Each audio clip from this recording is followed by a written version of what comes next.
Rex Stout's Nero Wolfe.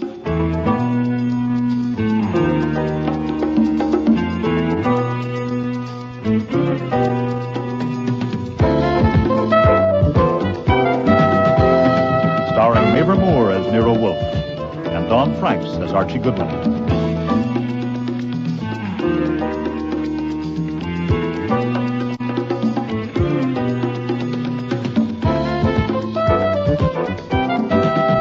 Today's episode, Disguise for Murder, with special guest stars Lally Cadeau, Jack Creeley, Neil Monroe, Eric Peterson, and Fiona Reed.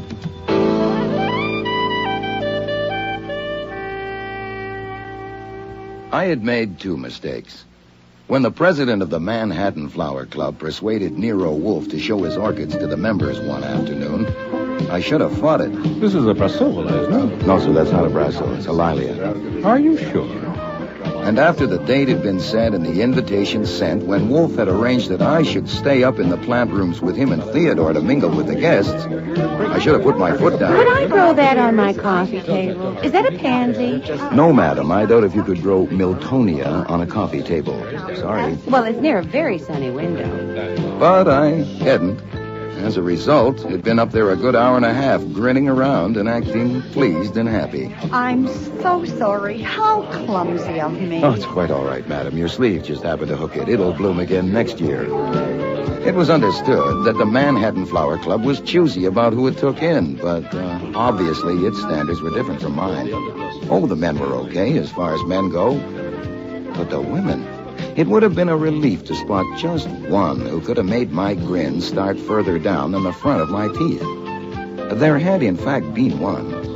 Just one. Excuse me, miss. Are there any questions I could answer for you? About what? Oh, say, about orchids. I haven't any questions about orchids at all. Eventually, feeling that the damn grin might freeze on me for good, I beat it down to the office, poured myself 2 inches of bourbon, and sat at my desk with my feet up. Well, hello. Did you think of some questions after all? Could I have a drink? Sure. I got scotch, rye... Anything, quick. Give me yours. Hey. Oh, did I need that? You like more? No. You're Archie Goodwin? And you're the Queen of Egypt. I'm a baboon. I don't know why they ever taught me to talk. Look at my handshake. I'm all to pieces. You do seem a little upset. When I saw you upstairs... I want to see Nero Wolfe.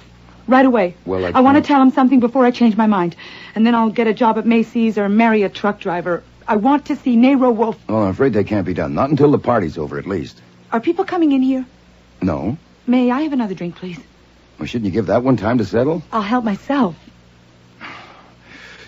You'll pardon me saying this, but for a member of the Manhattan Flower Club, you seem a bit of a screwball. I'm not. A screwball? A member. I see. I could tell you. Many people have. I'm going to. Good, shoot. I'm afraid I'll change my mind, and I don't want to. Okay, now. Ready, go.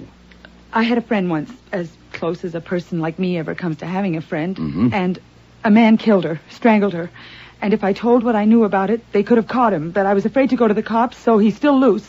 And she was my friend. That's getting down toward the bottom, isn't it? It's fairly low. Of course, I don't know you any too well. Why were you afraid to go to the cops? Because I'm a crook. Oh, yeah? Yeah. Oh, what do you do? Steal orchids? No, certainly not. I wouldn't be small, and I wouldn't be dirty. At least, that's what I thought. But once you start, it's not so easy. You meet people and you get involved, you know? Yeah, I know. I realized long ago that I'd made a big mistake. I wasn't what I thought I was going to be. A romantic, reckless outlaw. You can't do it that way. Or anyhow, I couldn't. About a year ago, I decided to break loose. A good way to do it would have been to talk to someone, the way I'm talking to you now. But I didn't have sense enough to see that. So you didn't break loose? No, I kept putting it off. And then I met this man in Florida who had a lead, and we followed it up here just a week ago. That's what I'm working on now. That's what brought me here today. Oh, God. If only I hadn't come here, I wouldn't have seen him. Seen who? I should have looked away from him, turned away, quick, when I realized who he was. But I was so shocked. I couldn't move. Oh, God, how dumb could I be? I just stood there staring at him, thinking I wouldn't have recognized him if he hadn't had the hat on. And then he turned and looked right at me. And he saw that I knew. Oh, God. Mrs. Orwin asked me what was the matter. And then I saw Nero Wolfe, and it gave me the idea of telling him. And then I saw you going out, and as soon as I could break away, I came down to find you. Oh, there. I feel better now. Yeah, it's good bourbon. Is it a secret who you recognized? No. I'm going to tell Nero Wolfe, then he can't touch me. Why not? Because I'll get Nero Wolfe to tell him that if anything happens to me, he'll know who did it. You'll know, too. You'll both know. Well, we would if we had his name and address. He must be quite a specimen to scare you that bad. Speaking of names, what's yours? Do you like Marjorie? So-so.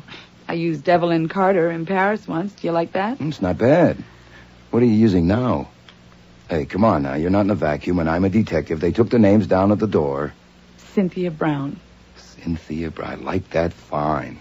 Now, upstairs you were with 2 men and a middle-aged lady. That's Mrs. Orwin. Yes. And she's the current customer, then, the lead you picked up in Florida. Yes, but that's finished. Hmm? Since I'm telling you and Nero Wolfe, I'm through. Oh, the job at Macy's or marry a truck driver. Who did you recognize upstairs? Can anyone hear us? No, that door goes out to the front room. Today it's the cloakroom. This room's soundproof, including the doors. This has to be done the way I say. Sure, why not? I wasn't being honest with you. Oh, well, I wouldn't expect it from a crook. Start all over again.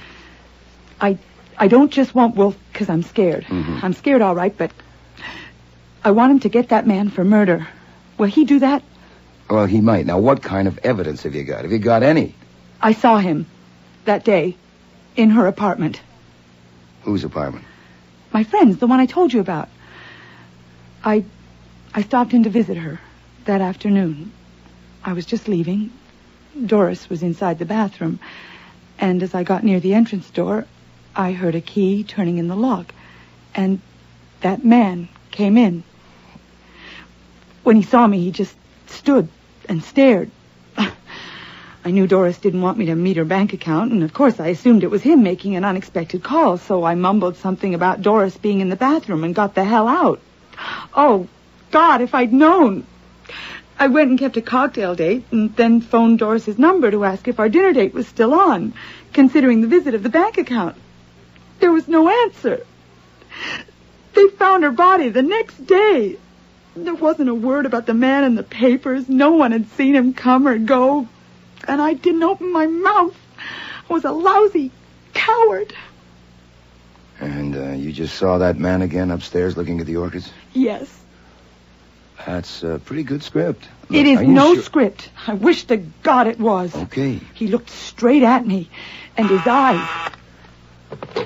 Yes. Archie? Yes, sir. What the devil are you doing down there? Come back up here. Soon. I'm talking with a prospective client. This is no time for clients. Come at once. I have to go upstairs. Mr. Wolfe sounds a little pressed. Do you want to wait here? Yes. If Mrs. Orwin asks about you... I didn't feel well and went home. Okay. Now, it shouldn't be long. The invitations say 2:30 to 5. If you want a drink, help yourself. Well, keep the door closed. Well, what name does this murderer use when he goes to look at orchids? Come on, damn it. What's his name? I don't know. You don't? No. Well, describe him then. You wouldn't believe... Not now. I want to see what Nero Wolfe says first. Look, if you can't trust me... Oh, it's not that. Honest. Look, I might as well tell you. You'd never want any part of me anyway. This is the first time in years that I've talked to a man just straight. You know, just human. You know, not figuring on something one way or another. I've enjoyed it very much, Mr. Goodwin. You just call me Archie. But describe him for me. Just sketch him out. Not until Nero Wolfe says he'll do it. You'll understand why then. I had to leave it at that. Upstairs in the plant rooms, Wolfe shot me a look of cold fury, and I turned on the grin. I found the party Cynthia, if that was her name, had been with. Mrs. Orwin? Yes. Well, how did you know my name? The young lady that was with you. My sister? I guess so. You are... Colonel Percy Brown. Yeah, Miss Brown asked me to tell you that she went home. I gave her a little drink. It seemed to help, but she decided to leave. Oh, dear. Was she all right? She's perfectly healthy. There's nothing wrong For with her, you should have made it 3 drinks. 3 big ones. Just handed the pot. Be quiet, Jean. Certainly, Mama. Percy, perhaps you should go and see about her. It's not necessary, Mimi, really. Yeah, she's all right. I left Mimi, Percy, and Jean and moved around among the guests, being gracious and keeping my eyes peeled.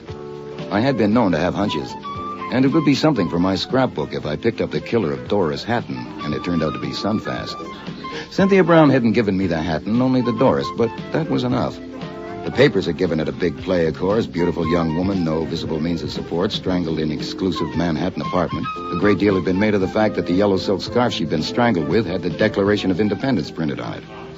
I kept on the go through the plant rooms, leaving all switches open for a hunch, but it wasn't till nearly 5 o'clock when it happened.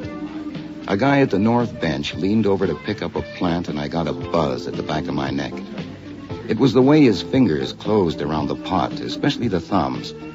No matter how careful you are of other people's property, you don't pick up a 5-inch pot as if you were going to squeeze the life out of it. Nice flower.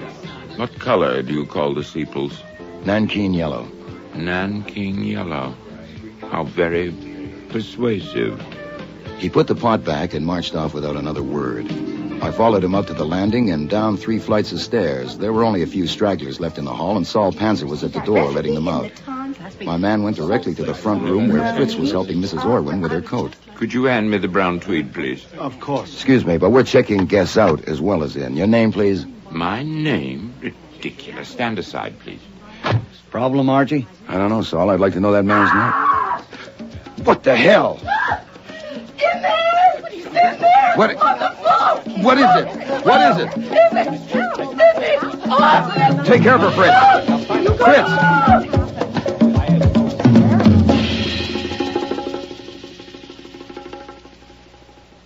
I'm here, Arch. It's too late, but send Fritz down the block for Dr. Vollmer. Right. Oh, and no one leaves, Saul. Keep everyone that's left. Gotcha. Yes? It's me in the office. You better come down. That prospective client is here on the floor, strangled. I'm sure she's gone, but I sent for Doc Vollmer. Is this flummery? No, sir. Come down and look at her and then ask me. Hey, you can't go in there. All right, don't come in here. Insist on knowing what... My God. Yes, sir.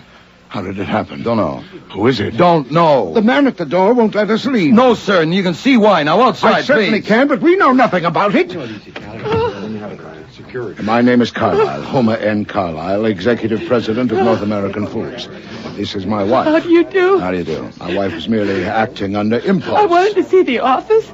I didn't even go in. I'm sorry. We're both sorry. I'll do the talking, Ellen.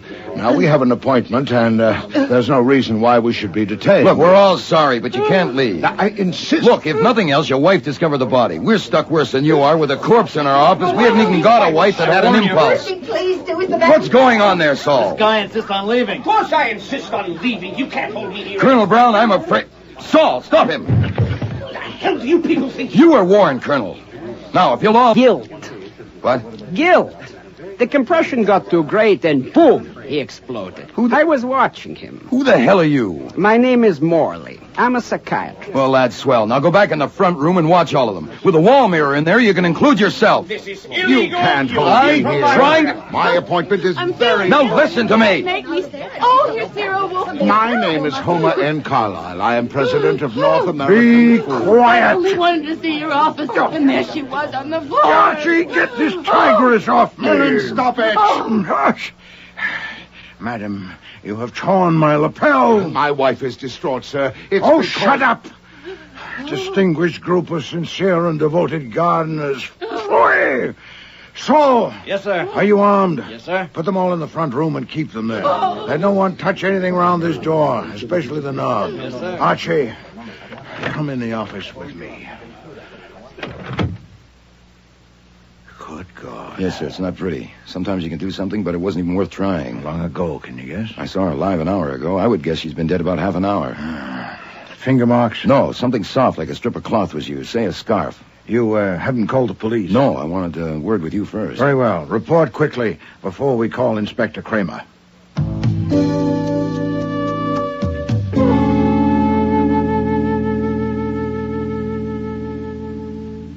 Saul. Yes, Inspector? You and Fritz were in the hall all afternoon. The hall and the front room, yeah. Who did you see enter or leave the office? I saw Archie go in about 4 o'clock. I was just coming out of the front room with someone's hat and coat. I saw Mrs. Carlyle come out just after she screamed. And in between those two, I saw no one enter or leave. We were very busy at that time. What about you, Fritz? I saw no one. I didn't even see Archie go in. Excuse me, Inspector Kramer. Yes? My duties here are of the household and not professional. Your men are still busy in the office. The front room is full of guests. And now here you are in my dining room. I need to know how long you are going to be in my dining room. Mr. Wolfe needs his dinner. Well, I'll be goddamned. All this disturbance. It can't be helped, Fritz. How many people are left in the front room? Mrs. Orwin and her party, the Carlyles, and that strange doctor, the psychiatrist. Have we plenty of ham? Yes, sir. Sturgeon? Yes, sir. Later, probably. For the guests in the front room, but not the police. Are you through with Fritz, Mr. Kramer? Yes. Saul, you were at the door with Goodwin when that woman screamed and came running out of the office, but you didn't see her enter the office. Why not? We had our backs turned. We were watching a man who had just left go down the steps. Archie had asked him for his name, and he had said that was ridiculous. If you wanted, his name is Malcolm Vedder. What the hell it is? How do you know? I had checked him in along with the rest. Are you telling me that you could fit that many names to that many faces after seeing them just once? Hey, there's more to people than faces. I might go wrong on a few, but not many. I was at that door to do a job, and I did it. You should know by now, Mr. Kramer, that Mr. Panzer is an exceptional man. All right, that's all for now, Saul. Wait in the front room. Rowcliffe, you heard the name Malcolm Vedder. Check it on that list and send a man to bring him in. Yes, sir. Jesus, there are 219 names on that list. Yes. This house won't hold that many. Not all at once. They came and went. Oh, great. Goodwin's story. I mean, the girl's story as Goodwin told it. You got it exactly as she told it to me. Sure I did. Nothing saved, nothing held back? No.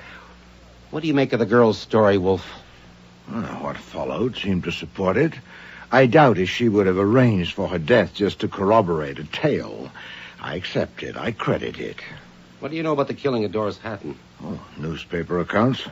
Love nest killing in Manhattan's most exclusive apartment building. Who paid the rent? Something like that. Yeah. Why can't police find him? Are they protecting I him? don't read the tabloids. 3 of our best men spent a month trying to start a trail. One of them is still working on it. Nothing. Not .1. Yes, I sympathize. Oh, you sympathize. Great. Well, maybe you can sympathize with the way I feel about the fact that Goodwin sat there in your office and was told that that man was right here on these premises. And did he pick up a phone and call us? No, he went upstairs and watched to see if anybody squeezed some flower pot. You're irritated, Inspector. Not that he was on the premises, but that he had been. Also, I was taking it with salt. The girl was a screwball. Also, she was saving specifications for Mr. Wolfe. Also, I know you. How many of the 219 guests were men? I'd say a little over half. And how do you like it? I hate it. Mr. Kramer, something has occurred to me that does not seem to have occurred to you. Naturally, you're a genius. What is it? Something that Mr. Goodwin told us. I want to consider it a little. We could consider it together. Later. Those people in the front room are my guests. Can't you dispose of them? Yeah, I'd like to dispose of them. Let's see the woman who found the body. What's her name, Carlyle?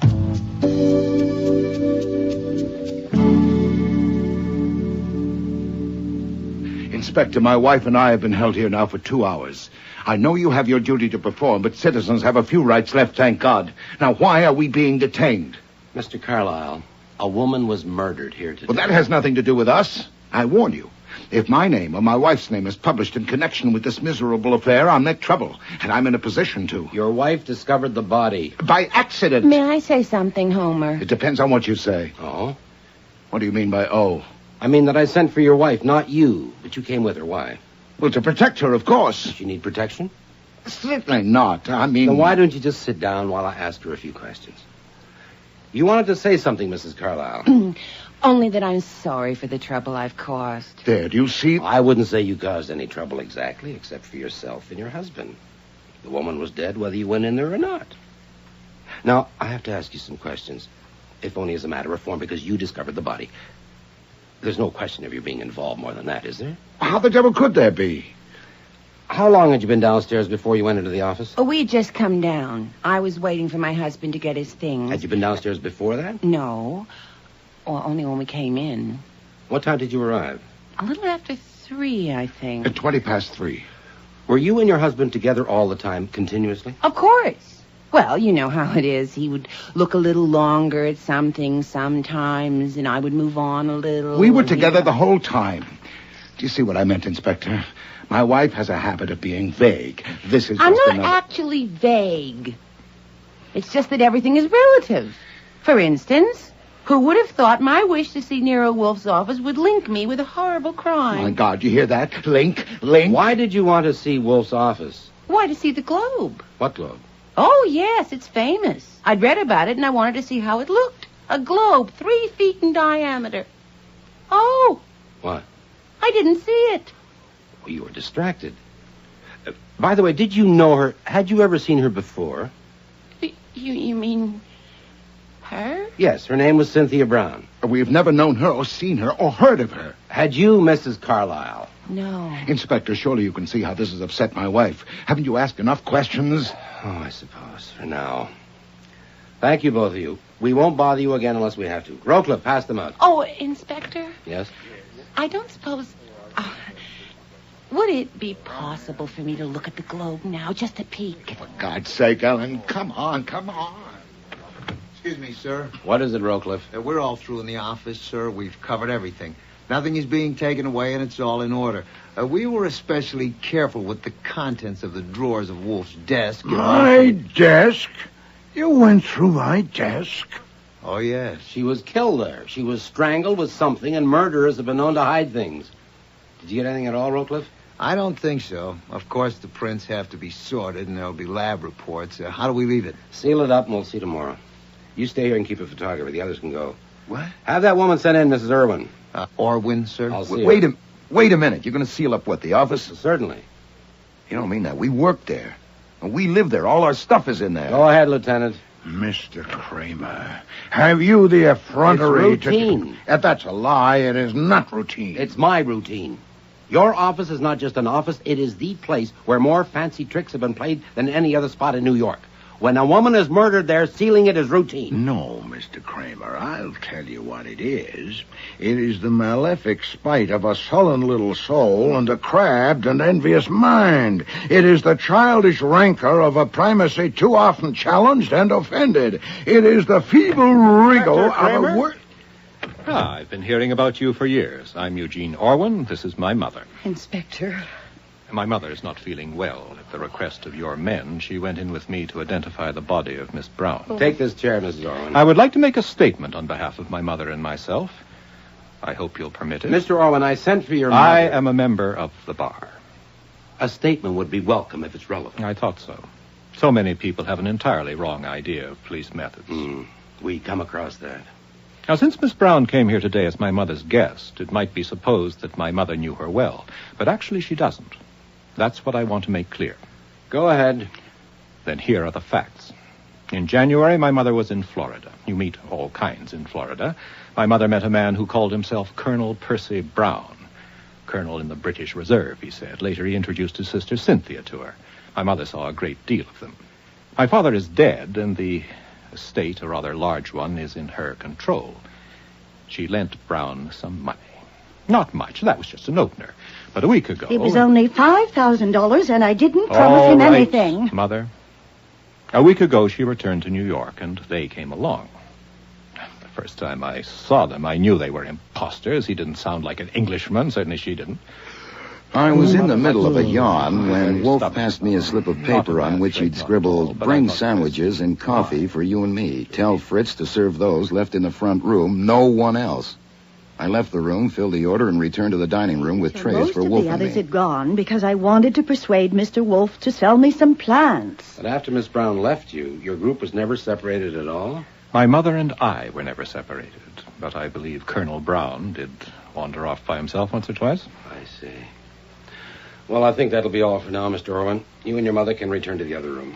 You won't keep us much longer, Inspector. I think we'll be through quite soon now. I do appreciate your consideration. Goodwin, you told me you had seen Orwin and his mother separated from each other during the afternoon. Pass the Dijon mustard, would you please, Mr. Wolfe? Here. Oh, thank you so much. Yes, Inspector, I saw them separated several times. So he lied. Oh, yes, The pepper, please, Archie. Oh, of course, sir. Thank you. Is that imported ham?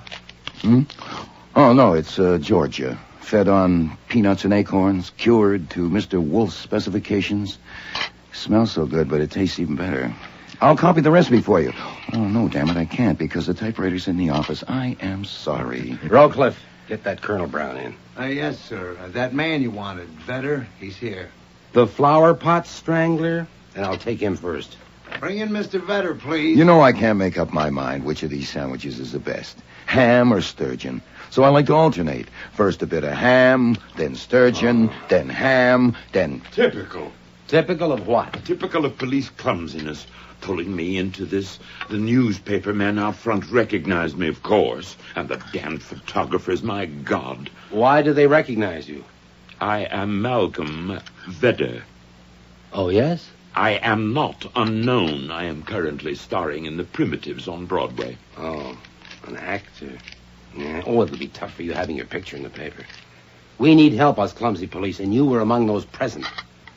You remember this flower club? I am not, sir. I came at the kind invitation of a friend, Mrs. Arthur Beauchamp. And were you with this Mrs. Beauchamp this afternoon? I was not. Mrs. Beauchamp had to leave early to keep an appointment. I chose to remain to look at more orchids. If only I'd left with her, I would have avoided this dreadful publicity. Were you acquainted with Miss Cynthia Brown or her brother, Colonel Percy Brown? Did you see them upstairs? I saw no one that I had ever known or seen before, except for Mrs. Beauchamp. Did you know Doris Hatton? Who? Doris Hatton. Doris Hatton? She was also strangled. I remember now. Yes? God, imagine strangling a beautiful woman. Put out the light. What? And then put out the light. Did you know Doris Hatton? Othello. No, I didn't know her. I only read about her.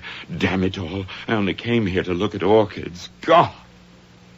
A little more mustard, please, Mr. Wolfe.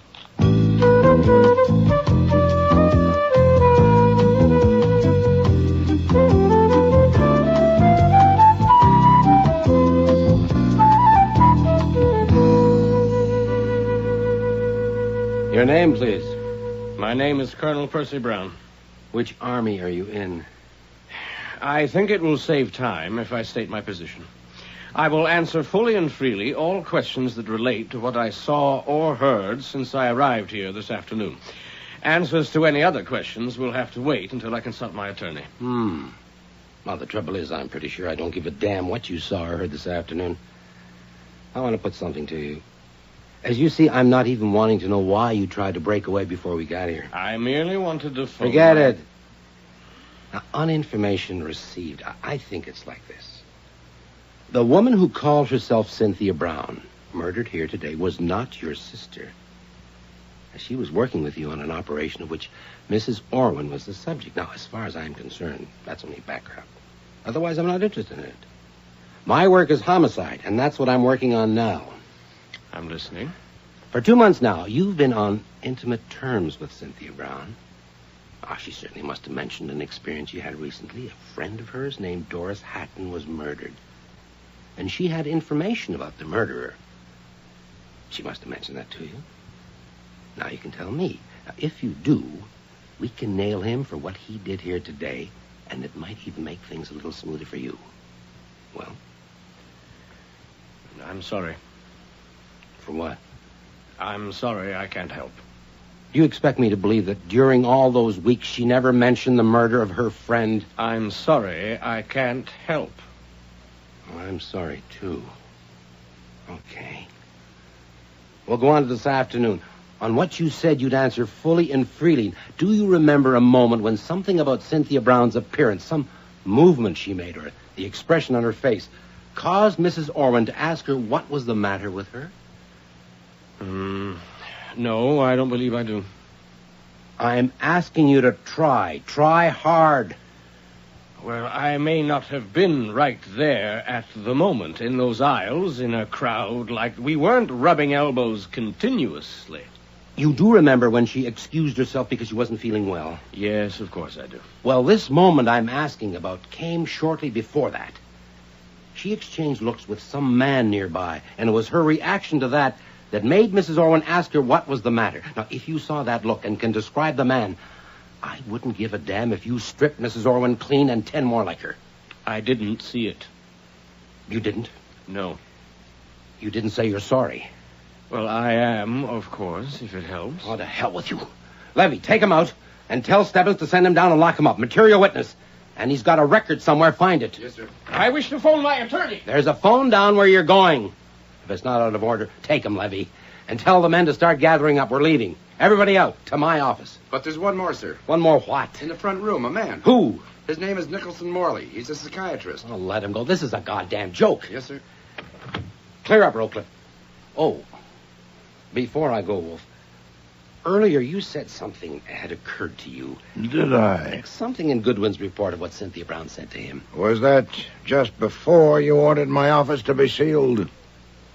Come on, Rocliffe, let's get out of here. Excuse me, sir. That man Morley insists on seeing you. He says it's vital. What is he, a screwball? I don't know. He may be. Oh, bring him in. Come in, Dr. Morley. You have something to say, Doctor? I have. Something vital. Well, let's hear it. The talk in the front room is that the murder of Cynthia Brown may be connected with the strangling some months ago of Doris Hatton. May I assume that is so? If you want to, why do you ask? And may I ask if you have a definite object of suspicion? If you mean, am I ready to name the murderer? No. Are you? I think I may be.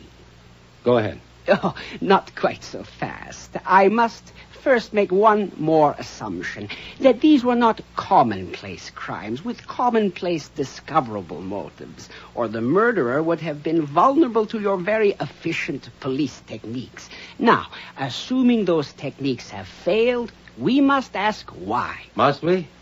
Okay, why? Because the most powerful motives on Earth are motives of personality, which cannot be exposed by any purely objective investigation. If the personality is twisted, distorted as it is with a psychotic, then the motives are twisted too. Get down to it. Very well. You know the names of all the people who were here today. I am willing to offer my services. I don't think there are more than 3 or 4 men in New York qualified for such a job. All you have to do is have them brought... Wait a minute.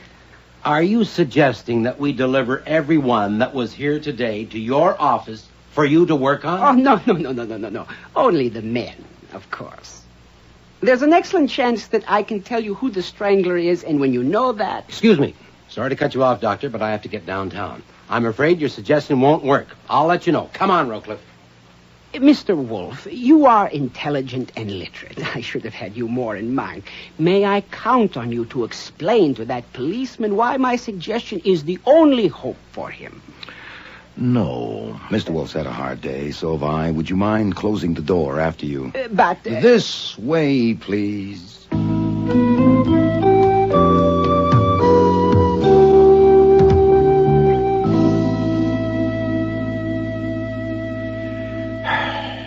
They've all gone. Everyone. Go and look at the office door. I did. It's sealed. Malefic spite. Huh? Oh, this isn't a bad room to sit in. Archie, I want to ask you something. Yeah, shoot. Do you accept without reservation the story Miss Brown told you? In view of what happened, yes. All right, then assume it. Assume that the person she had recognized followed her downstairs and saw her enter the office to join you. That he waited until you came out and went upstairs. That he took an opportunity to enter the office unobserved, got her off guard, killed her, got out unobserved, and returned upstairs. All of those assumptions seem to me to be required unless we discard all that and dig elsewhere. I'll take it that way. All right. Then we have significant indications of his character. Now consider it.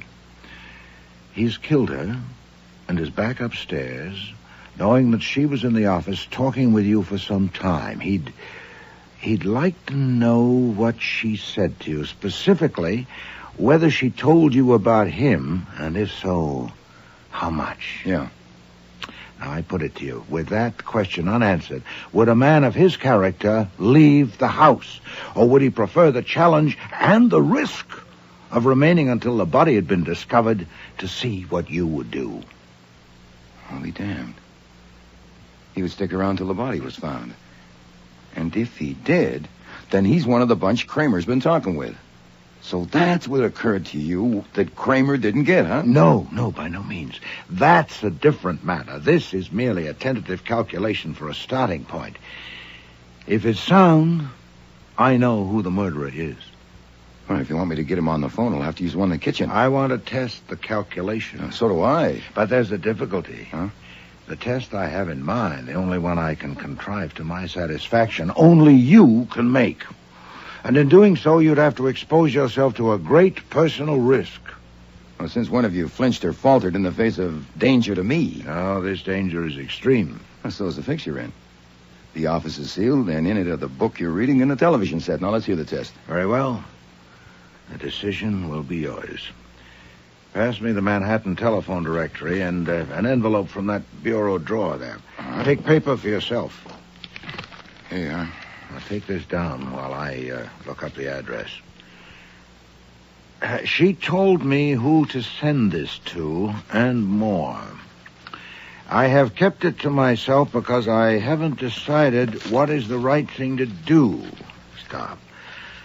I would like to have a talk with you first, and if you will phone me tomorrow, Tuesday, between 9 o'clock and noon, we can make an appointment. Please don't put it off, or I will have to decide myself. I gather from the grammar I signed my name. Oh, yes. Hell, we could forget the calculation and send this to every guy on that list and wait and see. I prefer to send it to only one person.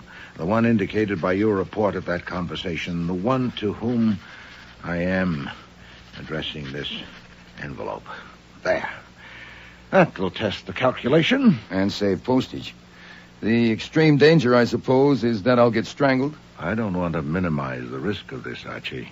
I'll have to go to Times Square right away and mail this. May I have the envelope, please? Of course. There you are. I don't believe it.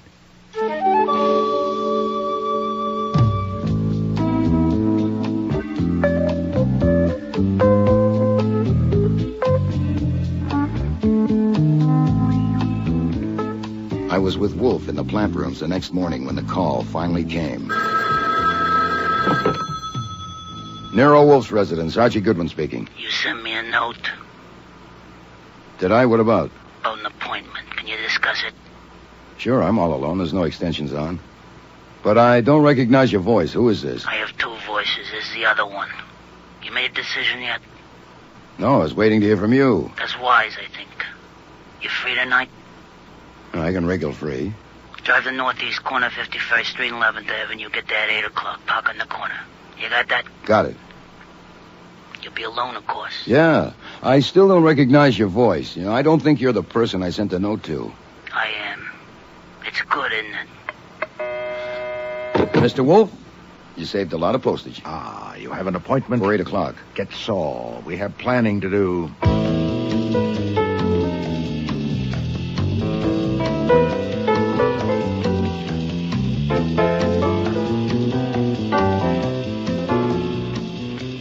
By the time I left to keep the appointment, we had no less than 7 contingency plans. I parked at the meeting place at 7:47 and cranked down the window for a good view of the filling station across the street. At 7:59, exactly on schedule, a taxi pulled in and stopped by the pumps. And the driver got out, lifted the hood, and began fiddling around inside. Saul was in the passenger seat. I rolled up my window and waited. A kid, barely old enough for high school, was motioning to me to roll down my window. You, Goodwin? Yeah. This is for you. Hey, wait a minute. Come back here. Make no signal of any kind. Follow the instructions to the letter, or there will be no meeting. Jesus. Goodbye, Saul Panzer. Hello, contingency plan number 2. The instructions that followed gave a driving route so complex that even Saul couldn't have followed without being spotted, especially since I had a chaperone. A dark blue sedan followed my every turn for a full hour and a quarter that I drove in circles around New York till I arrived at my destination, a dingy warehouse near the East River. I parked as instructed in the note and waited. The sedan pulled up behind me, and a rat-like little man got out and opened my door. Well, we got here. Yeah, you damn near lost me at one light. You come with me. Contingency plans number 3, 4, and 5 went out the window when we entered the warehouse, went up 2 flights of badly worn stairs, and walked down a dingy hall to the rear of the building. In here. You sure that's him? What do you think? He'd be here if I wasn't? Okay, bud. Take off your hat and coat and sit in that chair. Hey, hold it. I haven't explained yet. All right, now the idea is simple. The man that's coming to see you don't want any trouble. He just wants to talk. So we tie you in that chair and we leave. He comes, you have a private talk. He leaves, we come back and cut you loose. Plain enough? It's too damn plain. What if I won't do it? Then he don't come and you don't have a talk. What if I walk out now? Go ahead. We get paid anyhow. You want to see this guy? There's only one way. We tie you in a chair. Look, I don't want any trouble either. How about this? I sit in the chair, you fix the cord to look right, so I'm free to move in case of fire. There's $100 in my wallet in my breast pocket. Before you leave, help yourselves. A lousy sea. For Christ's sake, shut up and sit down. All right, suppose I show you what else is in my pocket. Here, like this gun. Ah, jeez. And suppose we all go for a little walk down to the nearest police station. Okay, wise guy. And then what do we do? Hey?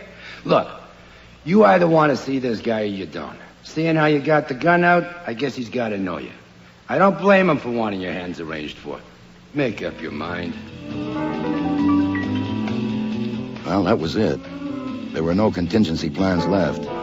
And I'd promised Nero Wolfe that if this should happen, I would turn around and go home. Okay, I'll do it, but don't you tie him too tight.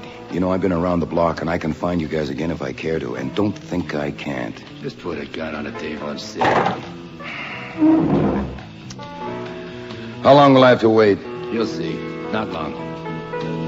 They did a really thorough job of tying my hands to the back legs of the chair and my ankles to the front legs. Then they left, and I waited. But not for long. The door opened, and my man entered. He was wearing a gray pinstripe suit and a dark gray Homburg with a topcoat over his arm. He had gloves on. Hello, Mr. Goodwin. Would you have known me? Not from Adam. Let's talk. So she told you about me? Yes. What'd she tell you? About that day at Doris Hatton's apartment, about recognizing you yesterday? She's dead. There's no evidence. You can't prove anything. Then you're wasting a lot of time and energy in the best disguise I ever saw. It's not too hard to get evidence if you know where to look. Yeah, but you haven't told the police. No. No, Nero Wolfe? No. Why not? I'd like to quit the detective business. For $100,000, I could do it. It could be arranged so you get what you pay for. How could you arrange that? We'll find a way. We'll have to, or you'll have me on your neck for the rest of your life. You threaten me? No. Believe me. I don't want you on my neck either. No, I suppose you don't. Mr. Goodwin, let me explain my point of view. Go ahead. You're quite right, of course. I don't want you on my neck. Good, of course. But I don't want to pay you $100,000 either. All right, 90. I don't want to pay you anything. Yeah, that's not being reasonable. I'll tell the cops. I don't think so. Let me show you what I have in my pocket. Is that the scarf you killed Cynthia Brown with? Yeah, it is. You come one step closer and I'll yell. Oh, they're out of hearing. Keep in front of me. They won't be back for 15 Keep minutes. in front of me. Now, look. Hey, look, it's no good anyhow. There's a note for you from Nero Wolfe. In my breast pocket. Now, get it. But stay in front of me. You can't trick me. Don't you want to know what it says? All you have to do is reach. Hey, what can I do? Very well. There, now. You see, read it. Go ahead. If Mr. Goodwin's not home by midnight, the information given him by Cynthia Brown will be communicated to police. And I shall see the day after immediately. Right, see, it's no good. He did it this way because if you had known I had told him, you might have just sat tight. He figured that you might think that you could handle me. I admit you tried your best. He wants that 100,000 by tomorrow, 6 o'clock, no later. Can't get that much by then. Okay, he'll take your IOU. You can write it on the back of that note. My pen's here in my pocket. He'll be reasonable about it. I'm not such a fool. Who said you were? Now use your head, that's all. We got you. A little thing like signing an IOU won't make it any worse. He won't press you too hard. Here, get my pen. No, Mr. Goodwin, you haven't got me yet. Keep in front of me. You use that scarf and Wolf will tell the cops. Unless I use it on him, too. You keep in front of me. Goodbye, mister. Keep in front of me now, I told you. What the hell's going on here? You can't get away with it. What time does your watch say? 9:32. It's not 15 minutes. I told you to come back in 15 minutes. Yeah? Yeah, well, we got to thinking. We want to be sure we get paid. Told you to come back. Yeah, well, we've had bad experiences before. $2,000 is a lot of money. Here, take it. Take it. Get out. Don't take it. What's the matter? It's got germs? No, it's peanuts, you saps. It's peanuts. This guy's worth 10 grand to you, as is. 10 G's. That's a reward for him. Yeah, what are you talking about? Do you know who you got here? That's the strangler the police are looking for. You read today's papers? You see the scarf in his hand? Look, he's trying to hide it. Yeah, he's crazy. He's trying to make a fool. Do you want to know his name? I'll give you his name. Mrs. Carlyle. Mrs. Homer N. Carlyle. You want her address? Mrs. Did you say Mrs.? That's a woman. Watch her now. Keep her away from me. Keep her away. Don't let her touch me. Okay, pal, hold it right there. Let me go. Jesus, it could be a woman. There's one way to find out. Yeah. Don't you touch me. No. Don't you touch me. Don't you touch me.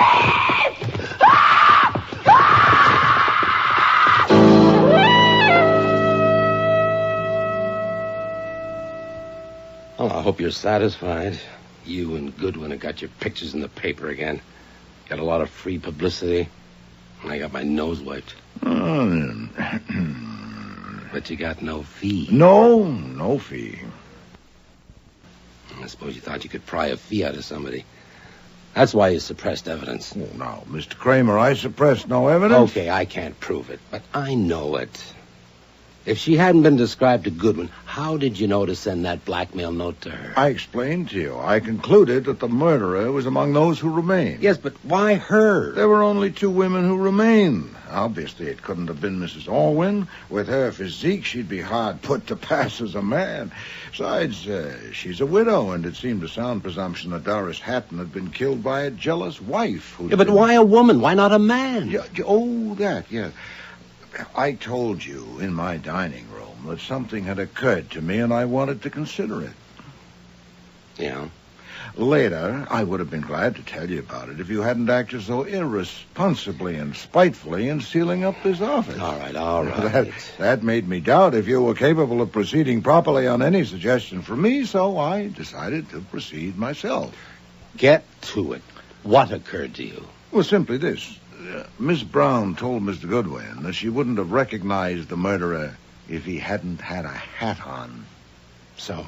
She used the masculine pronoun, naturally, throughout that conversation, because it had been a man who'd called at Doris Hatton's apartment that October day, and he was fixed in her mind as a man.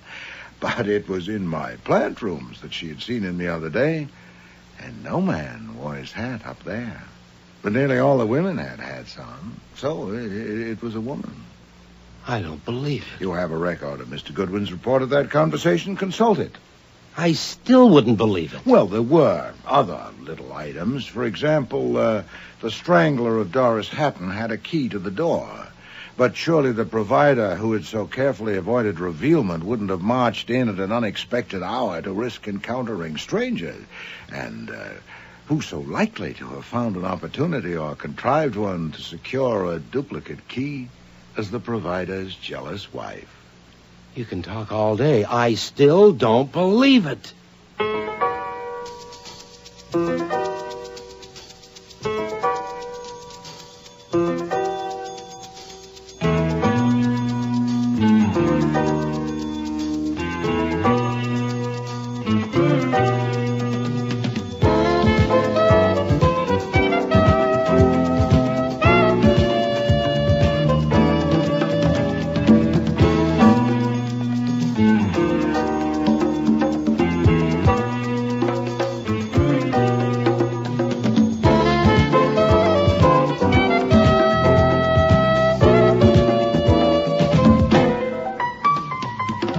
Starring in today's episode were Mavor Moore as Nero Wolfe, Don Franks as Archie Goodwin, and Cease Linder as Inspector Kramer. Lally Cadeau was Mrs. Carlyle, Jack Creeley, Malcolm Vedder, Neil Monroe, Colonel Percy Brown, Eric Peterson, Dr. Morley, Fiona Reed, Cynthia Brown, Denise Ferguson, Mrs. Orwin, Michael Tate, Gene Orwin, Henry Raymer, Homer N. Carlyle, Nick Nichols, Charlie, Jim Morris, Skinny, Alfie Scott, Saul, and Frank Perry was Fritz.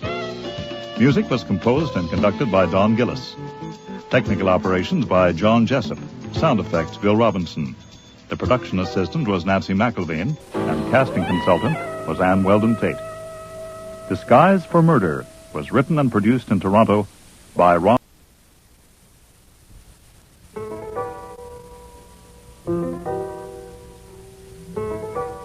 Rex Stout's Nero Wolfe.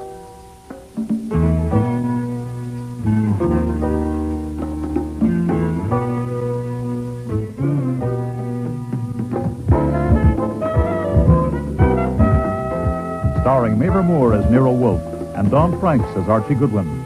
Today's episode, Before I Die, with special guest stars Jane Eastwood, August Schellenberg, and Maria Loma. That Monday afternoon in October, life in the office of Nero Wolfe, where I work, was getting to be more than I could stand. What time is it, Archie? When you asked me 5 minutes ago, it was 3:25. It is now 3:30. And when you ask 5 minutes from now, it will be 3:35. But I won't be here to answer, because I am going out for a walk. A simple answer would have done. Indeed, it would have been all that was expected. Oh, boy. My walk will last for half an hour, by which time you will be upstairs with your orchids, which will give me a 2-hour break from seeing you in this pitiful state.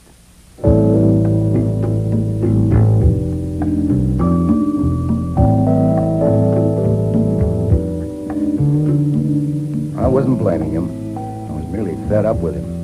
You see, it was smack in the middle of the great meat shortage after the war. And to my 270-pound boss, a meal without meat was an insult. He'd got so desperate that he started taking long walks, as, for instance, back and forth between his chair and the bookshelves. Anyway, I got my coat on and was just reaching for the front door. Your name's Archie Goodwin.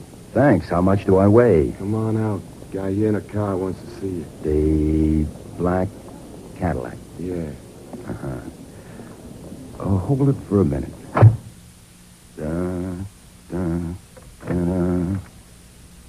Who is at the door? Oh, a man with an embalmed face. What's this? You're taking your gun? I was asked to step down to the curb and see a man in a car. I recognize the man since he is one of our most famous citizens, Tizio Parito, also known as Daisy Parrot. His latest title is the King of the Black Market. Look, when he phoned this morning, I told you I wouldn't see him. Yeah, and I told him. I guess Daisy Parrot doesn't take no for an answer.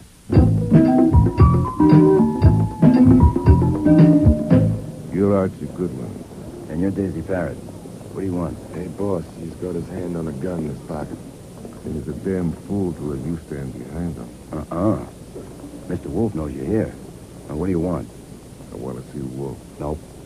No, sir. I told you on the phone this morning that Mr. Wolfe is too busy to see you. He's got more work than he can handle now. I intend to see him. Bring him out here. Now, look. Don't think I'm laughing you off. People who laugh you off or have to show up at a funeral playing the lead, okay? But whatever you have in mind, Mr. Wolfe wants no part of it. Now, that may make you sore, which I'd like to avoid if possible. Archie! My God. Archie, what does Mr. Perrott want? Nothing. He just stopped by. He wants to see you. Then confound it, Archie. Bring him in here. What? Bring him in.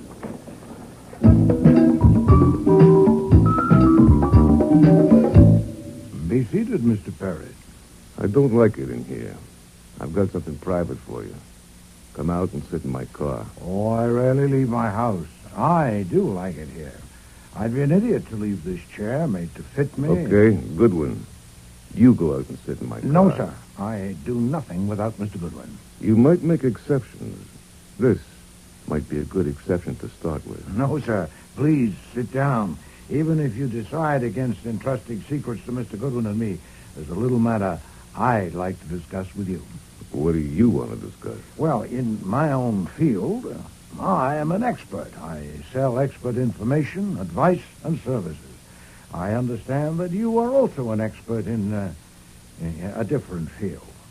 Presumably, you know where certain things are and how they may be got. I am, on the whole, a respectable and virtuous citizen, but like everyone else, I have my smudges. Where is some meat?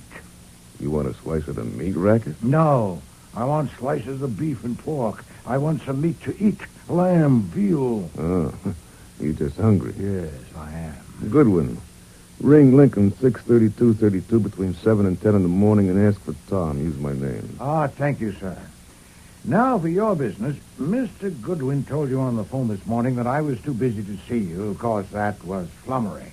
What was in his mind was that while the occupational hazards are relatively high in the detective business, in your business they're substantially higher, and the combination of the two would be inadvisable. I must admit regretfully that I agree with him. It would be foolish for you to entrust me with secrets only to be told that I can't undertake a job for you, so I tell you in advance I'm sorry. I need help. Doubtless, or you wouldn't have I don't often need help, but when I do, I get the best there is, and I pay for what I get. There. 50 C's. $5,000. That will do for a start. I'm being blackmailed, and your job is to stop it. But I've told you, Mr. Perry. I'm being blackmailed by my daughter. Hold it. Nobody in this world knows about that except me. And now... hold it. Now, I want to warn you that Mr. Wolfe is every bit as stubborn as you are. This is damn dangerous. We're all concerned. Now, he's told you he doesn't want to hear it, and neither do I. Now, Mr. Wolfe, what's wrong with egg salad sandwiches? But she's not really my daughter. The one who's blackmailing me. Now you know that, too. I have got a daughter, a real one. She'll be 21 next month. And where you going? You'll have to excuse me, Mr. Parrott. You walking out on me? I always spend from 4 to 6 upstairs with my plants. Always. If you insist on confiding your troubles to me, tell Mr. Goodwin about it. I'll phone you later. You know something? Who's that pot? Huh? You're crazy, both of you. What's that gun in your hand for? Crazy as bed bugs. Okay, tell me about it. When my kid was just a baby, I got sent up the river for a long spell, and while I was there, her mother died. It took me nearly 5 years before I found the kid, never mind how. And by then, I decided it wasn't safe for her to know who her father was, or for anyone to know I had a kid. So I found a way to send money to her, keep her in schools and all. Uh-huh. And I got reports on her every 3 months, and everything was okay. It was working just fine till, Thumbs Meeker bitched it up. Thumbs Meeker? You heard of him? I've heard of him. And how he got his name. And Thumbs sent a punk to tell me that if there was any little favor he could do for my daughter, just let him know, capiche? It was his way of saying he'd found out and he could put the screws on you. Yeah, but he hadn't. I mean, he found out I had a daughter, but he hadn't found her yet. So I had to stop. There's only one thing in the world I'm afraid of, Goodwin. Huh? That someone will find my daughter and tell her the truth. It's ruined my life having a daughter. Where she's concerned, I can't think straight, and I can't act straight. I mean, look at my coming here and spilling this. Worse yet, look what I did a year ago April. I rented a penthouse, and I brought a girl there to act as my daughter. I knew it was dumb, but my brains wouldn't work, and I did it. Why? To draw Thumbs Meeker off. If he thought that was my daughter living in the penthouse with me, naturally he wouldn't look for her in other places, especially in colleges. Oh. I thought it would keep my secret sewed up. Everything seemed fine for a few months. Then the little bitch put the pliers on me. The phony daughter started blackmailing you? Yeah. First in small amounts. Then every month it got bigger. So far, she's into me for $25,000. I don't get it. What? How do I put this? Most people would wonder, with your reputation, why she hasn't had an accident, like getting in the way of flying pieces of metal or something. That's all exaggerated. Yeah. Rumors start and everyone believes them. Well, why didn't you handle her or have her handled? My daughter? My own daughter? Wait, she isn't. As far as everyone knows she is. I would have to do it myself, and even then it would have to be very risky. She's got it all figured out. What if she disappears? How would Thumbs Meeker dope? I'd be right back where I started. They'd be looking for trails again. I've looked at it from all angles, and it's no go. Then you're stuck with an expensive daughter. Like hell I am. Last night she hit me for $50,000. That settles it. I've got to have help. I picked on Nero Wolfe, but from what I know of him, he's got brains, and mine won't work on this. That $5,000 is just for a start. I'll pay what it's worth, and it's worth plenty. Look, he won't touch it. Her name is my daughter, is Violet Parrott. Her real name is Angelina Murphy. She was on the jump in Salt Lake from a rolling and cleaning charge. I went out there and got her myself. See, I doped it that I'd have her sewed up because the Salt Lake Fuzz would like to have her back if she got tricky. But it didn't take her long to realize that I couldn't unload her. Okay. You'll have to deal with her. Is it true Wolfe never leaves the house? Absolutely true. So you see... Violet will be here at 9 o'clock tonight. Mr. Wolfe will have to call you. Now, after he's seen Violet, there's another job he'll have to do. With my real daughter. He'll have to be very careful. Look, that can wait. Her name's Beulah. Beulah Page. I'll write her address down for you. Look, Mr. Parrott, there's no Hey, point... Goodwin. Yeah? I know I can trust you. I'll be in touch. Ciao. Ciao. Why are you disturbing me, Archie? I'll be down at 6 o'clock. This is urgent. A question for you to mow. Well? What color do you like in shrouds?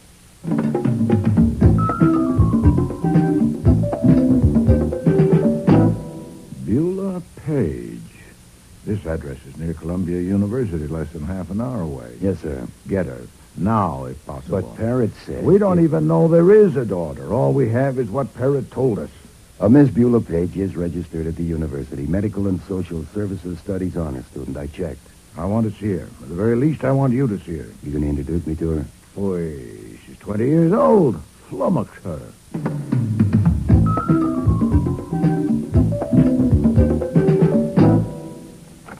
Hello. Hi there. I'm looking for Miss Beulah Page. Well, you found her. Are you a preacher? Well, no, I'm not exactly. My name is Stevens, Harold Stevens from Dayton, Ohio. May I have a moment? Sure. Only it's too bad you're not a preacher. It certainly is, if you want one. What I want to ask, I would like very much to have a talk with you this evening because, well, I'll only be in the city a short while, and I want to tell you about the Dayton Community Health Center. How did you know I was interested in health work? Oh, Miss Page, we keep our ears to the ground at all universities. Your outstanding record is known to us, and of course we've read your thesis. You've read my thesis? Indeed we have. It's outstanding, which is why I would like to have a talk with you. Oh, well, that's very exciting, but... Oh, come in, please. Thank you. This is Mr. Shane, Morton Shane. Mr. Stevens, is it? Harold Stevens, how do you do? Oh, well, I've got to tell him, Mort. The reason I asked you if you were a preacher. Oh, yes. Because we're going to be married. Well. We just decided to, just before you knocked on the door. So, you see, you're the first to know. Congratulations. You're tiddly. Oh, no, I'm not. I'm happy. And if I'm a little tiddly, it's your fault. Oh, wait a minute. Who made the cocktail? Hasn't a girl got a right to make cocktails when she's engaged, Mr. Stevens? Oh, wait, there's a little left. You are good luck. You have to have one with us. Well, wait a minute. Wait, I've got a better idea. Now, I ought to be ashamed of myself for busting in on your celebration, especially right at dinner time. Why not let me help you go on celebrating? How about a betrothal dinner? Well, I don't know. Oh, that sounds just great. Morton, it's fate. Look, I'm staying with a friend in town who happens to be a very famous man, and he's also very hospitable. I'll call him up right now and tell him we're coming, all right? Well, after all, what's he famous for? Who is he? Come on. He's Nero Wolfe, the detective. I've known him for years. Oh, Martin, let's go have dinner with Mr. Wolfe. Oh, please. You can't refuse my first request as your bride-to-be. Beulah. Oh, let's make him go, Mr. Stevens. He has a strong sense of propriety because he's in his last year at law school. He thinks lawyers are the guardians of everything from social conventions to moral righteousness. Not righteousness, right? There, he accepts. Let's go.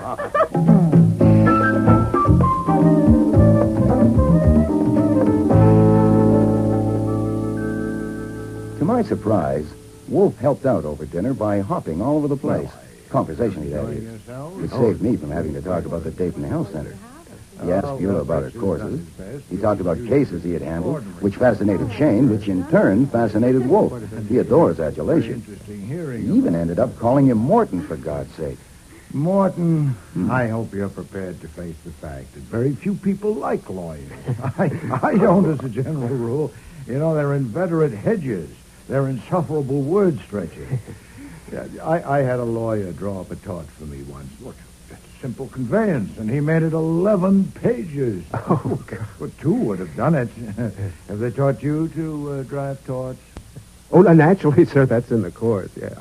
I try not to put in more words than are necessary. Well, for heaven's sake, keep it brief. A little more wine. Thank you. Oh, there's a crack in your wine glass. Fritz, replace Mr. Shane's glass, please. Yeah. Well, Miss Page, let me give you another helping of zucchini alla. It was like that right through dinner. Almost more than I could stand.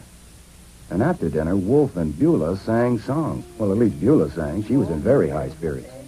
And Wolfe was moving a finger to keep time and evidently trying to hum. For him, that was drunken revelry.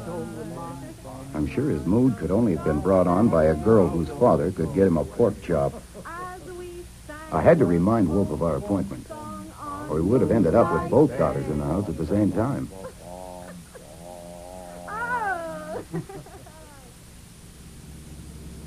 I finally got the 2 celebrants into the car and was driving them home. You know, you're a swell guy, Stevens. That was a swell idea you had. Hey, now I've got one. What do you think of this? You drive us to Maryland and we'll get married. Now who's tiddly? Well, that's a good idea, isn't it? It stinks. Why? Look, I may not have any father or mother or even aunts or uncles, but I don't have to sneak off to Maryland in the dead of night to get a husband. I'm going to have flowers and white things and sunshine if I get a break.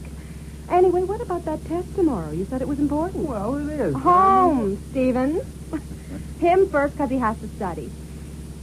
And then you can come up to my apartment and tell me about your health center. You haven't said a word about it all evening. Well, I didn't want to spoil the celebration. Brides-to-be should not discuss business on their betrothal night. I'll phone you tomorrow, okay?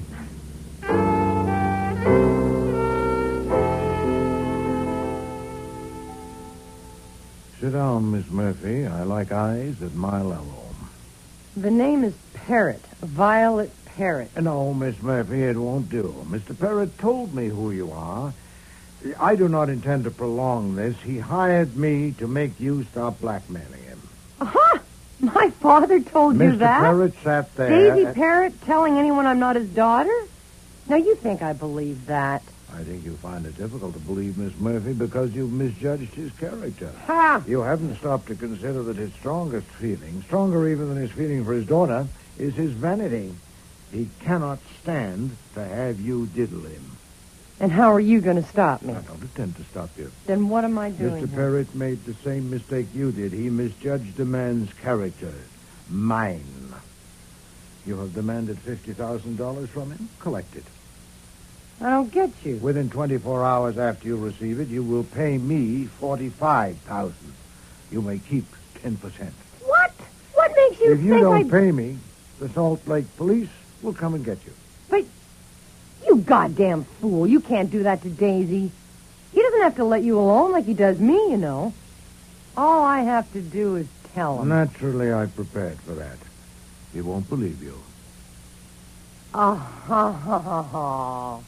I get it. I give it to you, and you hand it to him, and he gets off cheap. Well, now, wouldn't that be sweet? And Daisy thought I'd fall for that? I assure you, Miss Murphy, Mr. Parrott knows nothing of this. This is my own idea, and I intend to profit from it. So will you. You can keep 10,000 out of every 100,000 we get. Oh, look, come on. I've got more brains than that. And more guts than you give me credit for, too. Well, you think it doesn't take guts to stand up to Daisy Parrott? Wait, I'll show you. I'm wearing sleeves tonight. Here's why. He did that to you? That's not all. There's other places, but you'd have to pay to see them. And I took it. I told him, listen, I said, you can hurt me all you want, but don't think I'll just go, baby. And if you hurt me too much, well, I'm not dumb. I've taken certain precautions. What precautions? Just never you mind. But I've got Daisy Parrott all right, and I'm the only one that ever did that and lived to tell it. And now he thinks he can get most of it back with this lousy runaround? Well, you'll have to think this through. The point is that even if you're 99% convinced that Mr. Parrott arranged for me to take this line, dare you risk that 1%? What if I am acting on my own hook? You'll never know what minute or where you'll feel that hand on your shoulder. Suppose I wasn't there. Oh, you're not thinking straight. If you disappear, Mr. Parrott might possibly decide not to find you for obvious reasons. I wouldn't. I would find you. I am fully as vain as Mr. Parrott, and every bit as ruthless, and I will not be diddled. This interview is over. I'm sure you'll give it your best thought. My God, is he fat? You know, I admire you. Mm-hmm. Oh, you really stood up to him. Well, luckily, you don't have to decide now. You got time to sleep on it, which is a good idea. Shall I take you home, tuck you in? Hey, you don't look like a grister. You look healthy and handsome. Inside, I'm clean but mean. I didn't offer to drive you home because I noticed you've got your own car, but I can go along just for the air. Air. Oh, boy, Dumpling, do I need air. We'll share it. 90% for you and 10 for me.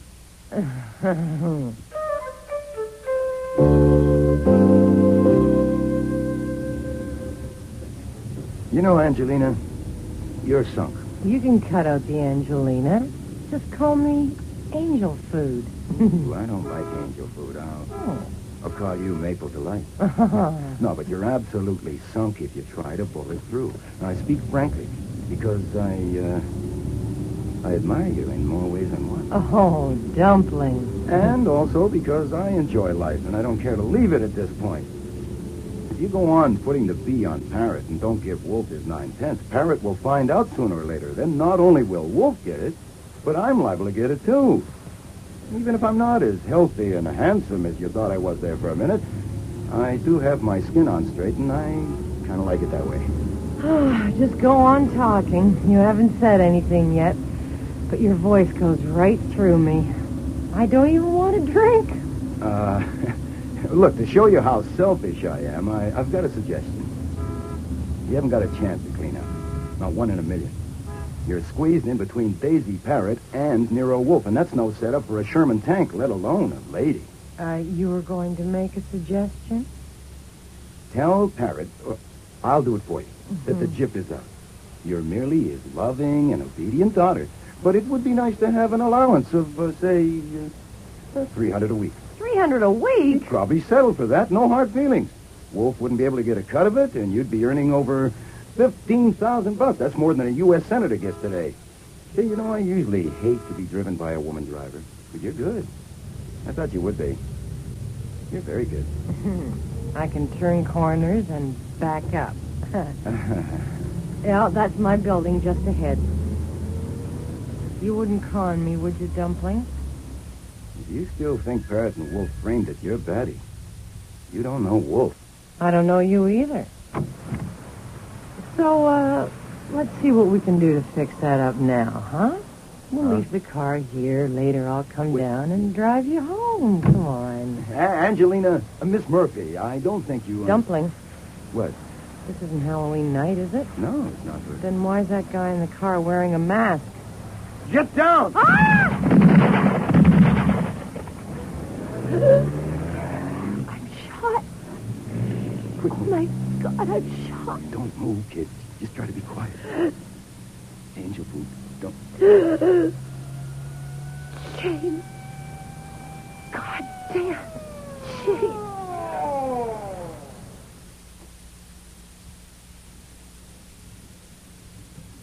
Okay, Goodwin, we lock you up. Oh, Inspector Kramer, you said that 4 times. I don't like the idea, and neither will Mr. Wolfe or his lawyer, but I prefer it to more of this. Go ahead. Oh, damn you. Look, let me summarize it for you. Daisy Parrott came to see Mr. Wolfe to consult him. If I had information for you on that, which I haven't, it would only be secondhand. Then in the evening, Parrott's daughter arrived, apparently to consult Mr. Wolfe about the same thing as her father, and I've told you you'll have to get that from Wolfe, too. And I've told you Wolf's door is bolted, and Fritz says he can't be disturbed. He's asleep.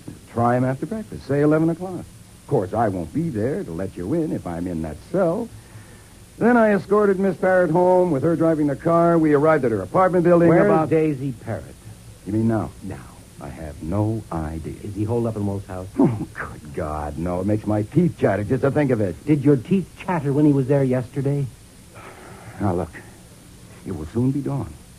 Now, I told it over and over. All I know. You know damn well the man to tell you what Parrott and his daughter wanted is Wolf. You know damn well I can't tell you. You also know if you hold me, Mr. Wolf will resent it, and you won't be able to depend on a thing he says. Now, Kramer, what do you want to do? Get in another jab in a private feud or solve a murder? Okay. I warn you. I'm going to take a nap. Either in a chair, or on a cot, or home. In bed. Get out of here. Go on, get.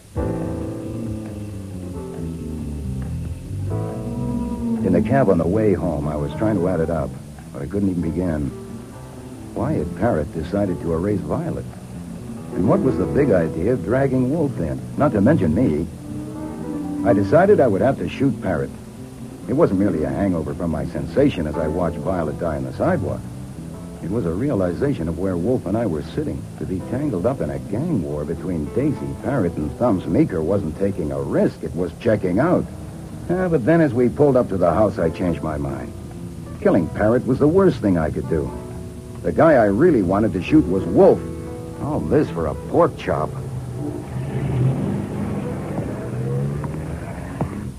Hold it right there, Goodwin. Huh?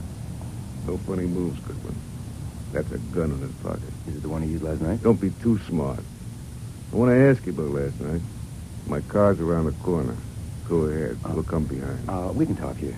I've often talked here. What do you want to ask me? Get going. I like it here. What's that? Taxi. Hey, we shouldn't be out in the open like this. I said get going, Goodwin. I was about to say I like it here. You can relax, Parrott, even if I had ideas, which I haven't. I haven't got my gun. They took it away. Hey, that cab! Get down, boss! I didn't duck or dive. I just dropped. This time I didn't see the man in the cab at all, even to see if he was wearing a mask. I was moving too fast, rolling to get around the corner to safety. When it was safe, I stuck my head around the corner and saw two forms as flat as mine. Only they were much quieter. I crawled over to them. Parrott and Face were never going to be dangerous to anyone again. Archie, is that you? I think so, Fritz. Do you need help? Just to get in, Fritz. Take the chain off the door. Did you kill somebody? Archie! What the devil is it now? Just a couple of corpses on the sidewalk. By luck, one of them isn't me. Sorry to have disturbed your sleep.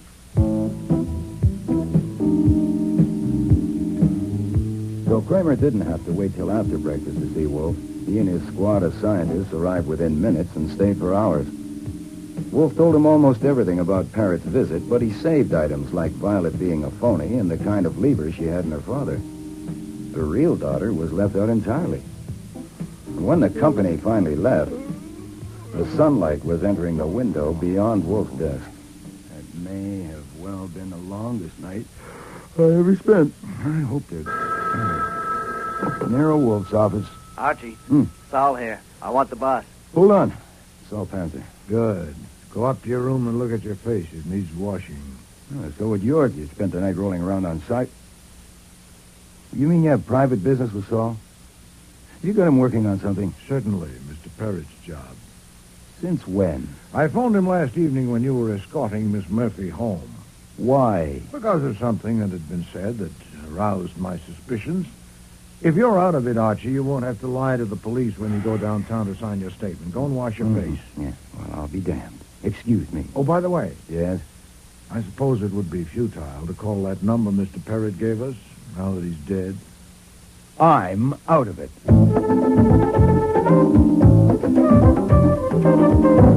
My breakfast was interrupted 4 times by phone calls, and that went on all morning. That wasn't so bad. Stalling journalists had to be routine with me over the years, but one of the calls was a sample of what might be expected from life from then on, as long as it lasted. Goodwin? That's my name. I'm a friend of Daisy Parrott's. I want to ask you a couple of questions. Be at the 7-Eleven Club this afternoon at 2 o'clock. I'm tied up at the office, but if you'll give me your name and number, I'll ring you if I find I can make it. It's too bad you wasn't tied up at the office last night. When Wolfe is upstairs with his orchids every morning from 9 till 11, he does not like to be disturbed. So I buzzed to tell him about that call. That's all? You interrupted me to tell me that? Yes, sir. Oh, and another man called.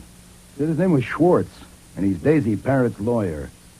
He wanted to see you immediately. I told him 11 o'clock. But if you regard him as out of it, too, I can ring him and tell him not to come. No, 11 will do. Archie, did you try that Lincoln number? Mr. Parrott said between 7 and 10. No.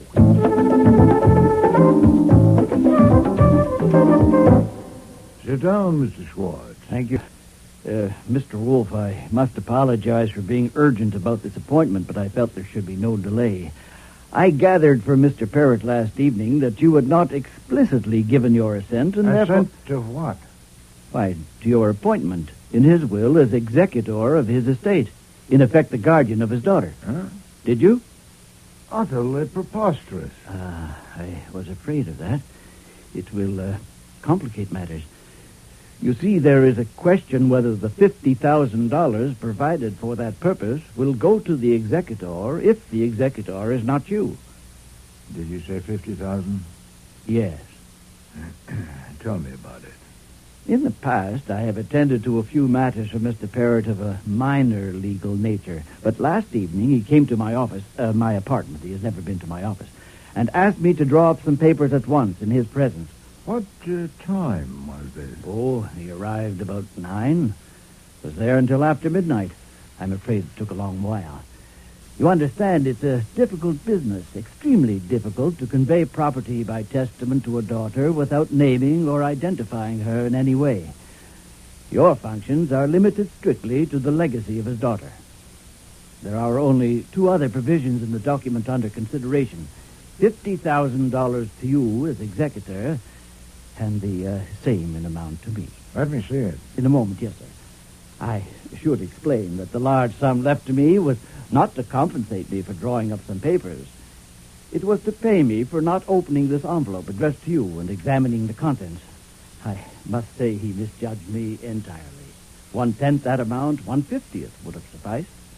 So, having said that, there is the will, and this is the envelope. Thank you. Well, at least we know where Parrott was when the police couldn't find him last night. Yes. Mr. Schwartz, considering the circumstances, I think Mr. Parrott would expect me to let you know this much. Archie, would you read this page to Mr. Schwartz? Yes. To Nero Wolfe, if this is the wrong one I'm pulling, it's the worst mistake I ever made, but I think I can count on you after seeing you today and sizing you up.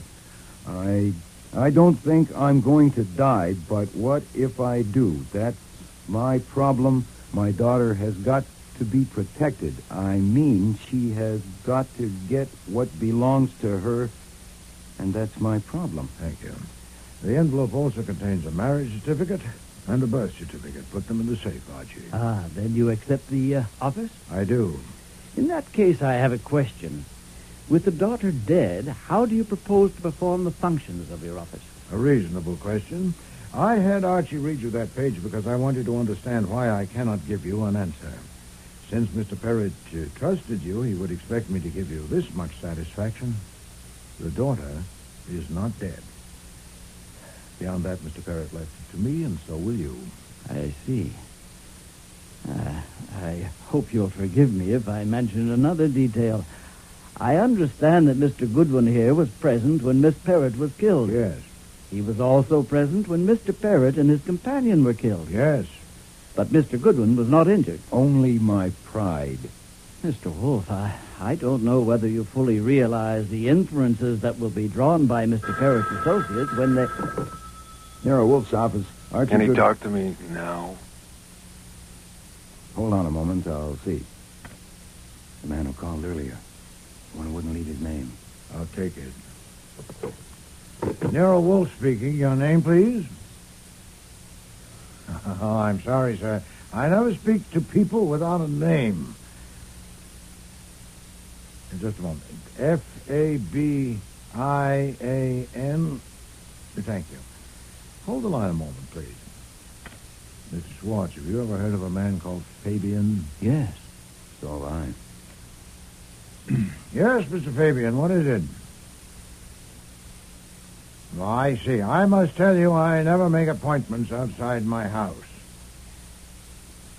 No, indeed. I assure you I'm not frightened at all. Yes, I realize that, but I seldom go out for...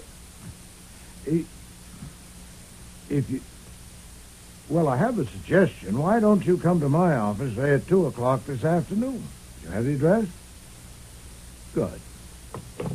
Mr. Wolfe, I was about to say when the phone rang that Mr. Parrott's associates are men of action. To put it baldly, they will kill both you and Mr. Goodwin the first chance they get.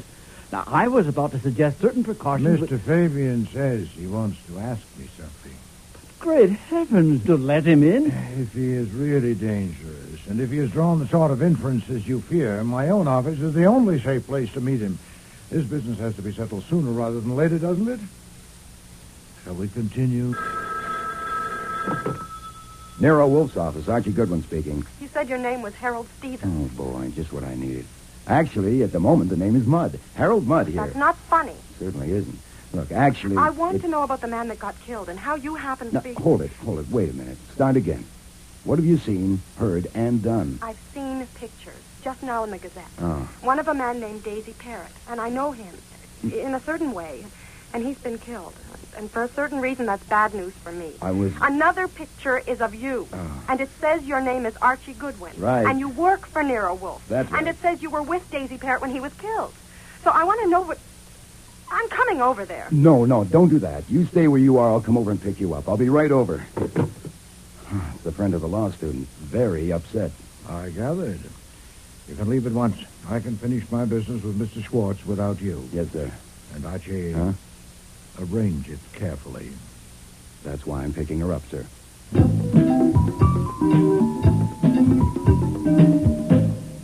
How do you do, Miss Page?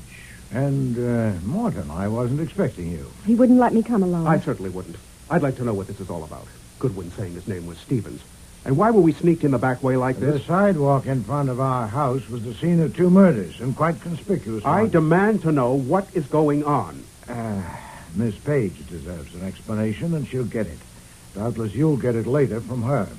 Mr. Goodwin and I are taking Miss Page up to the plant rooms to show her my orchids and have a talk with her. Now, there are books and magazines down there. I must insist. No. Don't try. Archie, tell Fritz there'll be 2 luncheon guests at one shop. My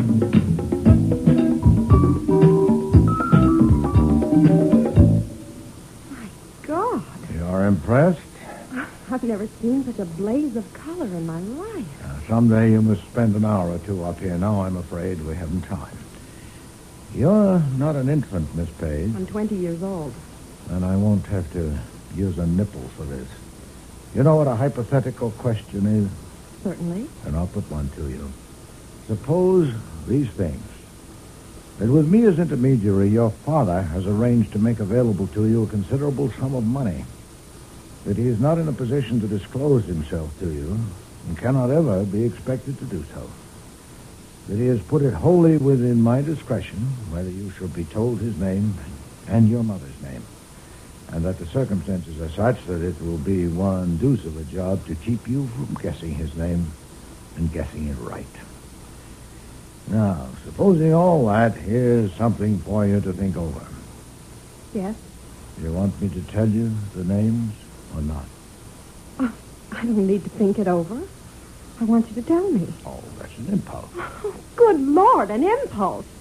If you only knew what I want to know. What if your father is, say, a convicted pickpocket? I don't care what he is. I want to know. Then you should. Mr. Parrott, your father, died last night out there on the sidewalk. I knew it. The devil you did. I knew it. Oh, good God. Deal with this, Archie. Miss, Why haven't you got the sense to go, too? Now, look, the room just under this one is mine. It's unlocked, and it has a bathroom with a mirror. There's no hurry. We can wait.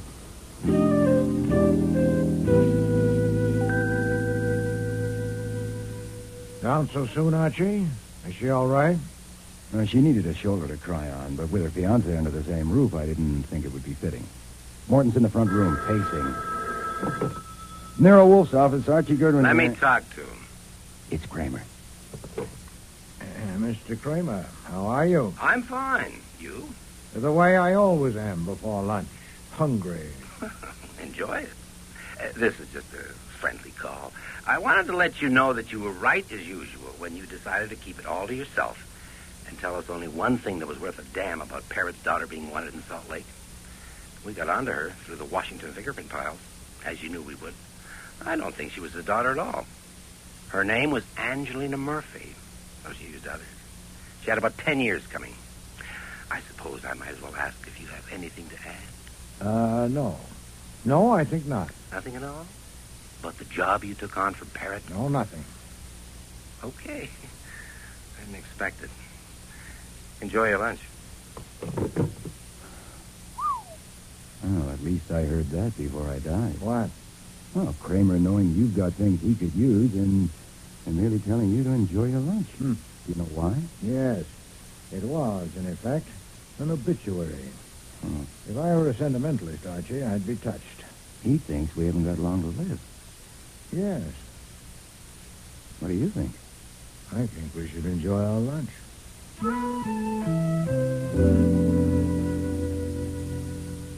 Excuse me, sir. Mr. Schwartz has arrived. He says he has an appointment at 2. Thank you, Fritz. Well, I must apologize for ending the meal so abruptly, but callers are expected. Miss Page, I think it would be best for you and Morton to leave the same way you came. I don't want to leave yet. Couldn't I wait? There are things I'd like to ask. Certainly. You may wait in the plant rooms if you wish. Morton, too? No, wait. I don't like the way things look here. I don't know what explanation you've given Miss Page. These callers you're expecting, are they connected with Miss Page or her affairs? With Miss Page? No. With her affairs, yes. Who are they? One of them is a man called Fabian. Another is named Schwartz, a lawyer, a member of the bar. And I've invited a private investigator currently in my employ, Mr. Saul Panzer. I want to be present. Morton, no. You don't understand. Miss Page's name will not appear in the conversation. I can see no reason why you shouldn't be there if you want to. That will be Mr. Fabian. So please go ahead into the office, Mr. Shane. Archie and I will join you shortly.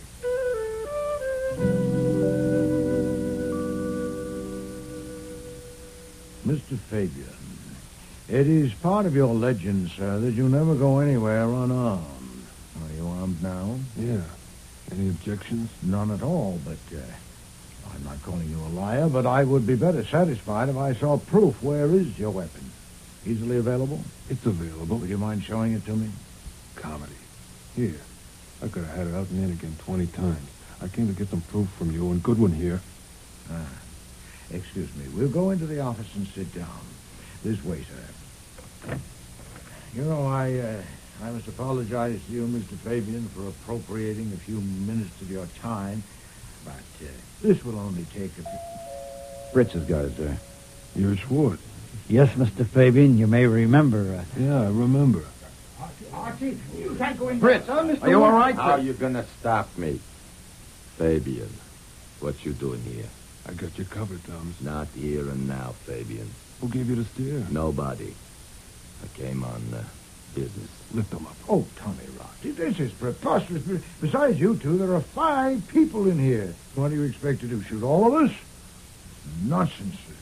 And who the devil are you, sir? What do you mean bounding into my house like this? That's Mr. Thumbs Meeker, Mr. Wolfe, sir. You heard me, Fabian. Not here and now. He's right. I came on business. You came on business? What business? Who are these guys? Well, they're here on business, too. What's yours? I want to know if it's true that you told the cops that your punk put a finger on Parrot and his daughter for me. No. They seem to have that idea. It isn't true. Oh, I'm a liar? I don't know whether you're a liar or not, but if the police have made any such statement or intimation, they are. I would have expected you to be sufficiently familiar with police methods not to come running to me with anything as silly as that. You didn't tell him that. Certainly not. You're Goodwin. Yeah? Did you? No, am I a half-wit? Mr. Meeker, now that you're here, I suggest that you stay. Please, be seated. I was about to tell these people who killed Mr. Perrott and his daughter, and how and why. It will be doubly interesting because the man who did it is present. I wouldn't want to miss that. Hey, I'm present. Yes, sir, but it wasn't you. Sit down.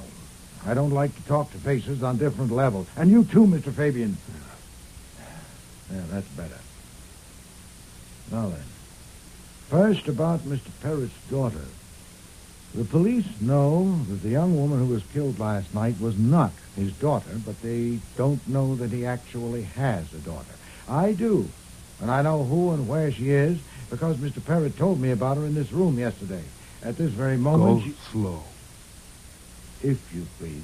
No power on earth, Mr. Fabian, not even the kind of primitive power you rely on, will keep me from telling this properly. You could shoot me, but you're not going to, so don't interrupt. Mr. Perrott's real daughter is at this moment in this house, upstairs looking at my orchids. He told me... That's a lie. She doesn't think so, Mr. Shane. And don't you interrupt me. Mr. Perrott entrusted her interests to me, and I intend to guard them. Some 18 months ago, he discovered that you, Mr. Meeker, had learned of his daughter's existence and were trying to find her. So he tried a finesse. He went to Salt Lake City and arranged with a young woman named Murphy, a fugitive from justice, to come to New York and live with him as his daughter. Go slow. Oh, don't be absurd, Mr. Fabian. The police know all that. The arrangement was made, and Miss Murphy came to New York and became Miss Violet Perrott. But before long, she began demanding sums of money, increasingly larger, with the threat that she would make a disclosure if he didn't pay, and he paid. That's crazy. Daisy Perrott would never pay blackmail. Oh, but he did, Mr. Fabian, because, you see, Miss Murphy had somehow found out who and what and where his daughter was, and that put his daughter in jeopardy. Daisy would never have put up with that. He would have handled it. Mr. Perrott couldn't handle this because Miss Murphy had taken precautions. To protect herself, she told someone else. Someone else? With Mr. Panzer's help, I have discovered the identity of that person. Who? Who was it? Miss Murphy, out west, had been attached to a man in some of her unsavory enterprises. That man came to New York, I don't know when, but it may be surmised that it was about the time Miss Murphy began demanding money from Mr. Perrott. Who is he? That man decided on a stroke of his own. Unknown to Miss Murphy, he contrived to meet the daughter, to pursue a friendship with her, to ask her to marry him, and to be accepted. He had enough temerity to masquerade as a law student. And indeed, his temerity was unlimited. He didn't even bother about an alias. He became engaged to marry Mr. Perrott's daughter under his own name, Morton Shane. That's a lie. No, Mr. Shane, that is the truth. I know it. I can prove it. What I don't know yet is why. Why did you shoot and kill Miss Murphy and Mr. Perrott? Merely to clear the track to get them out of the way since the daughter was betrothed to you? Possibly, but I doubt it. More probably, something had happened. You'd become aware of some deadly threats. Had Miss Murphy, by any chance, discovered your association with the real daughter? You'll eat all of this, you fat, lying son of a bitch. I'm going. Stay where you are. You got anything else? Nothing but proof. Last evening, Mr. Perrott's daughter and this young man dined with us. And one or two remarks he made stirred a faint suspicion in me. Faint, but simple to test. He said he was in his last year at law school, and I asked him if he'd learned to draft torts. And he said he had. Mr. Schwartz, you're an attorney. Is that possible? No, certainly not. A tort is an act, not a document, as any law student would know. You can't draft a tort any more than you can draft a burglary. I had my chef save your wine glass, Mr. Shane, and after you had left, I got in touch with Mr. Panzer. Through the FBI, we learned of your background and your record. And I also arranged that Mr. Panzer should pick you up last evening in front of the building where Mr. Perrott's daughter lives and keep on your trail. I'll kill you, you son of a...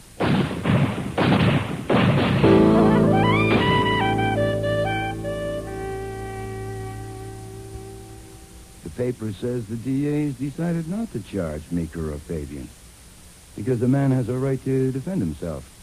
And all the witnesses agree that Shane shot first. Oh, perfectly sound. Yeah. I hate to disturb your reading. Then don't. But I would like to make it clear that I don't believe Saul was on Shane's tail that night. I think you put that in to make Shane go for his gun. That's not sound at all. Uh-huh. Mere conjecture. You knew Fabian would get Shane. And you had to do it that way because you knew you couldn't pin the killings on Shane. Indeed. You had no proof. As a responsible guardian, you had a problem. Your ward was engaged to a murderer, and you were afraid that she was so wired to him that she might take him. Now, that's where you made your mistake. Oh, yes? Oh, yes. You see, once Beulah laid eyes on me, Shane was right out of the picture. Oh, shut up, Archie. Yes, sir. In an hour or so. Now, I am willing to be chastised, too, because on one count I have it coming. I told you that just before Violet quit for good, while I was kneeling there beside her, she said, "It's a shame." A shame. Of course she didn't. What she said was, "It's a Shane." Shane. Yeah, I fumbled that one. And hereafter, I'll wash my ears better. Archie. Okay, go on and read. Go on. Because I'm going up to change my shirt. I'm taking your new ward out to dinner tonight, but don't jump to the conclusion that I'm thinking of marrying her. I don't want you dragging Fabian and Thumbs Meeker down here on my account.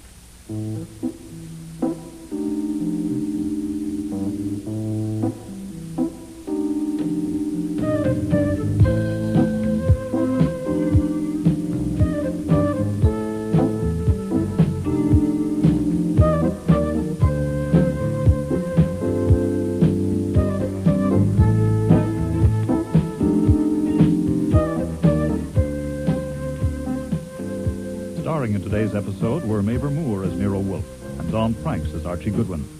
Jane Eastwood was Angelina Murphy, August Schellenberg, Daisy Parrott, Maria Loma, Beulah Page, David Hemblin, Thumbs Meeker, David Stein, Morton Shane, Alfie Scott, Saul Panzer, Cease Linder, Inspector Kramer, John Evans, Fabian, and Frank Perry was Fritz. Music was composed and conducted by Don Gillis. Technical operations by John Jessup. Sound effects by Bill Robinson. Production assistant was Nancy McElveen, and casting consultant Ann Weldon Tate. Before I Die was written and produced in Toronto by Ron Hartman.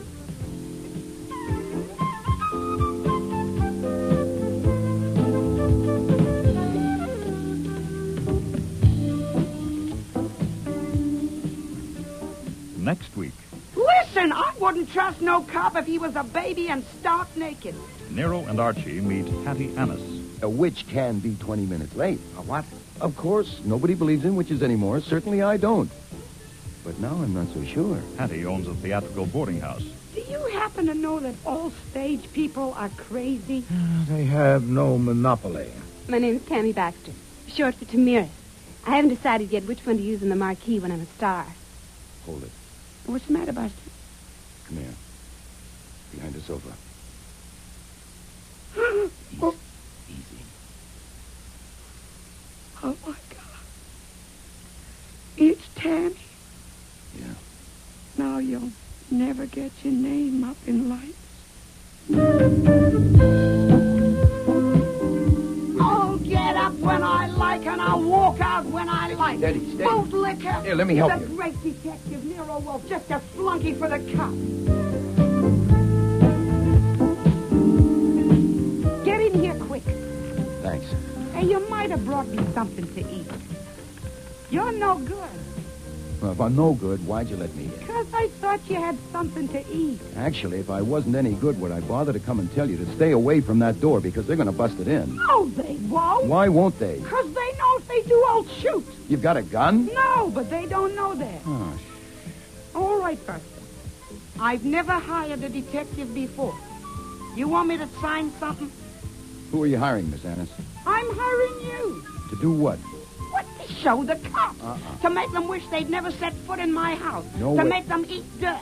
Next week, Rex Stout's Counterfeit for Murder, with guest stars Joy Coghill, Brent Carver, Gilly Fennick, Lynn Griffin, and Sandy Webster.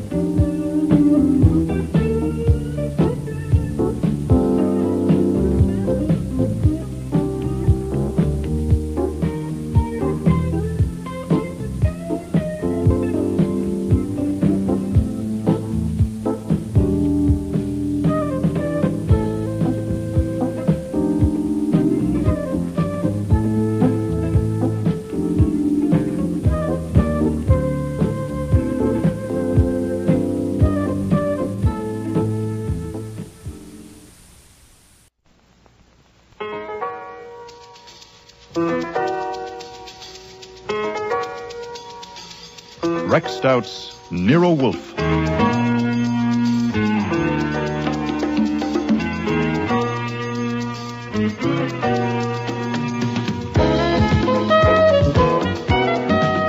Starring Mabel Moore as Nero Wolfe and Dawn Franks as Archie Goodwin.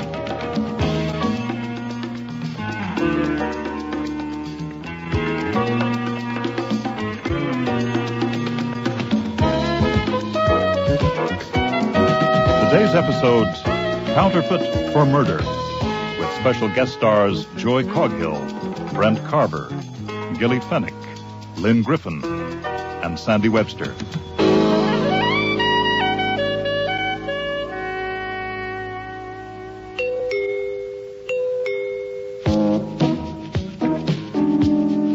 I was on my way out to deposit a check in Nero Wolfe's bank account when I saw her through the frost on the one-way glass panel of the front door.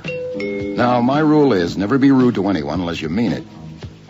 But when I saw her there on the stoop, her gray hair straggling all over her dirty face and her coat missing a strategic button, well, I meant it. I don't want any, thanks. You would have once, Buster. 30 years ago, I was a real treat. My, how time flies. Hey, wait! I want to see Nero Wolfe, the detective. Sorry. Do I gotta walk right through you? There are difficulties, lady. 1, I'm bigger than you are. 2, Mr. Wolfe only sees people by appointment. 3, he won't be available till 11 a.m. 4, my watch says 10. I'll come in and wait. No. I'm half froze. No go. Listen, are you nailed down? I'm just fascinated. What's your name? My name's Annis. Hattie Annis. What do you want to see Mr. Wolfe about? Listen, I'll tell him when I see him. You'll have to tell me, Mrs. Annis. Miss Annis. Oh, I'm sorry. My name's Archie Goodwin. I'm Mr. Wolfe's assistant. I know who you are. Oh. And if you think I look as if I can't pay Nero Wolfe, there's going to be a reward, and I'll split it with him. Now, you want a reward, you go to the police. Listen, I wouldn't trust no cop if he was a baby and stark naked. I got it. Right here in my purse. What have you got? I'll tell Nero Wolfe. Listen, Buster, I'm no Eskimo. Let the lady in, will you? No, it's no go. We got strict rules around here. Go around the corner and have a coffee, or duck into the cleaners and have them fix that coat button. What? Come back at 11:15, and maybe Mr. Wolfe will see you. That's all I can do. Okay, I'll be back. You keep this package for me, Buster. Oh, what's in it? It won't bite. And don't you open it till I get back. I don't want no cop to get hold of it.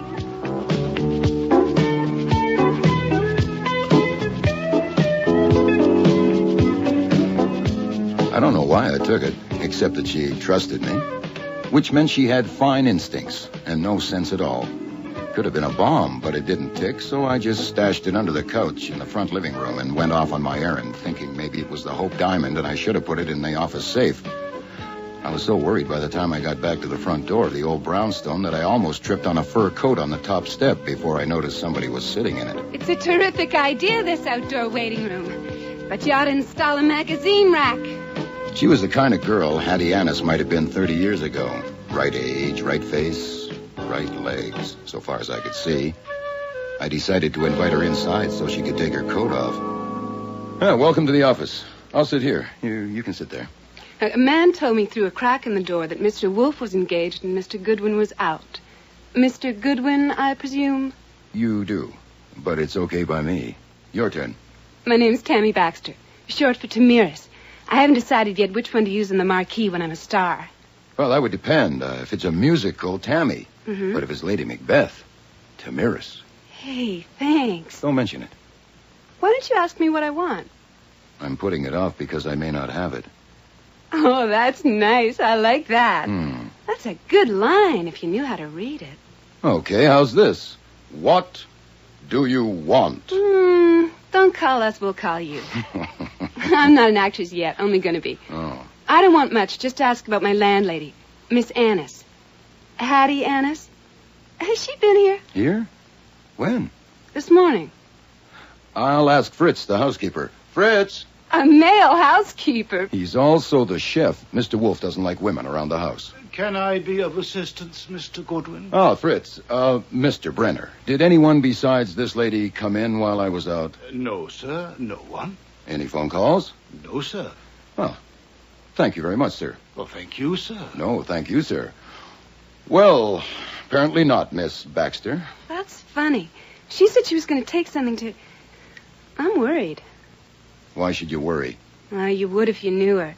She almost never leaves the house, never goes more than a block away. She's no loony, you know, but she's not quite all there. And we all feel responsible for her. All? It's a boarding house. Oh. A dump, almost. But anybody in show business or trying to be can get a room there, even if you don't pay every week. I only hope she's... Well, if she comes, will you phone me? Oh, sure. If you'll give me your phone number. Oh, my, you read that line wrong, too. Got your little black book handy?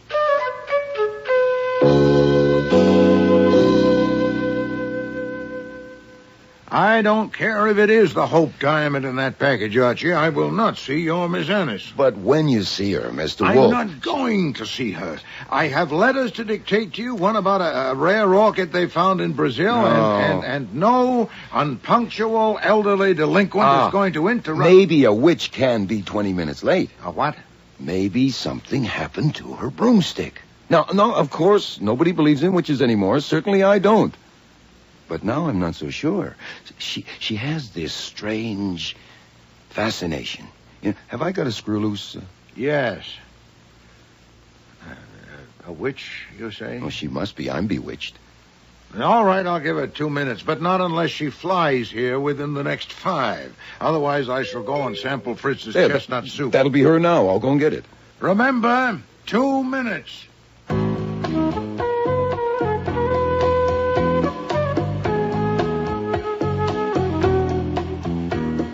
It was her, all right, looking as if she'd been hit by a car.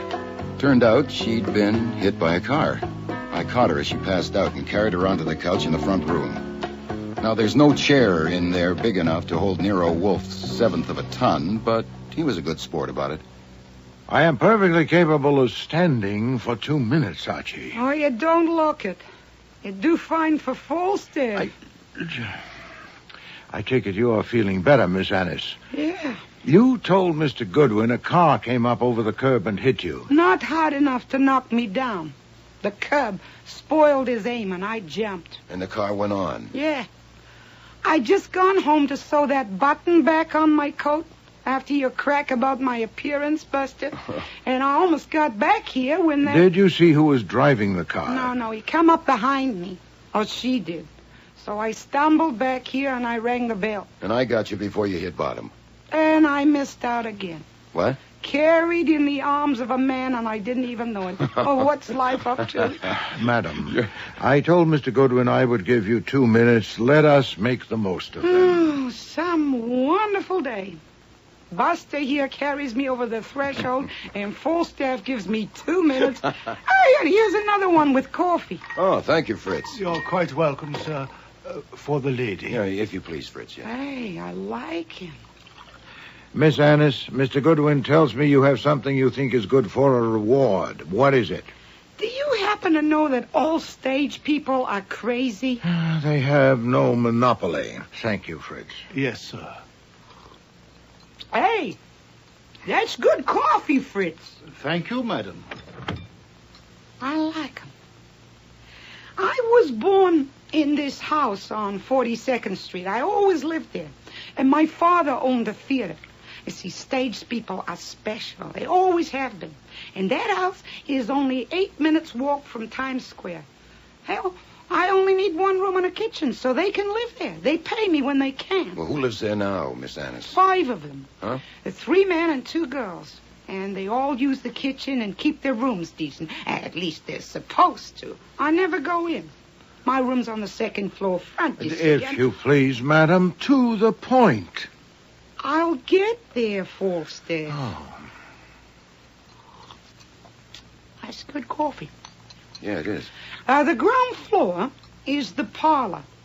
And nobody goes in there much since my mother died 2 years ago. But once a week, I go in and I take a look around. When I went in yesterday, a mouse run out from under the piano and went in back of the bookshelves. You believe a mouse can run up a woman's leg? No. No, neither do I. No. So I got my umbrella from the hall, and I poke around behind the shelves. But he didn't come up. Oh, must we listen to a Beatrix Potter tale? So I took some books out, and in back of them was a little package I'd never seen before. Aha. And I opened it, and that's what I brought. It's under the sofa, sir. I'll get it. We can split the reward 3 ways. You, me, and Buster here. Open it, Buster.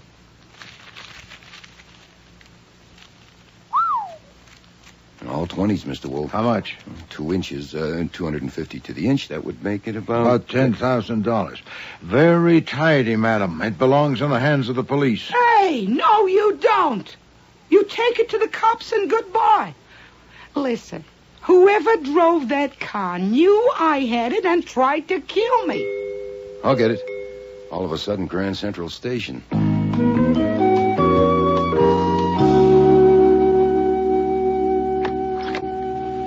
Yes, sir?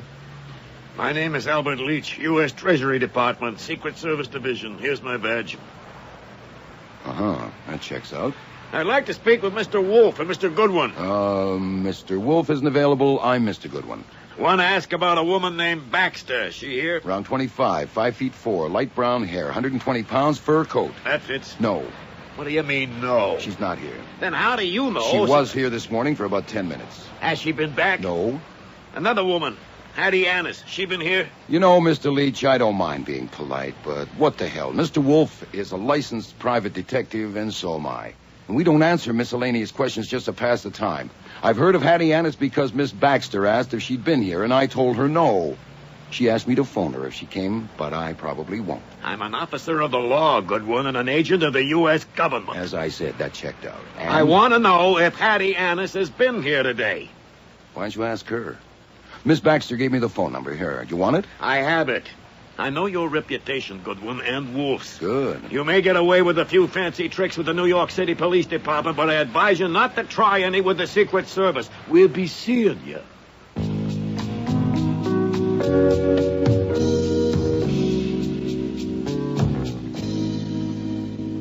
Hold everything, Mr. Wolfe. Those bills are counterfeit. Yes, we know that. You do? How'd you find out? Miss Annis just told me so. You knew they were phonies? Of course. Why would he hide real money in my parlor? And why would I bring it to Nero Wolfe? How did you find out, Archie? That was a T-man at the door. A what man? A T-man, a Secret Service agent of the U.S. Treasury. That's their job, counterfeiters. He wanted to know if a woman named Baxter was here this morning. Tammy Baxter? Tammy Baxter was here? That's right, and he wanted to know if you were here, too, and I insulted him, so he left. You insulted a T-man? Why didn't you show him in? And have her accuse me of substituting phonies for the real money she walked in here with? Hey, what did you say? Call the Secret Service at once, Archie, and tell them it's here. If Miss Annis leaves before they arrive, keep the package and give her a receipt. Good day, madam, and please don't get up. Hey, don't you madam me. You mean that? Call the cops and hand it over? Not the cops, Miss Annis, the Secret Service. I have a responsibility as a citizen. Counterfeit money is contraband. I can't let you walk out with it. I'll get up when I like, and I'll walk out when I like. Steady. Bootlicker. Here, let me help you. The great detective Nero Wolfe, just a flunky for the cops. Hey. If full staff was here, I'd apologize. Madam, I cannot. cannot. And you can't glare me down. This lady is going to talk. Now, don't you touch me, Buster. Take it easy. You know better, thinking I pull a switch on you. It may be counterfeit money, but it's not your counterfeit money, it's mine. I find that stuff in my house. I'd rather burn it than turn it over to the cops. So I think I'll get a detective to find out who put it there. So I go to Nero Wolfe, and this is what happens. You want to suck up to the cops. I spit at you. I don't spit, but I spit at you. Miss Annis, you have a point. I reject the charge of civility, but you have a point. Has a private citizen the right to confiscate contraband? I doubt it. That counterfeit money is yours until seized by public authority, which I am clearly not. I confess to error. but I was prompted by expediency, not sycophancy. What? I merely wanted to get clear of the muddle. Now, I offer a suggestion. Mr. Goodwin will put the bills in my safe and go with you to your house to investigate. You say you wanted to engage me to find the counterfeiter. Well, he will decide if that is feasible without an expensive inquiry. If it isn't, I'll return your property to you, but I'll notify the Secret Service that I am doing so. And in either case, I shall expect no fee. We split the reward 3 ways. I have no interest in a reward. Archie, be good enough to escort Miss Annis home.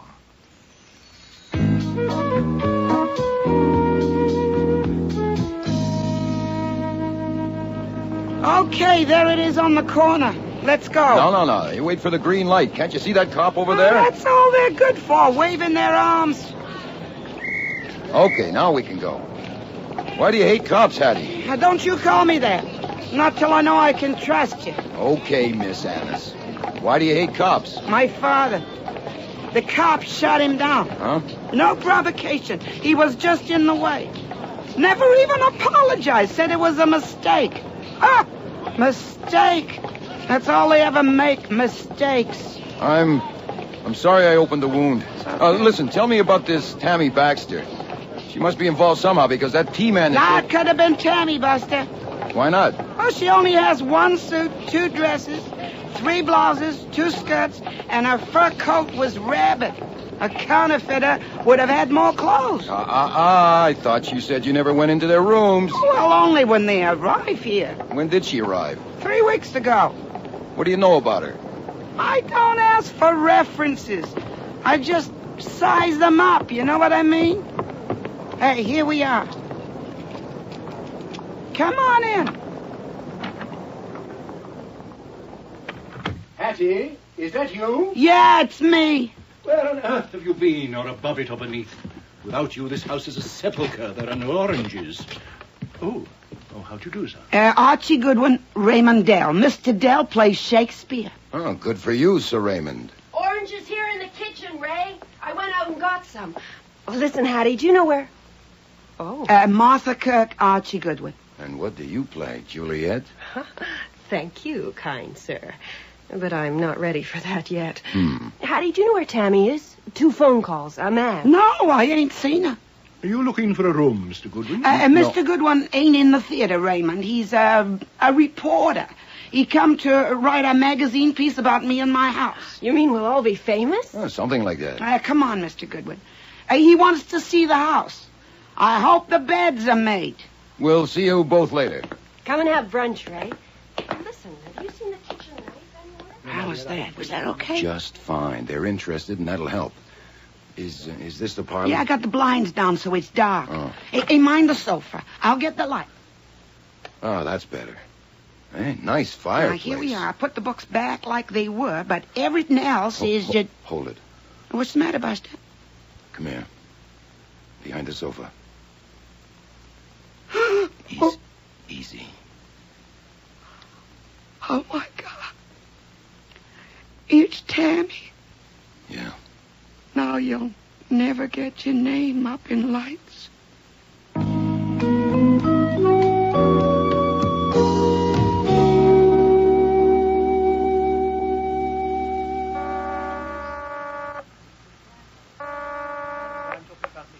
Yes? Me. Calling for Miss Annis's house to report a complication. Went into the parlor to look at the bookshelf and found Tammy Baxter on the floor with a kitchen knife in her chest. The girl who came in this morning and the T-man was interested in. I'm keeping my voice low because this phone is in the hall and there are people in the kitchen with the door open. I have my eye on it. Have you called the police? Miss Annis won't, so I'll have to. I suppose I ought to contact Leach, the T-man. Why him? To tell him the lady whose health he was inquiring after is dead. But I need instructions. When I start answering questions, what do I save? Oh, not again. Again what? Again you. Huh? Your talent for dancing merrily into a bog is extraordinary.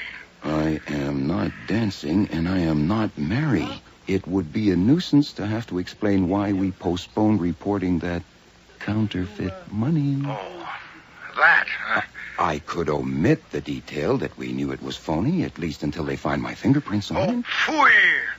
that woman has got us into the worst kind of... She says she's not going to see any cops and has locked herself in her room. Even if they break the door down, I doubt if they'll hear much. Now, one will get you 10. She won't even tell him where she went this morning. But if you prefer me to confess that we know all prefer to about... obliterate the entire episode. Found the woman. Oh, all right. Omit that detail. Okay. Now I'll call the Marines.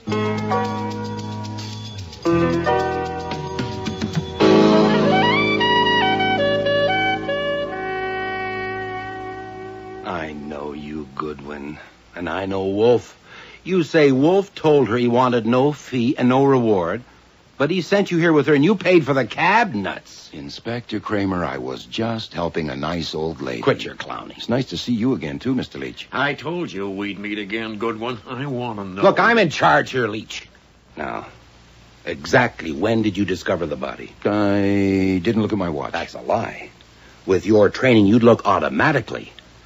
Raymond Dell and Martha Kirk say you and Miss Annis left the kitchen just after 1. And you call my office at 1:34 for half an hour. What were you doing? Getting Hattie Annis up to her room and talking her down off the ceiling so I could call you. She has a personal attitude toward cops. A cop shot her father. Yeah, 15 years ago. Hasn't she any sense? No. Oh, then I went to the John. Is that okay? No, it is not okay. You're getting into deep trouble, Goodwin. I warned you not to try any tricks with the Secret Service, Goodwin. That you did, Mr. Leach. And at that very moment, when I was asking you if Hattie Annis had been there, she was inside with Wolfe. You just admitted it. You withheld information required by an agent of the federal government in the performance of his duty, and you'll answer for it. I'll answer now. Why should I tell you anything about anybody? If you had any proper ground for asking me about Hattie Annis, you didn't mention it. She and I found a dead body in her house, and it's Inspector Kramer's job to catch murderers, and it's just possible there's a connection between the package Miss Annis found and brought to Mr. Wolfe, so I'll answer his questions. I can't think offhand of any question I owe you an answer to. You want to try? I'll pick the time, Goodwin, not you. Inspector, I'll be in my office if you get anywhere with this bunch. Listen, Goodwin, we need your help here. What? Am I hearing you right, Inspector? Well, I'd love to help, honestly. I bet. Did you tell that Annis woman to bolt herself in? No, I told you just like it happened. Yeah. Well, she won't open the door. She won't open her trap. We don't want to smash the door unless we No, have she's to. not my client, nor Mr. Wolfe's. Yeah. But wouldn't she open the door if you asked her nice? Probably. Okay, ask her. Only if you and your men stay down here with the door shut. And I mean down here. Okay, Goodwin. It's a deal.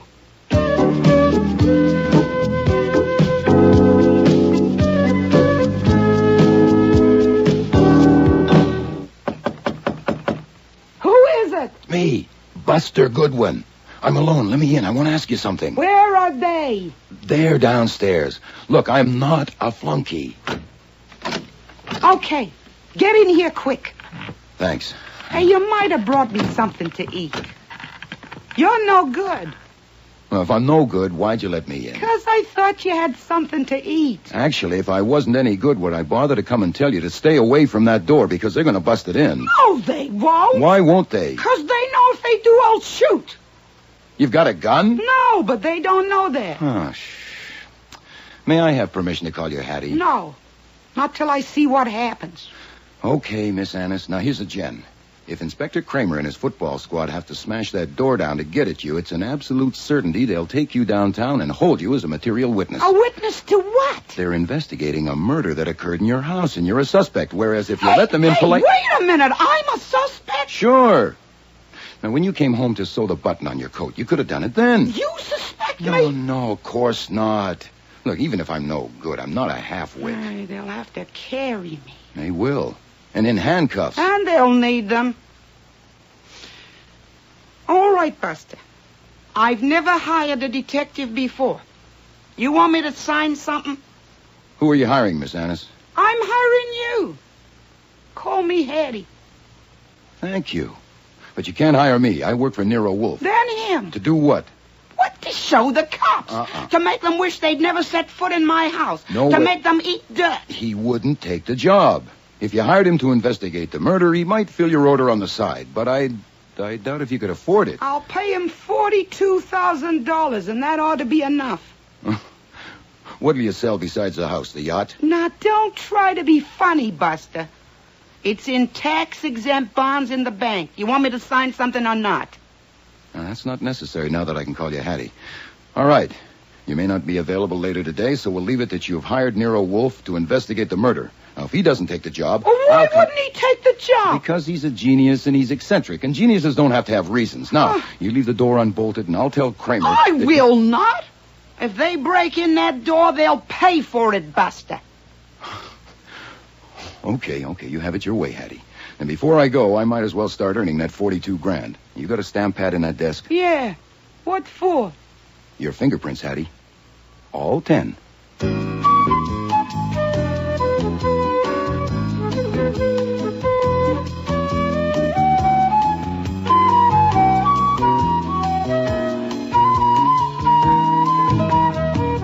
One of the rules in our house is no business talk at meals, and another is no business in the orchid rooms except in emergencies.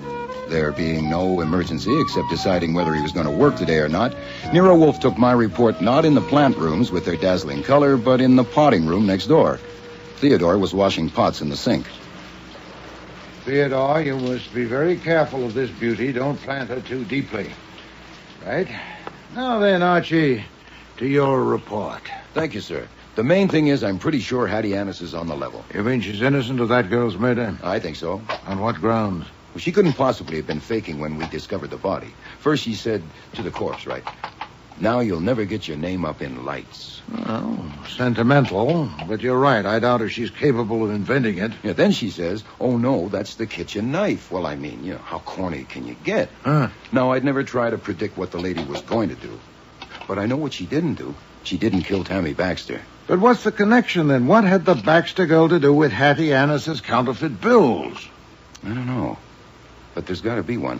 Because I called Kramer and Leach separately, and they both turned up at the house together. Coincidence? No, sir. They'd been talking. Planned a little campaign for handling yours truly. I must say, Kramer and Leach, neither of them asking if you knew the money was counterfeit. It's an insult to your intelligence and mine. My guess is Leach told Kramer not to mention it, because what Leach wants to find is the source. He'd rather catch an engraver than a murderer any day. And if counterfeiting was mentioned to me, I might mention it to someone else, like a reporter. God knows I wouldn't put it past you. Oh, thank you, Theodore. Splendidly potted. Oh, yes. Let me hold a little beauty. All right, on, Archie, on. Next, Tammy Baxter was a tea woman. A tea woman? Well, you have tea men, you can have tea women. Oh. When Leach was here this morning, why didn't he ask me what Tammy Baxter had told me? Because he knew. She'd already reported to him. Also, he knew the phone number of that house. Said so. And Kramer. Why wasn't he more interested in my talk with Tammy only an hour before she was murdered? Because he already knew from Leach. Then she'd been posted in that house by the secret police. What else? Someone who lived there was passing bad money. If they knew who, they'd know who killed Baxter. So I figure they don't. Oh, it's one of the 4 rumors. Is that it? They all use the kitchen knife. Raymond Dell, who's an old ham, and then there's Noel Ferris. He's a young, sensitive type. Paul Hanna, a character juvenile from Central Casting, and Martha Kirk, who has 20-year-old dimples and a nice smile. They work irregularly, but that's showbiz. Nonetheless, one or more may have an alibi. Check. Oh, if Hattie Annis is your client, Go on. you probably want to phone our lawyer since you don't like leaving your clients in the coop. Oh, phooey, lawyers cost money. Those bonds of hers may not exist. She's probably an indigent. Not a chance. She's my favorite screwball, but she's not a liar. I'm in her debt. She made Kramer ask me a favor. Oh, all right, then. Call Parker. Have him get her out on bail. Fine. Now that's settled, I assume you don't intend to let go of your client's property unless a court orders you to. What property? The package. According to Kramer and Leach, we're not supposed to have guessed the bills are phony. I thought I'd try the package for fingerprints, okay? No objection. But there'll be other prints than yours. Hers, for instance. How will you know them? I got hers before I left. You took her... There are 7 good prints, 12 fair ones, and 14 smudges. The only ones you can identify are mine and Hattie's. Either he wore gloves or he wiped it. Confound you, Archie! You dropped the pot. Then pick it up. Yes, No. You look after it, Theodore. Oh, confound you, Archie, I say again. Why ask permission for something you've already gone ahead and done? Because I had to know you'd taken her on as a client. Oh, phooey. Now what? Come. Excuse me, Mr. Wolfe, but there's a party below wishing to see you. What party, Fritz? Didn't you tell him I'm busy? Yes, sir. Messrs. Dell, Ferris, and Hannah, and Miss Kirk. All four of them. This is the limit. Did you invite them, Archie? No, sir. It's a surprise party.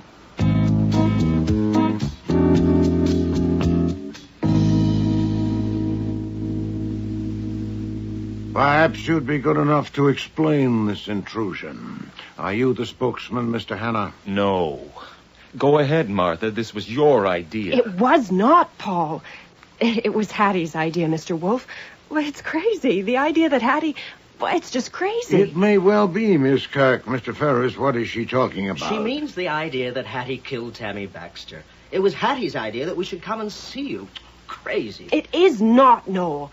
Right, Raymond? Idiot children, snapping and yapping in the face of tragedy. Oh, shut up, Raymond. Death isn't tragedy. Life is tragedy. It isn't life or death. Was it Miss Annis's idea that the four of you should come and expound philosophy to me? Miss Kirk, do I gather she spoke with you? I was coming downstairs, and they were carrying her out, and she saw me and said she had hired you and Mr. Goodwin to make the cops eat dirt, and we had to come and tell you everything we told the cops. They were carrying her, literally, bodily? Yes, 2 men. Had they forced the door of her room? Yes. Possibly actionable. For the record, Miss Annis is my client, but my job is not what she said. It's to investigate the murder committed in her house. It was committed by a sex maniac. Twice last week, a man followed Tammy right to the door. Well, I offered to ambush him, but she said no. If he did it again, she'd handle him. She would, too. Sir Lochinvar Hannah. Damn clever, these sex maniacs. Must have had a set of keys and known exactly where to find the kitchen knife. You keep harping on that, Noel. I identified it because anyone could, with that nick in it. I did. Oh, God. The thought that the knife I'd used so often to slice tomatoes. Spare us your sensitivity, Noel. We came here to serve a friend in whose debt we are, not to prattle. We know that Hattie was not herself. We cannot judge her. We can only ask, what can we do or say to help her? Hattie said we should tell Mr. Wolfe everything we told the cops. That may not be necessary. When 4 people are conversing in my presence, and I know that one of them committed murder less than 12 hours ago, I'd be a dolt to get no inkling at all. You know it was one of us? How? Not by an inkling, Mr. Ferris. There is the knife. And there is my conviction on grounds to satisfy me that Miss Annis didn't use it. 3 of you came here to help a friend. We all No, did. 1 of you came because you didn't dare to refuse. Nor will that one dare to refuse to answer my questions, and thus expose himself, or herself. If I fail, it'll be because I haven't asked the right questions, and I don't intend to fail. Mr. Dell, have you paid your room rent for the past 3 months? That's not the kind of question the police ask. No, but it's the kind of question I ask. Have you? You could just as well ask Hattie. I have paid no rent for 3 years. She has asked for none. Miss Kirk? Does the question embarrass you? No, I've been there a year and pay $5 a week. From current income? I haven't any. I'm attending a ballet school. I get a monthly check from my father. I see. Mr. Ferris? I haven't figured it out. I pay her whatever I can, when I can. I've been there for 18 months. A little TV, a stage show that flopped. I take it you're a trifle behind. Mr. Hannah? I'm taking no dare. You say you know one of us killed Miss Baxter, but I don't believe you. Whoever killed her got into the house somehow and used the knife. Anyone could have. I ain't taking no dare. Your spunk is impressive, Mr. Hannah, but are you here to oblige your friend or to show off your conceit? I've been there for 4 months, and I paid every week. That proves something, for God's sake. That you are not a pauper. Now, Miss Kirk, for what you have told the police, one detail only. Where were you this morning? I slept in till about 11, got up and did my exercises in my room. About 12:15, I came down, saw there were no oranges, and went out and got some. I wasn't gone more than 10 minutes. I was cooking up some breakfast when Hattie came in with Mr. Goodwin and said Yes, that's far enough, thank you. Did you see any of the others this morning? No, not till Ray came to have breakfast, or brunch. Mr. Dell, I know you came downstairs when Miss Annis entered the house with Mr. Goodwin, right, Archie? That's right, sir. And before that, Mr. Dell? Nothing. I was asleep. Then how did you know there were no oranges? What? Oh, well, I read late. Sophocles, Oedipus Rex, as a matter of fact. About 5 o'clock, I wanted an orange. There weren't any in the kitchen, so I went back up to my room. At night, you read. How do you spend your afternoon? What's that got to do with it? I'll be the judge. Oh. All right. I babysit. You what? I have a painter friend by name Max Ada who lives in an East Side tenement. His wife is dead. He has 2 small children. From 2 to 7 p.m., I am their reluctant keeper. Are you happier knowing my shame? What is Mr. Ada's address? Oh, this approaches lunacy. His address is 314 Mission Street. Thank you. Mr. Hanna, since I'm now only asking for what you've already told the police, I hope you won't be provoked. You do like hell. I left the house a little after 9 o'clock and spent a couple hours around the West Side docks. What were you doing around the docks? Looking. I'm playing a longshoreman in a show at the Mushroom Theater. And then I hopped a bus downtown. I got to the theater just before 12. We just started rehearsing when a guy comes up to me and flashes a badge and takes me in for questioning. Where is the Mushroom Theater? Bowie Street.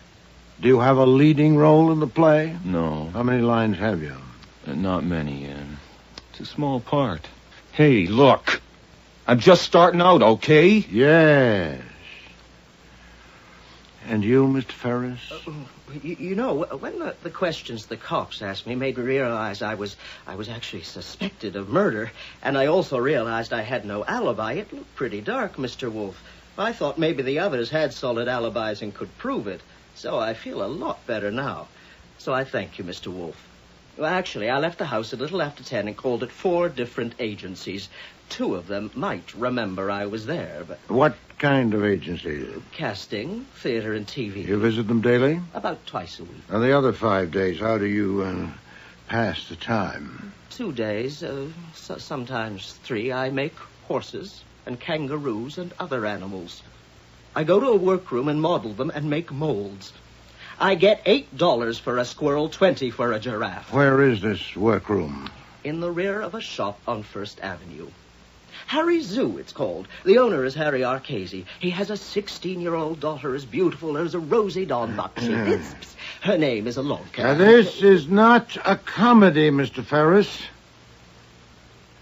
I engaged to act for Miss Annis only 5 hours ago, and I haven't arranged my mind. So my questions may be at random, but they are not frivolous. Now that I have seen and heard all of you, I am better prepared. I bid you good night, and leave Miss Annis to thank you, 3 of you, for coming. The 4th will begin to feel the pinch.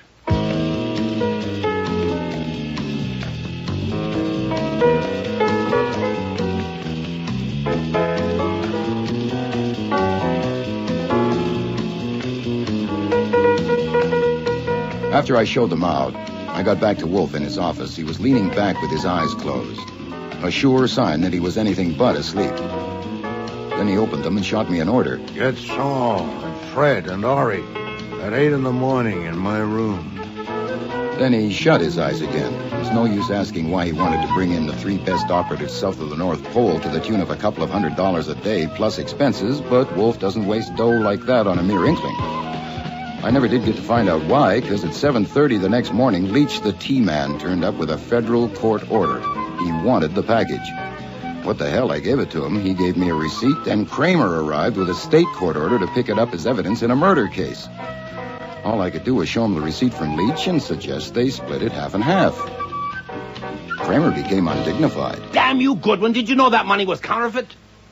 I told him point blank no, and felt better. It's always a relief to get a lie off your chest, but 10 minutes after he left, I got a phone call, an invitation I couldn't refuse to have coffee with the district attorney before it got cold. Goodwin, this is serious. Maybe the most serious trouble you've ever been in. It's up against stiff competition, sir. And I think you'll find it in your interest to overcome your tendency to crack wise. Yes, sir, we shall overcome. You dispose of evidence in a murder case. I have? You deliberately arranged for Mr. Leach to beat Inspector Kramer to that package. I did. But Leach asked for it first, that's all. And I don't suppose you have any idea why the Secret Service was interested in that package? He kept me there for 8 hours and didn't learn a thing. What I learned was that they hadn't got anything out of Hattie Annis either. They let her out on bail witness. I figured Parker, the lawyer, would have taken her back to Wolfe's. Her in mind. What I didn't have in mind was another surprise party. I think you know everybody, Archie. Inspector Kramer, Mr. Leach from Treasury, Miss Annis, her boarders, Mr. Dell, Mr. Hanna, Mr. Ferris, and Miss Kirk, and, of course, Sergeant Stebbins at the door. Happy Thanksgiving or whatever. I hope I didn't interrupt. You already have. Thank you. Okay, Wolf, we didn't come here just to hear you speak. Oh, yes, you did. Well, if you got something, let's have it. You know well enough I have something, Mr. Kramer, or you wouldn't have come. You told me on the phone that you had a stroke of luck. I did have, but I invited it. I knew where to send the invitation. In fact, I sent invitations to 3 different addresses by special messengers. An East Side tenement, a shop on First Avenue, and a building on Bowie Street which houses a theater. I'm damned if I know what you're talking about. You don't. But the others do. Those places sound familiar, Miss Kirk? Yes, they do. The tenement, Mr. Dell, is where you, well, shall I use your word, babysit? If you must. And the shop, Harry's Zoo, if I remember correctly, Mr. Ferris, is where you work between engagements. The work is very artistic. I did not say otherwise. And the theater in the building on Bowie Street, Mr. Hanna, your stamping ground, I believe. You know I played there. I told you. Indeed you did. Okay. So where did you have this stroke of luck? In a sense, at all 3 addresses. But my expectation was centered on one of them. When my expectation was realized, I was faced with the question whether to notify you, Inspector, or to notify Mr. Leach. And, preferring not to choose, I asked both of you to come along with the others. Miss Annis, my client, was already here. Damn right I'm here. Yes. You, Miss Kirk, Mr. Dell, and Mr. Ferris had a right to be present. And as for you, Mr. Hanna, since you're both a counterfeiter and a murderer... That's a lie! Hold it, Hannah. Hey, you let go of me. Are you arresting him, Mr. Leach? No, Mr. Kramer. Are you? Nobody's arresting me. Let go. Sit down, Hannah. You're under arrest as a material witness in the murder of Tamiris Baxter. Watch that door, Sergeant. That's prudent, Inspector, since I have no conclusive evidence. Only, talking to these people last night, I had faint intimations. Miss Kirk. What about me? Unlikely. You go to ballet school, you exercise each morning, and receive a monthly remittance from your father, all of which can be checked. Mr. Dell? Have I done something right? Yes, you paid no rent for 3 years. Mr. Ferris? I knew you'd get around to me. Yeah, an interesting possibility. But your statement that 2 of the agencies you visited yesterday morning might corroborate your whereabouts makes it improbable that you followed Miss Annis here at the same time. So what? So, Inspector, my attention centered on Mr. Hanna. He'd lived there only 4 months. He'd paid for his room every week. He'd almost certainly lied when he said Miss Baxter had told him a man twice followed her to the door. Miss Baxter was an agent of the Secret Service of the Treasury Department. Who said so? No one, Mr. Leach. Mr. Goodwin inferred it, didn't you, Mr. Goodwin? Well, I ran it up the old flagpole. Listen, Goodwin. You have carried discretion to an extreme, Mr. Leach, in concealing your interest in the occupants of that house. What I told him. Finally, Mr. Hanna's account of his movements yesterday left him completely free up to noon. He could have followed Miss Annis here, then back to her house, stolen a car, and when she left the house a second time, tried to run her over, thinking she still had the incriminating package. Well, he failed. So that's of little consequence now. Damn little consequence in anything you've said so far. Oh, I could speculate further. Did he kill Miss Baxter because she'd seen him try to kill Miss Annis with the car? She was certainly in the neighborhood. And perhaps confronted him when he returned to the house? Oh, well, it's your job, Inspector, not mine to screw a confession out of him. I've got nothing to confess. You're going to regret this, Wolf. You're going to regret it good. I think not, Mr. Hanna. Following my speculations, I sent 3 men to 3 addresses. Saul Panzer here, who leaves less to luck than any man I know, went to the Mushroom Theater. 3 times he phoned to report, and the 3rd time asked for reinforcements. In a word, he'd nosed around, abetted by the superintendent whose palm he'd oiled, and discovered that the 3rd floor of the old building was occupied by a job printing shop with 2 presses and the usual engraving equipment. I gather there was a fight, as you may observe from Mr. Panzer's blackened right eye. The 2 printers were at length subdued and tied up and now lie under the devoted surveillance of Fred Durkin and Ori Cather. That's breaking and entering, aggravated by assault. Unless you got the evidence. Oh, I have, Mr. Kramer. In behind stacks of paper on one of the shelves, Mr. Panzer found 8 stacks of new $20 bills. And in a compartment in back of a cupboard are 4 engraver's plates that were probably used to make them. And one of the printers, Mr. Panzer is prepared to swear, aren't you, Mr. Panzer, said to his mate the words, "I told you Paul would squeal." I believe, Mr. Hanna, your first name is Paul. I'll get you, Wolf. Grab him, Sergeant. Hold it right there, Hanna. So, gentlemen, I was faced with a dilemma. Since he was both a counterfeiter and a murderer, I leave it up to you, Mr. Leach, who has the priority. But since Mr. Kramer seems to have him under arrest... You see, Falstaff, I told you, don't trust the cops.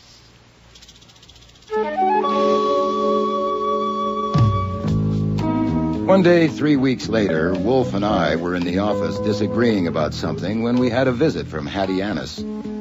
She opened her handbag and took out a little package wrapped in brown paper, and we both thought, good Lord, she's found another one. But she put it to one side and brought out an envelope.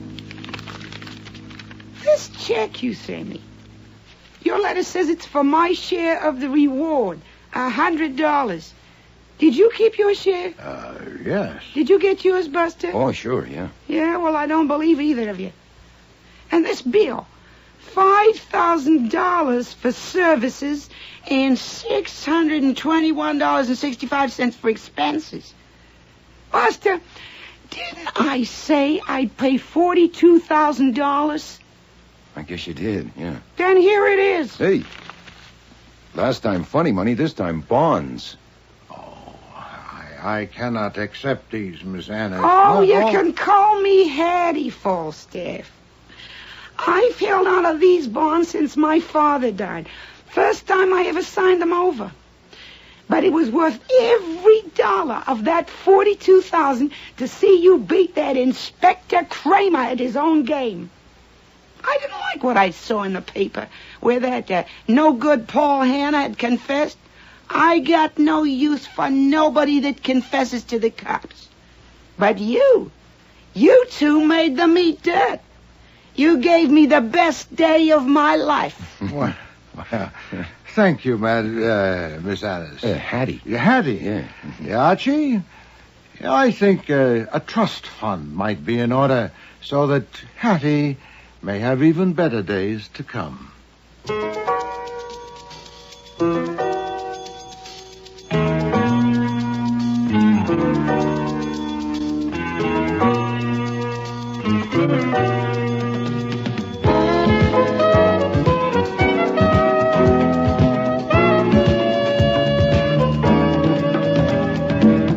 Starring in today's episode were Mavor Moore as Nero Wolfe, Don Franks as Archie Goodwin, and Cease Linder as Inspector Kramer. Joy Coghill was Hattie Annis, Brent Carver, Paul Hanna, Gilly Fennick, Raymond Dell, Lynn Griffin, Martha Kirk, Sandy Webster, Leach, Nikki Guadagni, Tammy Baxter, Peter Blay, Noel Ferris, and Frank Perry was Fritz. Music was composed and conducted by Don Gillis. Technical operations, John Jessup. Sound effects.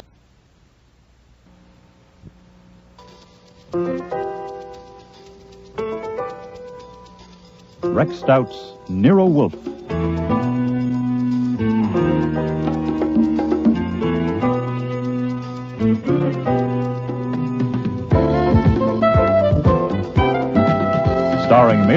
as Nero Wolfe, and Don Franks as Archie Goodwin.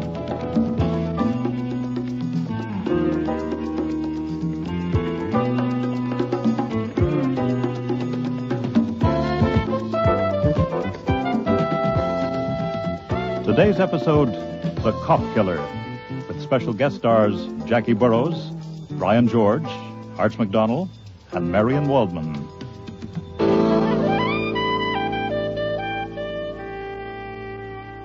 The truth of the matter is that everyone doesn't understand my sense of humor. It's not the first time my mouth has gotten me into trouble. Mr. Goodwin, you told me once that people in danger have only to mention your name. So when Tina and Carl from the barber shop turned up at the front door that morning, I didn't know at first how to deal with the situation.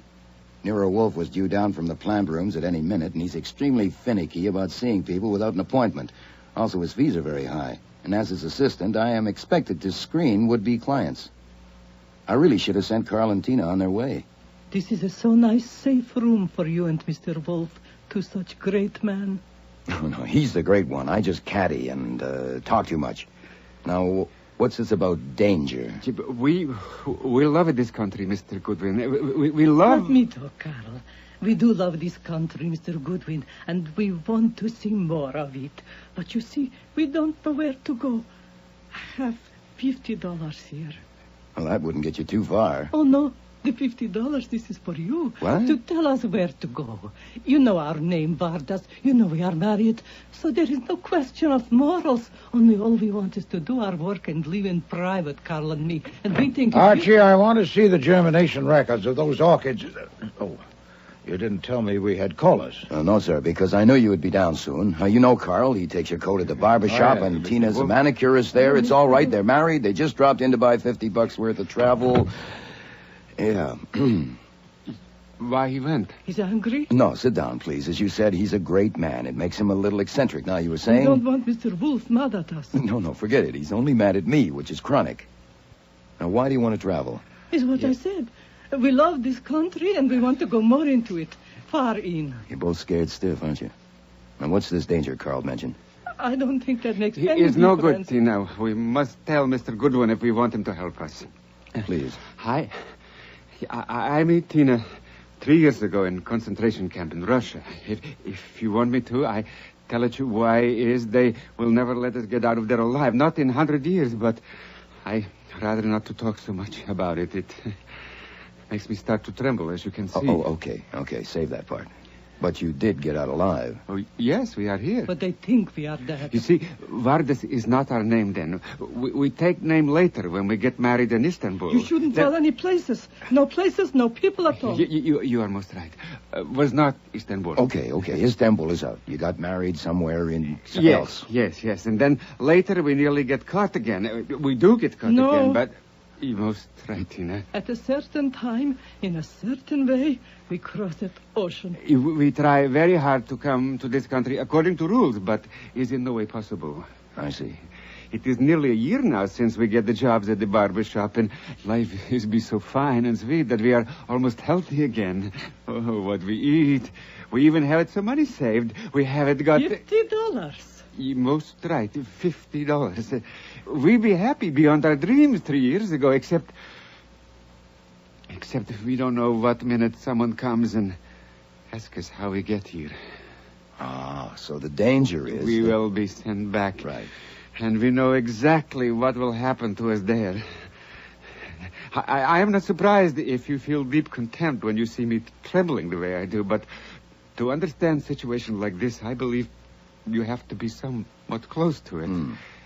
As I am, as Tina is. The danger has come, Mr. Goodwin. This morning, a man came to barber shop and asked us questions. An official. What kind of an official? Was he wearing a uniform, you mean? No, in the regular clothes. But he showed us card from police department. His name was on it. Jacob Wallen. What time this morning? Little after 9 o'clock, soon after shop open. He talked first with Mr. Fickler, the owner, and Mr. Fickler bring him around behind partition to my booth, and the man, he take out notebook and ask me questions. What kind of questions? My name, where I live, where I came from, how long I've been working there, all that kind. And then, about last night. Last night? Yeah, where I was and what I was doing last night. Did he say why he was curious about last night? No, he just asked questions. Did he ask to see your papers? No, that will come next. That's why we can't go back there. We have to leave here today, now. Did he question Carl, too? Yeah. Right after me. And after Carl came out, he sent in Jimmy, but Carl and I knew we had to get out. So we wait till Mr. Fickler went to back up shop for something, and then we just walk out. And you came here? No, first we went to our room where we live, and we pack our stuff. Yeah, but then we realized that we don't know about where to go, and we might make some terrible mistakes, so we talk it over. We decide that best thing will be to come to you and pay you to help us. Why me? Because we don't know many people here, and you are a professional detective. And anyway, Carl like you. Best of all customers. You don't tip him much, so it's not that. I have noticed you myself, the way you look. You look like a man who would break some rules, too, if you had to. Thanks. Ah, damn it. Now, why did you have to beat it? That alone fixes you. What else we can do? Well, he was questioning the others, too. He was concentrating on last night. What about last night? Now, what were you doing? Out there breaking more rules? Oh, no, we don't. We go straight home and eat in our room as usual. Then I wash some clothes. And I read book. About 9 o'clock we go for And walk. we are in bed by 10:30. Our usual time. Well, then why did you run this morning? Mr. Goodwin, policemen asking questions has different effect on different people. Right. If you have a country like this one and you are innocent of crime, all the people of your country are saying with you when you answer the questions. Uh-huh. But two people alone can't answer policemen's questions anywhere in the world. Takes it whole country to speak to policemen, and Tina and I, we don't have it one. The country we had once, it is no longer a country. It is just a place to wait to die. Only if we are sent back there now, we will not have to wait. Please, Mr. Goodwin, take it $50. Take and tell us where to go. All little facts that will help us. Perhaps you can give us letter to some friends. It's not going to do any good. Now, if they're really after you, you'd be throwing your money away. Save it for a lawyer. Who are you phoning? Mr. Wolfe, in the kitchen. Yes? Are they gone? No, sir, they got themselves into a mess. I'm putting them in the front room till I get back. Where are you going? To get a shave. You can dock me.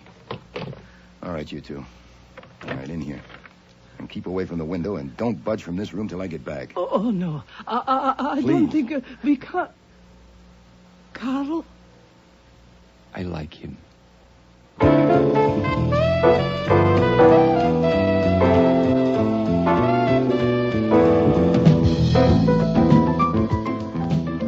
All right, move along there. Move along. There's nothing to see. What's all the excitement, officer? Accident in here. No one allowed in. How did the customers in the chairs get in? I'm a customer. Only customers with appointments. You got one? Certainly.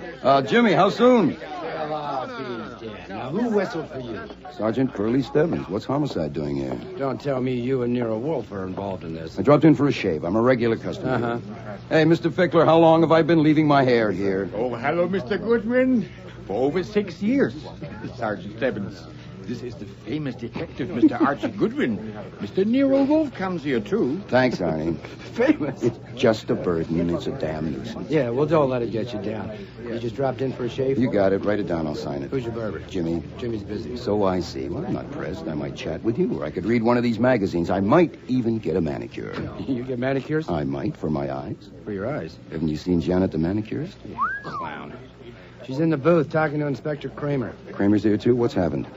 You know the other manicurist, Tina? Or her husband, Carl Vardis? I know Carl well enough to tip him for taking my coat. I can't say I know Tina, but of course I've seen her. Why? I'm just asking.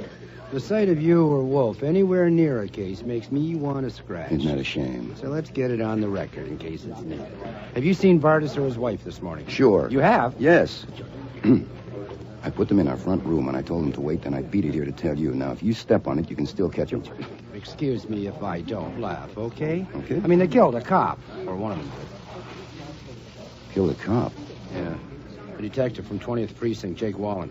Here in the barbershop? Yeah, this morning. The other side of that petition. Here in the barbershop? Yeah, this morning. The other side of that petition, in her manicure booth. Stuck a long pair of scissors in his back and got his heart. This was seen by someone? No, not seen or heard, damn it, but it was very busy in here, and those noisy massage things were going off and on. But you know it's them. They're prints on the scissors or something? Yeah, we'll do all right without prints. They hopped it. You'll do all right without prints. Now, Yeah, wait. we found out where they lived. They packed up and gone. That still doesn't mean they did it. I mean, some people get very scared at the sight of You blood. seem very interested. Why? Excuse me, Sergeant. Yeah? It's my lunchtime. Yeah. I just go down to the cafeteria at the end of the hall. Yeah. Hey, Jeffy. Yes, sir. Mr. Fickler here is going to lunch. Go along, stay with him. I want to phone my wife. Why not? Stay with him, Jeffy. Yes, sir. Thank you. If you settle for Carl and Tina, why does Arnie there have to have company at lunch? We haven't got Carl and Tina. Until we do, we're checking out everybody and everything. Now, I asked you, why are you so interested? It's just natural curiosity. What else? You could have a client. No, we don't. Yeah, we're looking for one. Don't make me laugh. Who in this barbershop could afford Wolf's fees? Yeah, I suppose. But I guess still I'm think curious because I can't believe you'd hang it on those two just because they ran. Come on now, you must have something else. we have. There, you see? We think Jake Wallen came to take Carl. For what?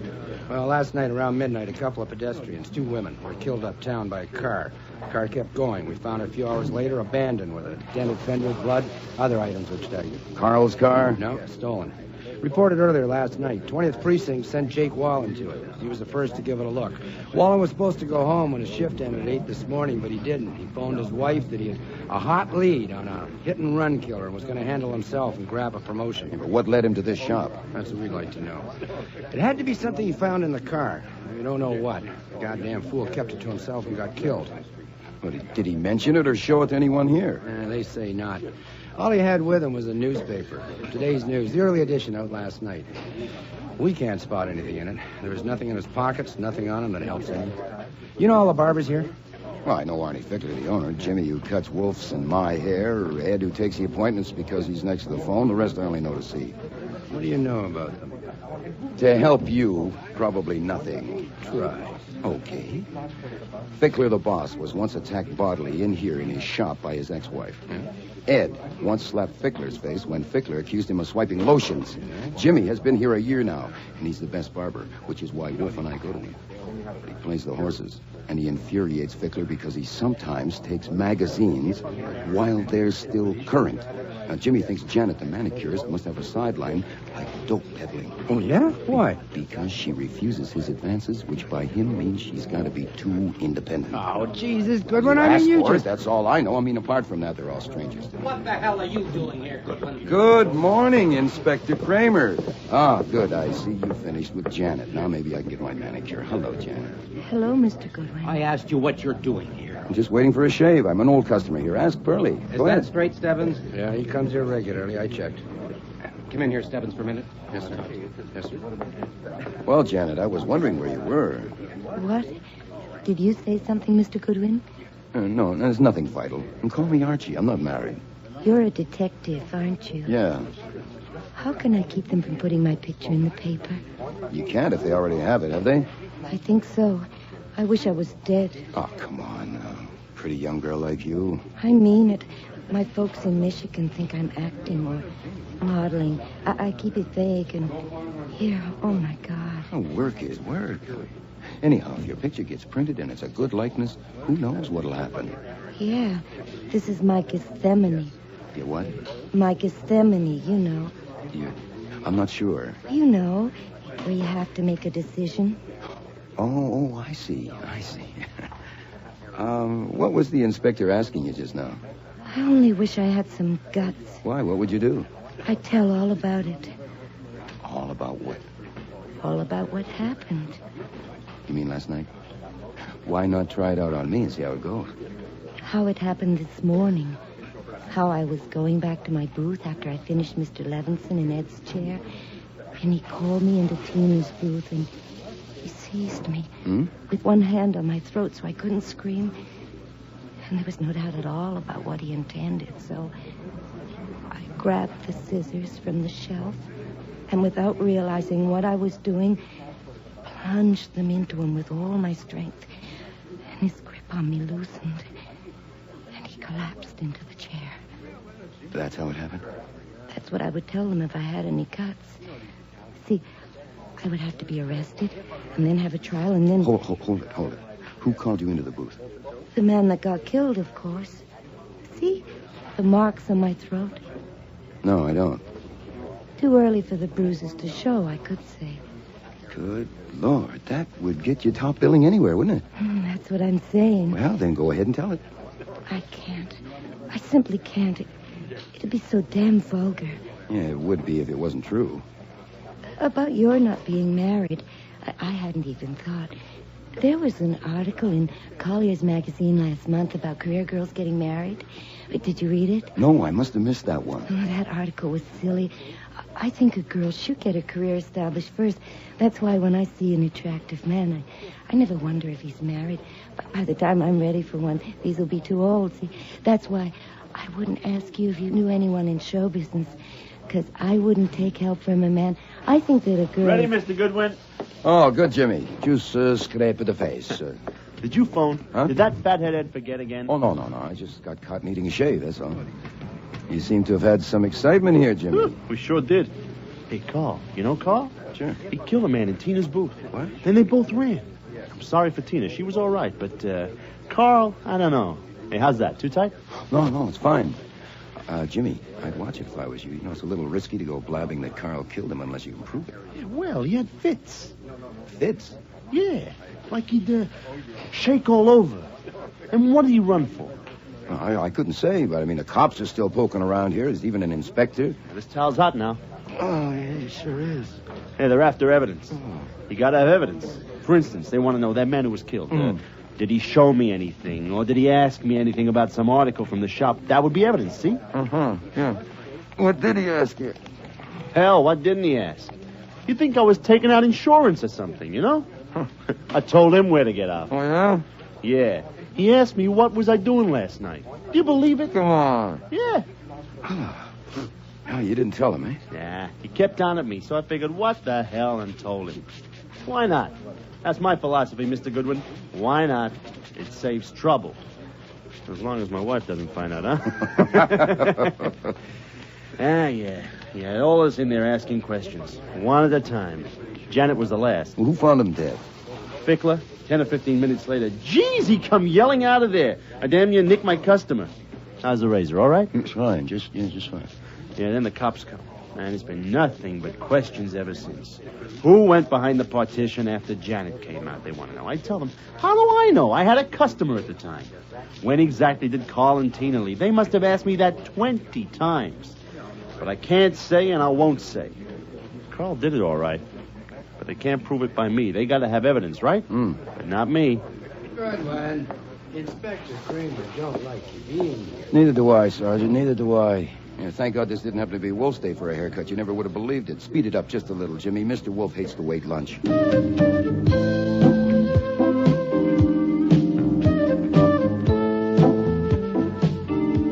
The first surprise when I got home was that Tina and Carl were not in the front room. The second surprise was to find them sitting with Wolfe at the dining room table. Than any other jackass. You're just in time, Archie. You like veal and mushrooms. I asked the Vardas to wait in the front room till I got back. I invited them to join us. I don't sit at my table alone when there are unfed people in my home. Yes, sir, but there's a problem. Yes, Archie? I know you have a paroxysm if I try to bring up business during meals, but 18,000 cops would give a month's pay to get their hands on Carl and Tina, your guests. Oh, indeed. Why? Have you talked with them?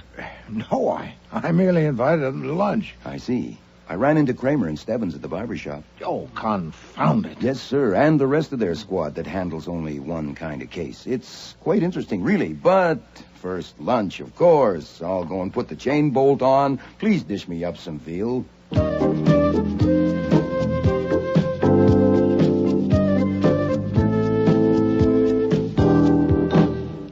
Please be seated. Mrs. Vardas, I think you'll find the red chair quite comfortable. Thank you, Mr. Wolfe. That was it fine cooking. Thank you, Mr. Vardas. Fritz takes great pride in his veal.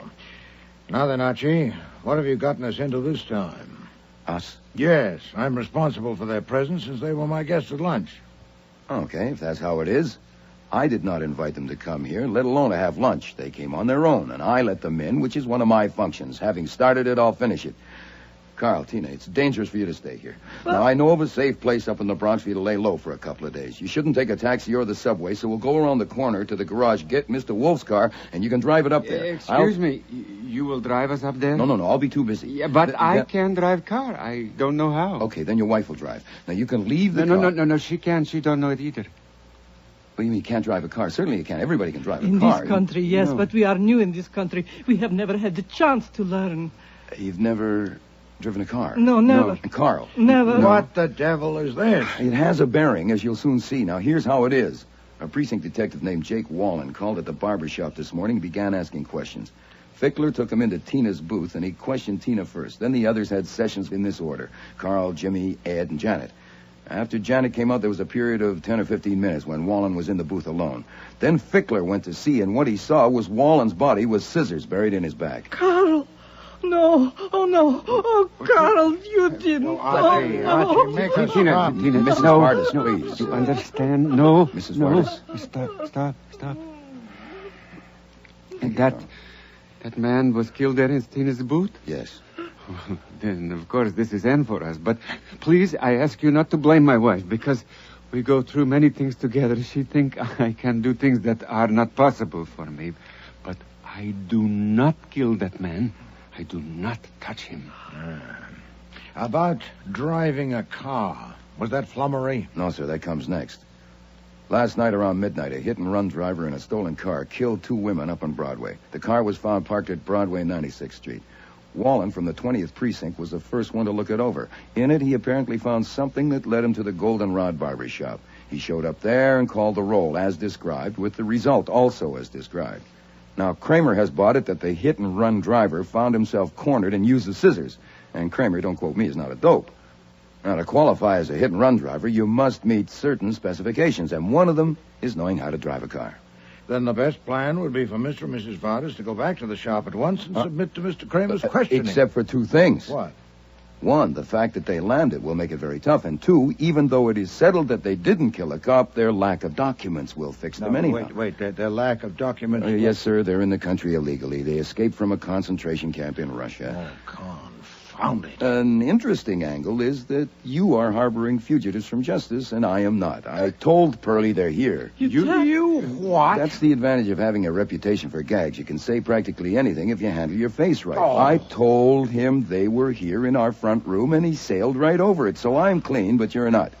If you don't want to call Kramer yourself, which I admit would be a little thick since they were your luncheon guests, I could get Pearlie at the shop, tell him that they're still here, and why isn't he sent for them? It might be better if you let us go ourselves, no? No.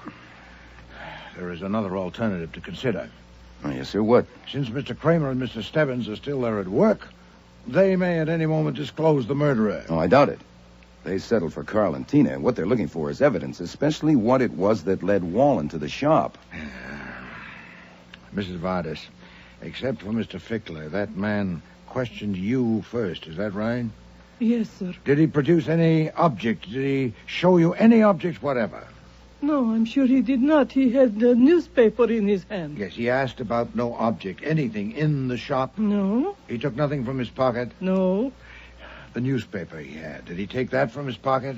No, he had it in his hand when he came in from the booth. In his hand or under his arm? In his hand, I think. Yeah, I'm sure. Was it folded up? Well, of course, newspapers are folded. Yes, Mrs. Vardis. Just remember the newspaper as you saw it in his hand. I'm making a point of it because there's nothing else to make a point of, and we must have a point if we can find one. Was the newspaper folded up as if he'd had it in his pocket? No, it was not. It was not folded that much. When he sat down, he put it at the table, and it was the way it is on newsstands, so that's how it was folded. But he didn't mention it? No. And you noticed nothing unusual about it? I mean the newspaper? No, it was only newspaper. What is it, Fritz? Inspector Kramer is at the door, sir. He insists on seeing you. Oh, confound it. Archie, quickly. See our guest to the front room. All right, now hurry, you two. Now sit there in the corner. Don't go near the window or doors. This time, don't move until I tell you. Is that clear? But... No, there's no but. Is that clear? Yes. Now, bring Mr. Kramer in, Fritz. Yes, sir. Mr. Wolfe will see you now. Well, it took you long enough. Good afternoon, Mr. Kramer. Fritz, will you bring beer, please? You'll have some beer, Mr. Kramer? I'm here on business. Indeed. How can I help you? You can tell me what Goodwin was doing at that barber shop this morning.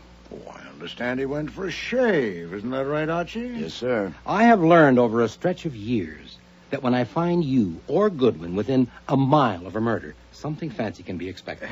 Let me finish. I know you've been going to that shop for 2 years, and Goodwin for 6 years. But the owner, Arnie Fickler, says that in the 6 years Goodwin has been going there, he has never once gone for just a shave. Not once. He goes only for the works. Haircut, shampoo, and shave. So today, 2 hours after a murder, he goes there just for a shave. I don't believe it. Then you don't? I'm not responsible for your credulity quotient. No one would believe it. I don't see how we can help you. I believe that Goodwin went to that shop because he knew a man had been murdered there. Then you believe wrong. Your credulity quotient needs an overhaul. Until I got there, I hadn't the slightest idea or suspicion that a man had been murdered there or anywhere else. Your going there had nothing to do with the murder? Put it that way if you prefer. I'll write it out and sign it for you if you like. I would like. Word it yourself, but say it right. You'll get it. Today. Okay, right now if you want. You know the law about withholding evidence as well as I do. You ought to by this time the stunts you pulled. You thought that I had sent Archie to the shop on business? I still think so. Then you might as well have an affidavit from me, too. In it, I will say that I did not send him to the barber shop and that I heard and knew nothing of the murder until he returned and told me. You'll swear to that? As a favor to you, yes. Since you wasted your time, you might as well get a little something out of it. But, Mr. Kramer, I still don't know your real reason for coming here. According to Archie, the murderer is known. And all I have to do is find him. What could you expect to get from me? When I see Goodwin poking around, I want to know why. I don't believe it. Archie, I think you must be responsible for this. Me? How? You're brash. You talk too much. What? It must have been something you did or said. What was it? I don't get it. What did you say to Mr. Kramer? Practically nothing. I just answered a civil question. What did you say to Stebbins? Oh, I just asked what was going on, and he told me. And then I told you about it. Not verbatim. What did you say? Nothing. Damn it. Of course Pearlie wanted to know what brought me there, and I took... Oh, wait a minute. Maybe you're right at that. Pearlie asked me if I had seen Carl or Tina this morning, and I said sure. I'd put them up here in the front room and told him to wait, and if he would step on it, he could find them. I knew it. Your confounded tongue. Huh? So that's it, is it, Mr. Kramer? Sergeant Stebbins told you that. He mentioned it. Then why have you waited to pounce? Since Archie has rashly disclosed our little secret, it'd be useless for me to try to keep it. That's what we use the front room for, mainly, to keep murderers in. You're armed, I suppose. Go in and get them. Archie, open the door for him. Oh, certainly. I wouldn't want to stand in the way of justice. There you are, Inspector. I'm scared of murderers myself, or I'd be glad to help. Well, Mr. Kramer. Comedy. I just happened to drop in on my way down to my office. I'll expect those affidavits this afternoon. Whatever you say, just as long as we're not going to be jailed for harboring fugitives. Nero Wolfe's office, Archie Goodwin speaking. Goodwin, is Inspector Kramer there? Yeah, he's here, Pearlie. He just happened to drop in on his way downtown. It's for you, Inspector. Yeah, Pearlie, what is it? When? Bad? Does she know who? Goodwin. Well, why him? You're sure? Oh, Jesus. I'll be right there. Come on, Goodwin, you're coming with me. What is it? What's happened? The manicure is Janet. Someone tried to kill her. Who? She won't say. She says the only person she'll tell is you. Me? Why me? That's what I want you to tell me in the car on the way. Then now, come on. She was found on the floor of her booth out cold from a blow on her head. We brought her to, and she can talk, but she won't. She says she won't talk to anybody except her friend Archie Goodwin. How long have you known her? Until today, I merely leered at her. The only chat I've ever had with her was here today, under your eye, huh? But look what it did to her. Is it any wonder my opinion of myself is what it is? Yeah, you've never seen her outside the shop? Never. That can be checked. Yeah. Right now, we want you to get her to talk. Oh, God damn her, she stopped us cold. Come on. Hey, hold it. If I'm going to ask her questions, I ought to know what happened. Oh, Jesus, Goodwin. There are only 3 of us left here. I was on the phone. Jaffe and Sullivan were there on chairs. The barbers were working on customers. Someone wanted a manicure. Fickler called Janet. She didn't come. Where was she? On the floor of her booth, out cold. She'd gone there maybe 15 minutes before. Alone all that time? Well, I think all the barbers had gone back behind the partition at least once during that time. You think? Goodwin, I said I was on the phone quite a lot. Oh, Jesus. How bad is she hurt? Well, not bad enough for the hospital. Doc let us keep her here. She was hit above the right ear with a bottle taken from the supply shelf. The bottle was big, heavy, full of oil. It was there by her on the floor. Any prints? Oh, come on, Goodwin, for God's sake, start at school. He had a towel in his hand or something. It is a barber shop. Come on. Just a minute. What did the doctor say when you asked him if she could have just been testing her own skull? Well, he said it was possible, but he doubted it. Come and ask her. Here's your friend, Archie Goodwin, Miss Stahl. Hello, Janet. Hi. How do you feel? Terrible? No, I don't feel at all. I'm past feeling. Can I have a look at that bump on your head? Oh, if you're careful. You tell me if it hurts. Oh. Oh, doing your hair is going to be a problem for a while. Who did it? Send them away and I'll tell you. Certainly. You men, come on, get out. What if is? I had been here, this never would have happened. Now leave us. Now, look, Goodwin. Out. Come on, Sergeant. Wow. You sure showed them. Well, shocking. You could have been killed or disfigured for life. It could have ruined your career. Thank God you got a good thick skull. I started to scream, but it was too late. What started you to scream? Seeing him? Hearing him? It was both. I was sitting in the customer's chair with my back to the door. I was just sitting there trying to think, you know. I know. And then there was this little noise behind me, like a stealthy step. Uh-huh. And I looked up and I saw him reflected in the glass right behind me with his arm raised, and I started to scream, but before I could get it out, he struck. Right. You were sitting in the chair, this chair, with your back to the door like this, right? That's it. I was thinking And like... you saw his reflection in that crinkly glass partition there? Yeah. And you recognized him? Yeah. The glass is crinkly. It'd be hard to get a clear reflection. You're sure you recognized him? Well, of course I'm sure. That's why I wouldn't speak to them. That's why I had to see you. Why did you have to see me? Because of who it was. Who was it? It was that one with the big ears and the gold tooth, the one they call Stebbins. Or they call him Sergeant. Are you telling me that Sergeant Stebbins hit you with that bottle? Well, I can't say it was him that hit me. I think people should be careful what they accuse other people of. I only know it was him I saw standing behind me with his arm raised, and then something hit me. From that, one can only draw conclusions. Yeah, but Janet... Besides, he was rude to me this morning, asking me questions, and all day he's been looking at me in a rude way. Not the way a girl is willing for a man to look at her, because she has to expect that. Yeah, but Janet, that doesn't make sense. Well, does it make sense for Mr. Fickler or Jimmy or Ed to want to kill me? Why would they? But why would Stebbins? I told I've you. never known him to strike a woman without a cause. Oh, What did he have against you? I don't know. When they ask me that, I'll just have to say I don't know. Now, that's what you've got to tell me, how to answer things to reporters. I can't keep on saying I don't know, or why would they print it?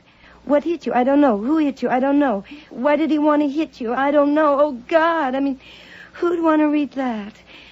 What should I say to them? I don't know. We'll come to that. First, we're No, going... we ought to settle it right now.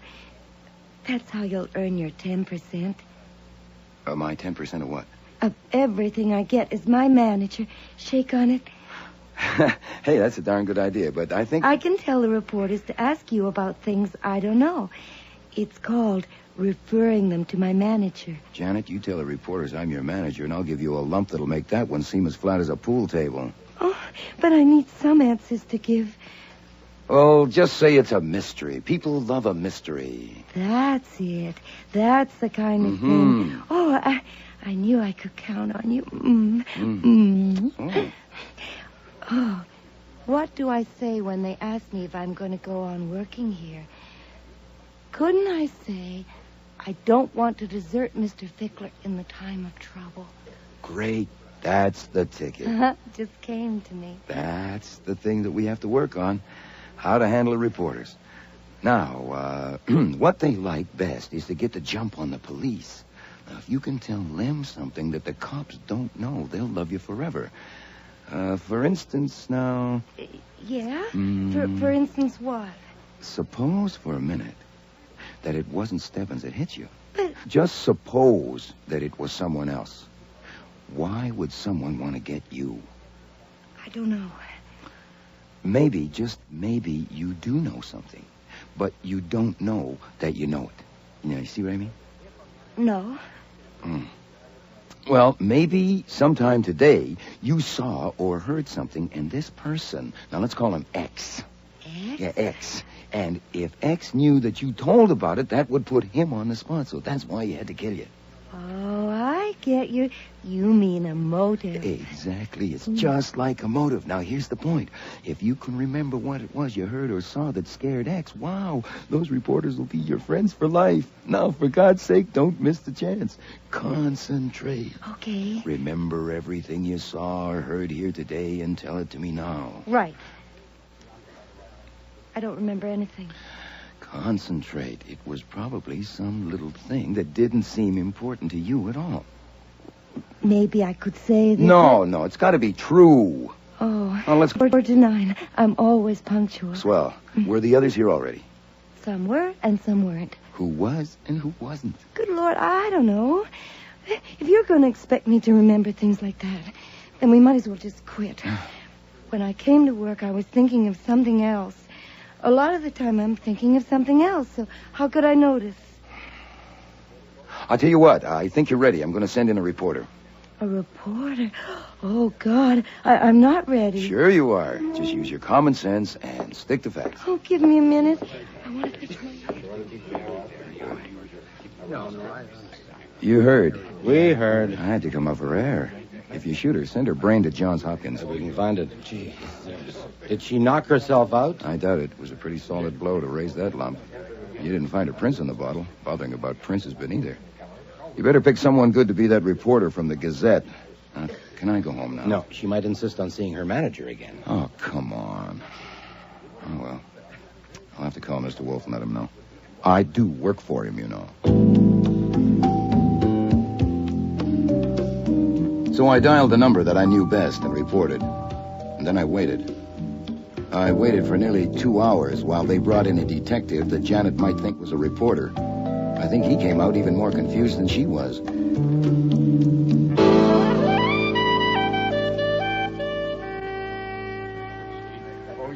Mr. Kramer, will you ask this man to let me pass? Well, I'll be damned. I don't believe it. Let him in, Jaffe. Well, what happened? Dynamite? I came to get a haircut. Jimmy, are you free? Yes, sir. You want a haircut, huh? Yes, sir. As you can see, I need one. Oh, yeah. All right, Jimmy. Come and cut Mr. Wolfe's hair.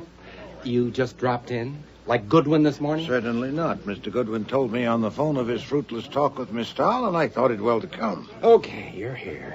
You don't leave your house on business for anybody or any fee, but you're here. And you're not going to leave until I know why, without any such crap as murderers in the front room. Not as short as last time, Jimmy. No, sir. Mr. Kramer, you can badger me if that's what you're after and get nowhere, but I offer a suggestion. Why not work first?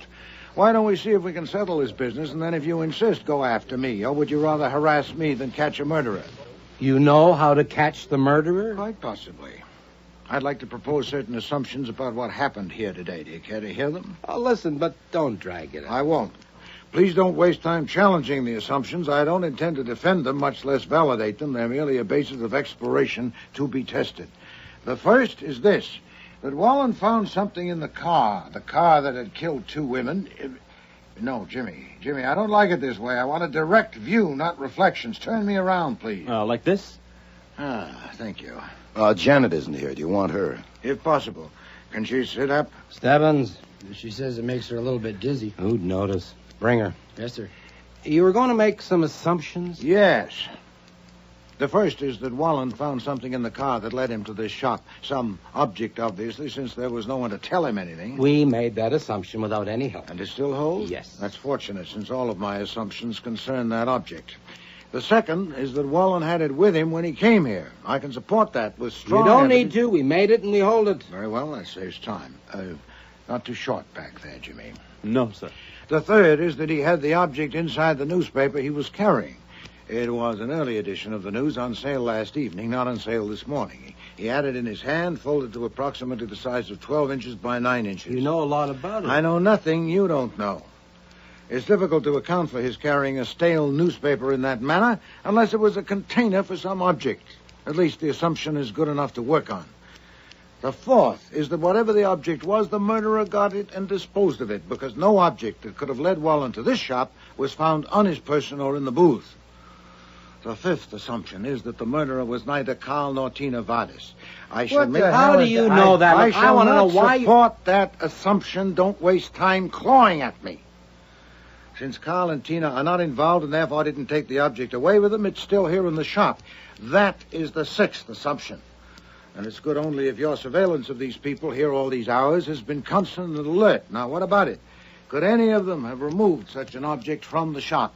I want to know why you're excluding Carl and Tina. No, not now. First, we'll complete this test. We must know whether the object could have been removed by anyone other than Carl or Tina. No.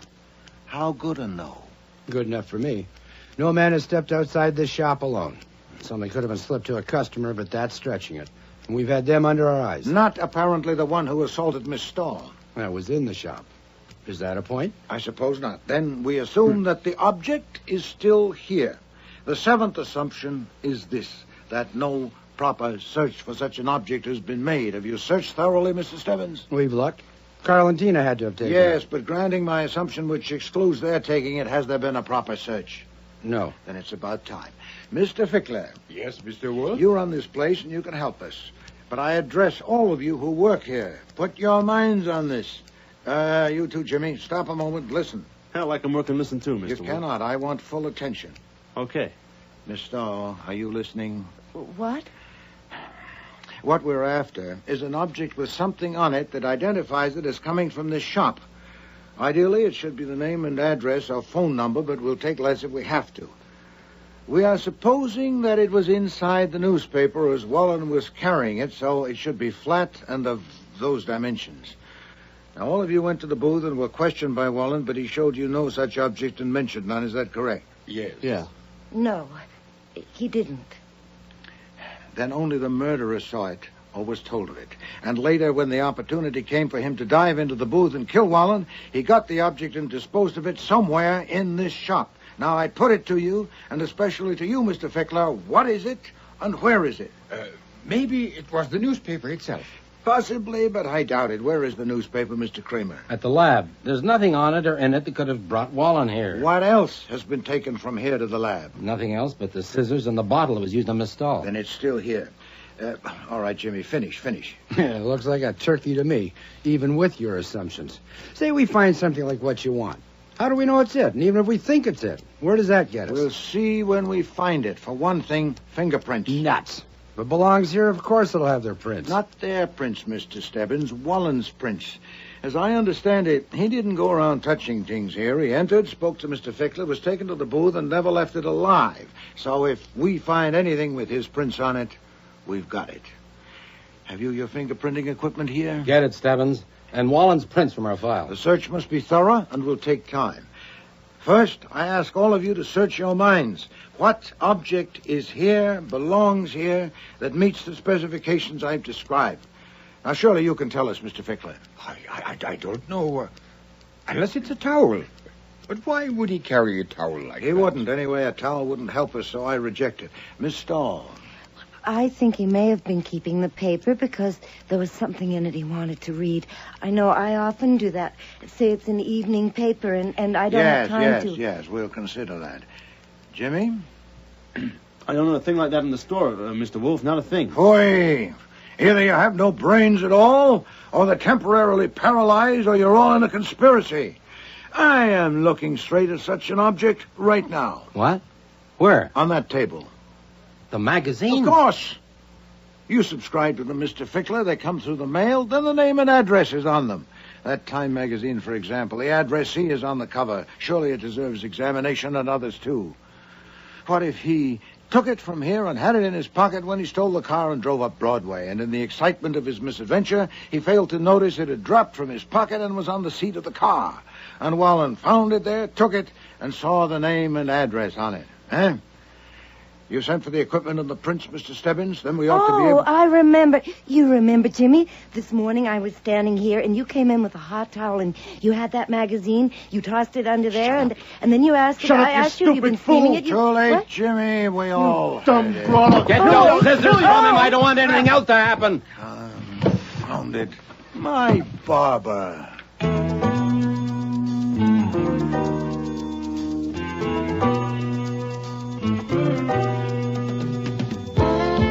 As stubborn as Kramer was, he never did learn why Wolfe went to get a haircut that day. But he did learn plenty about Jimmy Corelli. Jimmy was wanted as a bail jumper under another name in West Virginia on charges of car stealing, drunken driving, and assault, to name just a few. He had a really colorful background. As for Carl and Tina, I took a strong position on them Tuesday evening in the office after they had been sent up to the south room to bed. You know damn well what'll happen. They won't go to Ohio or anywhere else. They'll stay here, and someday, maybe next week, they'll be in trouble again. And they'll come to me again because Carl likes me and because I rescued them this time. You rescued them? And I'll try to help them again, and you'll have to butt in again because you can't get along without me, and it'll go on like that year after year. Why not take care of it now and live in peace? Oh, shut up, Archie. I'm reading. Yes, sir, in an hour or so. There are people in the government who owe you something. For instance, Carpenter. I have Carpenter's home number, and I might as well get him now. Shall I make it person to person? I got my naturalization papers 24 years ago. I wasn't discussing you. You've caught it from Janet.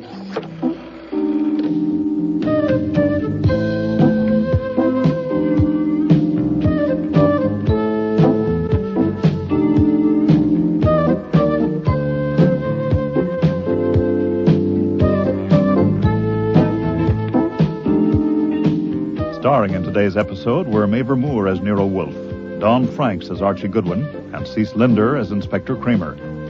Jackie Burroughs was Janet, Brian George, Jimmy Corelli, Arch McDonald, Carl Vardis, Marion Waldman, Tina Vardis, Arnie Hart, Mr. Fickler, James Morris, Sergeant Stebbins, and Frank Perry was Fritz. Music was composed and conducted by Don Gillis. Technical operations, John Jessup. Sound effects, Bill Robinson. Production assistant was Nancy McElveen, and casting consultant, Ann Weldon Tate. The Cop Killer was written and produced in Toronto by Ron Hartman.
Next week. What's this? Well, as you see, it's a marriage license for Archie Goodwin and Margot Dickey. It cost me $2. Flummery. No, sir. No flummery. I could be mushy about it, but I won't. I will only say that I'm hooked at last. Margot intends to spread the tidings at the Christmas office party, so I have to be there. You are deranged. Sit down. I suppose it is a form of madness, but there, I've got it. It's like what Margot was reading to me the other night, some poem. I think it was Greek. Oh, love, resistless in thy might, thou mightest shine. Shut up and sit down. Yes, sir. We haven't set the date yet. We don't want to rush it. I don't believe it. You will. Archie goes to a Christmas party. There. That makes it unanimous. Thank you, Alf. My secret public place. I'll start again. There are times when love takes over.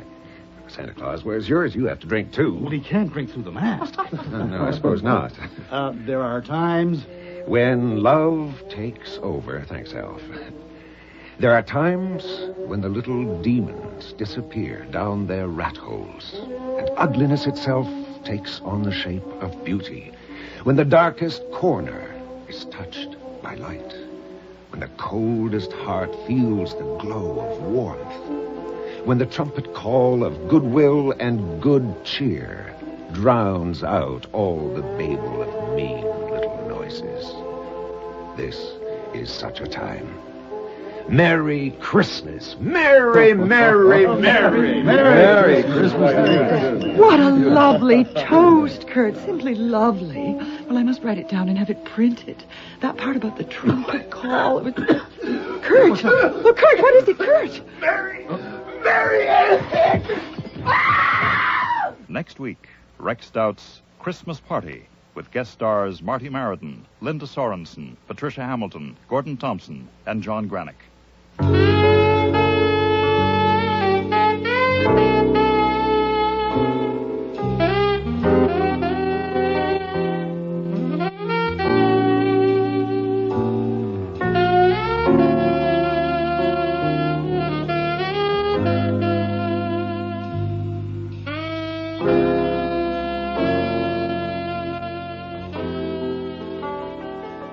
We hope you have enjoyed this week's Nero Wolfe episode.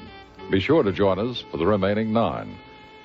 If you enjoy listening to drama on radio, tune in tomorrow for Sunday Matinee on CBC AM, which features a story called The Eighth Wonder, a play about the original Siamese twins, Chang and Eng Bunker.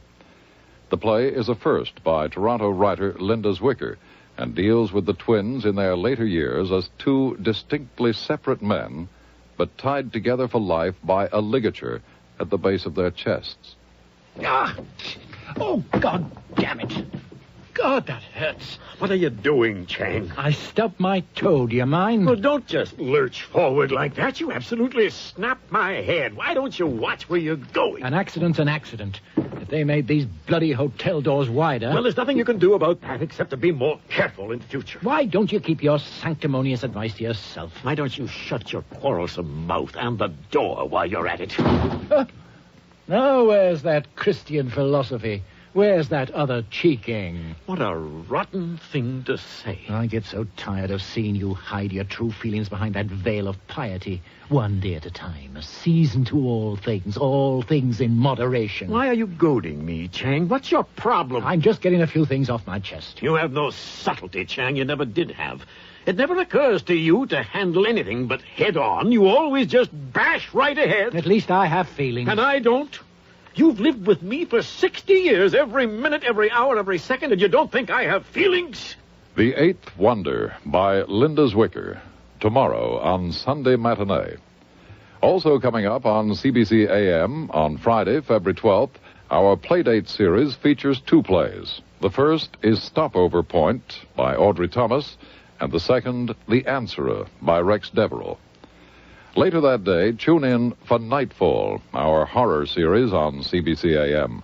We will be presenting a play called The Club of Dead Men, a dramatization by John Douglas of a short story by J. Wentworth Day. Please check your local listings for the exact times and dates of these programs. If you have any comments or suggestions about the radio dramas you hear, write to us at Post Office Box 500.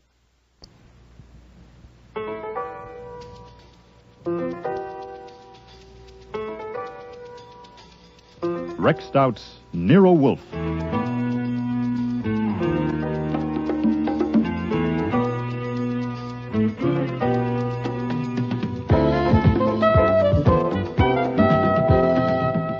Starring Mavor Moore as Nero Wolfe and Dawn Franks as Archie Goodwin.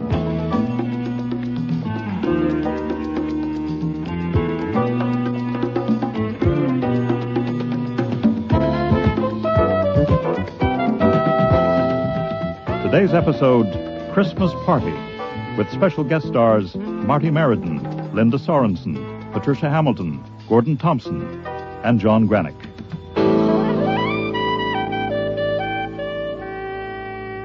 I'm sorry, Mr. Wolfe, but I told you 2 days ago that I had a date for Friday afternoon, and you said it was all right, so I'll drive you to Long Island on Saturday or Sunday. That won't do, Archie. Mr. Thompson will be at Mr. Hewitt's place only until Saturday noon. He's the best orchid hybridizer in England, and I'm grateful to be invited to spend a few hours with him. We should leave here about 12:30. I really am sorry, but I have to keep that date Friday afternoon. It's a Christmas party at the office of Kurt Botvile. Now, you remember him. We did a job for him a few months ago. Yes. You may not remember a member of his staff named Margot Dickey, but I do. I promised her that I'd come to the party. Oh, pfui. A party? I have only one opportunity. Then take it. Your idea that a car is a death trap if I'm not driving is unsound. You can take a taxi. I hope to get some useful information from Mr. Thompson, and you will take notes.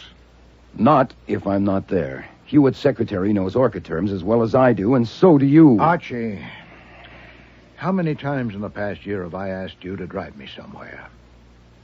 If you call it asking, maybe 18 or 20. Not excessive, surely.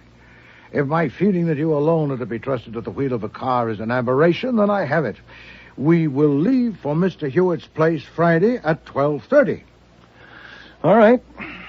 All right. I didn't intend to spring this on you till tomorrow, but I guess it will have to be now. Here, take a look at this.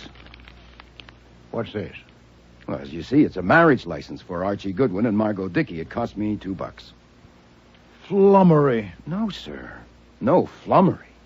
I could be mushy about it, but I won't. I will only say that I'm hooked at last. Margot intends to spread the tidings at the Christmas office party, so I have to be there. You are deranged.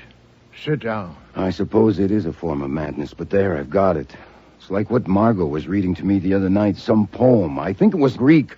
Oh, love, resistless in thy might, thou mightest Shut triumph. up and sit down. Yes, sir. We haven't set the date yet. We don't want to rush it. Now, you may not want me to be here anymore, but that's up to you. As far as I'm concerned, I'd like to stay. I'd hate to end such a long association. The pay is okay, especially if I get the raise at the first of the year, which is a week from Monday. I'm used to my room upstairs, and I like Fritz's cooking, and the billiard table in the basement, and the one-way glass panel in the front door. Archie, sit down. I've told Margot all this, everything, including the fact that you're allergic to women, and we've discussed it, and we think it might be worth trying, say for a month. When we get back from the honeymoon, we could take over the second floor, and if the trial works out, the new furniture or the decorating would be up to us. I mean, since she works for an interior designer, we could get things wholesale. I don't believe it. You will. What about Miss Rowan? We won't drag Miss Rowan into this. What about the thousands of others you dally with? Not thousands. Not even 1,000. And I'll look up Dally. Oh, for heaven's sake, sit down. No, sir. Right now, you're stirred up. We'd better discuss this some other time. In a few days, you may hate the idea of having a woman in your house, even worse than you do now, or you may have cooled down to a simmer. Could I have my license back, please? I want to go and show it to my bride-to-be.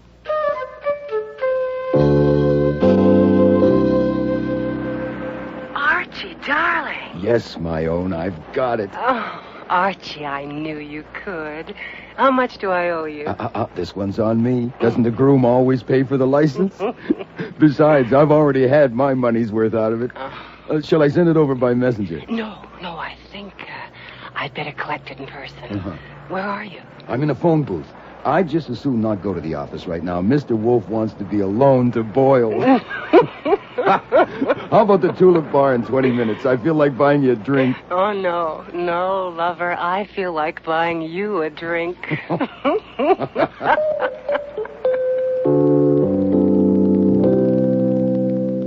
At precisely noon the next day, Friday, a black limousine drew up in front of the house, and Wolfe, with the brim of his old black hat turned down and the collar of his new gray overcoat turned up for the snow, descended the stoop, stood like a small mountain on the bottom step till the chauffeur had opened the door.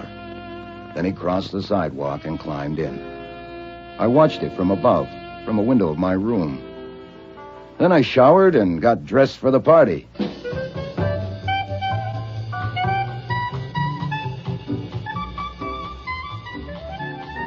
Archie! Archie, lover, you got here. Margot, my own. Come on over to the bar and help us sample. Look, if I come too early, where is everybody? It's just office staff now. Clients are invited for later. Oh. You remember Alf Kiernan, our business manager? Mr. Kiernan. Archie Goodwin. Sure, you were snooping around our office last year when we had that tapestry theft. What a pleasant surprise. I'm sure. And this lovely person under Alfie's adoring gaze is Cherry Kwan, our, I don't really know how to describe your job, dear. All-around handy person? A receptionist will do. You brought a detective, Margot. Has something been stolen? No, dear, but I may need protection. Archie, you recognize our bartender, of course, all the way from the North Pole. Oh, is that what you call a designer touch? Santa Claus tending bar? The designer touch, that's ho, fella. Santa, I think you're divine. And I love your sweet mask and all that lovely padding and your dear little white gloves. Now, if you want to hee-hee instead of ho-ho, that's all right by me. Oh, thank you, Miss. You're welcome. My friend Archie needs a drink, Santa. Oh, certainly, Miss. Champagne only, Goodwin. The designer touch. 3 different brands. The Kurt Bottweil touch. Yes. Shall we sample the Veuve Clicquot this time, Santa? Oh, certainly, sir. Santa, you're adorable. Stop tugging at me, Leo. Oh, here comes the angel on our Christmas tree, Mrs. Porter Jerome. This is Archie. She means that I provide the money that runs this organization. Leo, take my wrap, will you? It's stifling in here. Yes, Mama.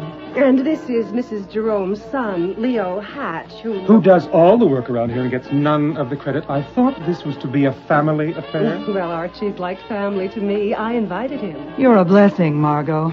Leo, get me a drink. Yes, Mama, as soon as I get rid of your mink, Mama. Archie and I have something to discuss, if you'll excuse us. A pleasure.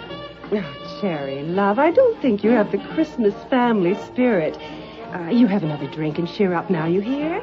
Come on, Archie. Bartender, don't just stand there. Pour me a drink. Well, can you hear me behind that mask? Margot, if this is a Christmas party, why do I have a feeling that it's Halloween? Well, you should work here. One big happy family. I'll bet. What do you think of Cherry? She's pretty. Pretty as me? Nothing like as pretty as you. Oh, if only that marriage license was real. I can get a real one for $2. What do you say? Huh? You wouldn't marry Miss Universe if she came on her knees with $1 billion. I dare her to try it. Did the license work? Like a charm. Absolutely perfect, Archie. Oh, good. I mean, no. That means it's all over between us. Oh, yeah. Archie, darling, look, I'll be a sister to you. I don't need a sister. Okay. I'm the rejected suitor, but I want the license back for a souvenir. Archie, that's sweet. No, it's serious. No, I don't want it kicking around. I could be hooked for forgery. You mail it to me once, my own. Well, I can't. He tore it up. The hell he did? Where are the pieces? Gone. He threw them in his wastebasket. Now, you will come to the wedding. What wastebasket? Where is it? In his office last night after dinner. Will you come to the wedding?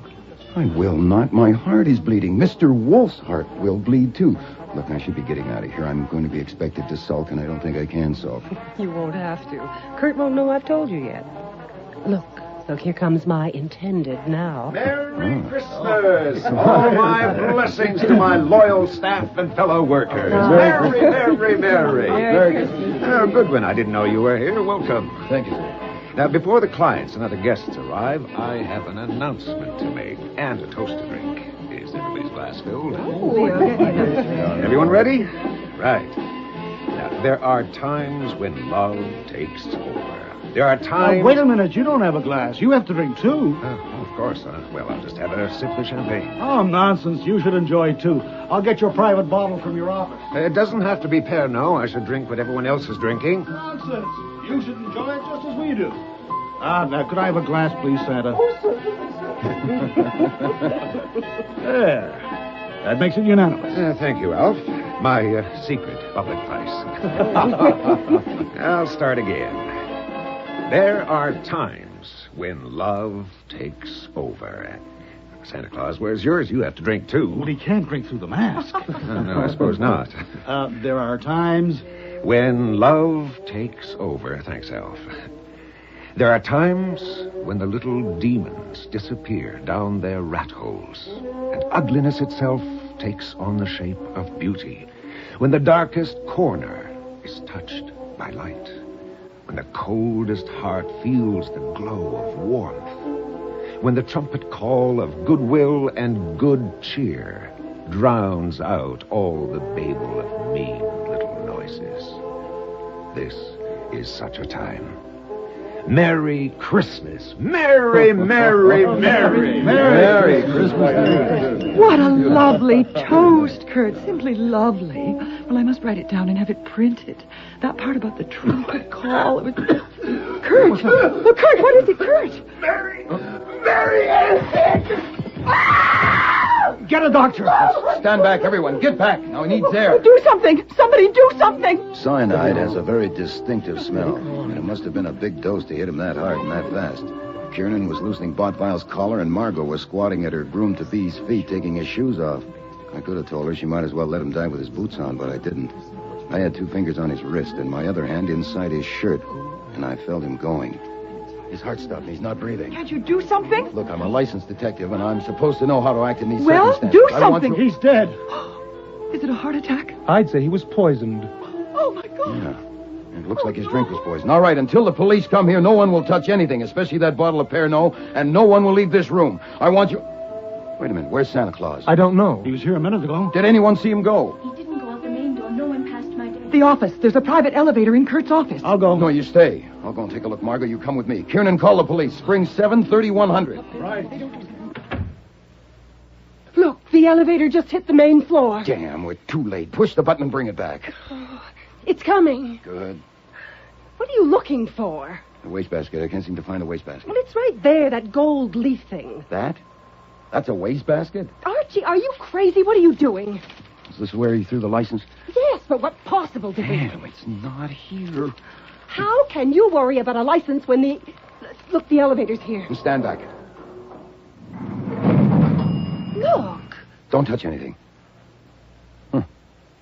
Well, that's what's left of our Santa. Suit, hat, boots, mask, and he kept the white gloves, of course.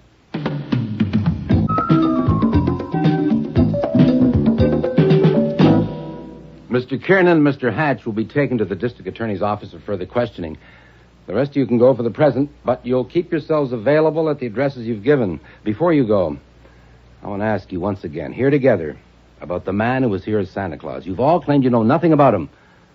Do you still claim that? Inspector Kramer. Yes, Mr. Kiernan. I'm not objecting to going to the DA's office for 3 hours. I haven't objected to anything. But we've told you all we can. I know I have. It seems to me your job is to find Santa Claus. Do you mean to say that no one knows anything about him? So they say. It seems that Botvile himself had arranged for him. He came up in the private elevator and put on the costume in Botvile's office. You may as well know there is some corroboration for that. The costume came from Burleson's in 46th Street. Botvile phoned them yesterday afternoon, ordered it sent here, marked personal. Miss Kwan admits receiving the package and taking it to Botvile in his office. I didn't admit it, Inspector. I said it. We're also covering agencies which might have supplied a man to act Santa Claus, but that's a big order. It's also a waste of time. If he was just a hired person, why would he kill Kurt? And besides, he wouldn't have known that the poison was kept in my workshop downstairs. We waste most of our time, Mr. Hatch, but our job is to be thorough. We're going to find that Santa Claus, and when we do, we'll see. If we can't see him for it, we'll have to look further. And we'll expect all of you to help us.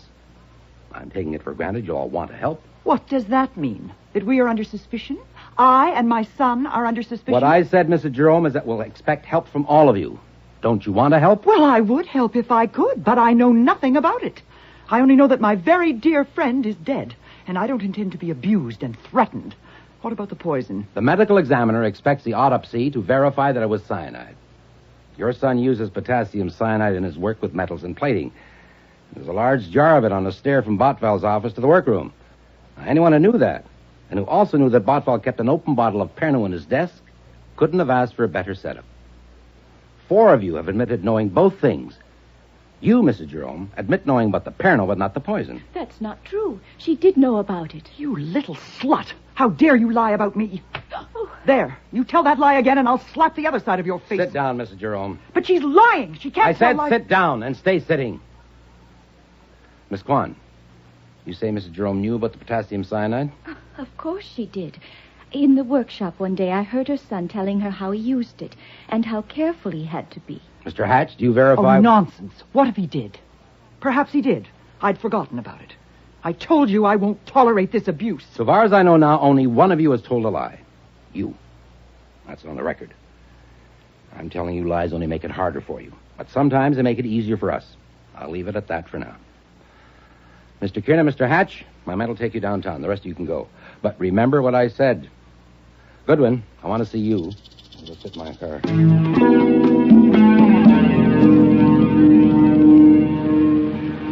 Get in. Look, if you're taking me downtown, I want something to eat first. It's past my mealtime. You're not wanted downtown, not right now.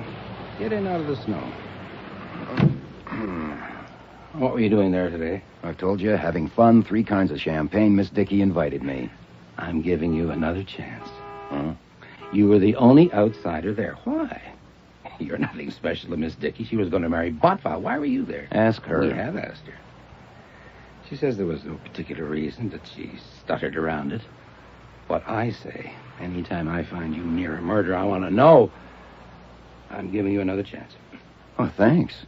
But I can't use it. I have nothing more to tell you. Lay off and go find your murderer. I know you, Goodwin. Yeah, you even called me Archie once. You know, I treasure that memory. I know you. Treasure it. Do you expect me to believe that guy got out of that room and away without you knowing it? Look, I was kneeling on the floor watching a man die. Huh? You're just talking to hear yourself. You don't think I was an accessory to the murder or the murderer's escape. I don't say he was the murderer. But if you knew who he was and didn't want him involved in it for some reason, like maybe earning a fee and let him get away, what about that? That would be bad. If I asked my advice, I would be against it. God damn it. Do you know who he is? No. Did you or Wolfe have anything to do with getting him there? No. All right, pile out. I'll be wanting you downtown sometime. You know where to find me.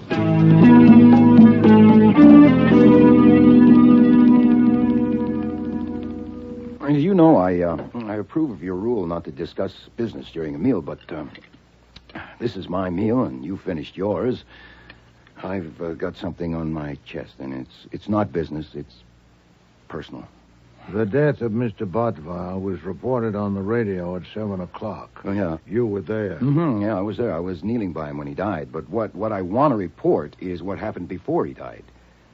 It's about the marriage. Miss Dickey has called it off. She told me she had decided to marry Botva. Oh, indeed. Yes, sir. It was a jolt, but I would have recovered in time. I'm going to blot her out. For me, of course, this is satisfactory. Oh, I know it is. Huh, how'd you make out in Long Island? Long Island? Well, Did Mr. Thompson have anything new to say about Orchids? Have you finished your meal? Will you have any more? No, that should do it, except for this coffee here. It's satisfactory. Very well, then. I, too, have something on my chest. Oh, yeah? It's not easy. Perhaps the best way to begin is to show you something. Well, go ahead. What is it? These white gloves. Are those... Where did you get... Are those the white gloves? Yes. How'd you get them? Oh, my God, I don't believe it. You? You? Oh, my God.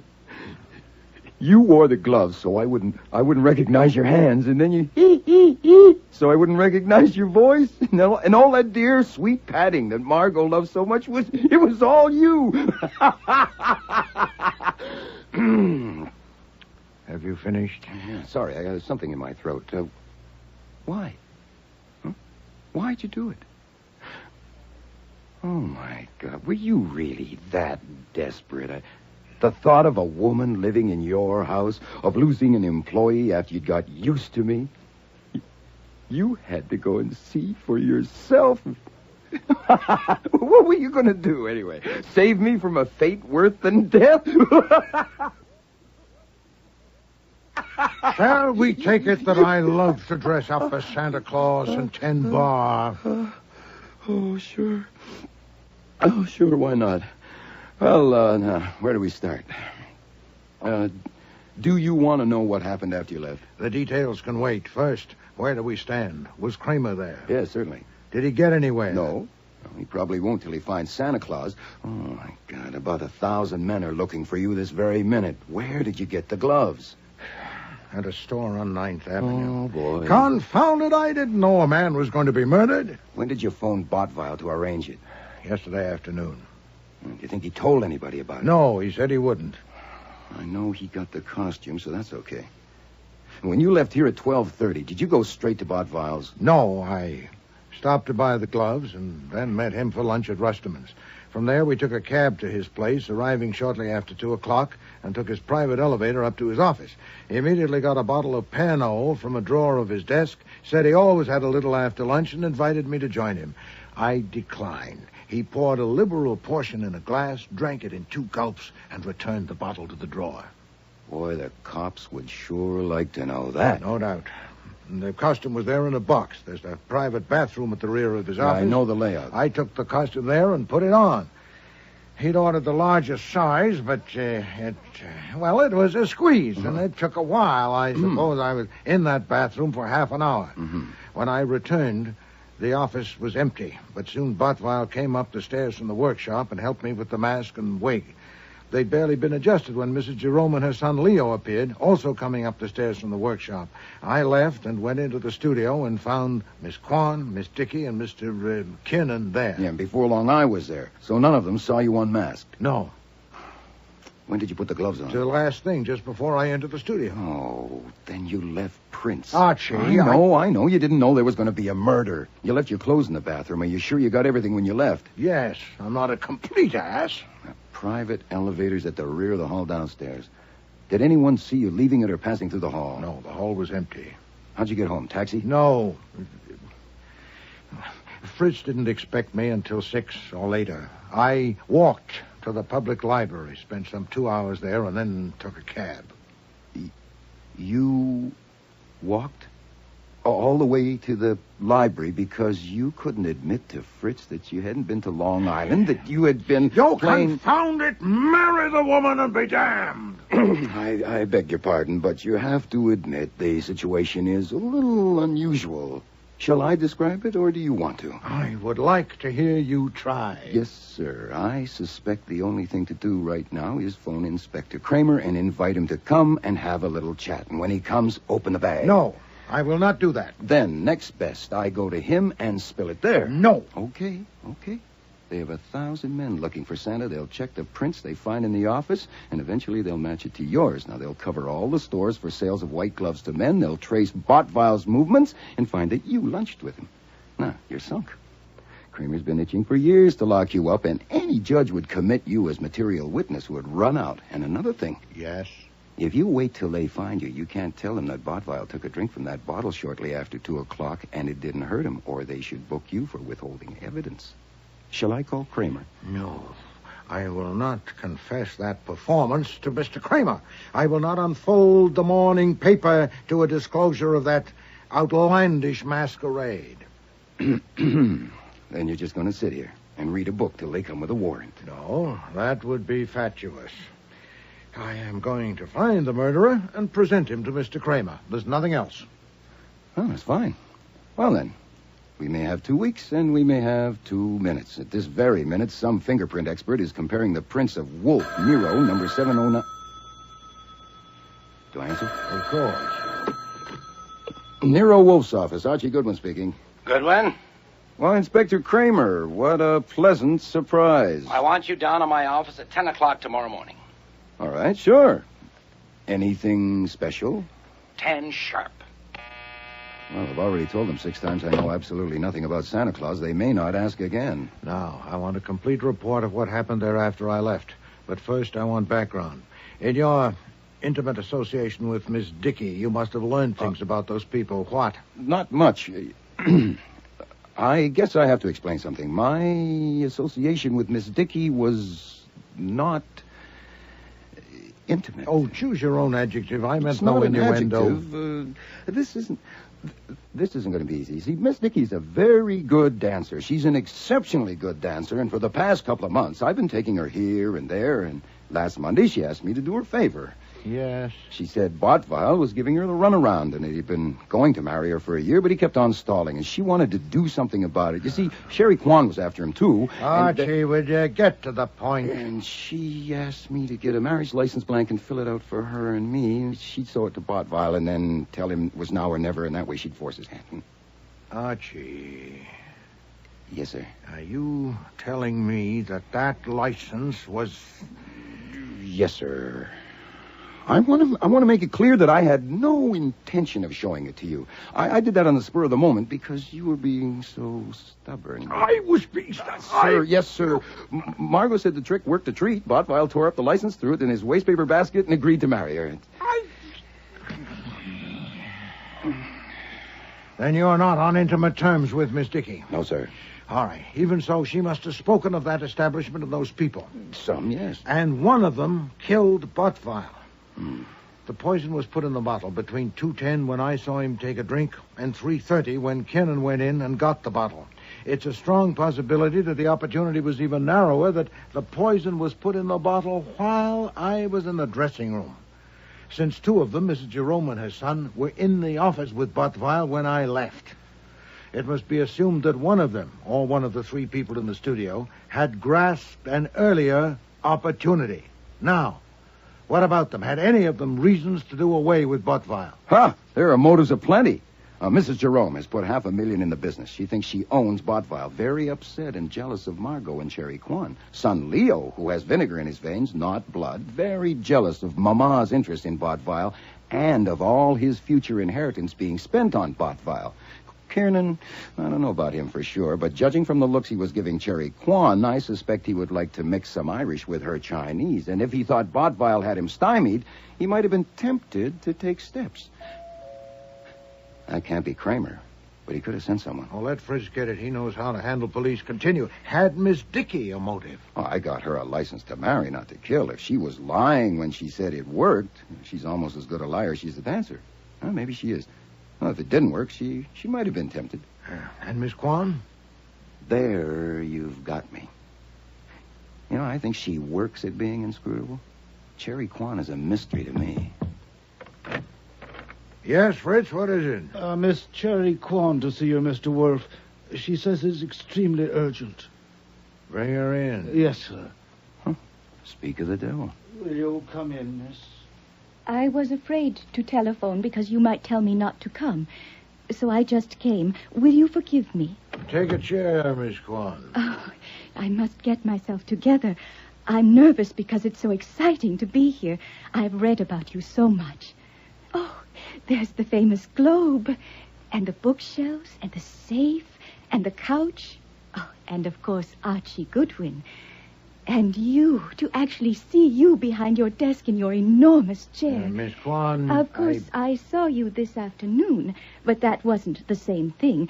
You could have been anybody in that silly Santa Claus costume. I wanted to pull your whiskers. If I understand you, Miss Kwan, I'm at a loss. If you think you saw me this afternoon in a Santa Claus costume, you're mistaken. Oh, I'm sorry. Then you haven't told them? Madam, if you must talk in riddles, talk to Mr. Goodwin. He enjoys them. But I am sorry, Mr. Wolfe. I should have explained first how I know. This morning at breakfast, Kurt told me that you had phoned him and arranged to appear at the party as Santa Claus. That's how I know. But you haven't told the police? Then it's a good thing I haven't told them either, isn't it? This is interesting. What do you expect to accomplish by this fol-de-rol? Oh, dear. You with so much sense. You must see that it's no use. If I tell the police, they will investigate. Very well. I concede that you could create an unpleasant situation by taking that yarn to the police. I don't suppose you came here merely to tell me that you intend to. What do you intend? I think we understand each other. I understand only that you want something. What? You are so direct, so very abrupt, that I must have said something wrong. But I do want something. You see, since the police think the murderer was the Santa Claus who ran away, They may not get on the right track until it's too late. You wouldn't want that, would you? Well, that's your premise. I wouldn't want it. I wouldn't want whoever killed Kurt to get away, no matter who it was. But you see, I know who killed him. Oh, you do? Oh, yes. I have told the police, but they wouldn't listen until they find Santa Claus. Or if they listen, they think I'm just a jealous cat. Who killed him? I'll tell you. Margot Dickey and Kurt were having an affair. A few months ago, Kurt began on me, and it was hard for me because I had a feeling for him. I had a strong feeling. But you see, I am a virgin, and I wouldn't give in to him. I told him the first man I slept with would be my husband. Can you understand that? I think so. Last night, late, it was after midnight, he phoned me that he had broken with Margot for good, and he wanted to marry me. He wanted to come and see me, but I told him I was in bed and we would see each other in the morning. He persuaded me to go to his apartment for breakfast, and I did this morning. But I am still a virgin, Mr. Wolfe. That is your privilege, madam. Oh, is it a privilege? When I got to the studio, I was surprised to see Margot there and how friendly she was. That was part of her plan, to be friendly and cheerful with everyone. She has told the police that Kurt was going to marry her, that they had decided last night to get married next week, Christmas week. Have we reached the point? Did Miss Dickey kill Mr. Botwine? Yes, of course she did. And you told the police that? Yes. I didn't tell them all that I have told you, but enough. With evidence? No. I have no evidence. Then you're vulnerable to an action for slander. Does that matter? When I know I am right, when I know it? But she was so clever, the way she did it, that there can't be any evidence. But it has got to be proved somehow. There has got to be evidence to prove it. And you want me to get it? It would be very good if the evidence proved who killed Kurt and also proved who Santa Claus was. Wouldn't it? Go on. You have men who do things for you. And one of them can say that you asked him to go there and be Santa Claus, and he did. He can say that while he was in the dressing room putting on the costume, he heard someone in the office and peeked out to see who it was. And he saw Margot Dickey get the bottle from the desk drawer and put something in it. I see. He can say that he ran away because he was frightened and wanted to tell you about it first. I don't think they would do anything to him if he went to them tomorrow morning and told them all about it, would they? Oh, just like me. I don't think they would do anything to me if I went to them tomorrow morning and told them that I had remembered that Kurt told me that you were going to be Santa Claus. And that's what you want. Did I say it so you understand me? Oh, you did indeed. You put it admirably. Buzz for Fritz, Archie. I suppose, Miss Corn, it's futile to advance the possibility that one of the others killed him. But if so, it would be a pity. Excuse me, I interrupt. I know she killed him. I don't. And even if I bow to your conviction, before I can undertake the stratagem you propose, I'd have to make sure there are no facts that would scuttle it. It won't take me long. You'll hear from me tomorrow. I can't wait longer than tomorrow morning to tell them what Kurt told me. Oui, you can and you will. The moment you disclose that, you no longer have a whip to dangle at me. You'll hear from me tomorrow. Yes, Mr. Wolfe. Miss Corn is leaving, Fritz. Show her out. It was very exciting to be here. I hope it will be early tomorrow. Oh. Who do you think will be best for it? Saul, Fred, Ori Cather? Sit down. You see through women? Huh? Well? Oh, no, not that one. I pass. I wouldn't bet a dime on her one way or the other. Would you? No. She's probably a liar and possibly a murderer. If you sit down, I must have everything that happened there today after I left. Every word and every gesture.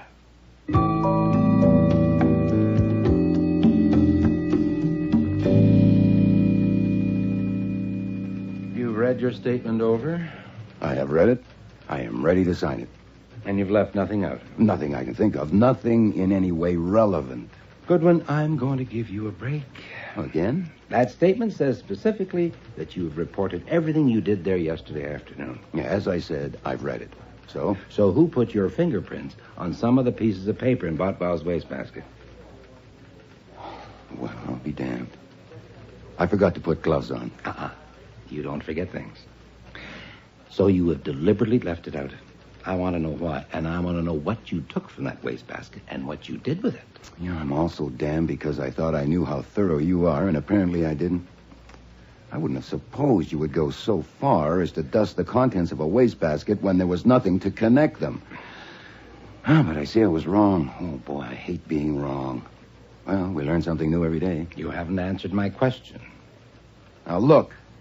Santa Claus had run. Kiernan was calling the police, and I guess I was a little rattled. And I must have looked around for something that might give me a line on Santa Claus, and my eye lit on the wastebasket, and I went through it. I haven't mentioned it because it wasn't very bright, and I like people to think I'm bright, especially cops. Now, there's your why.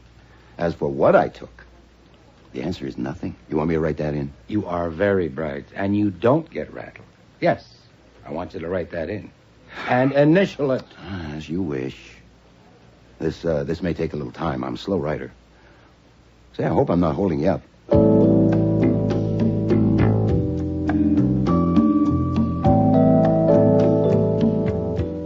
Wolfe wasn't in the office when I got home, of course, because his afternoon session up in the plant rooms is from 4 to 6 without fail. There was no note on my desk from him, so apparently there was still no instructions. But there was information on it. My desk ashtray, which is purely decoration, since I seldom smoke, had 3 cigarette butts in it, Faro brand. The kind Saul Panzer smokes. Yes, Fritz. No, it's not Fritz, it's me. I'm back. Oh, you. Yeah, me. There's nothing urgent to report. They found my prints on the stuff in the wastebasket, but I escaped without loss of blood. Is it all right for me to empty my ashtray? Yes, please do so. But then what do I do? I'll tell you at 6 o'clock, possibly earlier. Damn. Nero Wolfe's office. Archie Goodwin. Archie, it's Saul. Glad to hear you're back home safe. Well, I'm glad somebody is. What's up? Message for Mr. Wolfe. Yeah. Tell him everything is set. No snags. That's all? Right. Be seeing you.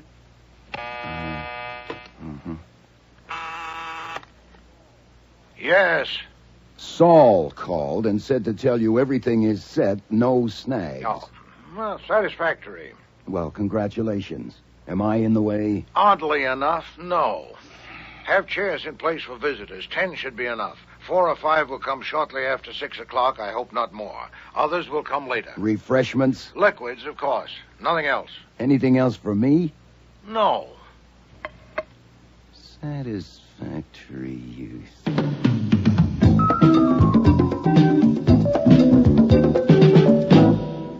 I don't thank you for coming because you came in your own interest, not mine. My mother and I came to find out what you're up to. You will, Mr. Hatch. I sent each of you an identical message saying that Mr. Goodwin has certain information which he feels he must give to the police not later than tonight. But I have persuaded him to let me discuss it with you first. Before I didn't know Cherry Kwan would be here. You do now.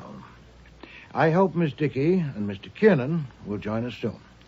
Before I tell you what Mr. Goodwin's information is, I need a few facts from you.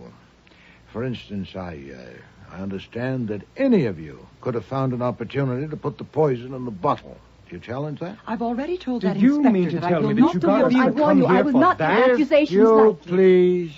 I point no finger of accusation at any of you. I merely say that none of you can prove that you had no opportunity. Can you? This is ridiculous. It was that guy playing Santa Claus. Of course it was. I was with Botval and my mother all the time, first in the workshop and then in his office. I can prove that.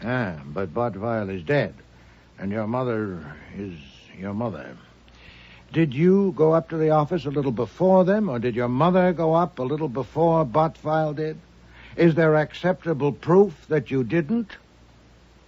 And the others have the same problem. Miss Kwan? If you mean I can't prove I wasn't in the office alone yesterday, no, I can't. What information has Goodwin got? We'll get to that. A few more facts first. Mrs. Jerome, when did you learn that Botvile had decided to marry Miss Kwan? What? What did you say? No, Mother, no. Kurt marry her? That little strumpet? Oh, this is wonderful. Really wonderful. Goodwin hasn't got any information, and neither have you. Why you wanted to get us together and start us clawing at each other, I don't see that. I don't know why you're interested, but maybe I'll find out if I give you a hand. Maybe we all put poison in the bottle, and that's why it was such a big dose. If it's true that Kurt had decided to marry Cherry and Alf Kiernan knew it, that would have done it. Alf would have killed 100 Kurts if it would get him Cherry. If Mama knew it, she would have gone for Cherry instead of Kurt, but maybe she figured there would soon be another one, and she might as well settle it for good. Shut up, Leo. Are you sure, Mama? I was about to say that Cherry would seem to be the most likely. Mr. Wolfe. She has the best brain of the lot and by far the strongest will. But I understand that while she says Kurt was going to marry her, Margot claims that he was going to marry her. Of course, that complicates it, and anyway, Margot has more than her share of the kind of pride that is only skin deep and therefore can't stand a scratch. If Kurt did decide to marry Cherry and told Margot so, he was an even bigger imbecile than I thought he was.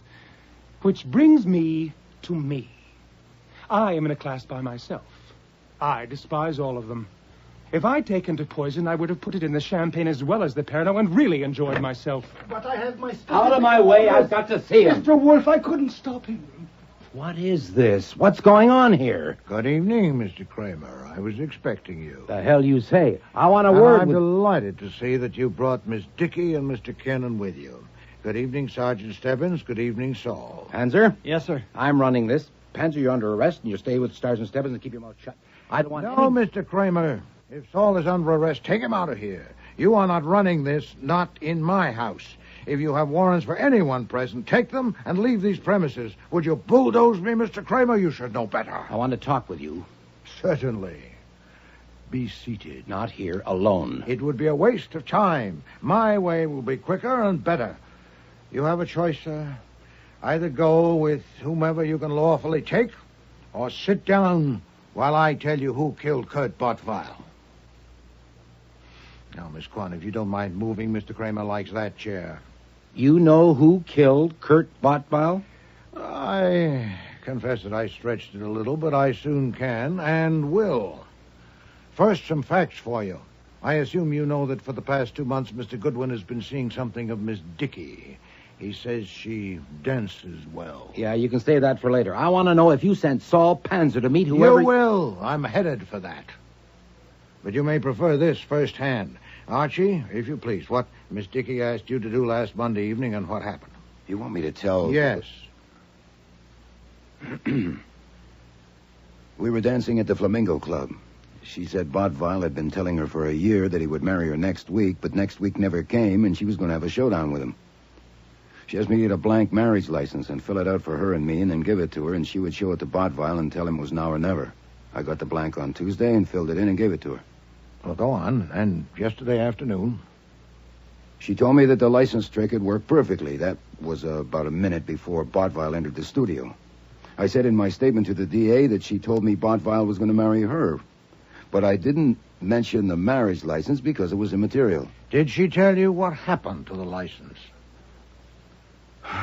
She said Botvile had torn it up and put the pieces in a wastebasket by the desk in his office. That was the night before, Thursday evening. And what did you do when you went to the office after Botvile had died? I dumped the wastebasket, put the stuff back in piece by piece. No part of the license was there. You made sure of that? Yes.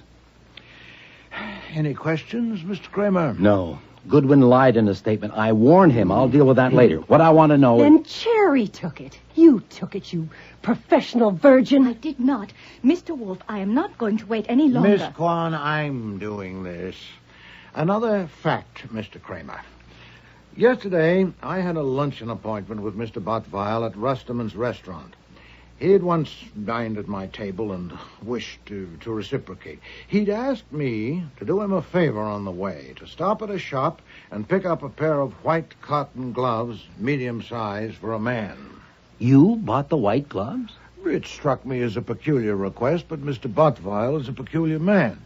At lunch, he explained somewhat vaguely what he wanted them for. I gathered he'd taken pity on some derelict he'd seen on a park bench and had hired him to serve refreshments at the office party, costumed as Santa Claus.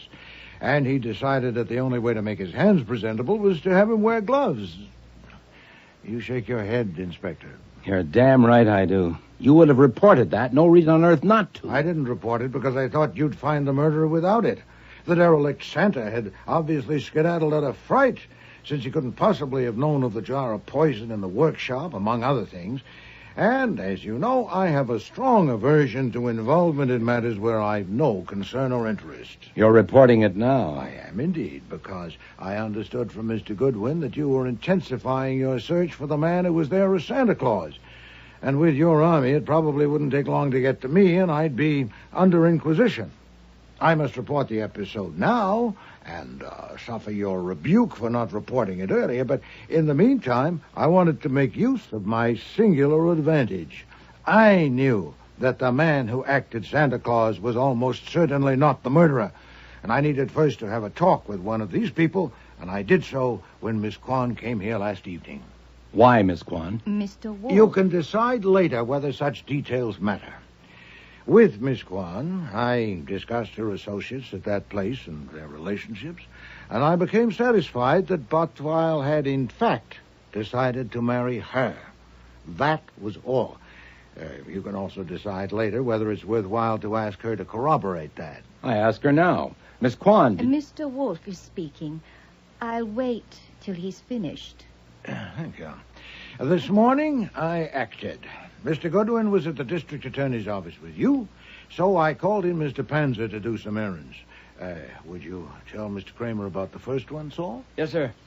I was to learn whether Bottweil's wastebasket had been emptied since his conversation with Miss Dickey in his office Thursday evening. I got the name and address of the cleaning woman who worked at that establishment, and I found her, and I had a talk with her. She told me that the wastebasket had been emptied at about 6 o'clock Thursday afternoon, and not since then. Cherry must have taken them. Meanwhile, I was phoning everyone concerned, Mrs. Jerome and her son, Miss Kwan, Miss Dickey, Mr. Kiernan, and inviting them to come here for a conference at 6:15. I told him Mr. Goodwin had information which he intended to give to the police, which incidentally wasn't true, and that I preferred to discuss it first with them. I told you so. Mr. Panzer's second task was the delivery of some messages. He'd written them in longhand at my dictation on plain sheets of paper. They were identical and ran as follows. Saul? When I was there yesterday putting on my costume, I saw you through a crack in the door, and I saw what you did. Do you want me to tell the cops? Be at Grand Central Information Booth, upper level, at 6:30 today. I'll come up to you and say, St. Nick. By God, you admit you got Panzer to do that? I proclaim it. The messages were signed Santa Claus and put in plain envelopes, and Mr. Panzer made sure they were delivered.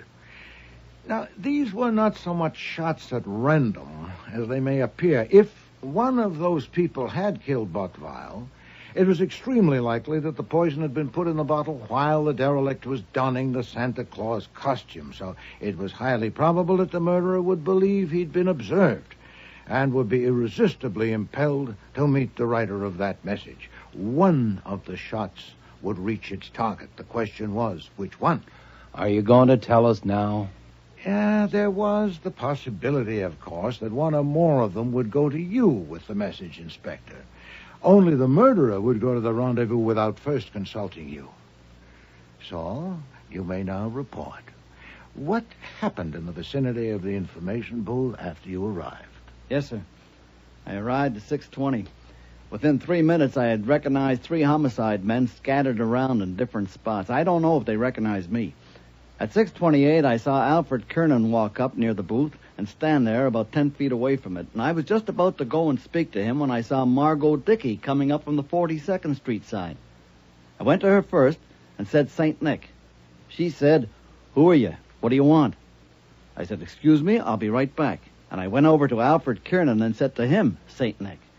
As soon as I said that, he raised a hand to his ear, and then here they came, the 3 homicide men who I had recognized, and Inspector Kramer and Sergeant Stebbins. I was afraid Miss Dickey would run, and she did start to, but they had seen me speak to her, and 2 of them stopped her. They took us to a room back at the parcel room and started in on me, and I followed your instructions. I told them I would say nothing whatever, except in the presence of Nero Wolfe, because I was acting under your orders. When they saw I meant it, they brought us here.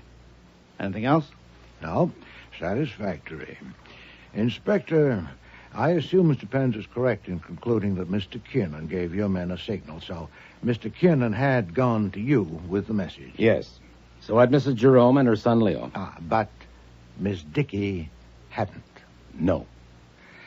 Of course, I expected it to be Miss Dickey, since she lied about the license. The rest of what she told Mr. Goodwin was under suspicion. Why would I tell Archie that Kurt was going to marry me if it wasn't true? It would have been stupid.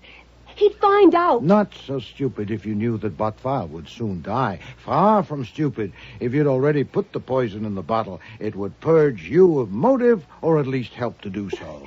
Kurt was going to marry me. No, Miss Dickey. It's a fair surmise that on Thursday evening Botfile told you that he would not marry you, that he had decided to marry Miss Kwan, and you decided to kill him and proceeded to do so. And it must be admitted that you would probably never have been exposed, but for the complications injected by Santa Claus and my resulting intervention. Have you any comment, Miss Dickey? Don't answer. I'm running this now. You may. Inspector, Cherry took those pieces from the wastebasket. She did it. She killed him.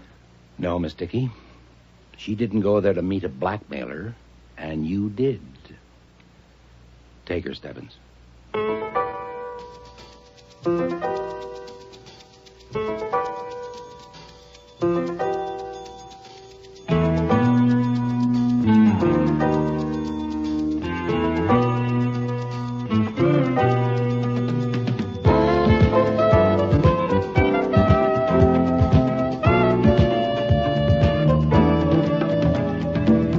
Starring in today's episode were Mabel Moore as Nero Wolfe and Dawn Franks as Archie Goodwin.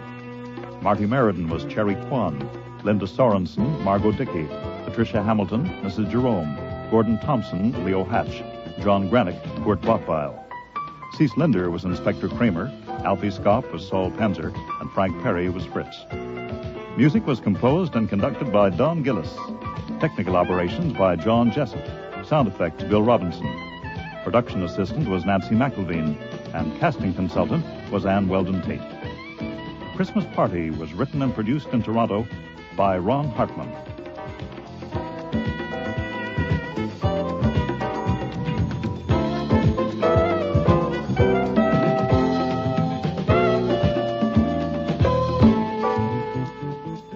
Next week. Is that Amphagel you're taking? It is. I haven't had to take this stuff since that hideous experiment with eels in the spring. Nero and Archie meet society's foremost hostess. You remember me, Mr. Wolfe? Oh, indeed I do. You're the woman who came here 2 years ago and tried to bribe me to play the clown. Bribe? That's silly. I offered you $2,000 to come to a party and be the detective in a murder game. $2,000 and all the beer you could drink for a few hours' work. Archie is introduced into society.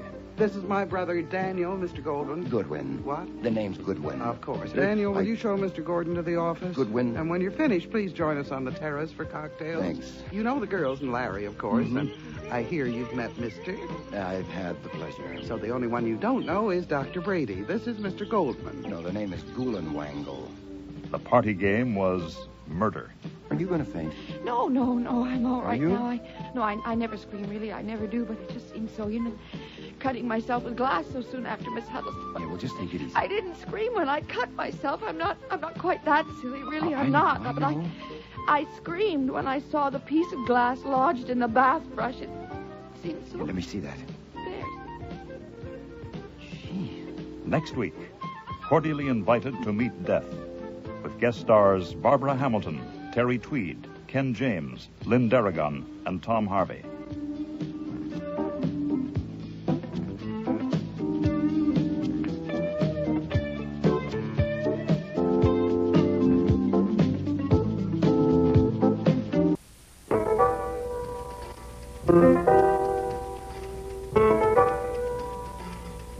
Rex Stout's Nero Wolfe.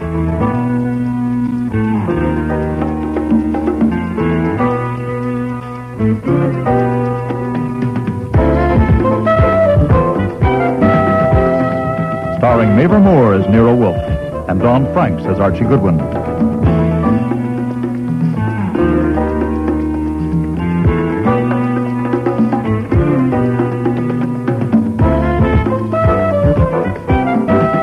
Today's episode, Cordially Invited to Meet Death, with special guest stars Barbara Hamilton, Terry Tweed, Lynn Darragon, Ken James, and Tom Harvey.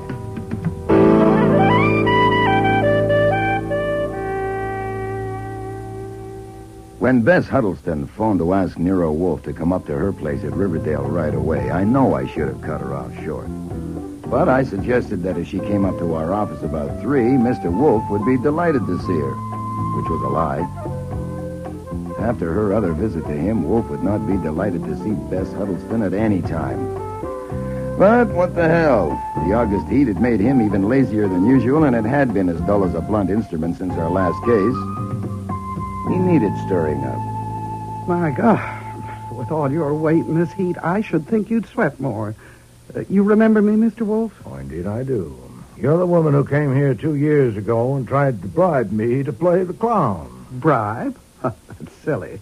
I offered you $2,000 to come to a party and be the detective in a murder game. $2,000 and all the beer you could drink for a few hours' work. Now, surely that was a reasonable offer. If you have come, madam... Relax. I don't want you for a party this time. I wish I did. Someone is trying to ruin me. Ruin you? What, financially, physically? Just ruin me. You know what I do? I do parties. I know what you do. Very well. My clients are rich and important people. So what do you think the effect would be? Wait, I'll show you. Oh, you dropped something. Oh, down there. That's nothing. Just toss it in the wastebasket. Into the wastebasket. Here it is. What do you think of this letter? Archie. This is confidential. So is Mr. Goodwin. Read it to me, Archie. The envelope is addressed to Mrs. Jervis Horrocks, New York City, and the message reads, was it ignorance or something else that caused Dr. Brady to prescribe the wrong medicine for your daughter? Ask Bess Huddleston. She can tell you if she will. She told me. It's all in fancy type and there's no signature. There was another one, but I haven't got it.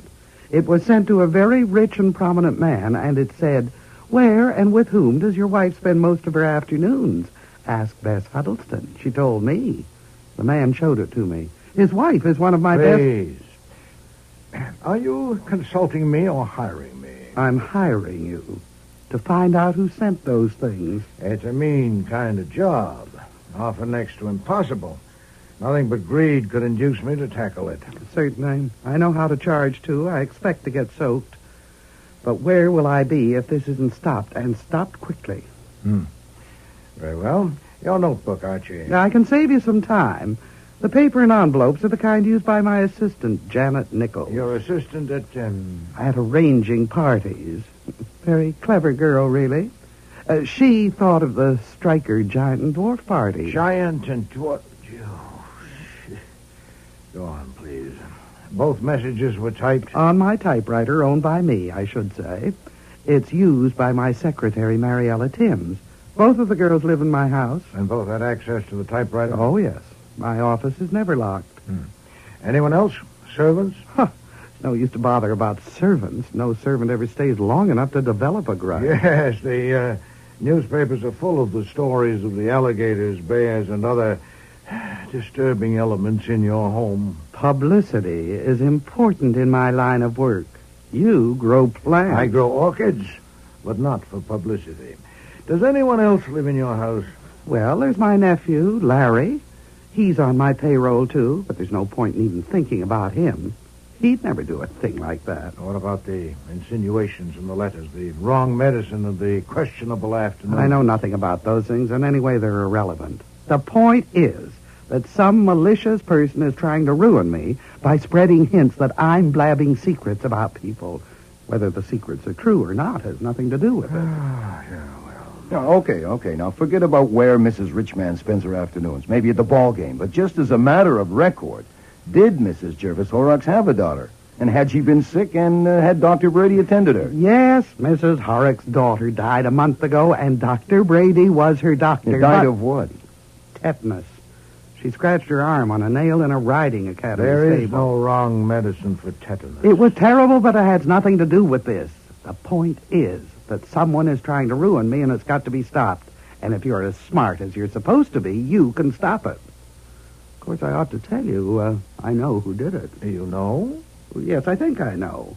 No, I do know. Well, then why, madam, are you annoying me? Because I can't prove it.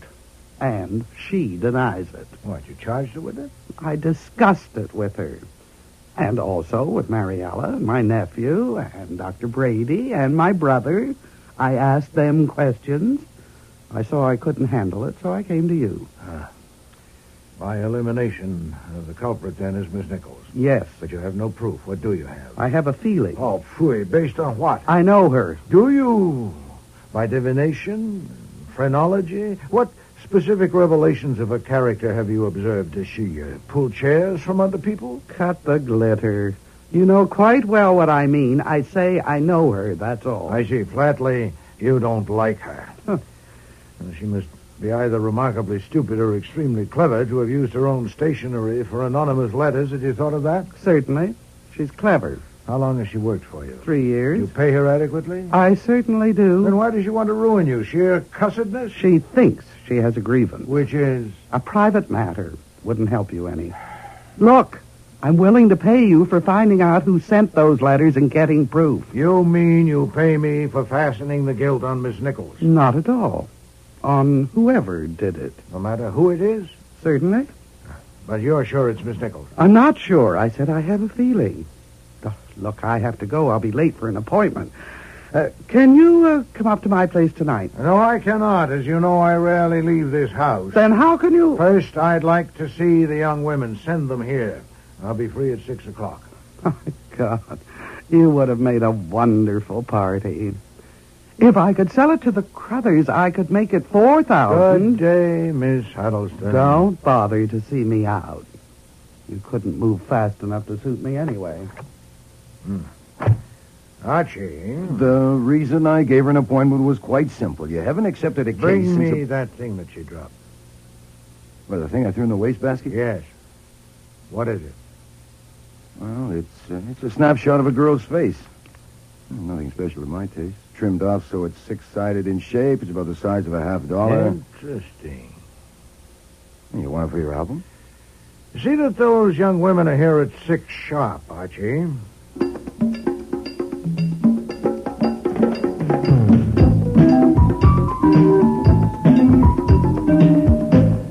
I'm Janet Nichols. And I'm Mariella Tim. We have an appointment with Mr. Wolfe.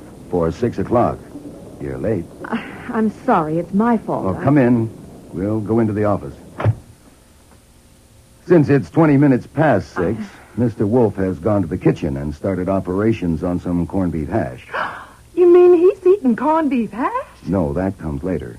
He's concocting it. I really am sorry. I didn't get back until after 5, and I was in riding clothes and had to change. If you ladies will, just wait a minute. Make yourself comfortable, please. I'll see if I can pry him out of the kitchen.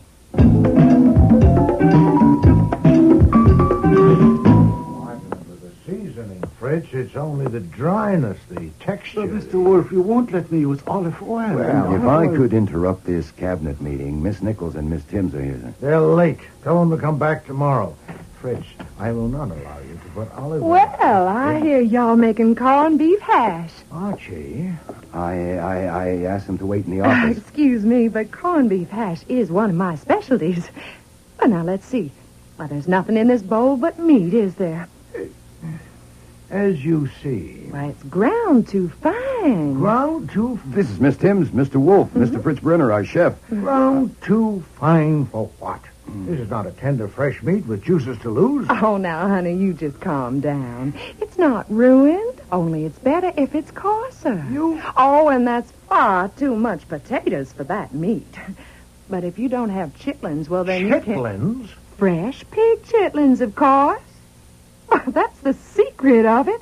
Fried shallow in olive oil with onion juice. Good heavens. I've never heard of it. It's never occurred to me. Fritz? It might go. We can try it as an experiment. Yeah. Archie, go to Kretschmeyer and see if he has pig chitlins. 2 pounds. Oh, you better let me help, Fritz. It's sort of tricky.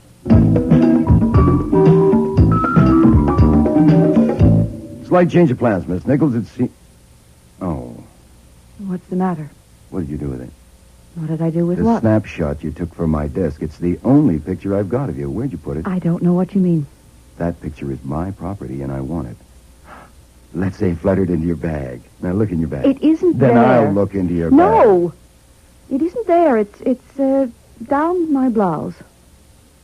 Okay. You have an alternative. Either you dig it out yourself, or I will. Now, first way is most ladylike. I'll even turn my back. Please, it's my picture.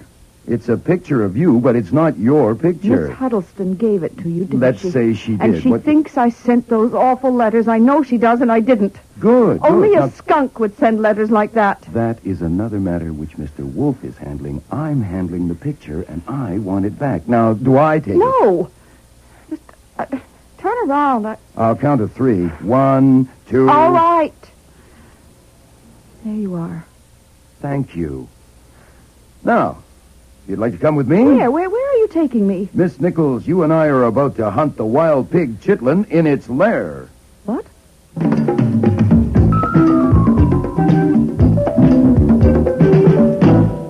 I won't have any hash, thank you. No hash? No, thank you. Could I have Fritz slice some ham for you? Oh, yes, thank you.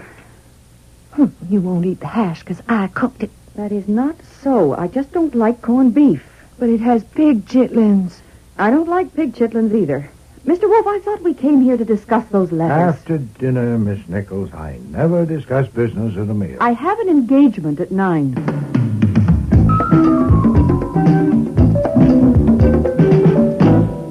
Now, that was what I call a truly productive evening. We have them here for 3 hours, and what do we got? Janet doesn't like corned beef hash. Mariella doesn't like Janet. Fritz doesn't like Mariella. I think Mariella's kind of cute. I just love the way she pops her eyes when she says corned beef hash. Oh, shut up. That's what the whole evening has been. Hash. If you think you're going to solve this case... Look, go up there tomorrow and look around. Check the servants, the typewriters. Talk to the nephew and decide if I must see him, and if so, bring him. And get Dr. Brady here. After lunch would be best. Right. Around 2. Now, please get your notebook and take a letter. Get it off tonight's special delivery. Yes, sir, I'm ready. To Professor J. Martingale of Harvard. Harvard? Dear Joseph, I have made a remarkable discovery stop. You may remember our discussion last winter regarding the possibility of using pig chitlins in connection with the... Oh, boy.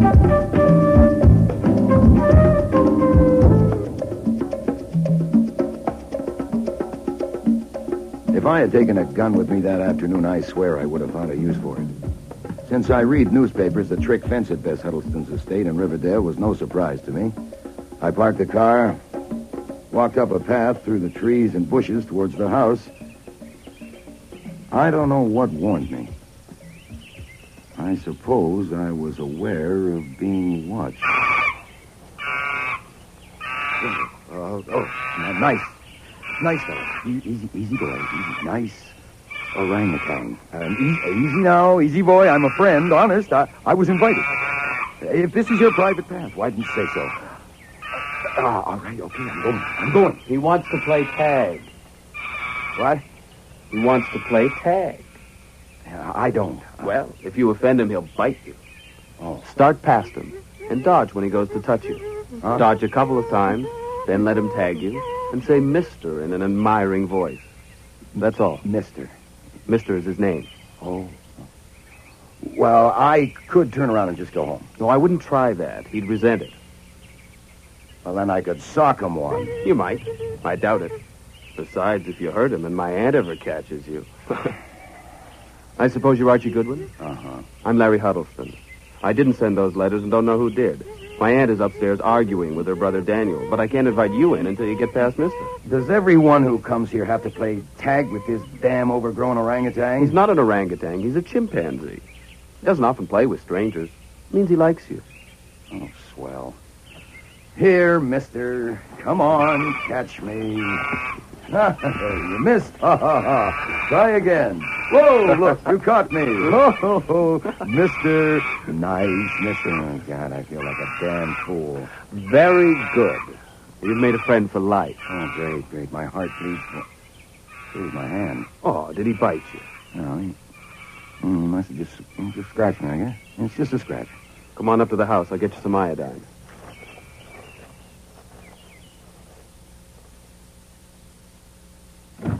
You keep a first aid outfit beside the front door? We keep iodine in every room. Why? On account of Mister. He never bites deep, but he often breaks somebody's skin. Then Logo and Lulu, sometimes they take a little nip. Logo and Lulu? The bears?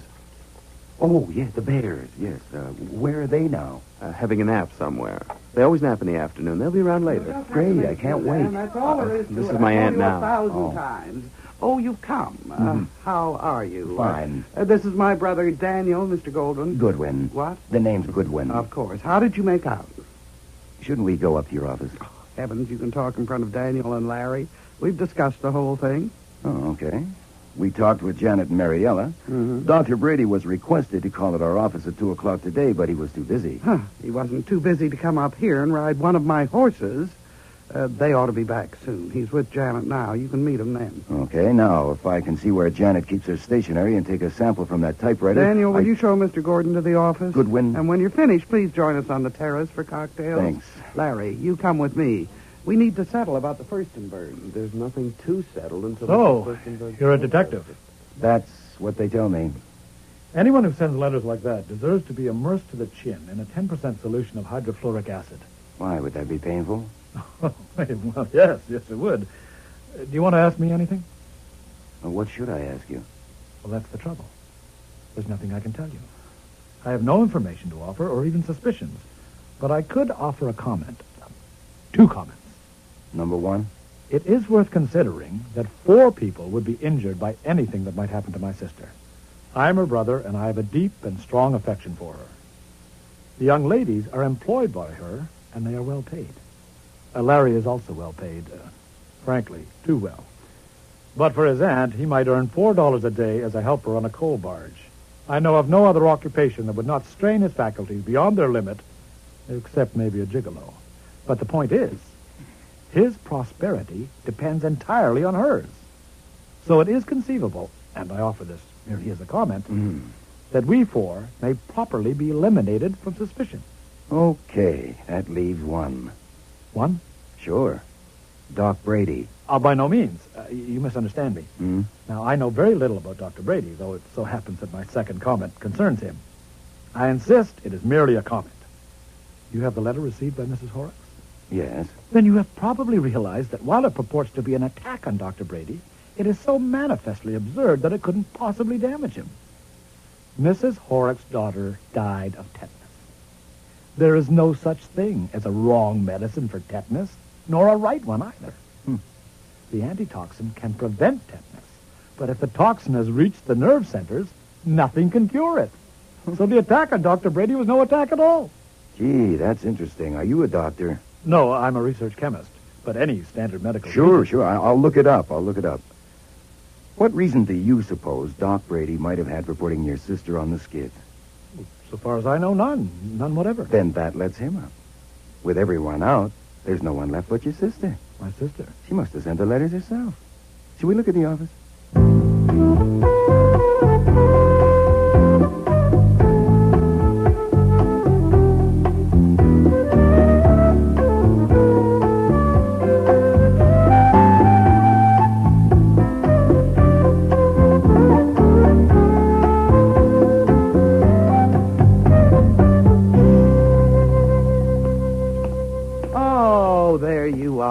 And just in time. Haskell will bring drinks out in a minute. You know the girls and Larry, of course, and I hear you've met Mister.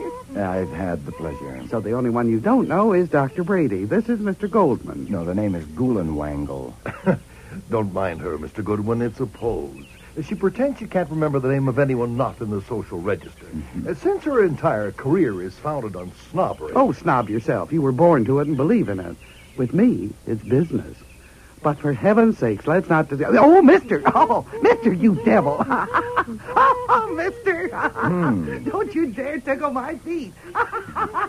Give me back my slipper! Now, don't mind them, Mr. Goodwin. It's a game they play. Mister loves to tickle her feet. Yes, I know how playful he is. Mister, now you stop it! Stop it! Oh, now here comes Haskell with our drinks. Now you be a good boy or Mummy will... Look out! Oh. Now, see what you've done, you naughty boy. You've upset Haskell's tray and smashed the glasses. Oh, Haskell, for God's sakes, don't leave now with guests coming for dinner. Go to your room and have a drink and lie down. We'll clean this up. My name is Husky. Oh, so it is. Of course it is. Go and have a drink, Hoskins. Yes. Oh, it's all right, baby. It's all right. Mummy's not mad at you. You just wanted your drink, didn't you? Oh, there's a baby. You give him a drink? Oh, yes. Just fruit juice, of course. Oh, good. I can imagine him with a martini under his belt.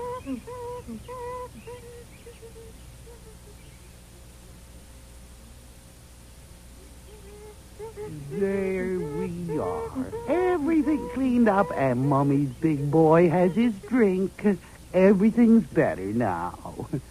It seems to be a day for breaking things. Someone broke my bottle of bath salts, and it splattered all over the bathroom. And whoever did it just left it that way. Who, mister? Oh, I don't think so. He never goes in there. I didn't care to ask the servants. Oh, well, I better go and see if there's going to be any dinner or anyone to serve it.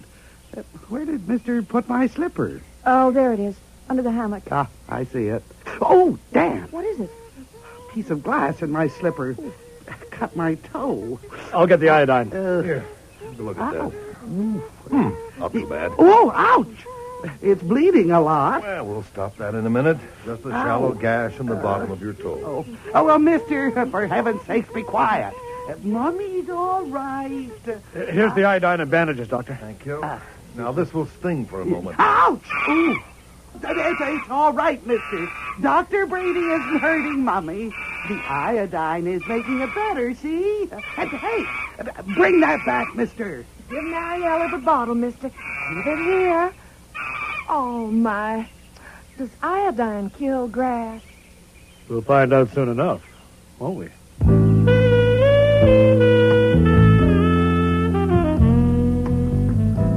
That was Tuesday, August 19th. On Wednesday, the 20th, Dr. Brady came to the office for an interview with Wolfe. The next day, Brother Daniel and Nephew Larry came. But all we got out of that was that among the men, nobody liked anybody. Wolfe was fed up and refused to budge further on the case. The call came from Mariella on Monday morning, and I went straight upstairs to the plant rooms to tell him. Bess Huddleston is dead. Oh, let me alone, Archie. I've done all I can. I've seen them all, and it's nothing. Someone will probably get another letter before long. No, sir, there'll be no more letters. I'm stating facts. Friday evening, tetanus set in from that cut in her toe, and just about an hour ago, she died. Mariella just called to tell me. Tetanus? Yes, sir. That would have been a large fee. Well, it would have been if you'd seen fit to do a little work. Oh, it was no good, and you know it. I was waiting for another letter. Well, filed it away, including the letter to Mrs. Horrocks to be delivered to her upon request. I'm glad to be rid of it.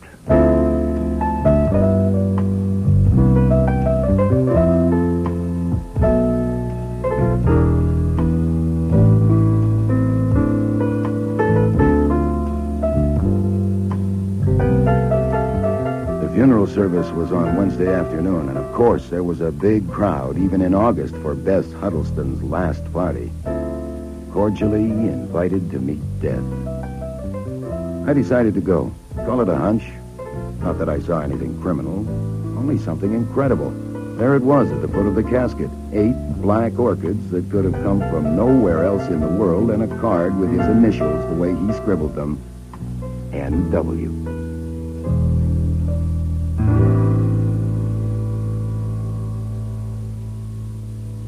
Inspector Kramer, this is a surprise. What can I do for you? Well, you can tell me what you were doing for Bess Huddleston. You? The Homicide Bureau? Why do you want to know? Because a guy is making himself a pest down at headquarters. Her brother. He says she was murdered. Murdered? Yes. Offering what evidence? None at all. Well, then why bother me about it, or yourself either? Because we can't shut him up.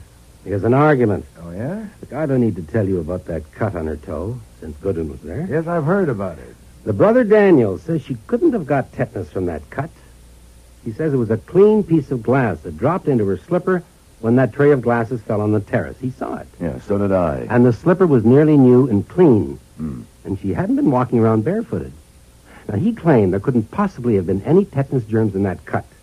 At least not enough to cause so violent an attack so soon. You had the slippers tested? And the bandages, even the iodine in the house.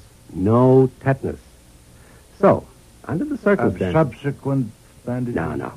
The dressing Brady found on it when he was called up there Saturday was the one he had put on it originally. Wait, well, listen. I know. When that damn orangutan tickled her No, feet. we went into that, too. Highly unlikely. Now, even if it could have had enough germs on its paw, Dr. Brady cleaned the wound and applied iodine. Yeah, but he didn't give her antitoxin. No, and he regrets he didn't. But he doesn't blame himself because no doctor alive would have done so. By Saturday, the poison had reached the nerve centers, and it was too late for antitoxin, though he tried it. I asked you again, Mr. Kramer, why do you bother me with all this, or yourself?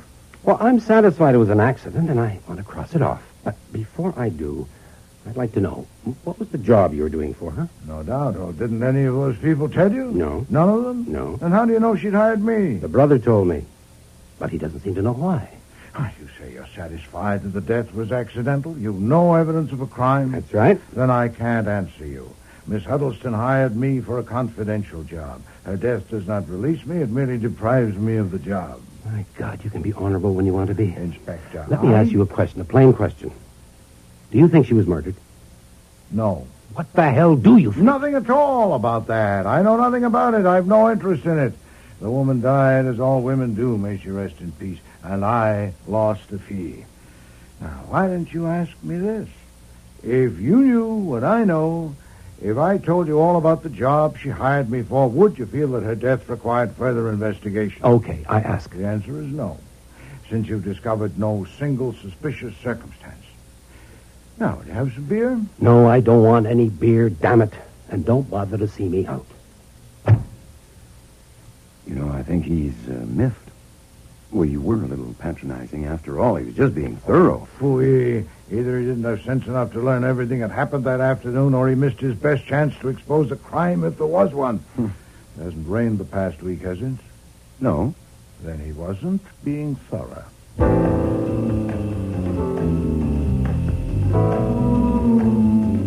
That ruined my night for me. Instead of going to sleep in 30 seconds, it took me 30 minutes trying to figure out what the devil he meant. Next morning, I got stubborn. I sat at my desk and went over that party at Riverdale in my mind second by second as I reported it to Wolfe. And I got it. Suddenly, there it was, as obvious as lipstick. And that's when Brother Daniel arrived. My sister was murdered. Mr. Huddleston, Mr. Kramer was here. He told me what you believe. And not just what I believe, not anymore. It's what I can prove. Indeed. What have you You see, this morning, everything fell into place for me. My brain seemed to be working again. You know, it'd been such a shock. Mr. Huddleston, I understand luckily it hadn't your concern, rained. but... What did you say? I said, luckily it hadn't rained. Go on. So I got a garden trowel, and I lifted out the piece of turf where the orangutan poured the iodine.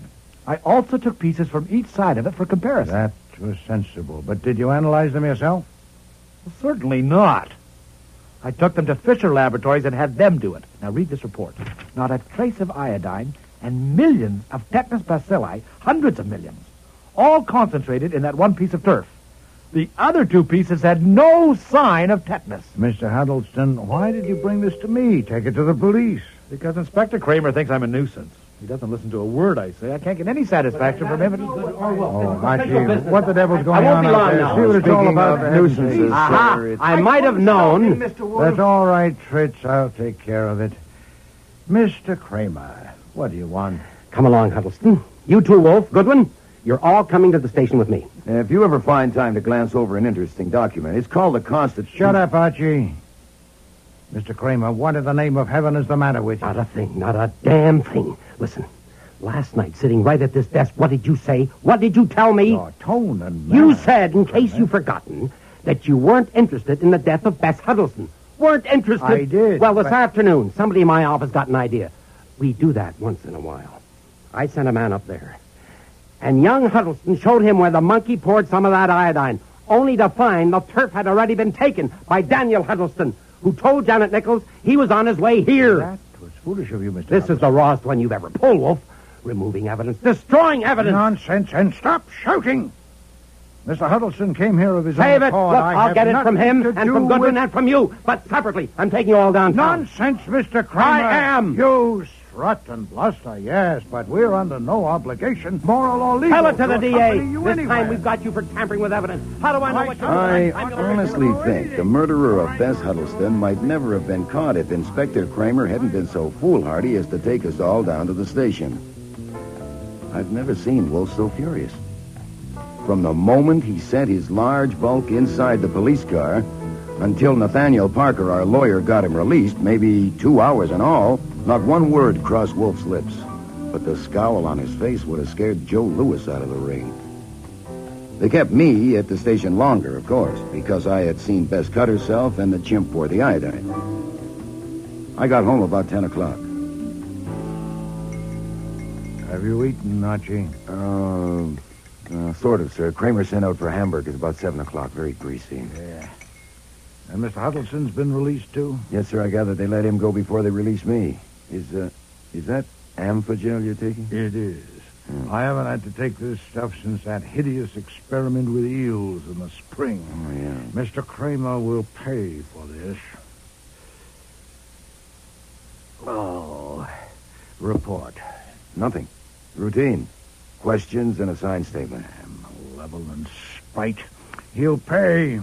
I want you to go to Riverdale tomorrow before Kramer's men get there. Sure, what do I do? Tetanus bacilli and spores are more or less around everywhere. But, of course, especially in the neighborhood of horses. The soil around the barnyard reeks of it.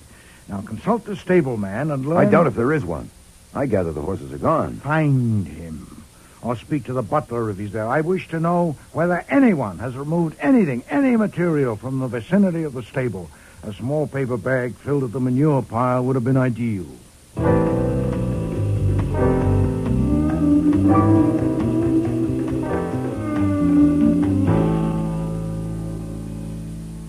The only container I could find was a candy box. Dr. Brady said that would do. The stableman helped him fill it. Where'd he take it from? The stall? No, sir, from the pile. Oh. He dug into the middle of the pile. Did he say why he wanted it? He did explain, sir. He said he wanted it for a test. One of his patients had died of tetanus. I forget her name. When was this? About a month ago. Perhaps a little more. I remember rather clearly. It seemed such an unusual thing to do. Mm-hmm. Who was with him that day? One of the girls? No, he was alone when he did that. I forget who he had been riding with. Who's that? There's nobody in but Miss Nichols. She's in her room. Where? Last door on the right. Come on, Hoskins.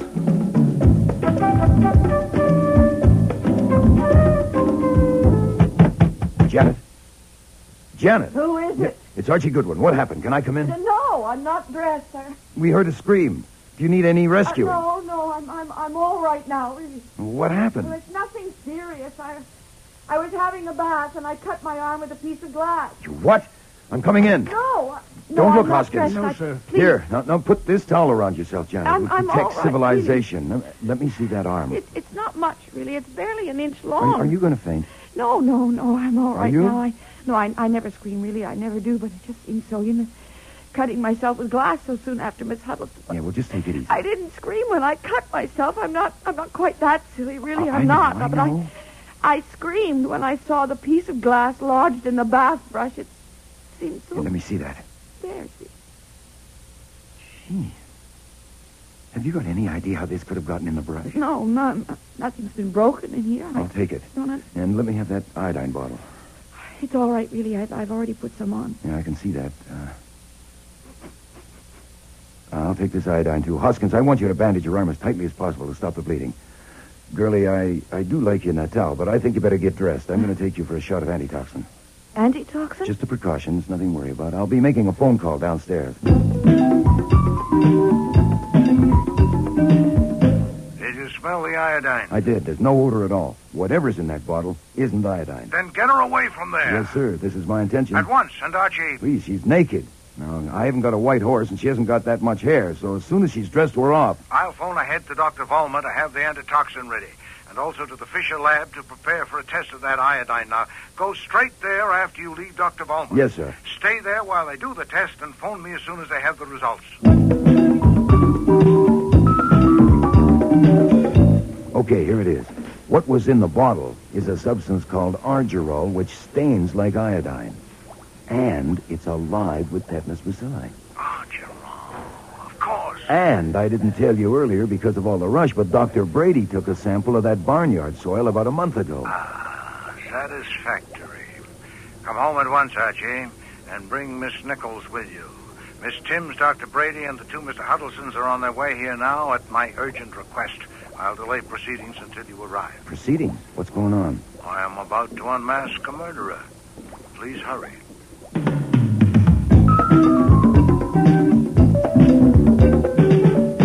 How long will this take? I'm due at my office at 1 o'clock. I'm afraid you may be a little late at your office, Dr. Brady. I'm sorry. What kind of a performance is this? You send him the telephone. Please, I said that to get you here. The situation is no longer as I represented it on the phone to any of you.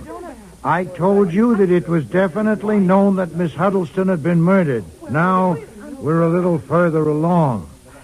I know who murdered her. The hell you do? I do. That's one change in the situation. The other is that an attempt has been made to murder Miss Nichols. What? All right, please, there's no cause for alarm. The attempt was frustrated. What kind of an attempt? Murder, Janet? This will go more quickly and smoothly with no interruptions. I'll make it as brief as possible. I assure you I have no wish to prolong the unpleasantness, especially since I find less than enjoyable the presence in this room of an extremely unattractive person. I shall call that person X. Now, as you all know, X began with an effort to injure Miss Huddleston by sending anonymous letters. Nothing of the sort. We don't know that one of us sent those letters, and neither do you. Put it this way, Mr. Huddleston. I make statements. You suspect beliefs. In the end, there'll be a verdict, and you will concur or not. Now, X sent those letters. Then I am forced us to exclude women, at least temporarily, by the pronominal inadequacy of our language. Then he became dissatisfied with the results, or something happened, no matter which. In any case, X decided on something more concrete and conclusive: murder. The technique was unquestionably suggested by the recent death of Miss Horrocks by tetanus. A small amount of material procured at the stable, immersed in water, furnished the required emulsion. It was strained and mixed with argyrol, a substance that stains like iodine but is odorless. The mixture was put in a bottle with an iodine label, and the bottle was substituted for the iodine bottle in the cabinet in Miss Huddleston's bathroom. In the bathroom? Well, you mean just in case? Yes, Miss Timms, yes. But X was not one to wait indefinitely for some accidental disjunction in Miss Huddleston's skin.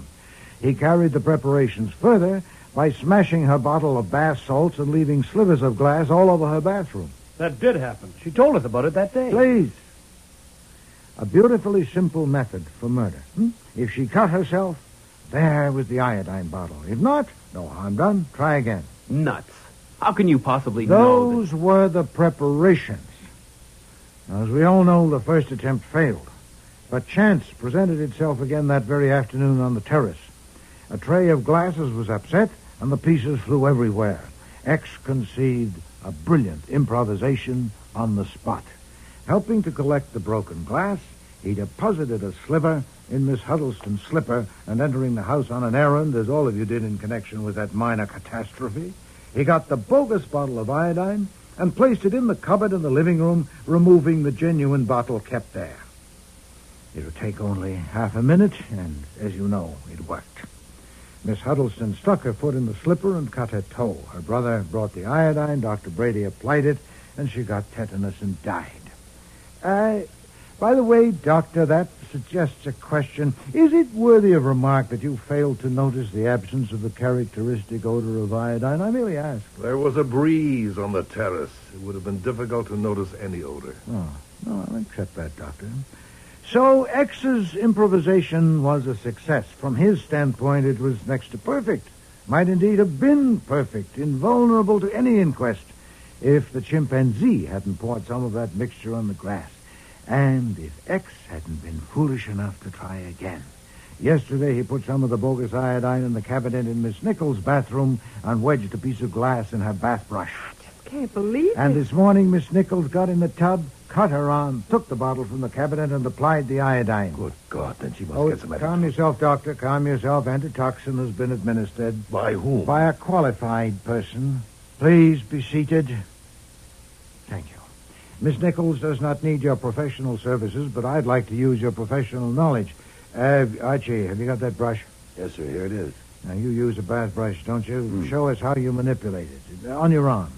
Well, up and down like this. Yeah, that'll do, thank you. No doubt all of you, if you use bath brushes, wield them in a similar manner. Not with a circular motion or around the arm, but lengthwise, up and down. So the cut on Miss Nichols' arm, as Mr. Goodwin described it to me, runs lengthwise about halfway between the wrist and the elbow. Is that correct, Miss Nichols? Yes. And it's about an inch long, a little less? Yes. Thank you. Now for you, Doctor, your professional knowledge to establish a premise invulnerable to assault. Why did Miss Nichols carve a gash nearly an inch long on her arm? Why didn't she jerk the brush away the moment she felt her skin being ruptured? For the obvious reason that she didn't feel it. Didn't feel it? Certainly not. I don't know what premise you're trying to establish, but with the bristles rubbing her skin, there would be no feeling of the sharp glass cutting her, none whatever. She wouldn't know she'd been cut until she saw the blood. You're sure of that? You'd testify to it? I would, positively. And any other doctor would? Certainly. Then we'll have to take it that way. Now, Miss Nichols, you have no idea who tried to kill you this morning. No, I haven't. None. You, Mr. Huddleston? I don't know a damn thing. You don't. Dr. Brady? No, certainly not. But you said you know who murdered Miss Huddleston, so if you would just I explain... prefer to do it this way, Doctor. Have you anything to tell me? No. Nothing with any bearing on any aspect of this business? No. What about the box of stable refuse you procured for the purpose of extracting tetanus germs from it? Oh, I admit I should have told you that. Well, is that all you have to say about it? Why didn't you tell the police when they first started to investigate? Because I thought there was nothing to investigate. I continued to think so until this morning when you phoned me. It would have served no useful purpose. What did you do with the stuff? I took it to the office and did some experiments with the help of two of my colleagues. We were settling an argument. Then we destroyed it. All of it. Did any of these people here know about it? I don't know. Oh, yes, I remember I discussed it, telling them how dangerous any small cut might be. Not me. If I'd known you did that... So, all but one of you know of Dr. Brady's procuring that box of material from the stable, and all withheld the information from me. You're hopeless. Let's try something more specific.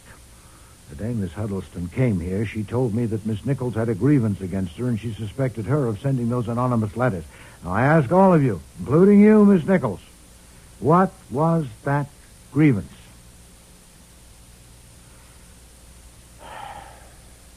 No one? All right, I ask you individually. Miss Nichols? Nothing. It was nothing. Mr. Daniel Huddleston? I have no idea. Miss Timms? I don't know. You hesitate? I don't know. Dr. Brady? If I knew, I would tell you. Mr. Larry Huddleston? I told you before that I don't know a damn thing. That goes right down the line. Indeed. May I have your watch a moment, please? What? That hexagonal thing on your wrist. May I see it a moment? What do you want with my watch? I want to look at it. It's a small favor. You haven't been very helpful so far. Okay. Here. What can it do me? Thank you. Now, the Huddleston folder, Archie. Yes, sir. You are a very silly young man, Mr. Huddleston. Incredibly callow. Thank you, Archie. Here is a picture of Miss Nichols, trimmed to 6 sides, apparently to fit the back of this watch. This point could be definitely determined by opening the watch case, but I'm not going to do it because it'll be opened later and microscopically compared with the picture to prove that it did contain it. You give me that. Stop him, Archie. All right. Sit down, Bud. I suggest that it's time for you to help us a little, Mr. Huddleston. When did your aunt take that picture from you? You fat bastard. I'll try once more, sir. You are going to answer these questions. If not for me, then for someone less fat but more importunate. Would you rather have it dug out of your servants and your friends and acquaintances? It's shabby enough as it is. Now, when did your aunt take that picture from you? It's none of your damn business. Call Inspector Kramer. Damn Archie. you! You know damn well when she took it. She took it the day she came down here. That's better. But it wasn't the first time she objected to your relations with Miss Nichols, was it? No. Did she object on moral grounds? Hell no. She objected to our getting married. My aunt was very possessive.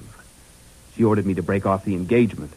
It was secret, but she got suspicious and questioned Janet. And Janet told her, and she made me call it off. And naturally you were enraged. You burned for revenge. I did not. You can come off that right now.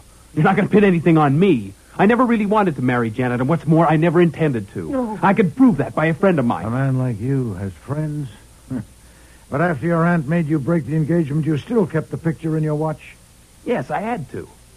I mean, I had Janet to deal with, too, and it wasn't easy living right there in the house. I was afraid of Janet. You don't know her. I opened the watch case purposely in front of my aunt so she'd take that damn picture. Janet seemed to think that the picture meant something, and I thought when she knew it was gone... Did you know that Miss Nichols sent the anonymous letters? No, I didn't. Maybe I suspected, but I didn't know. Did you also suspect when your aunt... Stop it. A little too much for you, is it, Miss Nichols? Stop it. As I expected, you're all rubble inside. There's nothing left of you. Huh.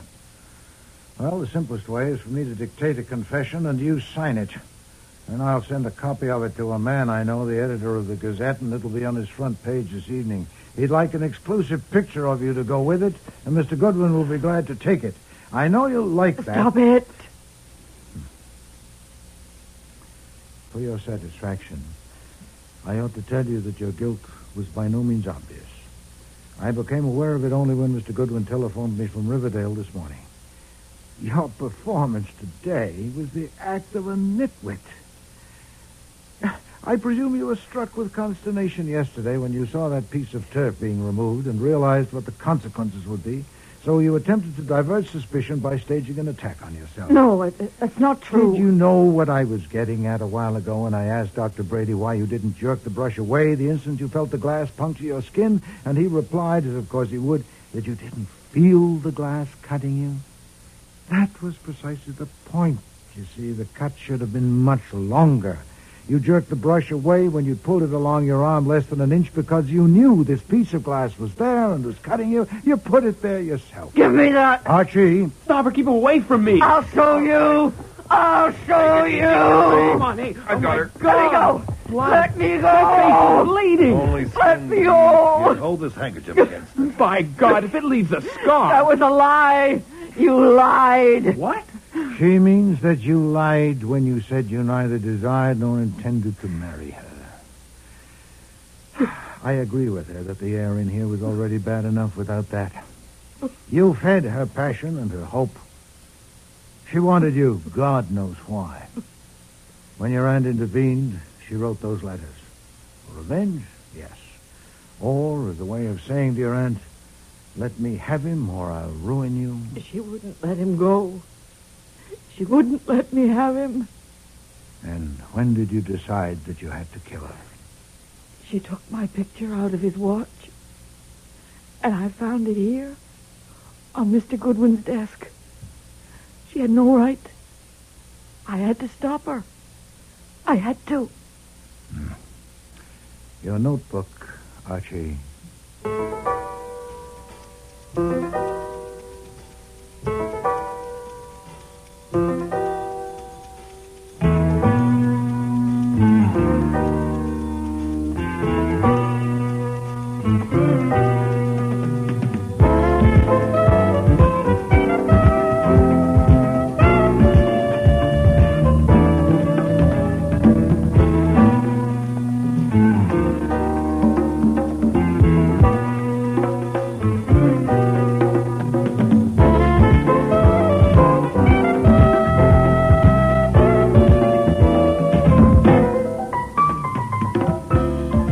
Starring in today's episode were Mavor Moore as Nero Wolfe and Don Franks as Archie Goodwin.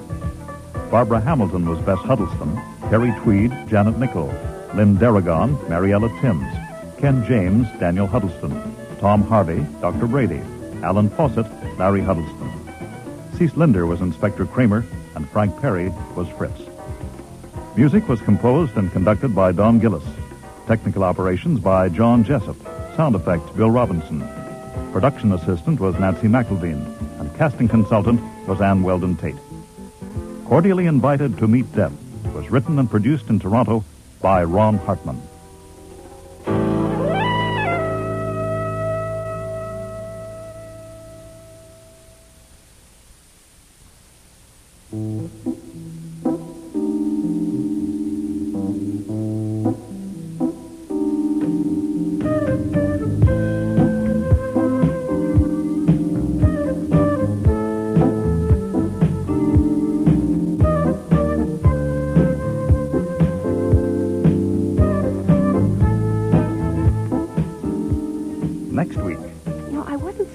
About the suicide, not really.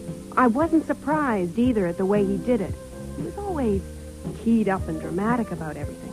So you'd expect him to do something startling about killing himself. Well, just what did he do? He took all his clothes off and jumped into a geyser in Yellowstone Park. Archie goes to a fashion show. Nope, I can't do it. You can't do what? Make a choice. The only way I can see to handle it is to send in an order for one of each. I'd have to marry all six. Imagine it. After the weddings, I will, of course, have to take a good-sized apartment between 5th and Madison in the fashionable 60s. On a pleasant autumn evening, I'll be sitting in the living room reading the newspaper. I'll toss the paper aside and clap my hands, and in will come Isabel. She will have on a calf-exposing kitchen apron with a double hemline and will be carrying a tray of ham sandwiches and a pitcher of milk. She will say seductively, $2.93. Make interesting motions and gestures without spilling a drop. Then she'll go, and in will come Francine. She will be wearing slim silhouette pajamas with padded shoulders and a back-flaring hip line. She'll walk and wave and whirl and say, $9.31. Light me up a cigarette and dance out. Enter Delia. She'll be dressed in a high-styled bra of handmade lace with a billowing sweep right up to... Enter another naked, carrying a basket full of bills and your checkbook. The latest fashion was murder. It's quite a long list, isn't it? Mrs. Domery killed in a riding accident. Mr. Nita propelled into a geyser and boiled. Mr. Domery hurtled into an ocean and drowned. It's not my affair, thank heaven. Was Wolfe's client the murderer? Miss Nita. Yes. Did you kill that man? Did I kill my Archie. She'll be all right. I think she just... Well, stop her. How do you stop her? I could slap her or kiss her. I think I'll try kissing her. Next week, Man Alive, with guest stars Lynn Griffin, Neil Monroe, Sandy Webster, and August Schellenberg.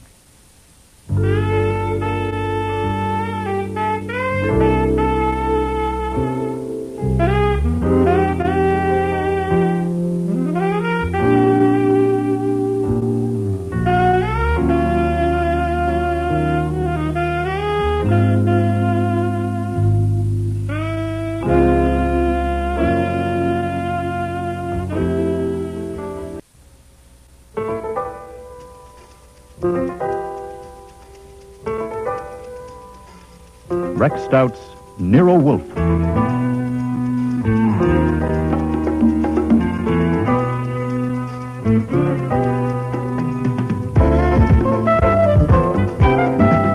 Starring Mavor Moore as Nero Wolfe and Don Franks as Archie Goodwin.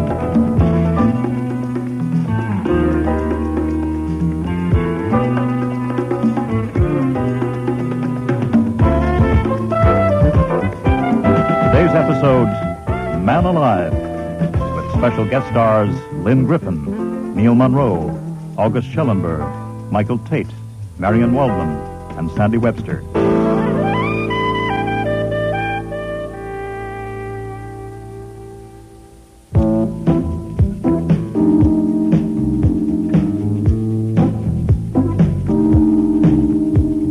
Everything about Carla Nieder was graceful.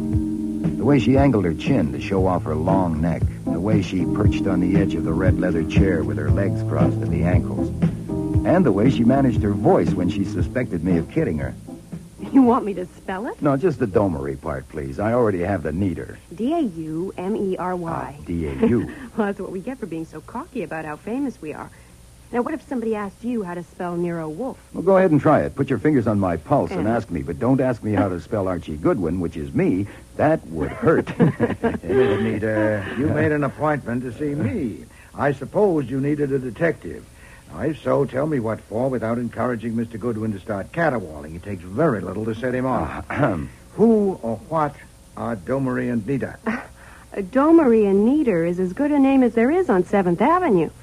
But, of course, if you're not in the garment trade and know nothing about it, I imagine your wives would know the name, all right? Wives? No wives, neither of us. That's why we caterwaul. Well, if you had one, she'd know about Domery and Neater. The business was started 20 years ago by two men, Jean Domery and my uncle, Paul Neater. Excuse me, will it save time to tell you that I don't do industrial surveillance? Oh, yeah, I know you don't. Now, look, it's about him, my uncle. Uncle Paul was the designer, the creator, and Jean Domery was the businessman, the manager. And they own the business as a 50-50 partnership. Now, I inherited my uncle's half when he killed himself. Anyway, that's how it was announced that he committed suicide a little over a year ago.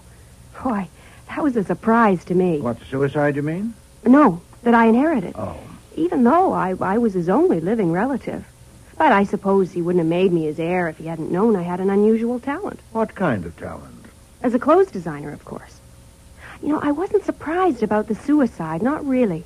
And maybe I should tell you why. Maybe you should. Because I knew how unhappy he was. You see, my uncle was in love with Helen Domery, his partner's wife, and she just died. She was thrown from a horse and killed. It broke him up completely. He didn't leave his apartment day or night for 3 days. It was right in the middle of getting ready for the showings of the fall line. Then he says he's going away for a rest. 4 days later, the news came that he committed suicide. Under the circumstances, it didn't occur to me to question it then. Huh. And do you question it now? Yeah, I certainly do. You know, I wasn't surprised either at the way he did it. He was always keyed up and dramatic about everything. So you'd expect him to do something startling about killing himself. Well, just what did he do? He took all his clothes off and jumped into a geyser in Yellowstone Park. What? Huh? You know, under the surface of that geyser, the temperature would be far above the boiling point. Yes, it would seem to be conclusive. Why do you now question the suicide? Well, because I saw him last week, here in New York, alive. Oh, indeed. Last Tuesday. We were showing our fall line to the press, and there was a large audience. Now, I was modeling one of my own designs when I saw him in the 5th row. Now, if you ask me how I recognized him, I can't tell you. I simply know it was him. Why shouldn't you recognize him? Because he had a bushy beard and he wore glasses, and his hair was slick and parted on the left side. Oh, an attempt at disguise. Yeah, and it worked at first. None of the others recognized him. In the dressing room, Paulie Zarella asked Bernard. Oh, that's Bernard Domery, Jean's nephew. Who was the man that was growing his own wool? Bernard said he didn't know, probably from the Daily Worker. But you recognized him? No, not until I went out again to model our headliner, which is another of my designs. I took him in without being obvious about it, and, well, all of a sudden I knew who he was. I just knew. My God, I had to get off quicker than I should have. And in the dressing room, well, it was all I could do to keep them from seeing me tremble. And no one else recognized him? Well, I'm sure they didn't. Well, there would have been a noise. A dead man come back to life? Yeah. Many of those present had known him? Yeah, nearly all of them. Well, he was famous, you know, as famous as you are. Did you speak to him? No, the minute the show was over, I hurried out front, but he was gone. Have you seen him since? No, just that one time. Whom have you told about this? No one. Not a soul. I've been trying to decide what I should do. Now, you say you inherited a half interest in that business from your uncle. Is the business solvent? Oh, very. Business is very good. Then why not just erase it? If you find your uncle and make him wash his hair and shave his beard, you'll have no inheritance. Your uncle will own half the business. No, I have to know what's going on, and I have to know where I stand. I'm upset. Then you should reserve decision. Never decide anything while you're upset. And, you know, in spite of your dogmatism, you may be wrong. It's true, you might have recognized him when others didn't, but others knew him intimately, too, like his business partner, Mr. Domery. Was he there that day? Did he see the man with the beard? Oh, Didn't I? I thought I'd mentioned that. Well, of course, Bernard Domery, the nephew, was there. I know I mentioned him. But Jean Domery, my uncle's partner, now he's dead. The devil he is. Jumped in a geyser? No, in an accident. He was drowned. He was fishing and fell from the boat. And where was this? In Florida, off the west coast. When? A little over 6 weeks ago. Who was in the boat with him? Bernard, his nephew. Anyone else? No. And the nephew inherited that half? Oh, yes, but that's all right. Why is it all right? Well, that's a silly question. I merely mean that if there'd been any question of anything wrong, the Florida people would have attended to it. Yeah, perhaps. Only it's quite a long list, isn't it?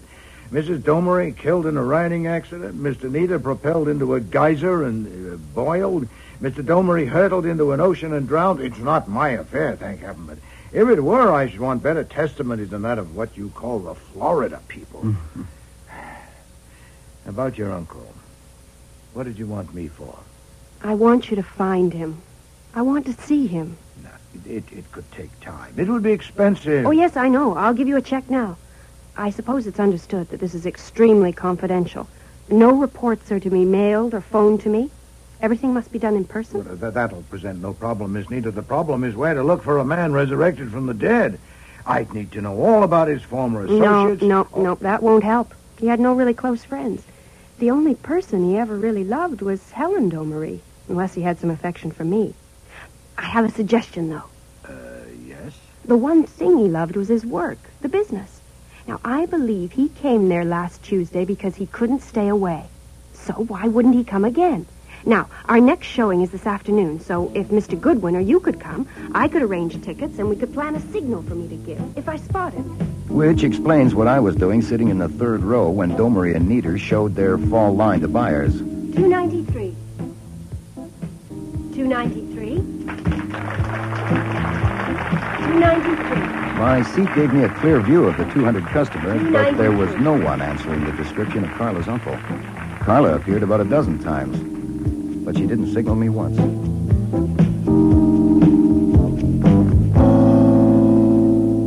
So the afternoon was a waste of time for you? Oh, no, sir. No, it's not a waste. I saw, let's see. Yes? 6 of the girls that I've been waiting to marry, if you count Carla Nieder, and I don't see why you shouldn't. As to making a choice, well... Look, type up a report and keep it in the client's file. I'm going to read now, Archie. Nope, I can't do it. You can't do what? Make a choice. The only way I can see to handle it is to send in an order for one of each. I'd have to marry all 6. Imagine it. After the weddings, I will, of course, have to take a good-sized apartment between 5th and Madison in the fashionable 60s. On a pleasant autumn evening, I'll be sitting in the living room reading the newspaper. I'll toss the paper aside and clap my hands, and in will come Isabel. She will have on a calf-exposing kitchen apron with a double hemline and will be carrying a tray of ham sandwiches and a pitcher of milk. She will say seductively, 293.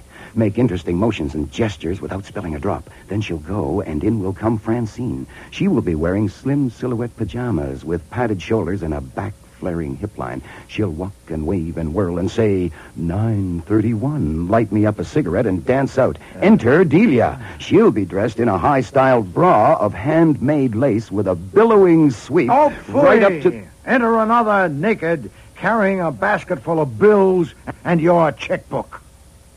You have a very personal slant on women, sir.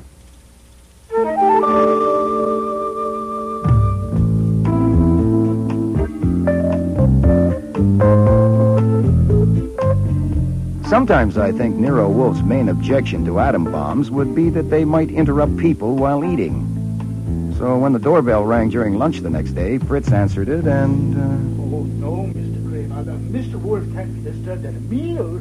If you would be good enough to wait in the office. He's just having his dessert now. Please, Mr. Kramer. Sorry to break in on your mail. I'm sorry, Mr. Wolfe. I couldn't stop It's him. all right, Fritz, I heard. Inspector Kramer, if you haven't had lunch, we can offer No, you thanks. some I'm in a very- hurry. A woman named Carla Nieder came to see you yesterday. I'll have another rice cake, please, Fritz. Yes, sir. Well... Well, what? You stated a fact. I'm eating lunch. Fine, it's a fact. What did she want? Now, you know my habits and customs, Mr. Kramer. I never talk business at a meal. I invited you to join us, and you declined. if you'd be so kind as to wait in the office. No, I'll get this one, Fritz. Oh, thank you, Archie. Look, I don't give a damn about your habits and customs. I asked you a straight question. I want a straight answer. You had it. I don't have time to wait for you to finish stuffing your face. Of course, my ears were burning at the mention of our client, because Kramer only handles one kind of case, homicide. But I figured I'd better not let Fritz try to handle another interruption. What I saw through the one-way glass panel in the front door relieved me a lot. Our client, alive and unhurt, was standing on the stoop. I have to see Nero Wolfe right away. Don't turn around. What? Don't. There's a car pulling up to the curb with city license plates. Do you know if you're being followed? Followed? Oh, I don't think so. Listen, Why would anyone... Listen to me. When I let you in, we're going across the hall to the front room. I don't want you to make a sound until we're there, all right? Well, yes, but come on. Come in. What is all this? Quiet. What's the point of that? The point is that a police inspector named Kramer is here. He's in the dining room asking about you. Now, do you want to see him? No, I've already seen him. What? They've been asking me questions for hours. Why? What happened? My uncle, Yeah. No. Take a deep breath. Come on. That's it. I want to see Nero Wolfe. All right, you stay here and sit tight till we get rid of Kramer. This door connects with the office, and they may go in there, so please don't make a sound. Are you feeling all right? Huh? Yes. Yes, I'm all right now. Sir, I have not finished my gobbling yet, as you put it. I would have eaten 2 more cakes, and I've not yet had my coffee. Come into the office. You broke in, and you're still here. If you weren't an officer of the law, Mr. Goodwin would knock you unconscious and drag you out. Okay. Come on, forget it, all right? All I want is to find out why Carla Nieder came to see you. You know perfectly well. I know you have a right to be told why I'm asking, and I would have told you if you hadn't lost your temper just because I arrived while you were stuffing it in. There has been a murder. Oh, indeed. Indeed. Last night, between 8 and midnight, at the office of Domery and Nieder on the 12th floor at 496 7th Avenue. Carla Nieder was there last night between 9 and 9:30. She admits that. And nobody else as far as we know now. She says she went to get some drawings, but that's got holes in it. The body was found this morning lying in the middle of the floor of the office. He'd been hit in the back of the head with one of those hardwood poles used to raise and lower windows. At the end of the pole has a brass hook on it. Been jabbed into his face a dozen times or more, like spearing a fish. Well, you haven't said who he was. A complete stranger to all the world, apparently. And nothing on him to tell. You described him. Oh, nuts. Who was it? The medium-sized man around 40 with a brown beard and slick brown hair parted on the left side with glasses that were just plain glass. Can you name him? Sorry, never met him. Under the circumstance, you may concede that I have a right to ask what she came to you for. It was only after she tried 2 lies on us about how she spent yesterday morning that we finally got it out of her that she came here. She wouldn't tell what she came for, so I came to ask you. Is Miss Nieder under arrest? Nero Wolfe's residence. Archie Let me talk to Inspector Kramer, Archie. It's for you, Inspector. Me? Thanks. Yeah, Levy. Here. Answering your question, Mr. Wolfe, Miss Nieder is not under arrest. They turned her loose and put a tail on her, and the tail was just on the phone telling Kramer that she came here. She's in the front room. I put her there because I know how you are about having your meals interrupted. Shall I bring her in? You snippy little bastard. I'm not little. So the minute we let her go, she comes here. Archie? Yes, sir. Did Miss Nieder say why she came? No, just said she wanted to see you. She spent hours down at the station, and her tongue is tired. Bring her in here. Yes, sir. Inspector Kramer is here asking about you, Miss Nieder. Will you come in, please? I told you. I'd already seen him. Miss Nieder, I am working for you, and you have paid me a retainer. Is that correct? Yes, certainly. Then first, some advice. The police could have held you as a material witness, and you'd have had to get bail. Instead, they've let you go to give you an illusion of freedom, and they're following you around. But why? Should you at any time want to go anywhere without their knowledge, Mr. Goodwin's an expert on that, and he can tell you what to do. I understand that Mr. Kramer and his men have dragged it out of you that you came here yesterday, but that you have refused to tell them why. Is that correct? Yes. That was sensible. You are suspected of murder. But that puts you under no compulsion to disclose all the little secrets you have locked up. My position, though, is quite different from yours. What you said to me was not the privileged communication.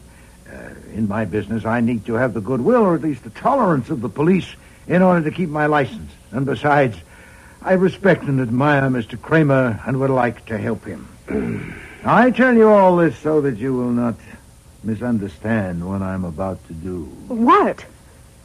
Mr. Kramer, since your army has had several hours to poke into corners, you've learned, I suppose, that Mr. Goodwin went to that place yesterday and sat through a show. Yeah, I know about that.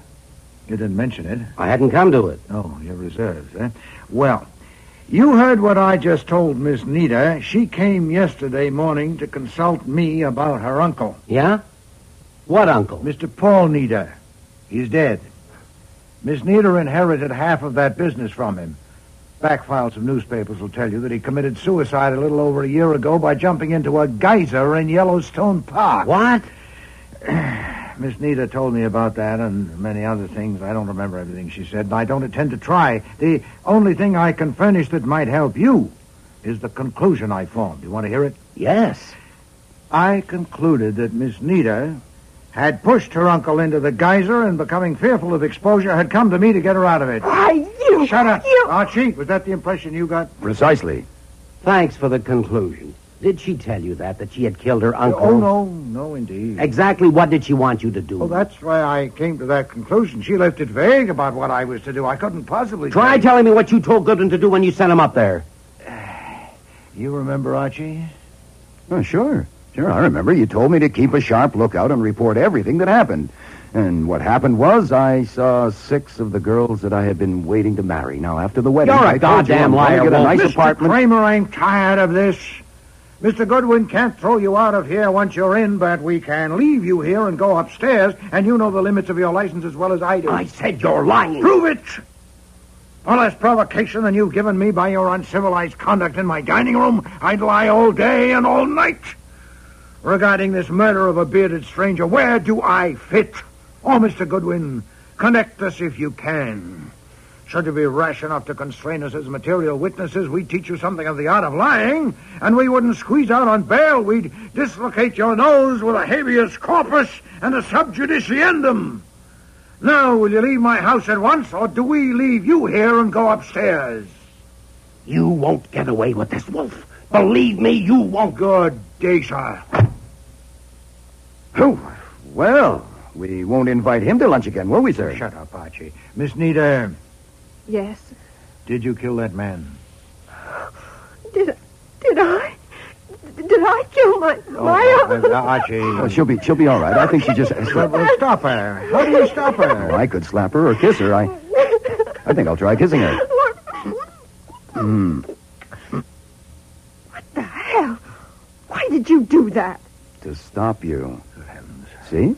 Now, you can't blame her. I doubt if it's fear or despair or anything normal like that. It's probably hunger. I'll bet she hasn't even had breakfast yet. Is that true, Miss Nita? Haven't you had lunch? No. They kept me there, and then I had to see you. Archie, Sir? have Fritz bring some sandwiches and beer at once. Beer, Miss Nita? I don't have to eat. Oh, nonsense. Beer? Claret? Milk? Brandy? Scotch and water. I could use that. Right. And Archie, have Fritz bring in the coffee and the rest of the rice cakes.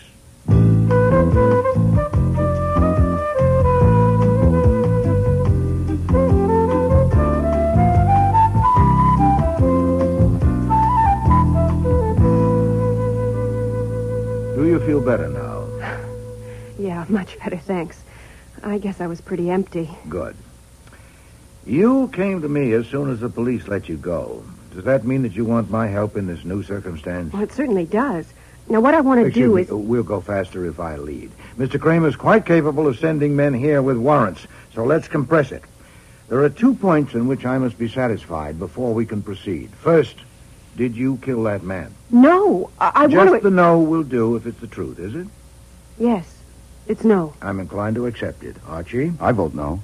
I wouldn't have had the impulse to kiss her if she jabbed a window pole into a man's face. No, definitely no. Then that's settled. The other point, Miss Nita, is this.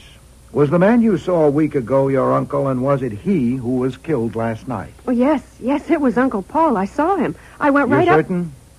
Look, I made myself go close to look at him. Oh, his face was dreadful, but he had the beard and the slick hair. I wanted to do something, but I didn't have the nerve enough, and I had to sit down to pull myself together. Now, they say I was in there 15 minutes, but I wouldn't think it took me that long to get up my nerve, but maybe it did. Anyway, I went and I pulled up the right leg of his trousers and I pulled his sock down. He had 2 little scars about 4 inches above the ankle where he'd been bitten by a dog once. I looked at them close. I had to sit down again. Oh, well, now that's why it took me 15 minutes. I'd forgotten all about that. I sat down again. And then you left? Yes, I went home to my apartment and phoned Mr. Demarest. Who's Mr. Demarest? He's a lawyer. He was a friend of Uncle Paul's, and he's the executor. So I thought I'd better phone him. Yeah. Confounded, why didn't you phone me? Well, I didn't know you well enough for that, did I? I mean, how could I tell what you would or wouldn't believe? Yeah, indeed. So you decided to keep it from me, running the risk that I might glance at a newspaper.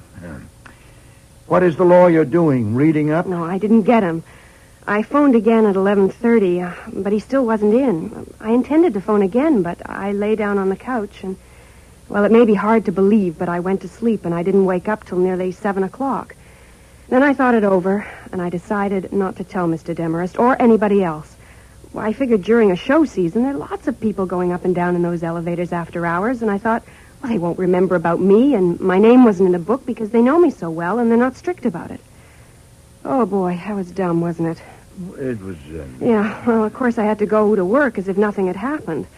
And the place was full of police and detectives when I got there. I'd only been there a few minutes when they took me into a fitting room to question me, and like a fool, I told them I hadn't been there last night when they already knew about it. When they were through with me, I phoned Mr. Demarest's office, and he was out at lunch. So I came here. Yes, well, you said you want my help in this new circumstance. What do you want me to do? Keep you from being convicted of murder? Convicted?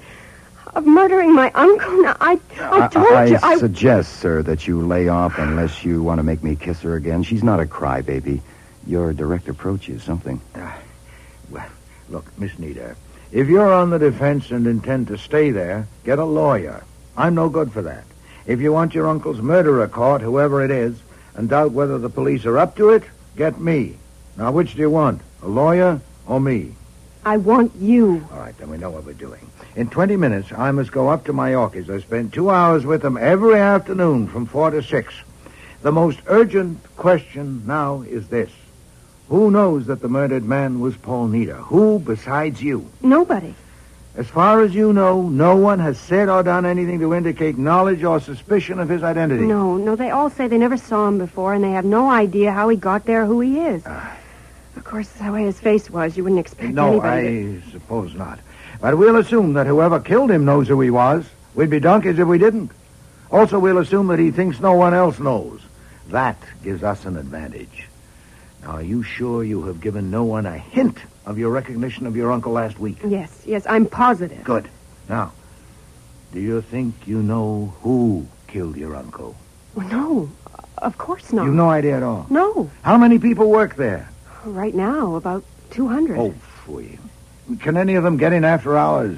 Not unless they have a key, or they're let in by someone who does have a key. Well, who has keys? Oh, let's see. Now, I have one. Bernard Domery, Polly Zarella, Ward Roper. That's all. Oh, no. Mr. Demarest has one. As my uncle's executor, he's in legal control of the half-interest. Who opens up in the morning and locks up at night? Polly Zarella. She's been doing that for years, since before I came there. So there are just 5 keys? Yeah, that's all. Then we know of 4 people with keys besides you. Now, can you get them here this evening?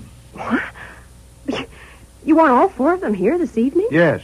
Oh, good Lord, I can't just order them around. What can I say? But they're much older than I am. All but Bernard. Anyway, they think I'm just a fresh kid. I'm only 21. That is, I will be. My God. What now? Tomorrow's my birthday. Really? I'll be 21 tomorrow. You will? Oh.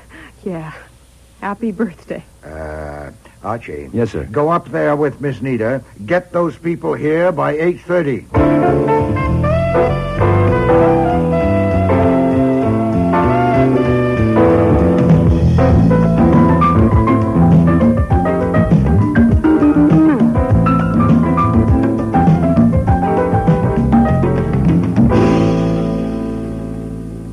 He's on the phone. He'll be with us in a minute. Now, listen. Oh, I'm listening. The trouble with Bernie is that he can't bear to decide anything, especially if it's important. You might think he had to consult a crystal ball or something. And then when he does make up his mind, he's as stubborn as a mule. So now what I do when I want him to agree about something is I act as if it isn't very important. I keep very calm. Very calm. I'm sorry, Carla. That was Miss Doherty from Bloomingdale's on the phone. She thinks your work is better than ever. She's completely lost her head over your three... Oh, who's this? Mr. Goodwin of Nero Wolfe's office. Mr. Bernard Domery. How do you do? Nero Wolfe, the detective? Are there two? Where does Nero Wolfe come in? Well, I went to see him. I've hired him. Well, what for? To do what?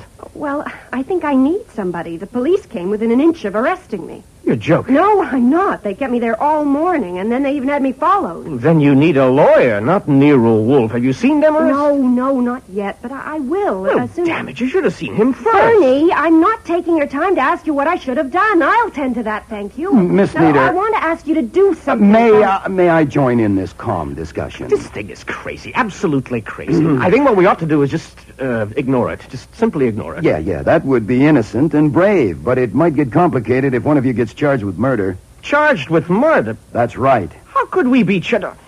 Why would any of us kill a man we never saw before? That's nonsense. Carla, what you want is Demarest. I'm going to phone him right now. Bernie, don't tell me what I want. I know what I want, thank you, and it's not Demarest. Oh, I'm sorry to hear that. Henry, I was just saying... Yes, I heard.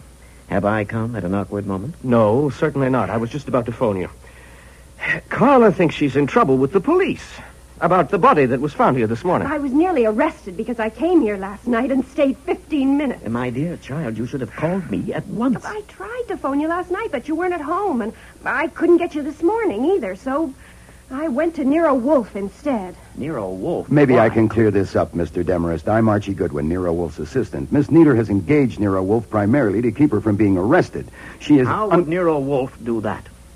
He sent me to arrange a meeting tonight to discuss it. Miss Nieder, Miss Zarella, Mr. Domery, Mr. Roper, and you. The 5 people who have keys to this office. That's right. You figured that quickly. I spent most of the afternoon at the DA's office. Then I guess you can see the point of this meeting. 8:30 would suit him fine. Refreshments served.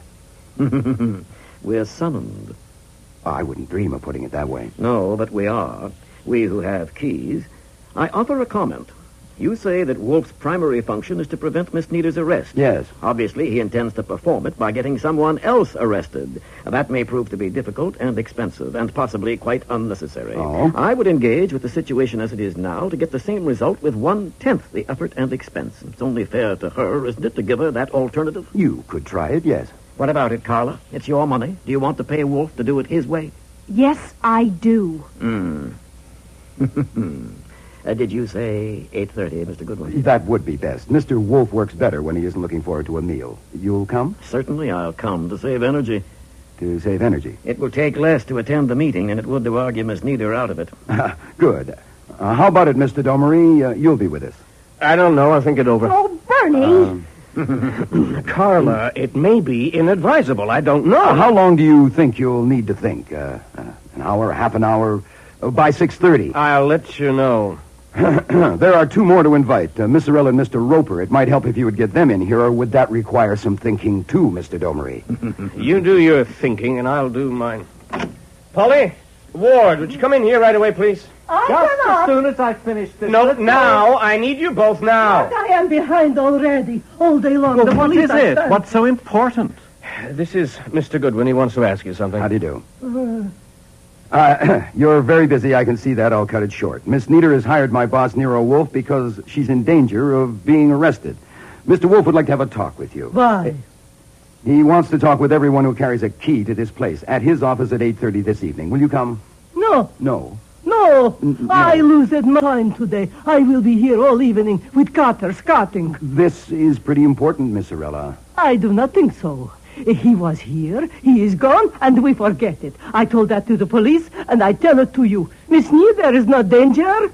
If she was danger, I would fight it off with these hands, because she is the best designer in America or Europe or the world. Sure. Yeah, but she is not dangered.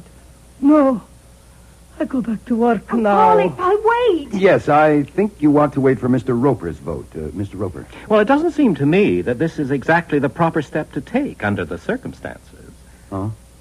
What's wrong with it? Of almost everything, I'd say. Oh. It assumes that we, the 5 of us, are involved in this matter, which is ridiculous. One, indeed, may be involved, deeply involved, but not the other 4, not the rest of us. What the hell are you getting Oh, at? nothing, Bernard. Nothing specific. Just a comment expressing my reaction. This is a joke, and if you ask me, it's a rotten one.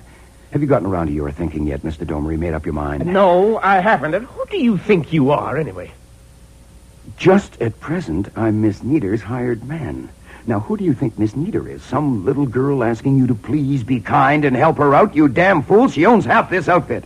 Mr. Domery, you're her business partner. What couldn't she do to you if she felt like it? And the rest of you are just employees, her hired help. As Miss Nieder's representative, I hereby instruct you to report to the office of Nero Wolfe at 8:30 this evening. You confirm that, Miss Nieder? Yes, I confirm it. Good. You'll be there, Miss Zarella. But certainly I will be there with bells on. Fine. You, Mr. Roper. Well, the way you put it, I hardly know what to say. Is that right? It is true. Yes, it is true that at some future time Miss Nieder will probably own a half interest in this business, in the success of which I have had some part for the past 14 years. That is, she will if she's available. What do you mean, available? Well, isn't it obvious? Of course, you can't be expected to be objective, Bernard, but the police are usually right about these things, and you know what they think, so I merely ask. What if she's not available? Look, I warned you As last for night, your... Ward. I told you to watch your nasty tongue. Oh. Apologize to Carla and do it quick or I'll break your neck. Apologize? For I what? said apologize. Don't fire him. Don't fire him. Miss Nieder doesn't want him fired. She wants him there tonight. You'll be there. You'll be there, Ward. Do you understand? Answer me. Yes. Fantastic. Which leaves only you, Mr. Domery. You'll be there, too, won't you? I'll decide later, and I'll let you know.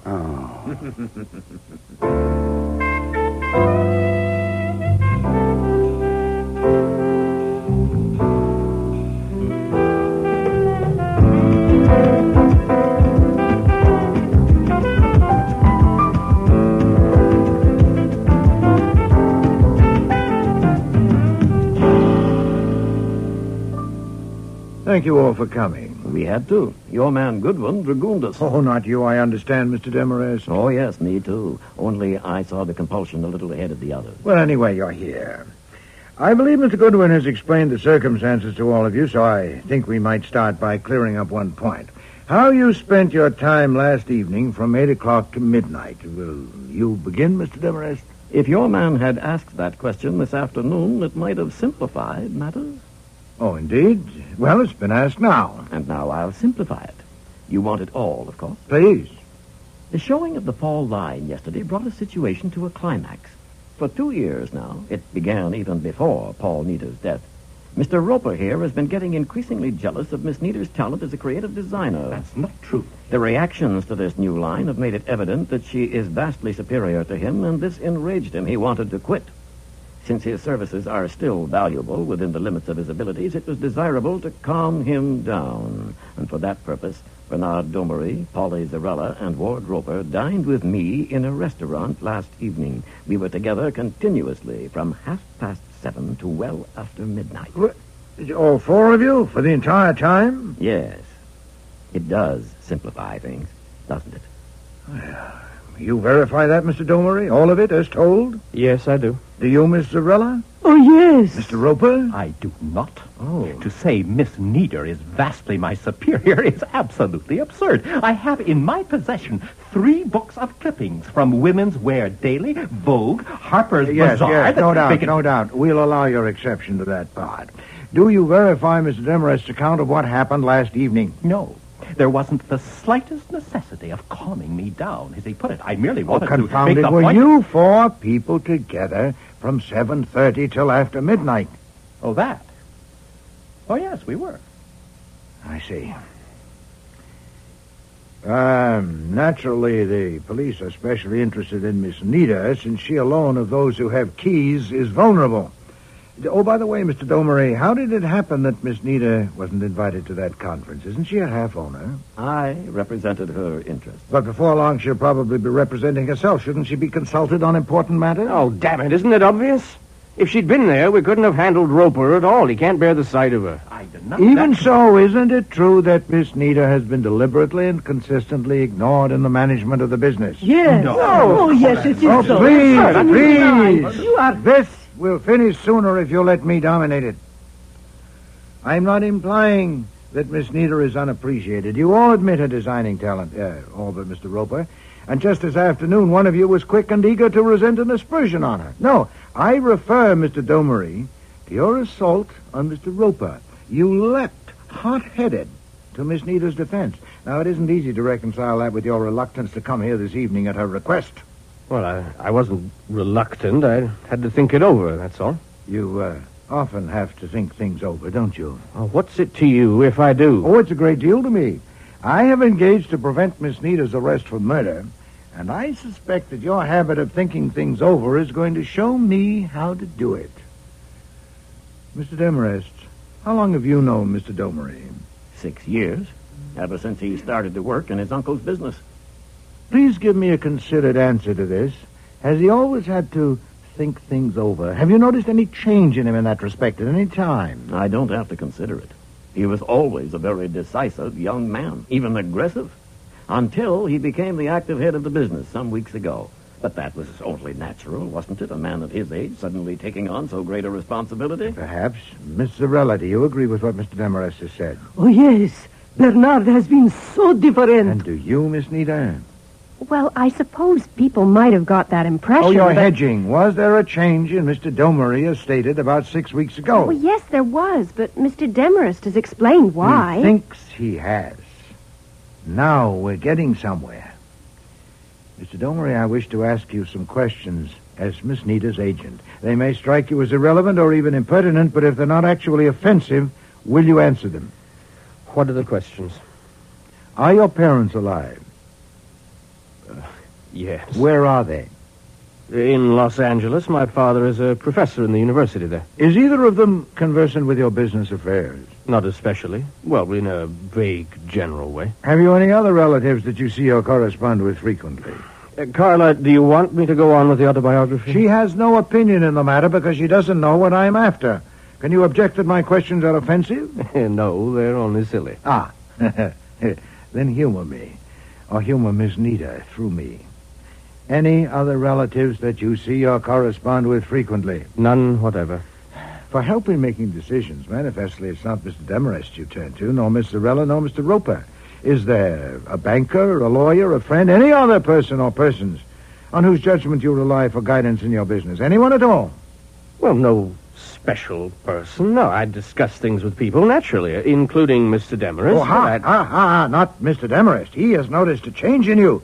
Now, this is your last chance, Mr. Domery, to drag somebody in. I don't have to drag anybody in. I'm sound mind and body and over 21. I know you are, and of a decisive and aggressive temperament, and that's why I'm making progress. Thank you, Mr. Domery.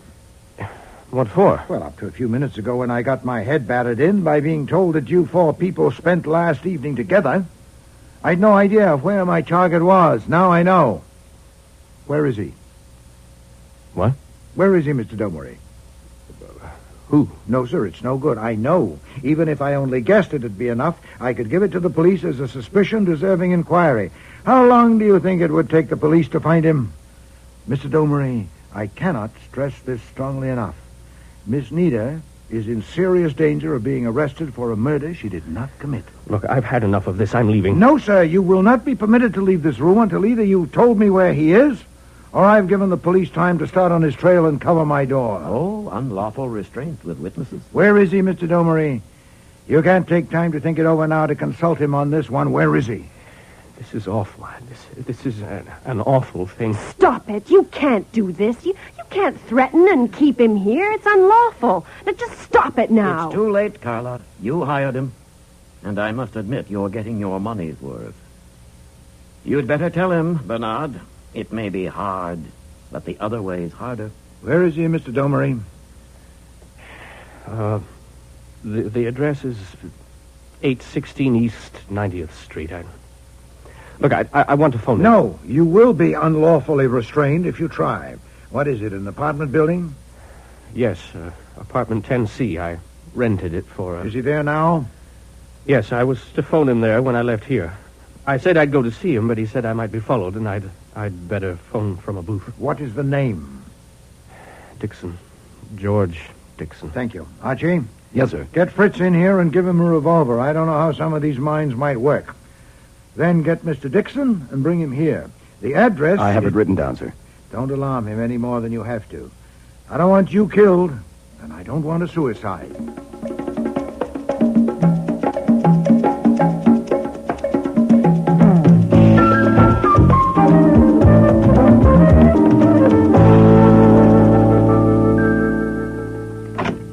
Mr. George Dixon? What do you want? I have a message from Mr. Bernard Domery. Yes? Are you George Dixon? I'm Dixon. Hand it through to me. I can't. It's verbal. Then say it. What is it? You'll have to open the door all the way. I have to see you first. You were described to me. Mr. Domery's in a little trouble. Thank you. Okay, what kind of trouble? He'll have to tell you about it. I'm just a messenger. All I can tell you is I was instructed to ask you to come to him. Why didn't he phone me? A phone isn't available to him right now. Where is he? At Nero Wolfe's office on West 35th Street. Who else was there? Well, several people. Mr. Wolfe, of course, and men named Demarest and Roper, and women named Zorella and Nieder. That's all. I think you're lying. What? I don't think Mr. Domery said for me at all. I think this is a put-up job, and you can get the hell out of here and stay out. Hey, okay, brother. Now, where'd I get your name and address from? A mailing list? Mr. Domery phoned you earlier to ask your advice about his going to see Mr. Wolfe. Now, my understanding was that if I didn't get you there by 11 o'clock, they'll all pile into a taxi, including Mr. Domery, and come here to see you. My car's waiting out front.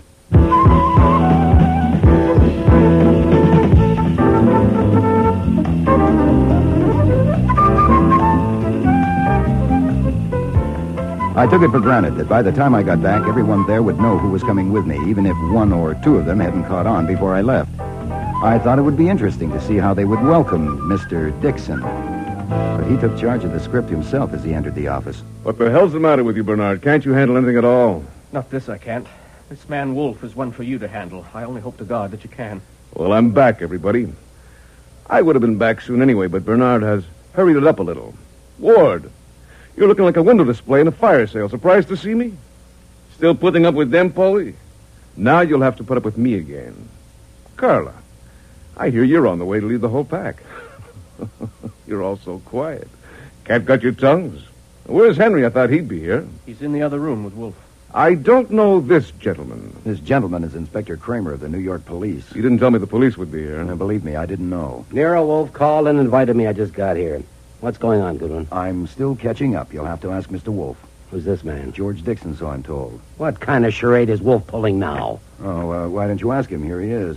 Archie, you're back. Yes, sir. Excellent. And Mr. Kramer, your timing was impeccable. My apologies for keeping you waiting. Mr. Demarest and I needed to discuss something. Nero Wolfe, I'm Jean Domery. This is a real pleasure. How do you do, Mr. Domery? Please sit down.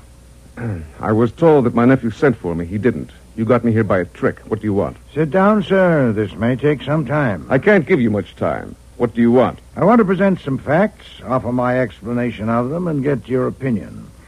There's a chair beside your nephew. What facts? You all have a right to know, I think, that the man who was killed last evening was a former partner in the business, Mr. Paul Nieder. What the hell? Why, my mother's milk, it was. Now, this time you've gone too far. Be quiet. Everyone be quiet. You have deliberately withheld knowledge of the facts. Nonsense, Mr. Kramer. I have withheld nothing. You knew that when I was here this morning? No, sir, I did not know it then. I was given reason to suspect it later. You could have told me then. Oh, phooey, if I told you then what I suspected but didn't know. You'd quite reasonably have focused on the most likely seeming culprit, my client, and been led straight down a blind alley. I'm saving you time, Mr. Kramer. I'm giving you something. You said on the phone you could name the murderer. And I will, sir, if you'll sit down. Go ahead. We have here a situation that reads like a Wilkie Collins novel. Two men presumed dead, both returning to life. Now, some explanation is needed. Mr. Dixon Domery, won't you help us? You were going to give us some facts. So far, you've given us fantasy. I see. You won't help, then? Certainly not. Why should I? It's your fantasy. Well, we'll have to go about it the other way, then. When did you last see Paul Nieder? About a year ago. just before he left for a vacation. Well, that's not a very intelligent lie, sir. It can be checked. Mr. Kramer here has an army of men whose job it is to check such things. I'll ask you again. When did you last see Paul Neder? You won't answer, eh? Then I will. Mr. Kramer, if you put your men on it, I think you'll discover a meeting between Mr. Dixon and the deceased sometime after last Tuesday's showing of the Domery and Neder fall line. Quite possibly it was at Mr. Dixon's apartment. The address... He won't find anything. Oh, indomitable, are you? Ah. Then how about your meeting with Mr. Neder last evening at the offices of Domery and Neder when you killed him? Killed him? You accuse me in front of all these witnesses of killing that man? Oh, yes, sir. I'm setting in my ground. A record was kept of everyone that went into that building after hours last night. How did you do it, huh? A false name? A different floor given as your destination? Well, your face is known now. The elevator operator or the commissionaire will be able to recognize you. And, of course, there's the key. What key? The one that got you into the Domery and Neder office. The one presumed to be at the bottom of the ocean in the pocket of a drowned man. Is it in your pocket now, Mr. Domery, or did you leave it in your apartment? Oh, I see. I'm making you nervous. Look at his face, Mr. Kramer. I'm not nervous. Then perhaps you'll explain about your return from a watery grave. Why was it necessary to perpetrate such an elaborate hoax? I can explain that, and I will, at the proper time and to the proper persons, not you. It's no good, Mr. Domery. You're caught. Mr. Kramer and his men will find evidence to convict you even without this letter I have in my hand. What have you got? I'll read it to you. I suppose you all know, or most of you, that tomorrow will be Miss Neder's 21st birthday. Oh, yes. Well, I persuaded Mr. Demarest to anticipate the delivery date of this paper by a few hours. It was intended, as you'll see, only for Miss Neder, but as Mr. Kramer would tell you, evidence in a murder case has no respect for confidences. This letter is handwritten, as you can see. Yellowstone Park, May 16th of last year. It reads, My dearest Carla, I'll send this to Henry, sealed, and tell him to give it to you unopened on your 21st birthday. You're going to get news that I have killed myself, but I'm not going to kill myself. I fully expect to be with you again and with the work I love. I'm writing this to explain what I'm doing just in case something goes wrong. I think you suspected that Helen and I loved each other. Jean found out about us and killed her. He intended to kill me, too, and he still intends to. And as you know, Jean always does everything he intends to. That's why I wouldn't leave the apartment those 3 days. That's why I came away, and why I have to pretend to kill myself. Once he thinks I'm dead, I'll find time to think straight again and see what I can do.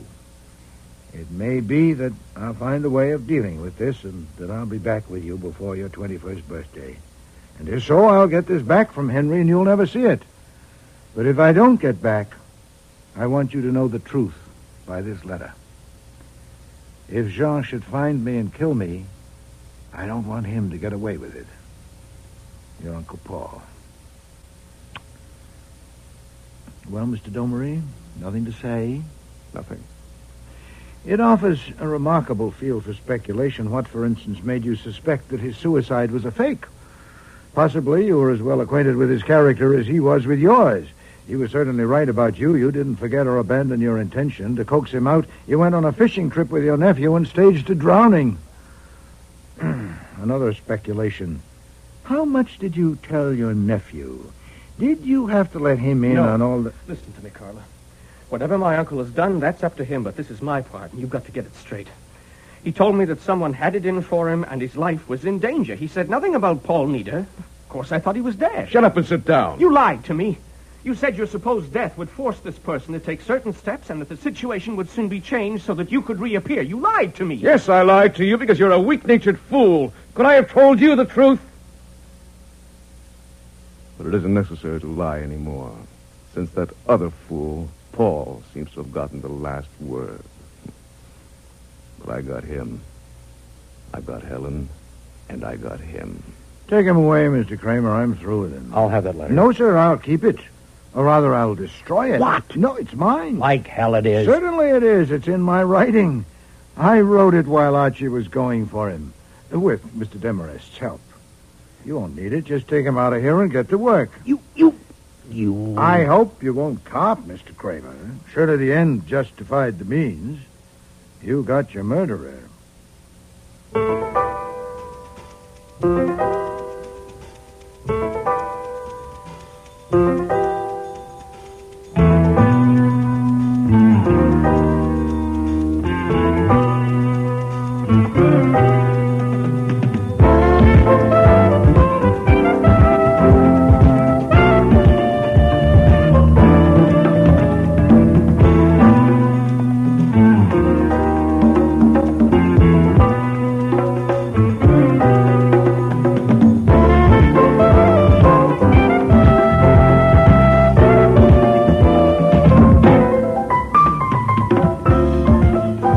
Starring in today's episode were Mavor Moore as Nero Wolfe, Don Franks as Archie Goodwin, and Cece Linder as Inspector Kramer.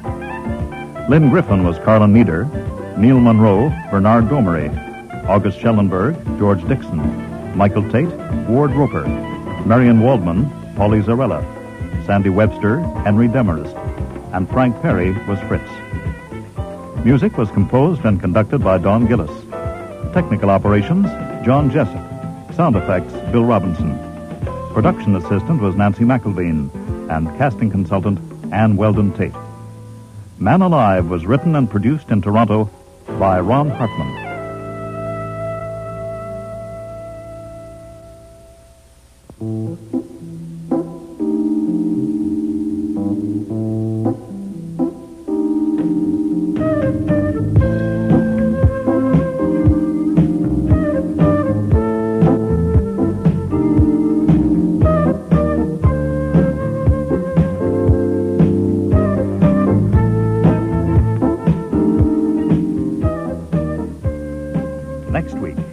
Wolfe, I've come to you because I'm going to be murdered by a man called Conroy Blaney. Indeed. Yes. Mr. Poor, I suppose 200 men and women have sat in that chair and tried to hire me to keep someone from killing them. How many, Archie? 209. Have I taken the jobs? No, sir, never. For $2 million a year, you can make it fairly difficult for a man to kill you. That's about what it costs to protect a president or a king. And even so, consider the record. I don't expect you to keep him from killing me. That's not what I came for. Then what the devil did you come for? To keep him from getting away with it. Oh, I see. Con Blaney is so damn clever that it isn't a question whether he can kill me or not. The question is whether he can manage it so he's in the clear. I'm afraid he can. Next week, Instead of Evidence, with guest stars Lally Cadeau, Sean Sullivan, Martha Gibson, Eric Peterson, and Danny Bucos.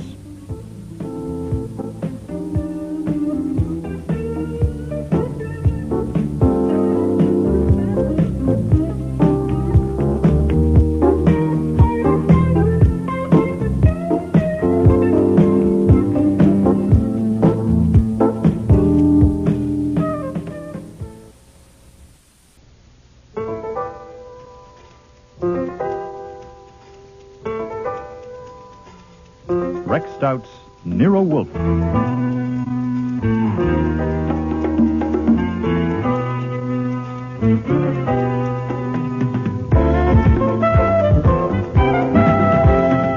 Starring Mavor Moore as Nero Wolfe and Don Franks as Archie Goodwin.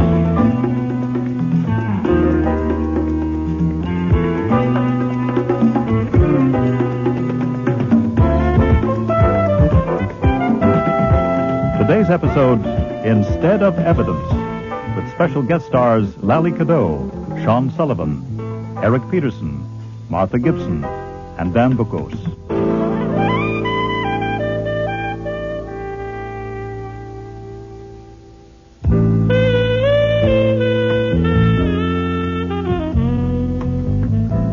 It is merely one facet of my complex character that I do not like men named Eugene. I admit it's a prejudice. That, and that alone, accounted for my offish attitude when Mr. and Mrs. Eugene R. Poor called at Nero Wolfe's office that Tuesday afternoon in October. Eugene. Yes, dear? You dropped your cigar. Oh, I'm sorry.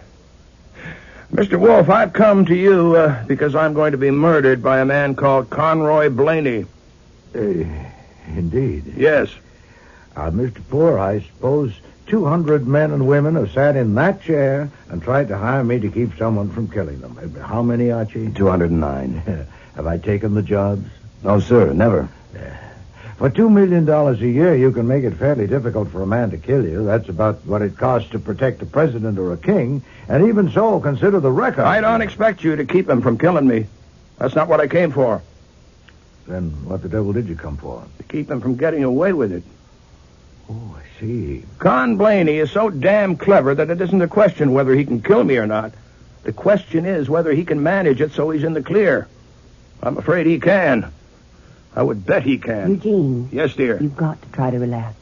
I came here, Mr. Wolfe, to give you the facts, to get the facts down, and to pay you $5,000 to see that he doesn't end up in the clear. I want someone to know about it. Your wife knows about it. What if he kills her, too? There's no one else I can trust. Then why not go to the police? The police? I'm not sure they'd even remember I'd been there if it happened in a year or maybe 2 years. I can't pay them to remember. What's the matter? Don't you want $5,000? I wouldn't get $5,000. As my income tax now stands, I'd keep about 10%. If Mr. Blaney's as clever as you say he is, I wouldn't consider trying to uncover him on a murder for $500. No, sir. Mrs. Poor, may I ask why that makes you look so pleased? Because I need help, and I think you're going to help me. I don't approve of this. I didn't want my husband to come here. Where did you want him to go? To the Atlantic Detective Agency? Oh, no. If I'd been in favor of this going to any detective, it would have been Nero Wolfe, but may I explain? I am due in the plant rooms at 4 o'clock. I have 18 minutes. Then I'm going to use them. Eugene, please. It won't take 18 minutes, Mr. Wolfe. My husband and Mr. Blaney have been business partners for 10 years. They own the firm of Blaney & Poor, manufacturers of novelties. We make things like matches that won't light, chairs with rubber legs, and bottled drinks that taste like soap. Good heavens. It's the biggest firm in the business. Mr. Blaney gets the ideas and handles the production. He's a genius and my at it. husband handles the business part. Sales and so on. But Mr. Blaney is really just about too conceited to live. And now that the business is a big success, he thinks my husband isn't needed. He wants him to get out and take $20,000 for his half. It's worth a great deal more than that, 10 times as much. I won't do it. The argument has gone on and on. Until now, my husband is convinced that Mr. Blaney is capable of doing anything to get rid of him. Of killing him. And you don't agree? Oh, no, I do agree. I think Mr. Blaney would stop at nothing. Has he made threats? Oh, no, he isn't that kind. He doesn't make threats. He just goes ahead. Then why didn't you want your husband to come to me? Because he's simply too stubborn to live. There's a clause in the partnership agreement, and they signed it when they started the business, that says if either one of them dies, the other one owns the whole thing. That's another reason why he'd kill me. What my husband wants is to make sure Mr. Blaney gets caught. That's how stubborn he is. And what I want is for my husband to stay alive. Martha, we've been over this My husband has time. saved over $200,000. He can get another $20,000 from Mr. Blaney for his half of the business. It's worth 20 times that much. Not if you're dead. With the income from that, we could live comfortably and happily. I thought you'd stand by me in this fight. I would if you could possibly win. But you can't win.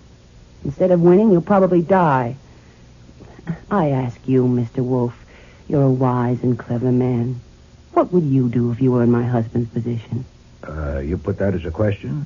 Yes, I do. Well, granting that you've described the situation correctly, I would kill Mr. Blaney. What? But that's silly.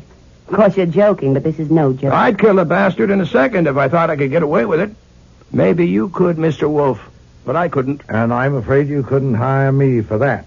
Your wife's advice is sound. Are you going to take it? No. Are you going to kill Mr. Blaney? No. And you still want to pay me $5,000? Yes, I do. Well, I advise you against that, too, under the circumstances. Here are the circumstances. Archie, take your notebook. Yes, sir.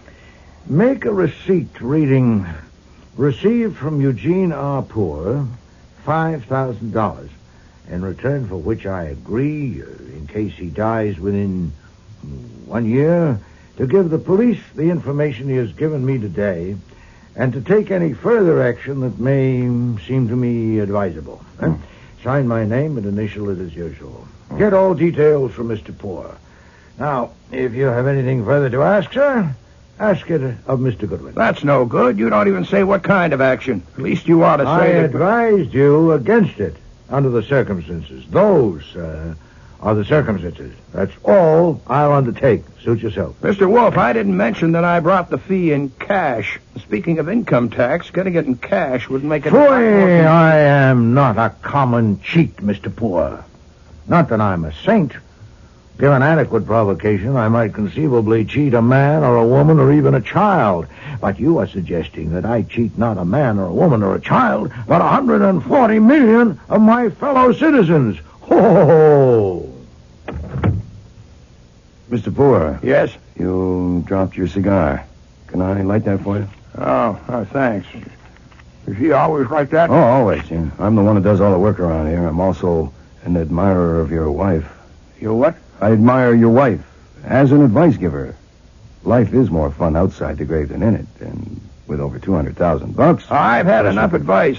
My mind is made up. Okay. Now, give me everything you think we'll need.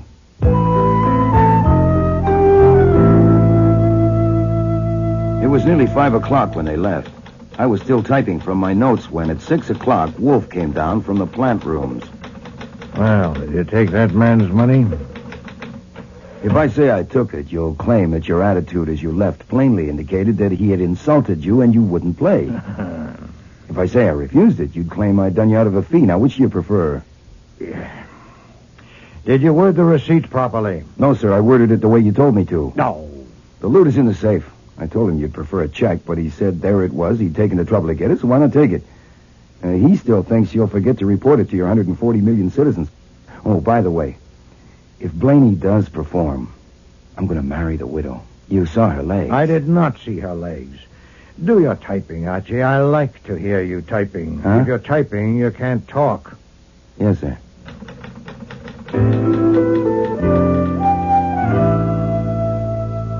It was after dinner at about 9:40 that the phone rang.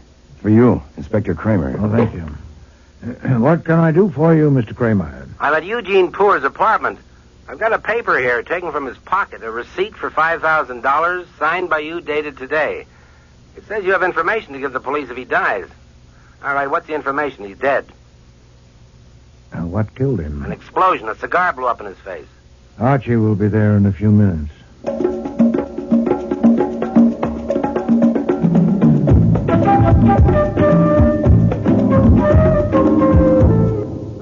You recognize him?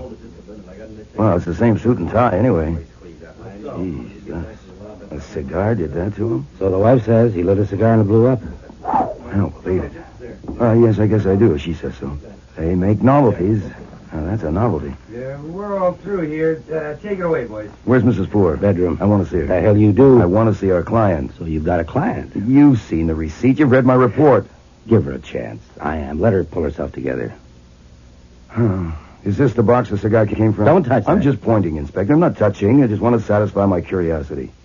He smoked 2 cigars this afternoon in the office. Same brand? The same, Alta Vista. It's a fresh box, only one gone. You suppose the rest of these are loaded? The lab will answer that. You picked up the partner, Blaney? He's been sent for. Oh, I hope to God it's a wrap-up. Maybe it is. How did Poor seem this afternoon? Nervous, scared, what? It was mostly stubborn. Mine made up. What about the wife? Stubborn, too. She wanted him to go on breathing.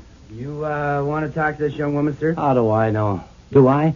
Well, she came here just after we got here. She won't tell us why. I did tell you why. I had an appointment with Mr. Poor. Yeah? At first you said you just came here. Well, that wasn't true. I had to say that. Why? Look, I work for Mr. Poor. That is, I work for Blaney and Poor Novelties. Mr. Poor called and he asked me to meet him here. What for? Well, I can't tell you that. It's a confidential matter. Nothing is confidential in a murder case, miss. Please, you don't understand. If Mr. Blaney knows I came here, I'll lose my job.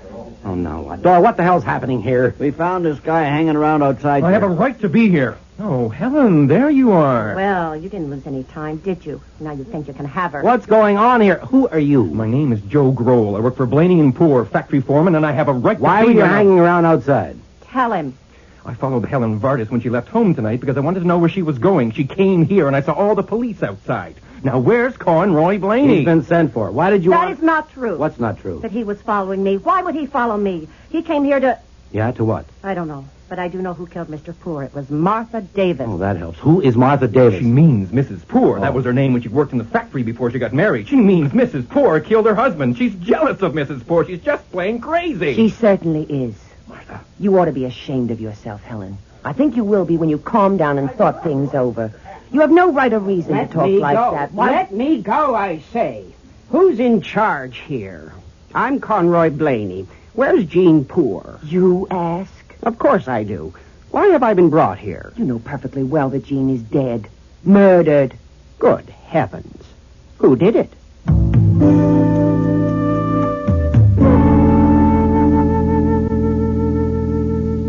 And that's when they removed me to another room. Did you get to speak to Mrs. Poor at all? Yeah, later. Much later, and only for a short time. Well? The Poors left here in their car a little before 5. She persuaded him to drive up to Conroy Blaney's place in Westchester, hoping they could talk it all out. She phoned ahead and made an appointment with Blaney for 6:30, but at the last minute, Poor balked and they stopped at Marnie's Tavern near Scarsdale to debate. Poor won the debate. He wouldn't go. So she left him at the tavern and went on to Blaney's place alone. She got there at 6:15. Are you awake? Oh, yeah, sure. It's hard to tell when you close your eyes like that and don't move. Do you want me to go on? Go on. Blaney wasn't there. He lives alone, and the doors were locked. Now, she waited around till 10 minutes to 7 and then went back to the tavern. They ate dinner there, and then they drove back home. When he got home, he opened a fresh box of cigars. She was in the bathroom when she heard the explosion. Are you still awake? You say the face was unrecognizable? Yes, sir. From something concealed in a cigar? That's next to incredible. It's really incredible. So, what do we do? Do? Nothing. Nothing? There is nothing to do. I engaged to give that information to the police and have done so. Also to take any further action that might seem to me advisable, and I've done that. You mean you through with the case? Certainly not. I haven't started. There is nothing to start on. Mr. Kramer may do the job himself. I hope so. I resign. Nonsense. Do your work. No, sir, I'm going upstairs. I'm going upstairs to pack. If you're too lazy to wiggle a finger, very well, that's not news. But you're not even interested. Does it bore you because you've already collected the fees, eh? Too small a fee? Is it too obvious? Is it beneath you? Well, how about this in the Gazette, then? Man's naked body found in a lonely lane near White Plains, head crushed to a pancake by a car running square over him. Now, there's a case for a great detective like you. See, it might be Hitler, since his body has never been found. Answer the door, Archie. Yes, sir. Wolfe doesn't like receiving unexpected callers. He likes me to check with him first. So I didn't. Inspector Kramer. Good morning, Mr. Kramer. To what do I owe I this? told him to hell with him. You wouldn't see him since he's working on the Poor case and you're not interested. Oh, shut up, Archie.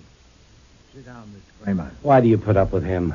He saved my life once. Once? Have you forgot? What can I do for you, Inspector? I dropped in on my way uptown because I thought it was only fair.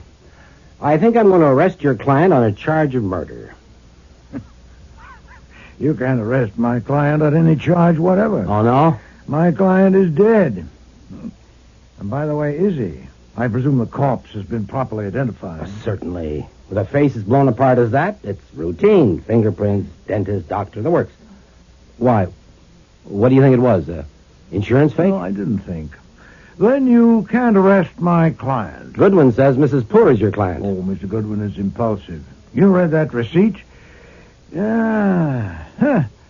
So you are going to charge Mrs. Poor? I think I am. Indeed. Now, don't indeed me. God damn it, didn't I take the trouble to stop by and tell you about it? Well, go ahead and tell me. Okay, but first, why did you ask if we established the identity? There's not the slightest doubt it was Poor. Not only the corpse itself, other things like the elevator man who took them up when they came home, and the people up at the tavern where they had dinner. They identified him from photograph? No, he was known there. There are no photographs of Poor, apparently. Oh, I wondered why the papers were carrying none. Are you doubting the identity of the corpse? No, that would be silly since you're ready to make an arrest. Goodwin told you about the box of cigars. Something. Well, that was it, all right. Poor smoked about a box every 2 days, boxes of 25. He bought them from a place near his office and factory. The box he started on Tuesday night. The 24 left in it are all loaded. Any one of them would have killed him 2 seconds after he lit it. Oh, that's hard to believe. Inside a cigar? Right, I thought so, too. The firm of Blaney and Poor has been making trick cigars for years, but they're harmless. All they do is make you jump. Now, what's in these 24 is anything but harmless. It was invented for the Army and still is on the secret list. Now, even this is confidential. It's made by the Beck Products Corporation. And their men and the FBI are raising hell trying to find out how this murder got a hold of them. That's not for publication. I am not a publisher. Okay. Of course, the Alta Vista tobacco people deny all knowledge. Sure. They say the fillers are theirs, but the wrappers are not. Now, they say whoever sliced them open and inserted the things and rewrapped them was an expert. Now, there are 4 people connected with Blaney and Poor who are good at making trick cigars. Helen Vardis, one of their most highly skilled workers. Joe Grohl, the foreman. Blaney himself. And Mrs. Poor, who worked there for 4 years before she married Poor. Oh, good at making trick cigars. Well, how did you narrow it down to Mrs. Poor? How do you like this? Underneath the cigars in the box, we found 2 human hairs. They came from the head of Mrs. Poor, unquestionably. So I think I'll charge her. Oh, I wouldn't do that if I were you, Mr. Kramer. Oh, you wouldn't? No, sir. Let me put it this way. You have her on trial. The hairs have been placed in evidence. I am the defense attorney. I'm speaking to the jury. Shoot. Ladies and gentlemen, I respect your intelligence. The operation of turning those cigars into deadly bombs has been described to you as requiring the highest degree of skill and the most minute attention. Deft fingers and perfect eyesight were essential. The slightest irregularity about the appearance of that box of cigars might have attracted the attention of a veteran smoker. And you can imagine the anxious scrutiny with which each cigar was inspected as it was arranged in that box. And you can realize how incredible it is that a person so intently engaged on anything and everything the eye could see could be so careless as to leave 2 of the hairs of a head in that box of cigars. Now, ladies and gentlemen, I appeal to your intelligence. I put it to you that those hairs, far from being evidence that Martha Poor killed her husband, are instead evidence that Martha Poor did not kill her husband. So she is your client after all. No, sir, she is not. It was Mr. Poor who paid me. Now, Inspector, you said you came here because you wanted to be fair. Well, I say phooey. You came here because you had misgivings. You had them because you are not a ninny. What about motive? Mrs. Poor was tired of smelling the smoke from her husband's cigars, perhaps? No. Or, money. She gets the whole works, plus insurance. Or, according to that girl, Helen Vardis, she wanted Joe Grohl, and now they'll get married. Huh. Proof? Talk. Goes way back to when Mrs. Poor was working there. I'll tell you this, whether she's your client or not. We've been having conversation with everybody at Blaney and Poor's, and the females all go thumbs down on her. The idea being that she's a man-eater. The specifications by the female? None. But it's unanimous. Oh, it would be. They never forgive a woman for marrying the proprietor.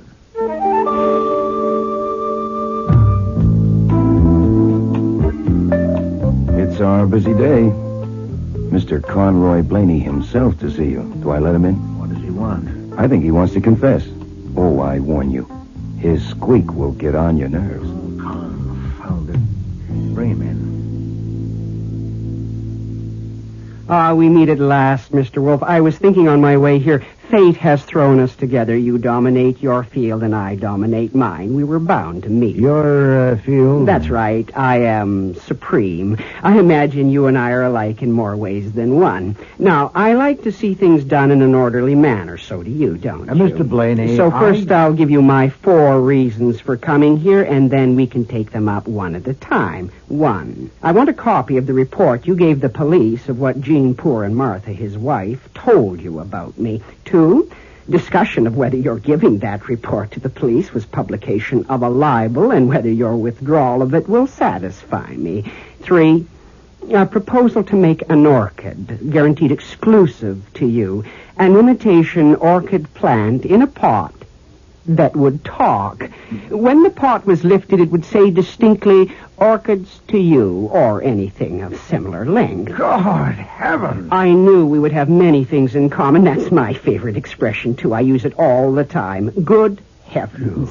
But you probably want to know where I stand. I would if I were you. Tuesday evening up at Jean's apartment, I heard a man saying to another man, I presume they were detectives, something about Mrs. Poor being Nero Wolfe's client, and in that case, Mrs. Poor was as good as out of it, so Blaney might as well get his legs shaved for the electrode. Now, I really think it would be a shame to make yourself ridiculous, and I don't think you want to, so I'm willing to take this trouble. You're not a man to reach a conclusion without reasons. That wouldn't be scientific, and you and I are both scientists. Tell me your reasons one by one, and I'll prove they're no good. Go ahead. Archie, get him out of here. The truth is, you have no reasons, isn't that right? All right, then, about this talking orchid. When I get hold of a creative idea, I can't concentrate on anything else. You will have to give me 3 or 4 orchid plants to work from, and they ought to be your favorite plants. Now, here's the stroke of genius. I was saving this. The voice that does the talking will be your voice. Whoever you send it to, preferably a lady, she will lift the pot, suspecting nothing, and your own voice, the voice of Nero Wolfe, will say to her, orchids to you. Probably she'll drop the pot, but... I think you just performed a miracle, Mr. Blaney. Oh, yes? Yes. You caused Nero Wolfe to disappear. I don't understand. Oh, overlook it. He's eccentric. So am I. Geniuses are. Does he really think I killed Jean Poor? He does now. Why now? Oh, forget it. I'm eccentric, too. There's another possibility. The idea of the orchid having his voice doesn't appeal to him. Then how about it having your voice? What? You have a good baritone voice. I could let you have it at cost, and you could give it to him for Christmas. Let's hear how it would sound. Say it in a medium tone. Orchids to you. Hi there. Archie, is that man gone? No, sir. Now he wants Get him me... out of there at once. Phone Saul and tell him to come here as soon as possible. Yes, sir. Let's hear how it would sound. I'll close my eyes, and you say it to me, just naturally to me. Orchids to you. Are you ready? Oh, I'm ready.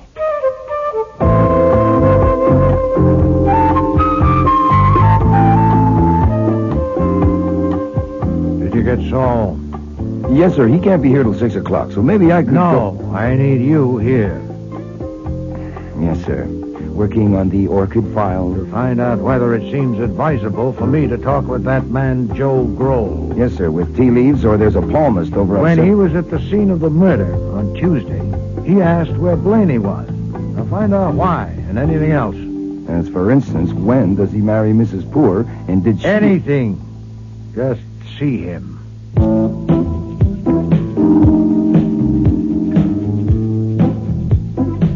I picked Joe Grohl up at the corner of Varick and Adams at 5:30. Sorry to keep you waiting. It's okay. It's okay. I only quit being an Army hero 2 months ago, and they gave me my job back. But it keeps me busy catching up.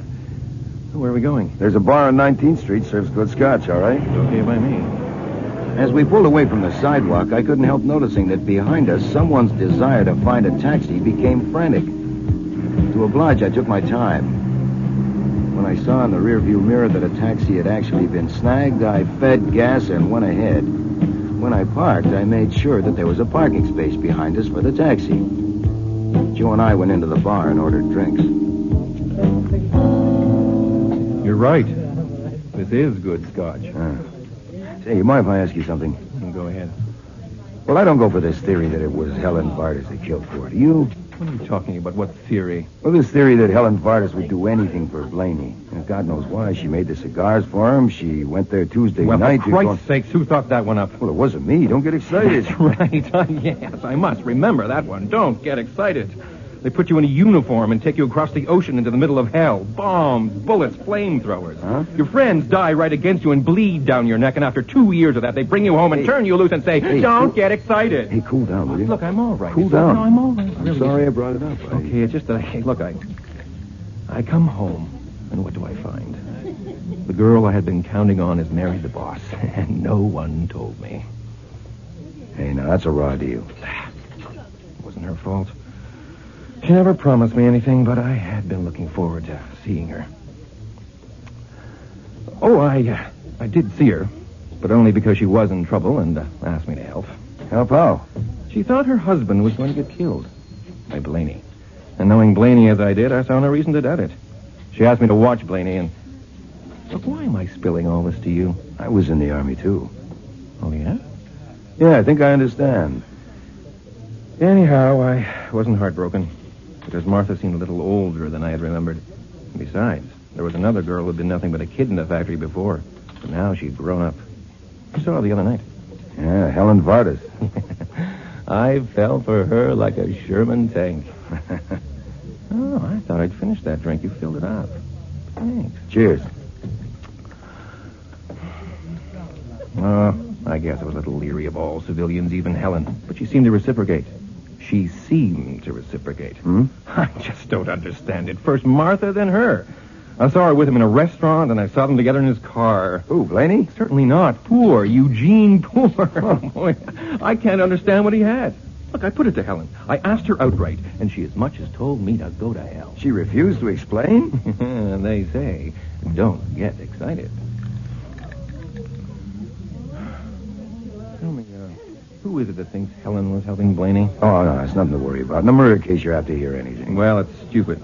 If the cops had any brains at all, they should know that it had to be either Blaney or Martha who killed Poor. How do you figure that? Martha went up to Blaney's place in Westchester at 6:15 on the night of the murder. She says Blaney wasn't there. That's right. Blaney says he was there that whole evening. So one of them is lying, and the one that's lying killed Poor. So it's Blaney. Why? Because Martha wouldn't lie? Why would Martha kill him? He had everything going for him that he had 2 years ago when they got married. Anyway, it was Blaney. And he knows I was keeping an eye on him for Martha, so I'll be out of a job, and so the hell with him. Tell me, do you want to come along and help me do something? Well, if you describe it, I promised my mother I would always be helpful to people. You're very witty, you know that. Well, Nero Wolfe tells me that all the time. Say, what are we going to do? I'm going up to Blaney's office to look through his abditories. Look through his what? Abditories. Secret hiding places. His office is full of them. I'm going to search them. Do you want to come along? You got the keys? Hell, I'm foreman. Okay. Finish your drink and let's go.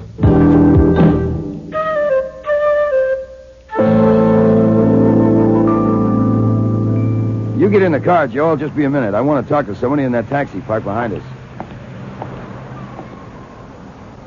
There's no sense in this, Miss Vardas. Look at that meter. Come on and ride with us. Get out of here. Hey, just relax, will you? I can't get out because I'm not in. Now, this is absolutely childish. You don't know the first principle of tailing. And this driver you happen to get is worse. Now, if you insist on tailing Joe, okay, we'll put him in a cab and we'll let him go ahead, and you ride with me, and I'll show you how it's done. You're smart as they come, aren't you? I'm at least smarter than you if you let that meter continue to tick. Now, pay him and come on. You seem to be in charge of everything. You pay him. Hey, I guess she got you, smartass. Here, keep the nickel change.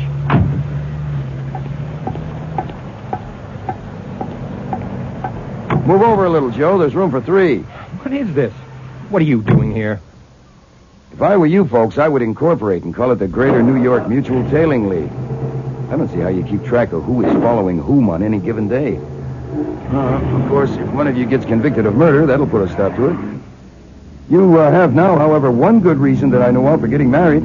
The fact that a wife can't testify against a husband or vice versa. It's one thing you gotta watch. Now that Eugene Poor is dead, Helen will try to sell you the idea, Joe, that she was meeting him on the sly merely to keep him informed of anything Blaney seemed to be up to. And Joe will try to sell you the idea, Helen, that he was seeing Martha merely for that, too. Now, of course, he can't marry her for at least a long time because it would look a little suspicious, and he may want you just for a stopgap.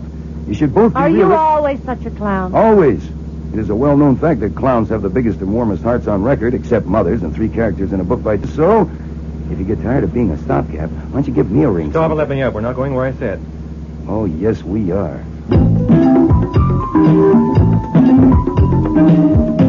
Trick dice, trick pencils. These are trick pencils? When you press, the perfume comes out. Perfume? Why would he bother hiding these in one of those... Abditories. Abditories. Conroy Blaney is a strange man. Tell me about it. Here, I need more light. Wait, that's not a... Oh. That is not a light switch. No, it's a water squirter. You know, that is really interesting. Oh, yeah? Yeah. Some customers say that the person won't be standing in the right place. But you were exactly. A person not as tall as you would get it right in the eye. You are? I'm what? Not as tall as me. Oh, yes, but I've got better sense. Maybe you hadn't better touch those things. Thanks for the suggestion. What happens if I sit on this? Nothing. That one's okay. Oh, swell. Well, this is a new one on me. Helen? What? What is this thing, do you know? I haven't got the faintest idea. Here, let me see that. Where'd you find this? Didn't you see me find it? In that calendar on Blaney's desk. How many of them? Just one? No, 2 of them.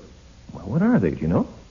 I think that it was one of these things that was in the cigar that Mr. Poor never got to finish. What do you think? I think you can damn soon find out. No, wait. That idea doesn't appeal to me. I suggest that we all 3 go and deliver these gadgets, calendar included, to Nero Wolfe. He may want to ask some questions. You take him to him. I think I'll go home. I think I'll go home, too. Nothing doing. You'll just follow each other and get all confused again. If I take these things to Wolfe without taking you, he'll fly into a temper and phone the police to get you. Now, wouldn't you prefer to come with me?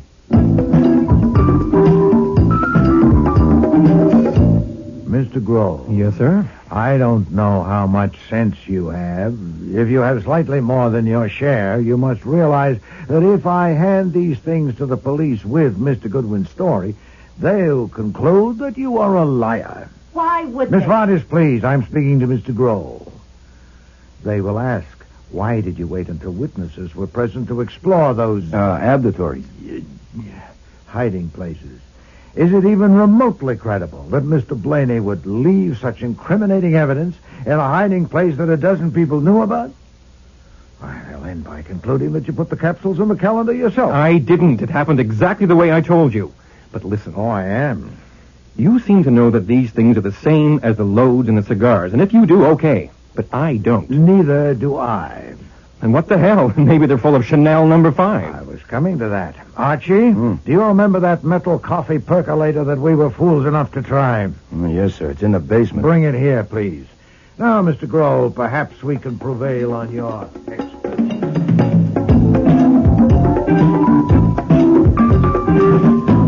Ready? Good. All right, now, the rest of you go out in the hall and I'll light it. But I want to see it. Oh, no, wait a minute. I saw Poor's face. You didn't. You go out in the hall. Oh, nonsense, Archie. That little thing, I'll be quite safe here at my desk. Okay. You've been warned. All right, here goes.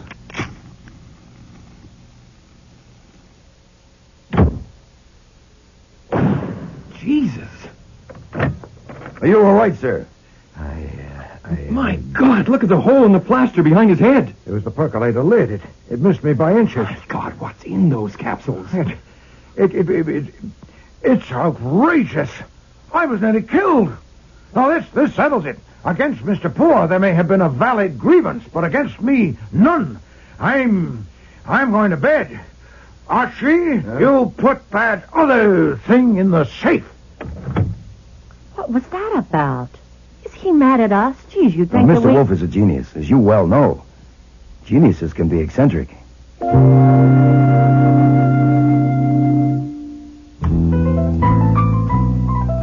When I put the other capsule in the safe, I made a discovery. There was a receipt for me to enter in the cash book, which read $200, advance on expenses, Saul Panzer. So he'd hired Saul. I didn't sleep much that night. I tossed and turned until I finally solved the case. I did it with cold logic. All I needed was enough evidence for a jury. In the morning, I couldn't wait for Wolfe to come down from the plant rooms. Of course, nothing would interfere with his routine. We had a visitor. And she looked as if she hadn't slept all night either.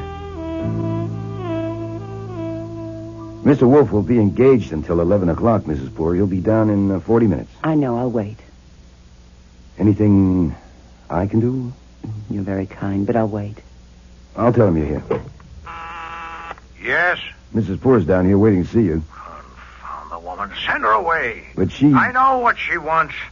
Tell her to go home and read that receipt. Mr. Wolfe says for you to go home and read the receipt. What?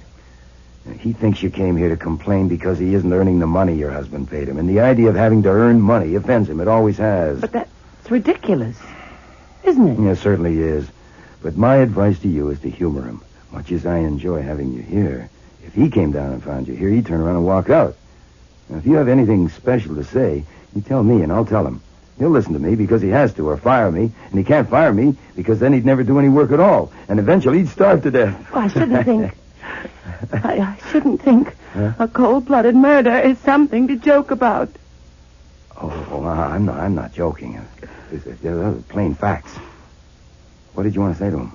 I just wanted to talk with him. He hasn't come to see me. Neither of you. Oh, well... You haven't even phoned me. I don't know what's happening. The police asked me about 2 of my hairs being in that box of cigars. They must think don't that worry. Mr. Wolfe knows about that. In fact, I think he's proved to Inspector Kramer that those hairs are evidence that you did not kill your husband.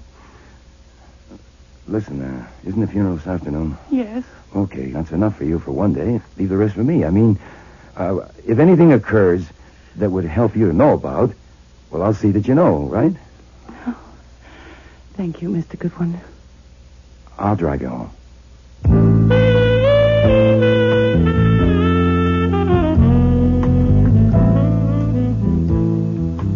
We didn't speak at all in the car. She was trying to control her tears, and I was trying to control my anger. When I got back to the office about 11:30, I couldn't blast right into him because the first thing that happened was the phone rang. The district attorney of Westchester County returning your call. Thank you, Archie. I've got it. You can hang up. How do you do, Mr. Fraser? Thank you for being so prompt. Yes, it is urgent. I have something to give you. That body found in an orchard Wednesday evening with the head crushed, has it been identified? No, then the newspaper report is accurate. Please, I'm giving you something. Put this down. Arthur Howell, 904 West 78th Street, New York. He worked for the Beck Products Corporation of Baston, New Jersey. His dentist was Louis Marley, 699 Park Avenue. That should help. Try that. And in return for this, I would appreciate it very much if you'll have me notified the moment the identification is made. Did you get it all down? No, sir. That's all you'll get from me until I get word of the identification. So that's what Saul has been doing. Uh-huh. Yes, So it's in the bag. A complete stranger named Arthur Howell. After snitching the capsules from Beck Products and making cigars and getting them into Poor's home God knows how, he was overcome by remorse and went to an orchard and took his clothes off and lay down and ran a car over himself with a radio-controlled device. Shut up, Archie. We're ready to act in any case, but it'll make things a little simpler if that corpse proves to be Mr. Howell, so it's worth waiting for a report on it. Now, 7 minutes to 4. We might as well prepare it now. Archie, get that capsule you put in the safe, and then attach it with tape to this photograph. This is Eugene Poor. I thought there were no Oh, no wonder you're looking so pleased, even if Saul did have to pay $200 for it. Place the photo with the capsule attached in an envelope and replace it in the safe. Yeah, but why? You wait for my instructions. Call me the moment you hear from Mr. Fraser.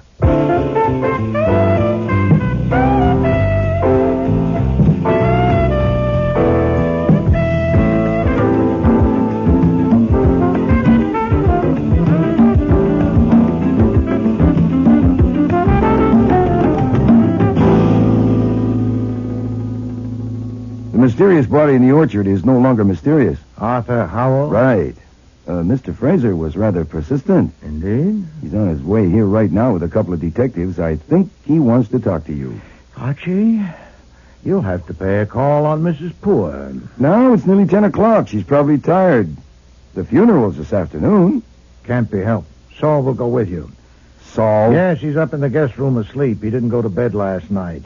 You'll take her that photograph with its attachment. You should leave as soon as possible before that confounded Westchester lawyer gets you. I don't want to see him. Tell Fritz to bolt the door after you go. Get Saul to come down at once, then I'll give you instructions.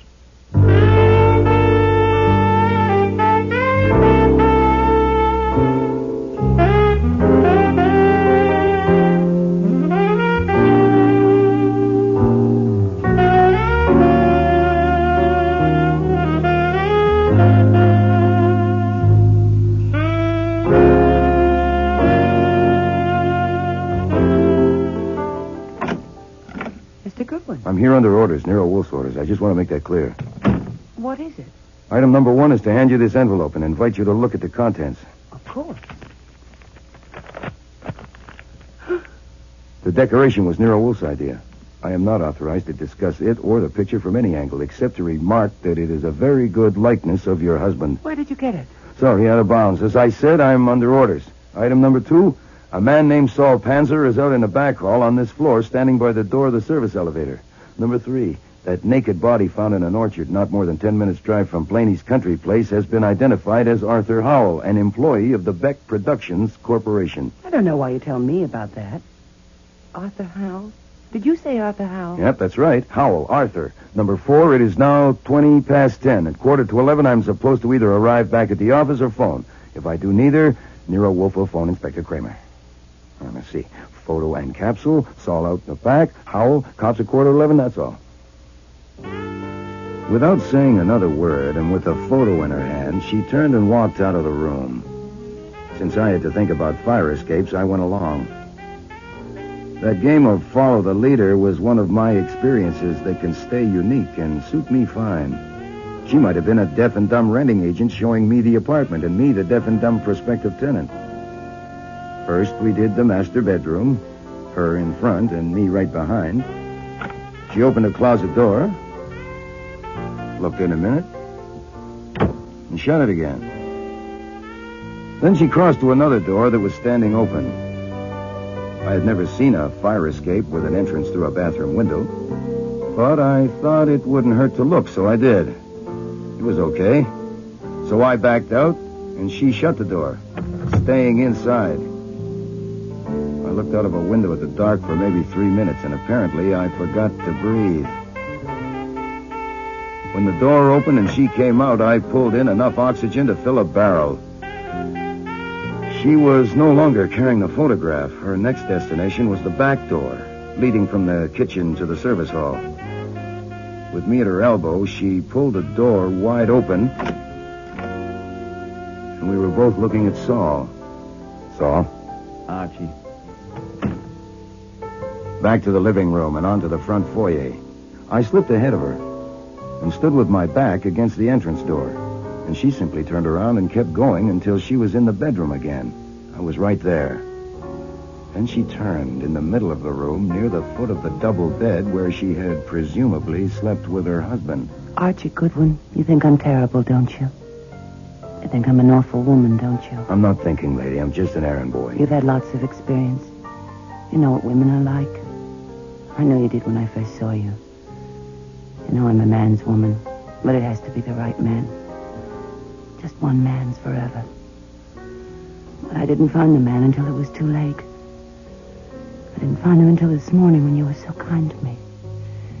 You could have had me then, forever yours. You could have me now if anything like that was possible. I mean, we could go away together. You wouldn't have to promise anything. Only you could find out if you want me forever, too, the way I want you. Hold me, Archie. Listen, you are extremely good. There's no question about it. When you turn it on, it flows, but... As you say, it's too late. In 7 minutes now, Nero Wolfe will be phoning the police, so... You better fix your hair. You'll be having your picture taken. You... Oh, I hate men. God, how I hate men. She turned and walked into the bathroom. I sat down on the edge of the bed and did nothing but breathe. I suppose I did actually know what was going to happen.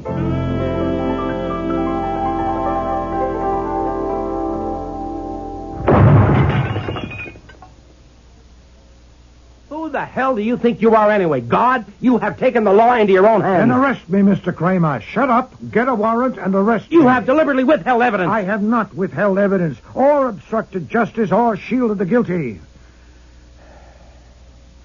I thought it possible that Mrs. Poor, confronted suddenly with that evidence, would collapse and confess. How could I know she would put that fuse in her mouth? How about confronting me with the evidence? Instead of evidence, what you confront me with is another corpse. Oh. And I know exactly why. The only evidence you had that was worth a damn was that photograph of Arthur Howell. If you had given it to me, Nonsense. I could have... You already had a photograph of Arthur Howell. Several of them. The Beck Products Corporation people gave them to you on Thursday. So they told Saul Panzer.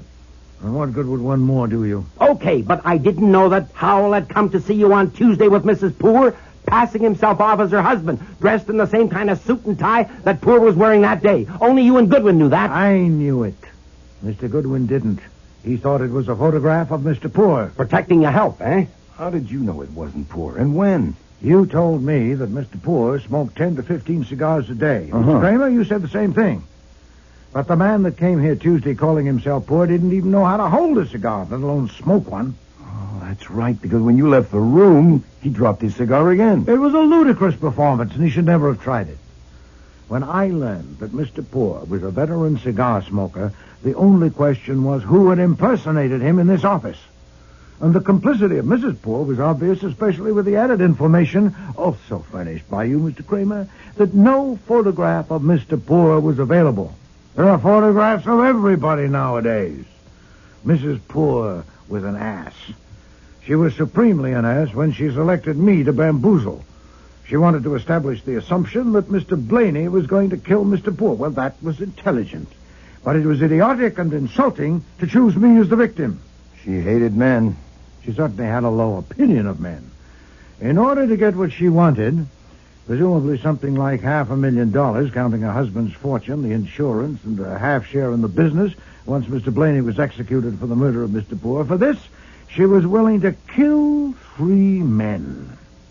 Her husband and Howell by direct action, and Blaney indirectly. But, except for the colossal blunder of picking on me, she was not a fool. The hell she wasn't. She was absolutely bad. No, sir, she was not. She was extremely clever at using what she had. The hostility between the partners, and her acquaintance with a man named Arthur Howell who had access to a supply of explosive capsules capable of concealment in a cigar, and who also resembled her husband sufficiently for her purpose. She didn't, of course, inform Mr. Howell that she hated men. Quite the contrary, she persuaded him to help her kill her husband, offering, I presume, a strong incentive. And she was good at offering incentives. She persuaded Mr. Howell to masquerade as Poor for the meeting in my office. They left here a little before 5 o'clock. Mr. Howell then made his way separately to Grand Plains, while she met her husband, and they drove to Westchester to see Mr. Blaney. She talked him out of that, left him at the tavern, and drove somewhere to meet Arthur Howell, probably a railroad station. Then they drove off to that orchard, an isolated spot, where she killed him, removed his clothing, and ran the car over him to obliterate his face. Then she proceeded, first to Blaney's place to make sure by looking through windows that he was alone there, so she could safely say she'd gone to see him and couldn't find him. I really don't understand. She was providing for all contingencies. If Arthur Howell's body was, after all, identified, known as that of a man who was with the Beck Corporation and had access to those capsules, it would help to have it established that Mr. Blaney had not been at home during the time that Arthur Howell had been killed. And Mr. Blaney would be blamed for that, too. Jesus. Then she returned to the tavern, dined with her husband, drove back to their apartment, and got him a nice, fresh cigar from a new box. And she was your client? No, sir. You've got the $5,000. Oh, I have. But Poor didn't pay it to you. You never saw Poor, so you weren't hired by him. Mrs. Poor paid it. Do you take money from murderers? Very feeble, Mr. Kramer. Whether Mr. Poor paid me or not, he got his money's worth.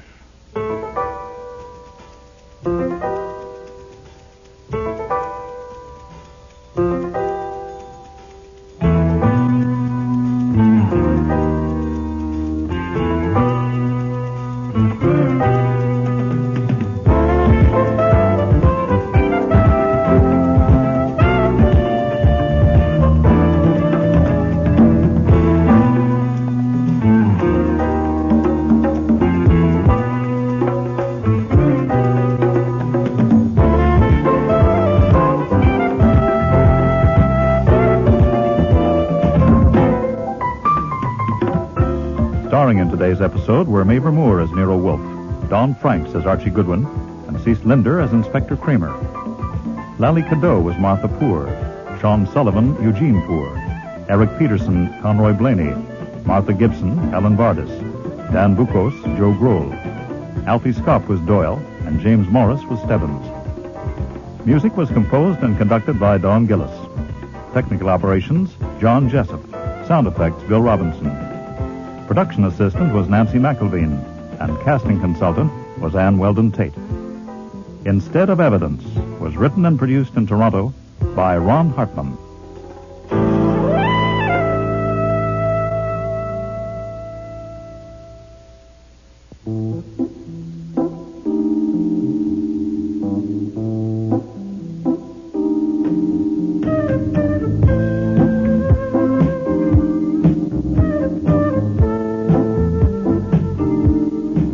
Next week.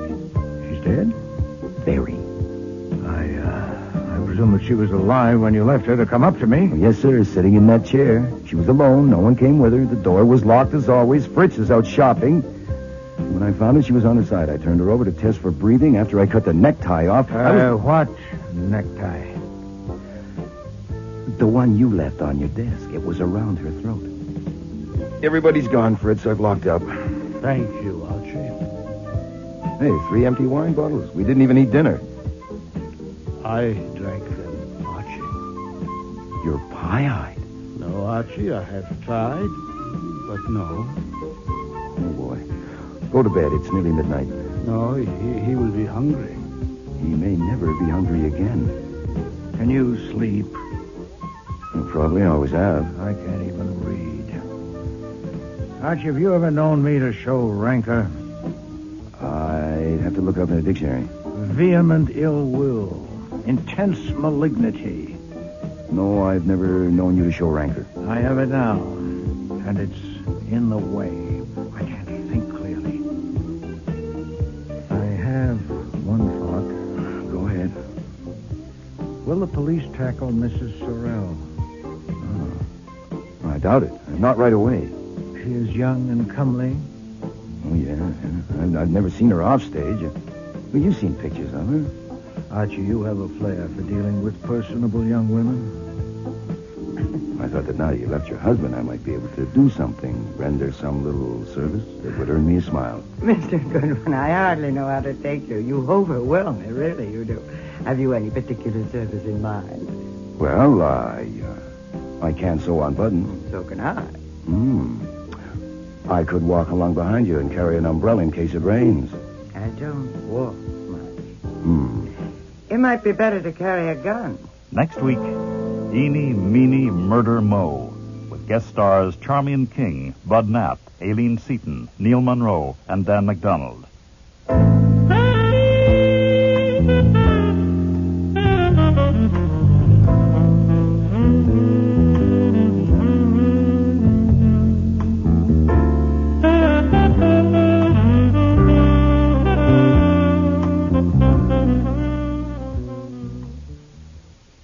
This is CBC.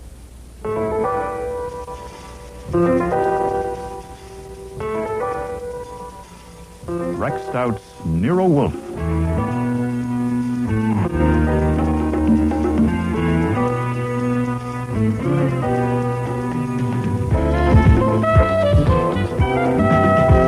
Starring Mabel Moore as Nero Wolfe and Don Franks as Archie Goodwin.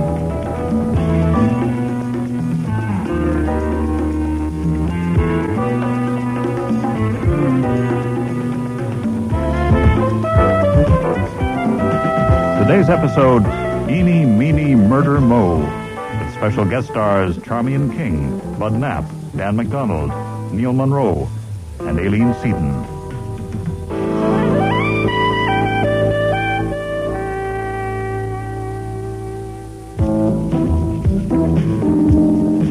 Since it would be a different story, and possibly no story at all if the necktie hadn't been there, I should explain about it. Nero Wolfe is a fastidious man. He's too fastidious to wear a brown silk four-in-hand decorated with tiny yellow curlicues and a large spot of Fritz's hollandaise sauce smack in the middle. So when Wolfe went to the Orchid rooms, which he does every day from 4 to 6, he removed the tie and left it on his desk. That hurts me. I'm going shopping, Archie. I should be back. Oh, Fritz was hurt, too. He has left that tie just sitting there on his desk. He certainly has. Oh, what if someone should come in? It doesn't look right, Archie. Is this schlampig, yeah? Oh, yeah.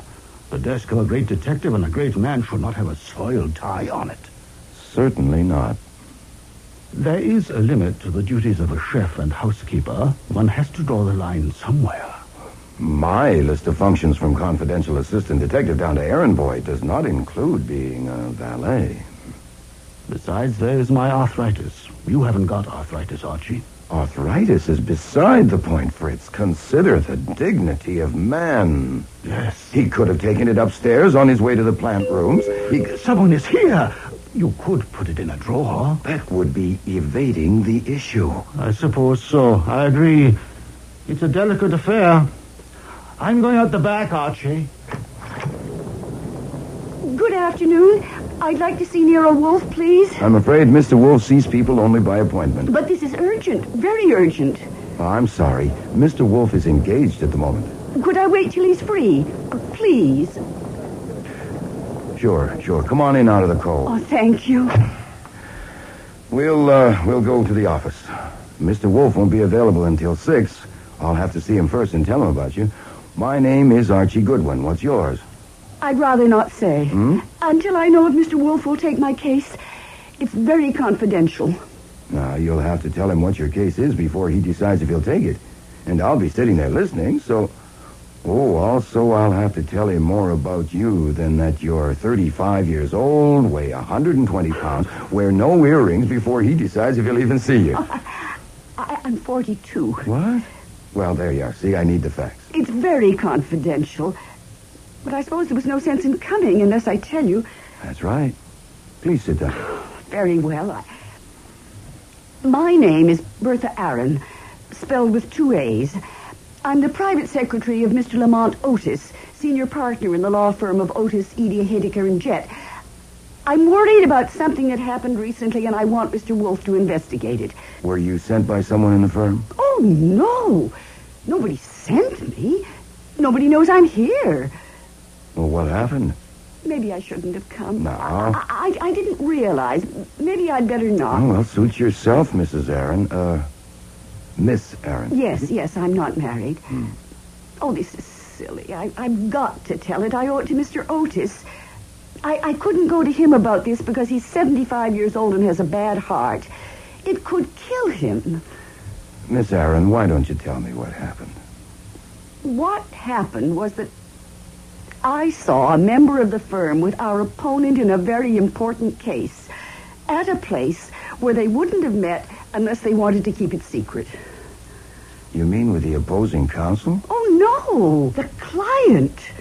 With opposing counsel, it might possibly have been all right. Which member of the firm? I'm not going to say. I'm not going to tell Mr. Wolfe his name until he agrees to take the case. Now, he doesn't have to know that in order to decide. Oh, dear, I'm in such a difficult position. I was afraid to go to any of the others in the firm because if one of them was a traitor, another one might be in it with him. Well, how could I be sure?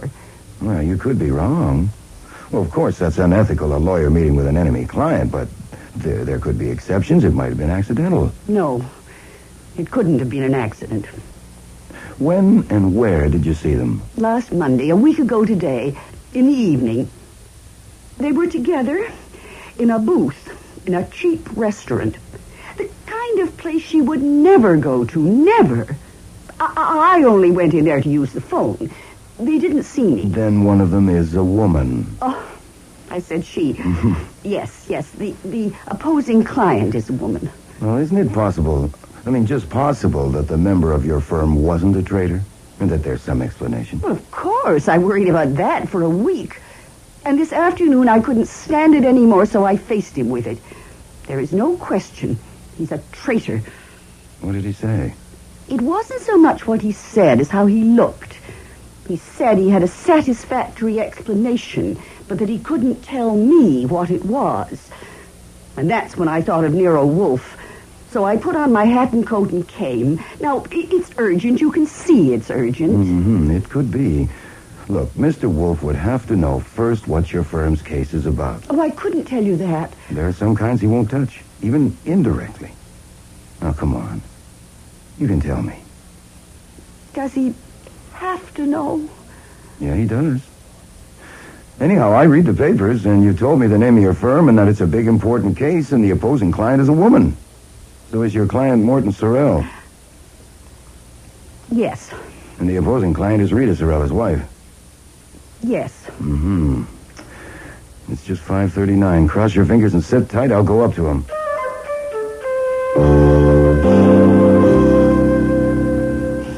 Excuse me for interrupting, but I have a problem. What time is it? It's 19 minutes to 6. It's going to wait 19 minutes. Oh, I know, but there's a snag. If you come down and find her there in the office with no warning, it would be hopeless. Find whom? A nice woman named Bertha Aaron. She's got a problem. It's a new kind of problem, and I came up to describe it to you so you can decide whether I go down and shoo her out or you come down and give it a look. You have interrupted me. You have violated our understanding. Well, I said excuse me, and since you're already interrupted, well, I might as well tell you. She is the private secretary of Lamont Otis, senior partner of one of the top law firms in the country. They have a client, Morton Sorrell. Sorrell, the divorce case in the news? Well, there is a lot of Broadway star sues hubby for $30 million? The papers do tend to dwell on the sensationalistic. So that's why you pranced in here. I did not prance. I walked. You do quite well. I would have nothing to do with it. I knew you wouldn't get divorce evidence, and neither would I. Well, what's that got to do with this? You wouldn't even have to touch this. No, that marital squabble might be the central point of the matter. Send her away. I can't do that. I told her that I would Archie, try to I will not come down to the office till you ring me on the house phone and say that she's gone. But you haven't even heard of Archie, all the big-headed... that is my final word.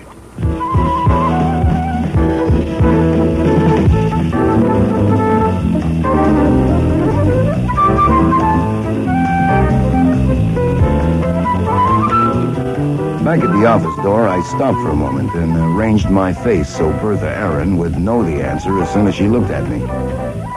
Then I entered. Jesus. Two objects were on the rug, which hadn't been there when I left. A big hunk of jade, which Wolfe used for a paperweight, and Bertha Aaron. Her eyes were open and popping. Around her neck, knotted at the side, was Wolfe's necktie. There was no question she was dead, but I did the usual tests. Then I sat back and wondered what to do. It's after 6. To hell with it. Yes? You can come down now. She's gone.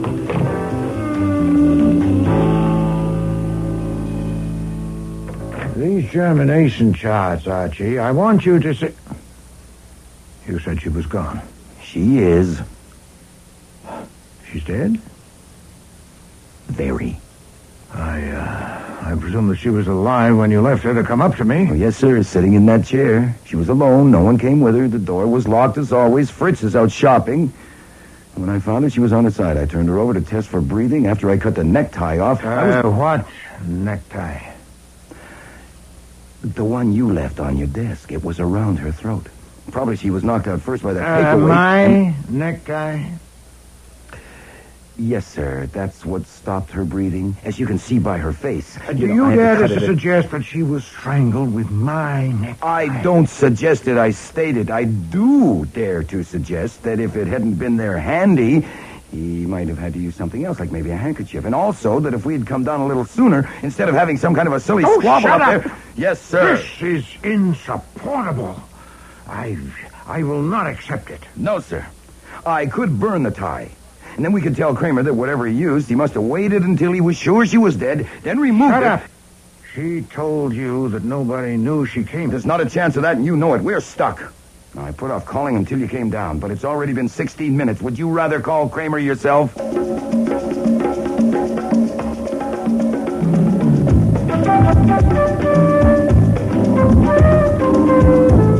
I still think you're lying, Goodwin. Inspector Kramer, you've been questioning me now for 5 hours. Now, look, you know me well enough. I know you well enough to know you're capable of saving something for your private use. You asked me to believe that she didn't... Excuse me, I don't care a single measly damn about what you believe. If you know what she said better than I do, then that's just fine with me. I was talking. I was interrupting. You say that she gave you all those details, but she didn't name the member of the firm? I don't believe it. And I'm telling you this, Goodwin. If you or Wolfe use that name to get yourself hired to investigate this murder, say, and you use information you have withheld from me to solve the case and collect a fee, I'll get you for it if it costs me an eye. Look, apparently you don't realize the morning papers will be full of the fact that a woman who had come to consult Nero Wolfe was murdered in his office, strangled with his necktie while he was up playing with his orchids and chatting with Archie Goodwin. I can hear the horse laugh from here. If we had known which member of the firm it was, I would have got him before you even arrived. How did he know she was here? How did he get in? For the last time, I don't know. Now, I've discussed that with Rowcliffe, with you, with Pearlie Stebbins over there, and not discuss it again. Oh, what the hell. Come on, Stebbins, let's pack it up. Oh, Goodwin. Yeah. If it costs me both eyes. Okay, everybody's gone, Fritz. I've locked up. Thank you, Archie. Hey, 3 empty wine bottles. We didn't even eat dinner. I drank them, Archie. You're pie-eyed. No, Archie, I have tried, but no. Oh, boy. Go to bed. It's nearly midnight. No, he will be hungry. He may never be hungry again. Pleasant dreams, Fritz.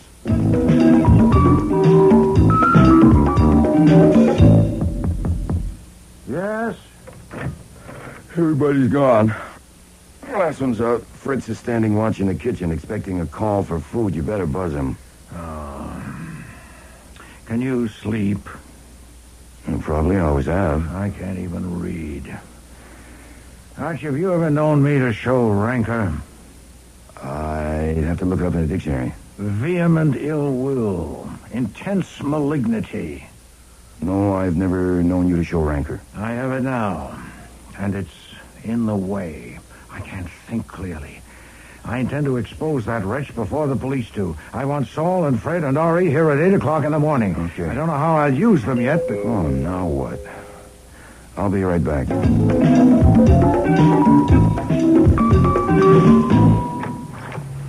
I would like to see Mr. Wolfe, please, about my secretary, Miss Bertha Aaron. You're Lamont Otis. I am. This is Miss Ann Page, my associate, a member of the bar. How do you do? Coming at this late hour is justified, I think, by the circumstances. Yes, I see what you mean. Just a minute. Hey, you over there. Across the street. Come on. Who are you, Jillian or Murphy? Come on over here a minute. What on earth is... Oh, yes, it's you. Sergeant Wiley. Come on up here. What for? May I ask what this is about? You may. An inspector named Kramer is in danger of losing an eye, and that would be a shame. Mr. Otis. Yes? I'd appreciate it if you'd answer a simple question. Were you asked to come here by either Mr. Wolfe or me? Certainly not. Was your coming entirely your own idea? Yes, No, but I don't... Excuse me, you heard him, Wiley. Include that in your report. It will save wear and tear on Kramer's nerves. Much obliged. Happy watchdogging. Come in, Mr. Otis. Miss Page, I'll tell Mr. Wolfe you're here.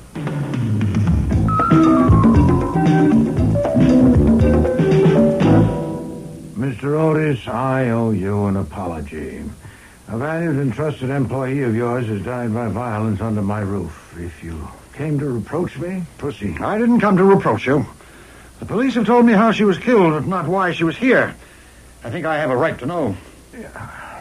How old are you, Mr. Otis? I'm 75. Why? I don't intend to have another death in my office, this time induced by me. Miss Aaron told Mr. Goodwin that the reason she didn't go to you with her problem was that she feared the effect on you. Her words, Archie? He has a bad heart, and it might kill him. Bosh. My heart has given me a little trouble, and I've had to slow down, but it would take more than a problem to kill me. She exaggerated it. She was so devoted to Mr. Otis that she had an exaggerated idea about his heart condition. Miss Page, why did you come here with Mr. Otis? Not because of his heart. Because he asked me to. I do shorthand. And if I tell Mr. Otis, will you take responsibility for the effect on him? I take the responsibility. It's my heart. I doubt if the effect of telling him would be as bad as the effect of not telling him. I take no responsibility, but you have me as a witness that he insisted. Very well, Archie. Give Mr. Otis a copy of the statement you typed up for the police. Yes, sir. Perhaps if you looked at this paragraph first, Mr. Otis. I shouldn't have brought you, Anne. You'll have to leave. Believe me, Mr. Otis, you can trust me. On anything, believe me. If it's that bad, you shouldn't be alone with it. I must be. I couldn't trust you on this. You'll have to leave. You can wait in the front room, Miss Page. The wall and the door are soundproof. If you'll follow me, please. Yes, all right.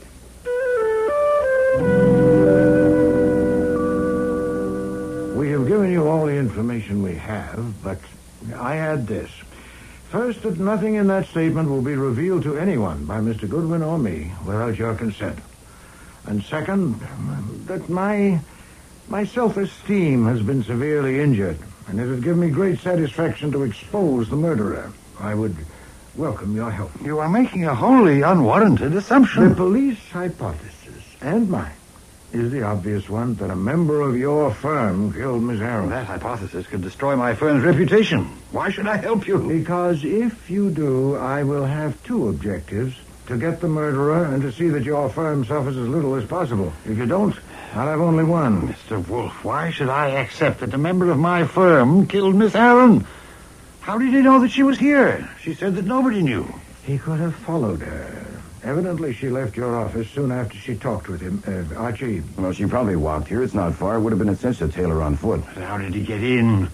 Did he sneak in unseen when you admitted her? No, it's not possible. He saw her enter and knew that this is Nero Wolfe's address. He went to the phone booth and rang this number, and she answered. This phone on my desk. With me not here, that would be automatic for a trained secretary. Would she do that, Mr. Otis? It's quite conceivable, yeah. Okay. She answered. He said he wanted to see her at once and would give her a satisfactory explanation, and she told him to come here. And when he came, Fritz wasn't here. She let him in. All he was expecting to do was stall for time. But when he learned that she was alone in the office and she hadn't seen Mr. Wolfe yet, he had another idea, and he acted on it. It could have taken 2 minutes. All that is mere conjecture. Well, if you have one that fits any better, I do shorthand, too. The police have covered everything here for fingerprints? Sure. But in winter, I suppose the members of your firm wear gloves. May I have a glass of water? May I suggest some brandy? No, just water, thank you. For washing down these pills. Yes, sir, here you are. Will they help, the pills? Yes, the pills are reliable. Thank you. How can I help you? By giving me information. It must be supposed that our killer was in a position to give Mrs. Sorrell information that would help her in her action at law against her husband. That's true? Of course. Here, privately with you, it's not merely her action at law, it's blackmail. Her demands are exorbitant and preposterous. And a member of your firm could give her weapons. Well, which one? Or ones? I won't answer that. Which member of your firm was in a position to betray its interests to Mrs. Sorrell? They all were. Our client, Mr. Sorrell, is vulnerable in certain respects, and my 3 partners and I conferred together on it. But it could only be a partner in the firm, that is Frank Eeny, Miles Haydecker, or Gregory Jett. And that's incredible. Is it equally incredible for all 3 men, or are there preferences? Please, you're asking me to Had talk... any of them any problems? Say with money, women, whatever. Certainly not. At least I shouldn't think so. Frank Eeny, who is the oldest partner next to me, would be in a very sound financial condition. He's a family man. Interests in other women? I think so, yes, definitely. It's very discreet. And Mr. Haydecker? Miles is extremely clever with money and has, I should think, amassed a considerable amount of it. Women, well, I think Miles is too interested in his work and his hobbies, chess and behind-the-scenes politics, to bother with women, including his wife. Now, Mr. Jett? Gregory is our junior partner. We made him a member of the firm just 2 years ago after he had made a spectacular success in 2 big corporation cases. Oh, yes? His financial condition is... I am in an extremely unpleasant position, Mr. Wolfe. You are indeed, sir. You'll find it worse when you talk with the police. Gregory is in the red. In his account with the firm last year, he made a bad investment, a Broadway show. Seems that a friend of his, a female, was in the cast. Have there been any other expenses connected with female friends? Not that I know of, for certain. Not recently. He seems to have settled down. Miss Aaron told me recently that he has been paying more attention to Miss Page than their professional association required. Is that why you asked her to leave? Because you couldn't count on her loyalty in a matter concerning Mr. Jett? Yes, Mr. Wolfe, I cannot continue this at the moment. It's been quite a shock. I'm afraid I overestimated my stamina. I would like to accept, tentatively at least, your offer of help. May I answer your questions tomorrow? At your convenience, of course.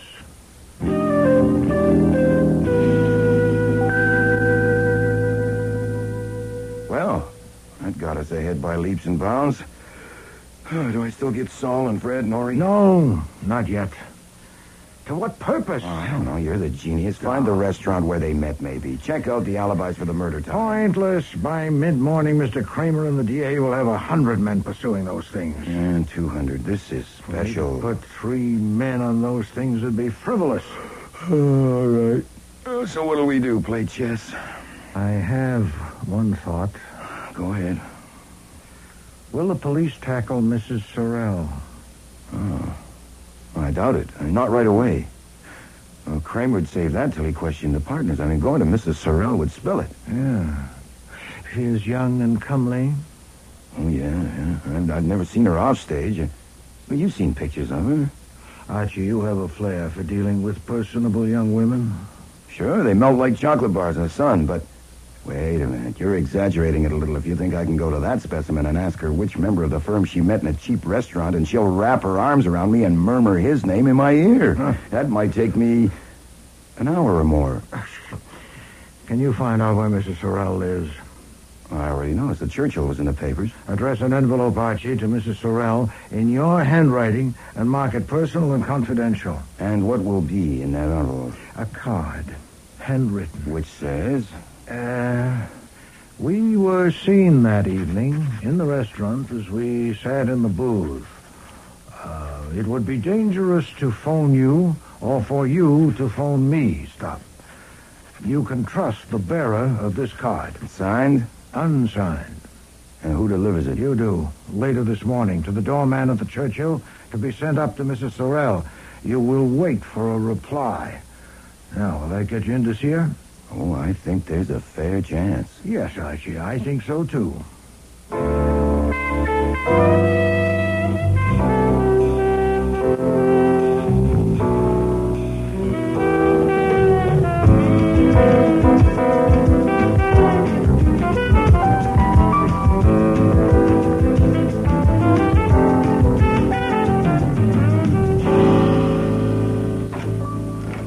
You sent this? I brought it. Haven't I seen you before? What's your name? Goodwin. Archie Goodwin. You may have seen my picture in the morning paper. Oh, of course. What is this card all about? It's crazy. Where did you get it? I wrote it. You wrote it? Well, it was a trick. I made it up. I tried to write something that would make you curious enough to see me. I don't understand. Okay, I might as well confess, Mrs. Sorrell. I have been at your feet for years. The only pictures in my heart are of you. One smile from you, just for me, would be rapture. I thought that now you left your husband, I might be able to do something, render some little service that would earn me a smile. Mr. Goodwin, I hardly know how to take you. You overwhelm me, really, you do. Have you any particular service in mind? Well, if I might come in, now that you have smiled at me. Of course. So please sit down. Thank you. Not many people ever have a chance like this, an offer of service from a famous detective. What should it be? Well, I can sew on buttons. So can I. I could walk along behind you and carry an umbrella in case it rains. I don't walk much. It might be better to carry a gun. You mentioned my husband. I honestly believe he's capable of hiring someone to kill me. You're handsome, very handsome. Are you brave? Well, it depends. I probably could be if you were looking on. By the way, now that I'm here, and this is a day I'll never forget, I might as well ask you something. Since you saw my picture in the paper, I suppose you read about what happened in Nero Wolfe's office yesterday. That woman murdered Bertha Aaron, was it? I read a part of it. I don't like to read about murders. Did you read who she was? Private Secretary of Lamont Otis, partner of Otis, Edie, Haydecker, and Jet? I didn't notice. I thought you might because they're your husband's attorneys.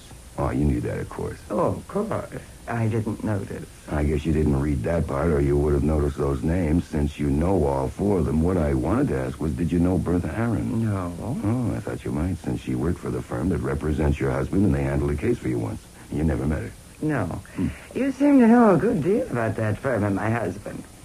You said that so nicely about being at my feet and the only picture in your heart. Mm-hmm. So they sent you, or Nero Wolfe did, and he's working for my husband. No, he isn't. Well, he's working for that law firm. That's the same thing. No, he's working for nobody but himself. Oh, you're lying. I only allow myself so many lies a day, and I'm careful not to waste them.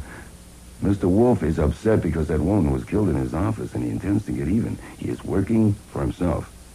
He thought you might have known Bertha Aaron and could tell me something about her that could help. I can't. Oh, that's too bad. I'm still at your feet. I like you there. You're very handsome.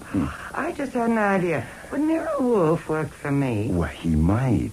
What would you want him to do? I'd rather tell him. Well, if you'd like to go now, I'd be glad to take you. He'll be free till 1 o'clock. I wonder. You wonder what? Nothing. No, I won't go now. I'll think it over.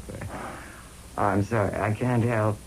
But I'd never met that woman. What was her name? Bertha Aaron. I'd never heard of her. I may ring you later today. I'll think it over.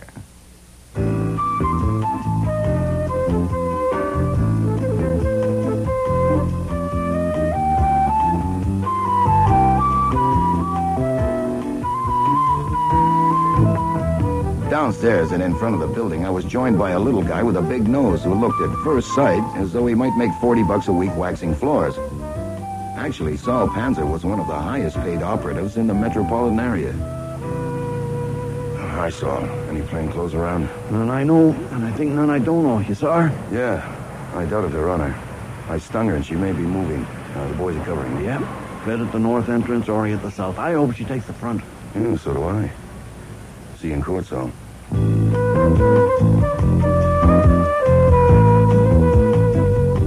was 11:40 when I got back to the house, so I expected Wolfe to be in the office. He wasn't. But a stranger was. Morning. Good morning. So I continued on to the kitchen, where I found the great man conferring with Fritz. You cannot use underwear. We've had this discussion many times. I know we have. You forgot to leave the necktie on your desk. Oh. The man in there is Gregory Jett. He spent the morning at the DA's office. I excused myself because I wanted to hear from you before talking with him. Now, did you see that woman? Yes, sir. She's a gem. There is now no question about Bertha Aaron's basic fact, that a member of the firm was with Mrs. Sorrell in that restaurant. She admitted it. No, but she confirmed it. We talked for about 20 minutes, and she never mentioned the card after the first half a minute. She told me I was handsome twice. She smiled at me 6 times. She said she'd never heard of Bertha Aaron, and she asked if you would work for her. She may phone for an appointment. Do you want it all verbatim now? Later will do. The men are there. Yeah, Saul, Fred, and Ori are covering every entrance to that building, but it's wasted. She's not a fool, anything but. She's a very tough article, and she's after $30 million. What's biting Gregory Jett out there? I don't know. Shall we see?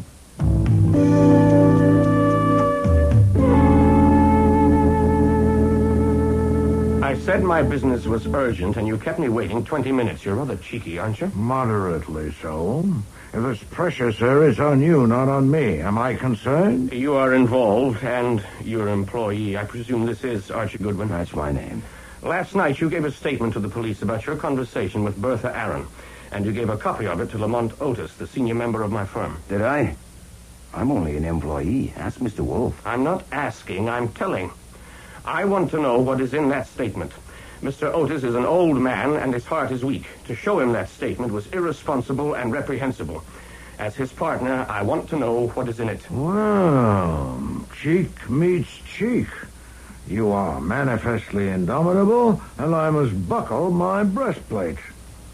Who told you the statement exists and when? Someone in whom I have the utmost confidence. Mr. Otis himself? No. When did Miss Page tell you about it, this morning? No, last night she phoned me. At what time? About midnight, shortly after. As soon as she took Mr. Otis home? Why so promptly? That is not your affair. Mr. Jett, you are trying my patience. I may or may not tell you what was in that statement, but first I must be satisfied that you have a valid reason for knowing. Very well. I'll have to trust to your discretion, since there is no alternative. When Otis told Miss Page she had to leave, she suspected that Miss Aaron had told Goodwin here something about me. Why about you? There'd been no hint of it? Because he said to her, I couldn't trust you on this. You see, Miss Page and I are engaged to marry. It hasn't been announced yet, but it's probably no secret around the office. And that's the whole reason for your concern? No, it isn't. Added to that was the fact that she knew that Miss Aaron might have had knowledge, or at least suspicion, of a certain episode in which I had been involved. An episode of which Mr. Otis would have violently disapproved. What was the episode? No, I wouldn't tell you that even in confidence. What was its nature? It was a personal matter. Did it bear on the interests of your firm or your partner? No, it was strictly personal. Did it touch your professional reputation or integrity? It did not. Was a woman involved? Yes. Her name? I'm not a cad, Mr. Wolfe. Was it Mrs. Morton Sorrell? So that was it. Miss Page was right. I demand to see that statement. Not yet, sir. Later, perhaps. Do you maintain that the episode involving Mrs. Sorrell had no relation to your firm's interests or your professional integrity? I do. It was purely personal, and it was brief. When did it occur? About a year ago. A year ago? When did you last see her? About a month ago at a party. I did not speak with her. When were you last with her tete-a-tete? Not for nearly a year. But you're still seriously perturbed at the chance that Mr. Otis has learned of the episode? Certainly. Mr. Sorrell is our client, and his wife is our opponent in a very important matter. Mr. Otis might suspect that the episode was not merely an episode. I want to see that statement, and I have a right to see it. Don't start barking again. I'll tell you this. There's nothing in the statement either explicit or elusive about the episode you've described. That should relieve your mind. Beyond that, Excuse me, sir. Yes, Fritz, what is it? Mr. Eeny and Mr. Haydecker are here, sir. They say it is urgent. Eeny and Haydecker? What? Yes, sir. Uninvited and unexpected. You may leave unseen if you wish. Well, no, have them in. I'd like to hear what they want. All right, bring the gentleman in, Fritz. Mr. Wolfe will see you. Thank you. Mr. Wolfe. Craig, what are you doing here? Well, I might ask you the same question. We came for information. I suppose you did, too. Unless you got more at the DA's office than we did. I got damn little. They didn't answer questions. They asked them. Obviously, they think Bertha was killed by someone connected with the firm, but they don't say why. At least, not to me. Nor me. Nor me. What has Wolfe told you? Not much. I haven't been here long. I presume that you gentlemen have come with the same purpose as Mr. Jet. He asks for any information that will give light, with emphasis on the reason for Miss Aaron's coming to see me. He That's assumes... it. What was she here for? If you please. Surely the police and the district attorney haven't withheld all of the details from you. Haven't they told you that she didn't see me? No, they haven't told me. Nor me. Then I'll tell you. She came without appointment. Mr. Goodwin admitted her. She asked to see me on a confidential matter, but I was engaged upstairs, and Mr. Goodwin came to tell me that she was here. We had a matter under consideration and discussed it at some length. And when we came down, her dead body was there on the floor. So she couldn't tell me what she came for, since I never saw her alive. I don't get it. If the police don't know what she came to see you about, why do they think she was killed by someone in our office? Mr. Goodwin. Yes. You admitted her. She was alone. Yes. You saw no one else around on the sidewalk? No. Well, of course, it was dark. It was 20 minutes past 5 on January the 5th. The sun set at 4:46. How did... I looked it up. You conducted her to this room? Yes. Leaving the outer door open? No. You're certain of that? Oh, yes. If I have one habit that's totally automatic, it's closing that door and making sure it's locked. Automatic habits are dangerous things, Mr. Goodwin. What? Sometimes they fail you. Now, wait. When you brought her to this room, did you sit? Yes. Where? Where I am now. Where did she sit? About where you are. What did she say? That she wanted to see Nero Wolfe, that her name was Bertha Aaron, and that she worked for your firm. What else did she say? Nothing. Absolutely nothing? Right. You are Nero Wolfe's confidential assistant. He was engaged elsewhere. Mm-hmm. Do you expect me to believe that you did not insist on knowing the nature of her case before you went to him? No, if you'd rather not. Nero Wolfe's residence, Archie Goodwin speaking. This is Rita Sorrell, Mr. Goodwin. Oh. I've decided Hold that... it, please. Just a second. That woman you sent a card to? The one who told me I was handsome. You want to listen on the extension? Yes. Sorry, you have decided? I've decided that it'll be best to tell you what you came this morning to find out. Oh. You are too clever for me. The only pictures in your heart are of me. Well, I did sit with a man in a restaurant one evening last week. Mm-hmm. What evening was it? It was Monday. That's right. And you want to know who the man was, don't you? Oh, it would help. I want to help. You are very handsome. His name is Gregory Jett. Many thanks. If you want to help even more... That woman is a confounded nuisance. Yes, sir. I suppose we'll have to humor her. Yes, sir, or shoot her. You've seen her and talked with her, Archie. Can we rely on that? I'd have to toss a coin. Several coins. I told you. She's a gem. Obviously. Gentlemen, that was Mrs. Morton Sorrell on the phone. What she said has persuaded me that you deserve candor. Did you say Sorrell? I did, Mr. Haydecker. If she'd called 20 seconds earlier, Mr. Goodwin wouldn't have had to waste a lie. Archie, tell Mr. Haydecker the truth. Yes, sir. I did insist on knowing the nature of Bertha Aaron's case before I went to Mr. Wolfe, and she told me. She said she had accidentally seen a member of the firm in secret conference with Mrs. Morton Sorrell one day last week. After worrying about it for some time, she told him about it that afternoon and asked for an explanation. And he didn't have one, so he was a traitor. I don't believe it. Nor I. A member of the firm. Did she name the man? No, she didn't. Do you expect us to believe that Bertha Aaron would come to an outsider with a story? No more cross-examination, Mr. Haydecker. I indulged you before, but not now. Your questions are to be asked, I'll do the asking.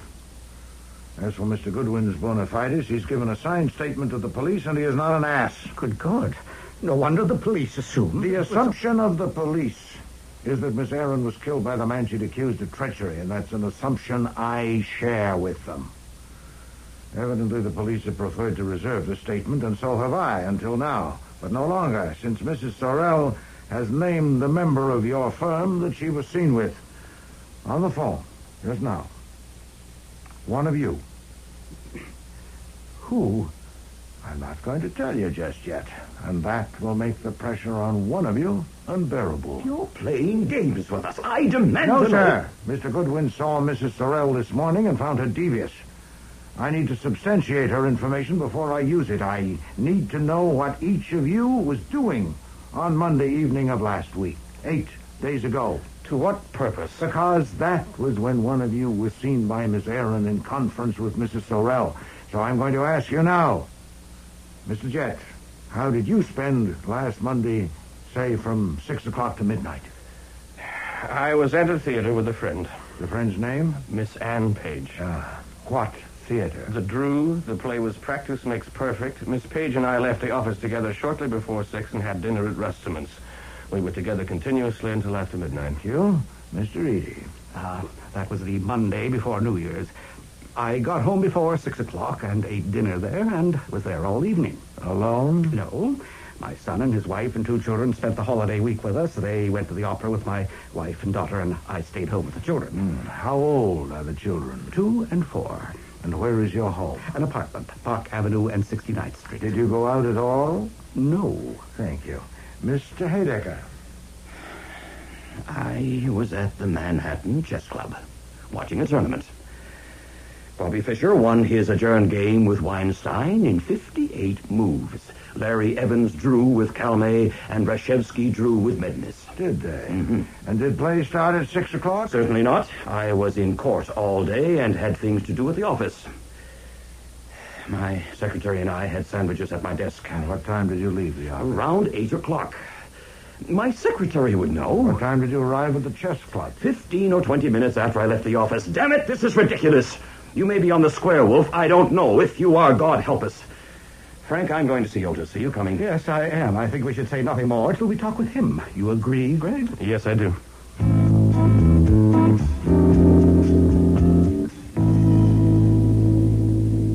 Do I get solemn, Fred? To what purpose? To check their alibi. Boy, pointless. They have no alibis. You weren't listening. Their alibis are worthless. One with his fiancée, one watching a chess tournament, one at home with young children in bed asleep. I asked on the chance that one of them, possibly 2, might be eliminated, but no, there are still 3. And what do we do? It's 1 o'clock. We have lunch.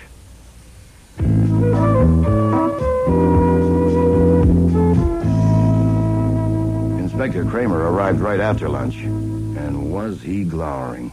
Have you an appointment? I have in my pocket a warrant for your arrest as a material witness. And one for you, too, Wolf. I warned you. Tommy Rot. I'll serve these only if I have to.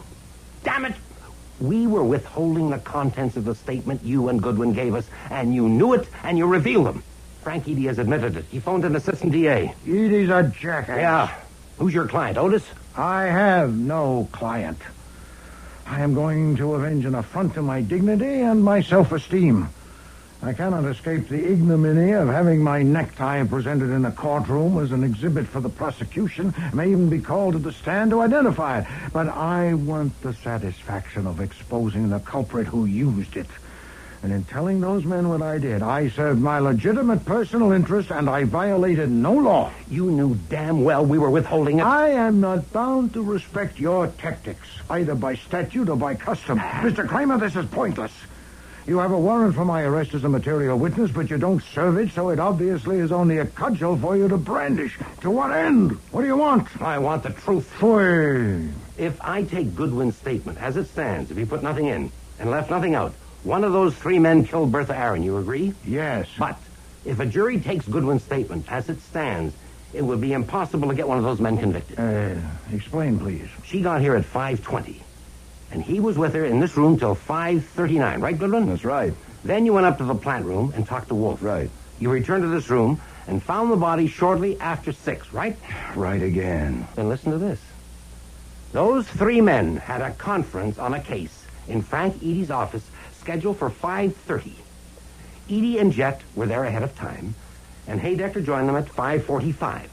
He says he had gone out on an errand which took longer than he expected. The 3 of them stayed there together until 6:35. Verified by Eady's secretary. Explain that. What was Haydecker's errand? He went to 3 theaters to buy tickets. We've checked. They don't remember him at the theaters. But even if you take him, what have you got? Bertha Aaron was alive at 5:39. Haydecker was at the conference at 5:45. Proved. 6 minutes to follow her, phone this number, come in and be admitted by her, kill her, and get back to that office more than a mile away? Phooey. And, of course, the assumption that one of them hired a thug to kill her isn't tenable. Here in your office with your necktie? Nuts. You can take your pick of 2 assumptions. 1, they're lying. The conference didn't start at 5:30 and or Haydecker didn't join them at 5:45. 2, Goodwin's statement is a phony. Archie, get Mr. Parker at once. Right. Mr. Kramer, Mr. Goodwin reported fully and accurately. And the statement he signed corresponds in every respect with what he told me. So if you came armed with warrants to challenge that, Archie, you're wasting your hold on. time. Here's Parker. Mr. Parker? Afternoon. Mr. Kramer is here waving warrants at Mr. Goodwin and me. And no, material witnesses. He may or may not serve them. Please have your secretary ring my number every 10 minutes. If Fritz tells you that we have gone with Mr. Kramer, you will know what to do. Yes, of course, just a moment. It seems Mr. Kramer is leaving. He has left. Thank you, Mr. Parker. I'll call again should I need you. I shouldn't think it would be necessary. Well, I don't think we should count on any favors from Kramer for a while. Preposterous. Did he omit the 3rd assumption deliberately? Has it occurred to him? I doubt it. He was concentrating on us, but it soon will. It has occurred to you, Well, sure. From that timetable it's obvious, but when it does occur to him, he'll probably mess it up. It's not the kind he's good at. Yes. We must forestall him. Can you get Mrs. Sorrell here? I can try. When do you want her now? No, I must have time to contrive a plan. What time is it? 10 after 3. Say 6 o'clock. We must also have the others, including Mr. Otis.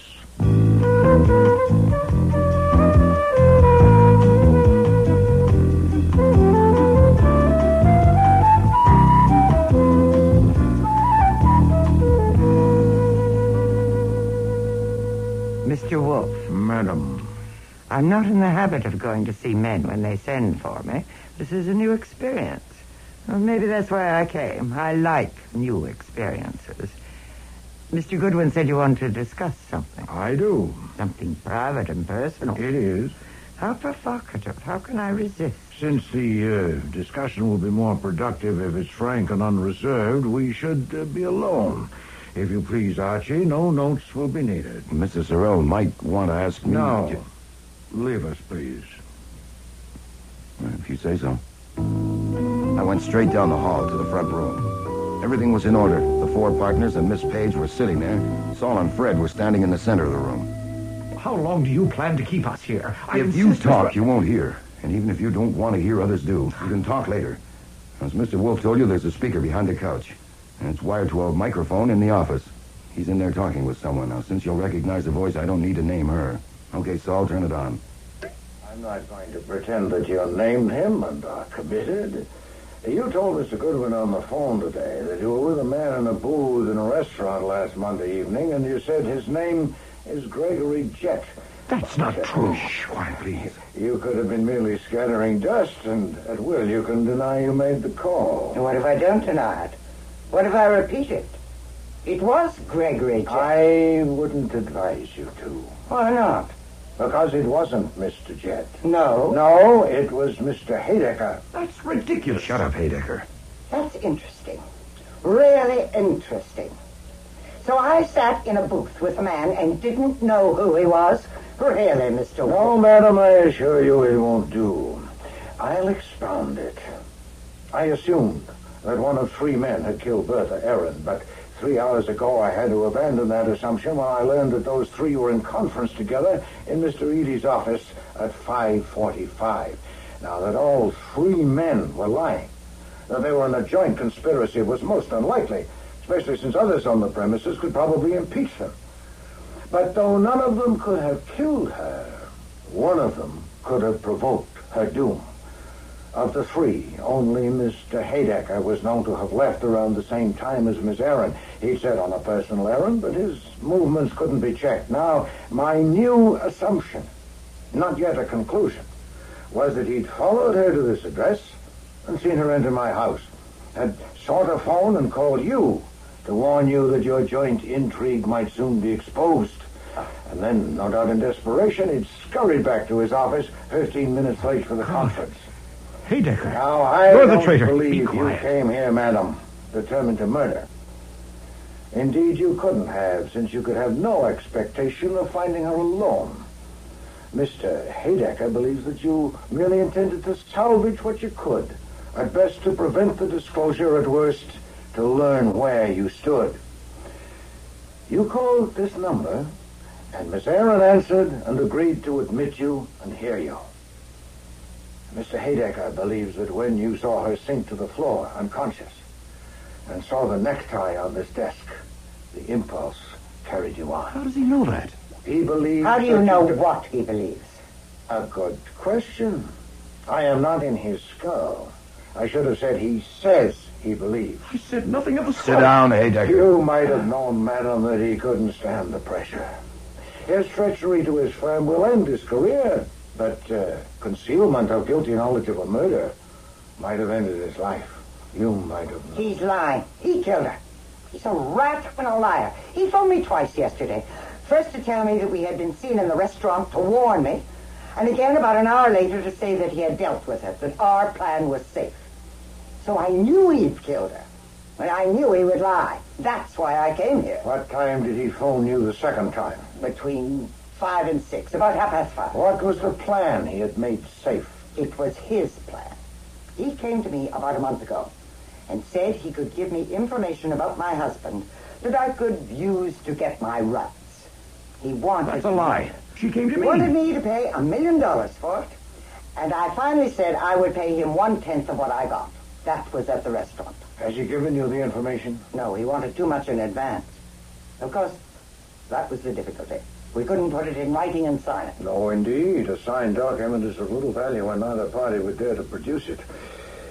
I presume you realize, Mrs. Sorrell, that you have to appear on the stand at a murder trial. Are you prepared to testify under oath? I suppose I'll have to. I knew I would have to when I decided to come to see you. Then you are a dunce, madam. Oh, no, Mr. Wolfe. I am not a dunce. Oh, but you are. One detail alone would sink you. After you rang this number yesterday afternoon and Miss Aaron answered and you spoke with her, you got here quickly. Unquestionably, you took a cab. Now, I need only telephone the police and suggest that they locate a cab driver who picked you up at or near the churchyard yesterday afternoon and drove you to this address. In fact, that's what I intend to do right now. Why are you doing this? Do you want money? No, madam. Oh, I confess a weakness. I am savoring a satisfaction. I'm getting even with you. 25 hours ago, in this room, you submitted me to the severest humiliation I've suffered for many years. I will not say it gives me pleasure, but I confess it. Archie! Quick! It was a sight I'd never seen before and never expect to see again. Nero Wolfe with a woman in his lap with his arms wrapped tight around her, hugging her close to him. Confound it, Archie! Don't stand there! Get her! Yes, sir. I'll kill you! I'll kill you!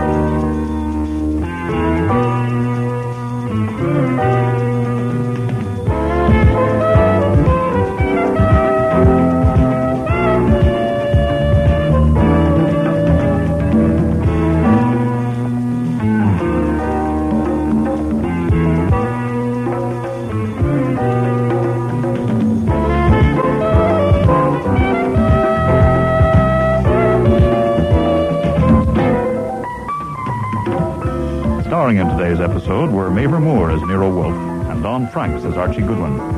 Charmian King was Rita Sorrell, Bud Knapp, Mr. Otis, Dan McDonald, Miles Haydecker, Neil Monroe, Gregory Jett, Aileen Seaton, Bertha Aaron, David Hughes, Frank Eady. Cease Linder was Inspector Kramer, Alfie Scott, Sergeant Wiley, Mickey Guadagni, Ann Page, and Frank Perry was Fritz. Music was composed and conducted by Don Gillis. Technical operations by John Jessup. Sound effects, Bill Robinson. Production assistant was Nancy McElveen, and casting consultant, Ann Weldon Tate. Eeny, Meeny, Murder Mo was written and produced in Toronto by Ron Hartman.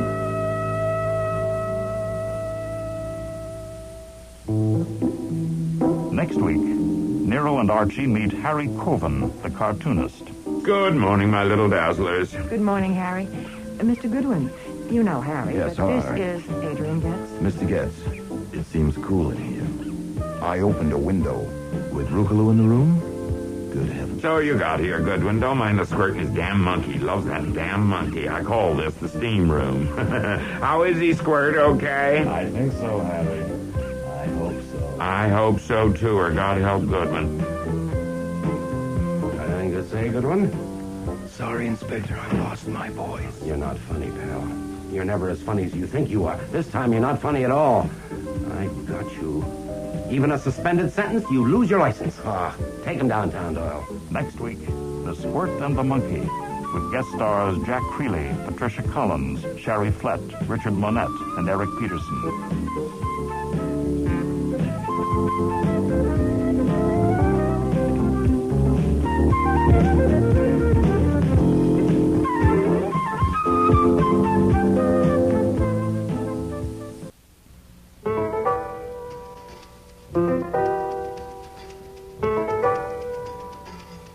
Rex Stout's Nero Wolfe.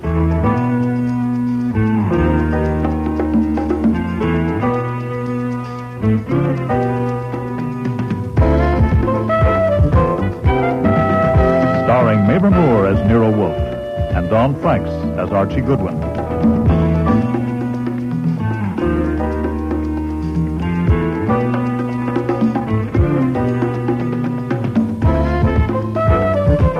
Today's episode, The Squirt and the Monkey, with special guest stars Jack Creeley, Patricia Collins, Sherry Flett, David Hemlin, Richard Monette, and Eric Peterson.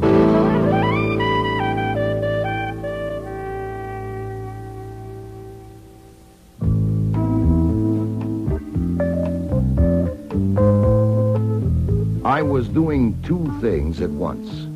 With my hands, I was getting my armpit holster and the Marley 32 from a drawer of my desk, and with my tongue, I was giving Nero Wolfe a lecture on economics.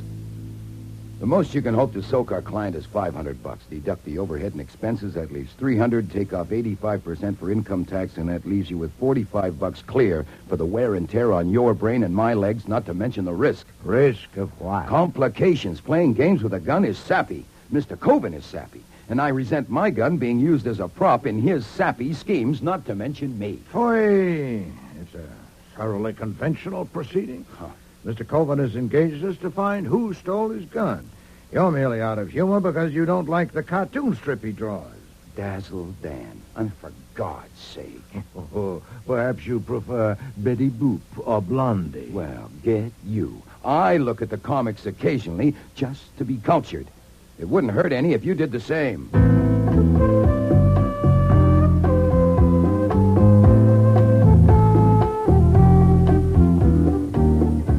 It was true that I didn't care for Dazzle Dan, even though it was syndicated to 2,000 newspapers, and I didn't care for its creator, Harry Coben, who had called at our office Saturday evening. Also, I didn't care for the job he wanted us to do, because Harry Coben had programmed it so he was going to do the detecting himself. The only difference between me and a messenger boy was that I was taking a taxi instead of the subway to his house on 76th Street. Yes? I have an appointment with Mr. Coben. Are you the man from Fernari's? No.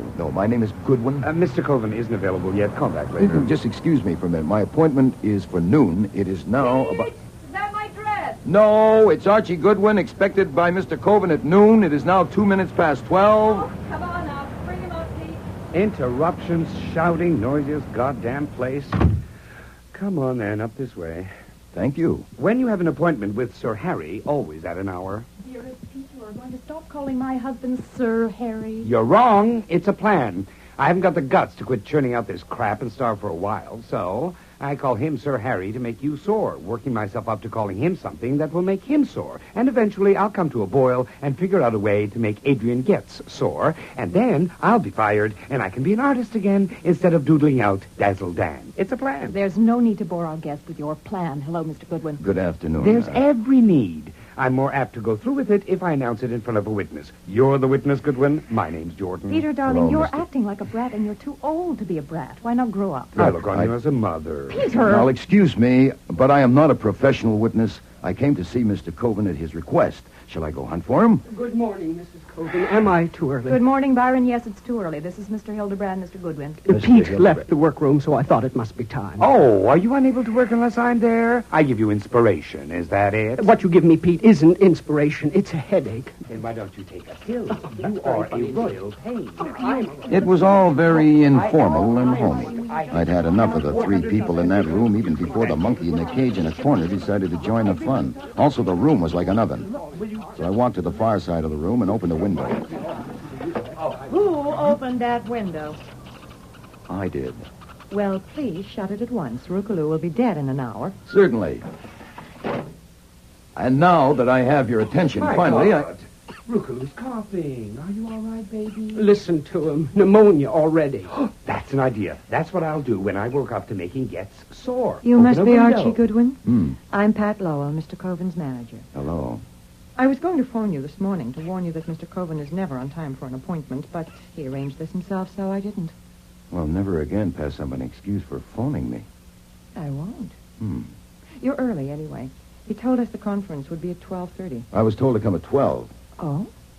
To talk with him first? I guess so. Well, I handle all his business.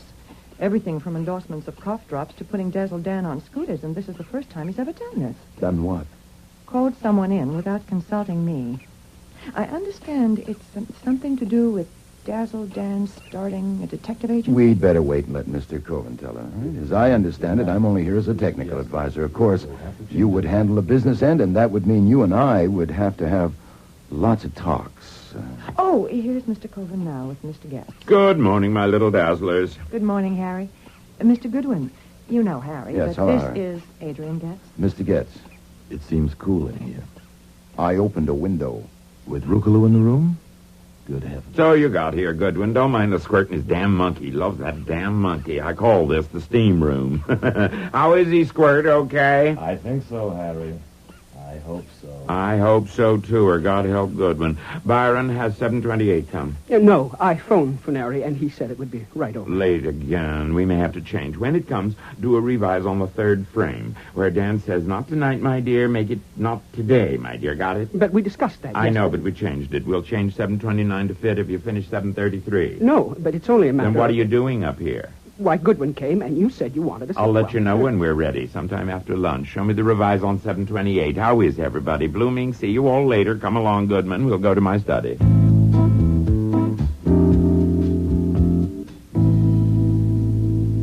Sit down. Thanks. This room's a little more comfortable. What? It's cooler. Oh, yeah. I'm eating my breakfast now. You had yours. Huh? Yeah, oh, yeah. Is this where it happened? What? The theft. Oh, yeah. Did you bring the gun? Yeah. Let me see it. It's the one we showed you at the office. Marley 32. It's just like your stolen one. Is this the desk where you kept it? In the left-hand drawer in the back. Loaded? Yes, I told you so. Yeah, so you did. And it's been there in that drawer for 2 years. But last Friday when I looked, it was gone. And you think it was taken by one of the 5 people whose names you gave? I think it may have been. You didn't put it like that, but skip it. You gave us the 5 names. Your wife, Marcel, your manager, Pat Lowell, the 2 artists who draw Dazzle Dan, Pete Jordan, and Byron Hildebrand, and Adrian Getz out there, the one you call Squirt. Yes. Well, then they're all here, and we can go ahead and get on with it. As I understand it, I am to put my gun there in the drawer where yours was, and then you get them up here for a conference. Right. I ask you to show us how a detective searches a room to give us an idea of the picture potential. Mm-hmm. You better not start with the desk. Start maybe with the shelves back there. And when you come to do the desk, I'll push my chair back to be out of your way. And then I'll have them right in front of me. Then you open the drawer and take the gun out. I thought you were to do that. I know, that's what I said, but this is better because they'll be looking at the gun and you, and I'll be watching their faces. The one that took my gun is going to have a surprised look on his face, and I'm going to see it. And if there are 5 looks of surprise... What do you mean? At seeing me take the gun out of your desk, those who don't know you had a gun there. But they do know. All of them? Certainly. Everybody knows everything around here. They thought I ought to get rid of it. Now I wish I had. You understand, Goodman, all there is to this. I just want to know where the damn thing is and who took it. I'll handle it myself from there. Yeah. Okay, the gun was here. Yes, the rear compartment. Like this? Yes. Okay, get him up here. Just a minute. What's the matter? I'm going to have to get my nerve up. I'm never much good until late afternoon. You called the conference for 12:30. I know I did. I do things like that. But I've got to dress. I'm still in my bathrobe. Don't try to rush me, understand? Now, look. Let me explain how Mr. Wolfe charges. If it takes more of my time than he thinks reasonable, he adds an extra $100 an hour. Now, keeping me here until late afternoon would be expensive. Well, it only might take an hour or so. An hour or so, yeah. Do you know how much I make an hour? Over $1,000. More than $1,000. Oh, excuse me. What do you want, Marcel? Going to get dressed now, are you, dear? I came to see if Mr. Goodwin was staying for a while. Yes. I thought you might be, Mr. Goodwin. You ought to have something to eat. We don't do any cooking. We even have our breakfast sent in, but there are some sandwiches. Oh, well, I don't want to be rude, but are they in the room with the monkey? Oh, no. Well, wouldn't that be awful? Downstairs in the workroom. I'm sure you'll be much more comfortable there. As you see, there's smoked turkey, sturgeon, caviar, and that's hot corned beef on the warmer. Just help yourself. Thanks. Well, why doesn't someone turn the radios down? What? I said, why doesn't someone turn the 2 radios down or off? Oh, one's Byron's and the other's Pete's. They like different programs when they're working, so they have to go for volume. That's grand. Adrian, what are you doing? I'm trying to work here. What the hell are you doing? Why did you turn my radio off, Mr. Getz? That was uncivil, I know. It was only that I wanted to ask Mr. Goodwin something. Shoot. Did you know when you opened that window that cold drafts are dangerous for tropical monkeys? Sure. I was trying it out. That was thoughtless. You may turn your radios on again. Goodwin, God help you. Why, does he sting? Don't ask me why, but watch your step. I think he's a kobold. Oh, yeah? What's a kobold? A sort of goblin. Well, the muse calls. Want to see an artist create? Come and look. No, thanks, I think... What? What did you say? I said no thanks. I think I'll go and chat with the monkey. And I did go and talk with the monkey for a while. When the heat got to me, I went back to the workroom and watched the artist for a while. Nothing I saw changed my opinion of Dazzle Dan, but I had to admire the way they did him. Working from rough sketches, which all looked alike to me, they turned out the finished product in 3 colors so fast I could barely keep up. Then I sat down and concentrated on the experiment of listening to 2 radio stations at once for a while. When my brain started to curdle, I got out. A door toward the front of the house was standing open. I stepped inside when I saw Pat Lowell was there. Look, you listen a minute, Miss Lowell. We're here on a desert island, and for months you've been holding me at arm's length, and I'm desperate. It is not mere propinquity. In rags and tatters as you are, without makeup, I've come to look upon I'm you busy. Go play with a coconut. Then I spent another half an hour or so looking through the glass of the front door at the outside world. The view was nothing to brag about. And the afternoon passed like that. Eventually, when I was thoroughly fed up, I went upstairs in search of Lord Harry. The study was empty, so I tried next door. Mr. Coven? Oh, sorry. Mrs. Coven was lying in the middle of a king-size bed there. I needn't have apologized. She was sound asleep, so I quietly closed the door. In the room across the hall, Harry Coven was standing at the window with his back to me. Well, what do you want? It's going on 4 o'clock. I'll be going soon and taking my gun with me. I was standing at the window thinking. Oh, yeah? Any luck? Fame and fortune aren't all man needs for happiness, even with a loving wife. Marcelle is my 3rd, you know, and she's wonderful. She's 14 years younger than me, but that still isn't all that's needed for happiness. Look, it's 4:15, and it's getting dark. I would call it late afternoon. Now, what do you say we go ahead? I want a drink. Will you join me? It's a bit early for me. I'm not supposed to drink until 5 o'clock, but I'll make this an exception. Bourbon, all right? Say when. Cheers.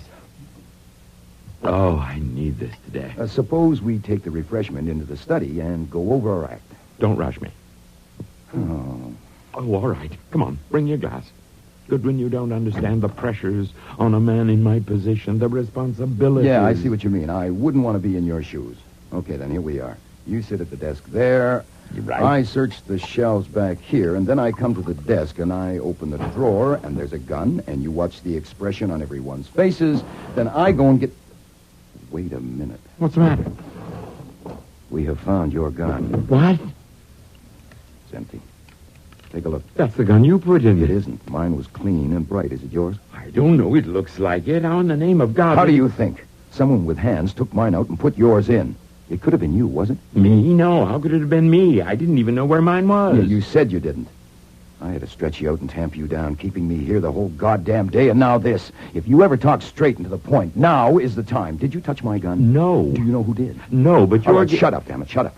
I'm going down there and I'm going to get them. You stay put right here. If I find when I get back that you've moved from that position, I'll either slap you down with your own gun or I'll phone the police. My God, don't call the police. I said shut up and stay put. This is my house, Goodwin, and God damn it, don't you know a raving maniac when you see one? Me. Maybe the best thing would be for you to call a cop. I want my gun.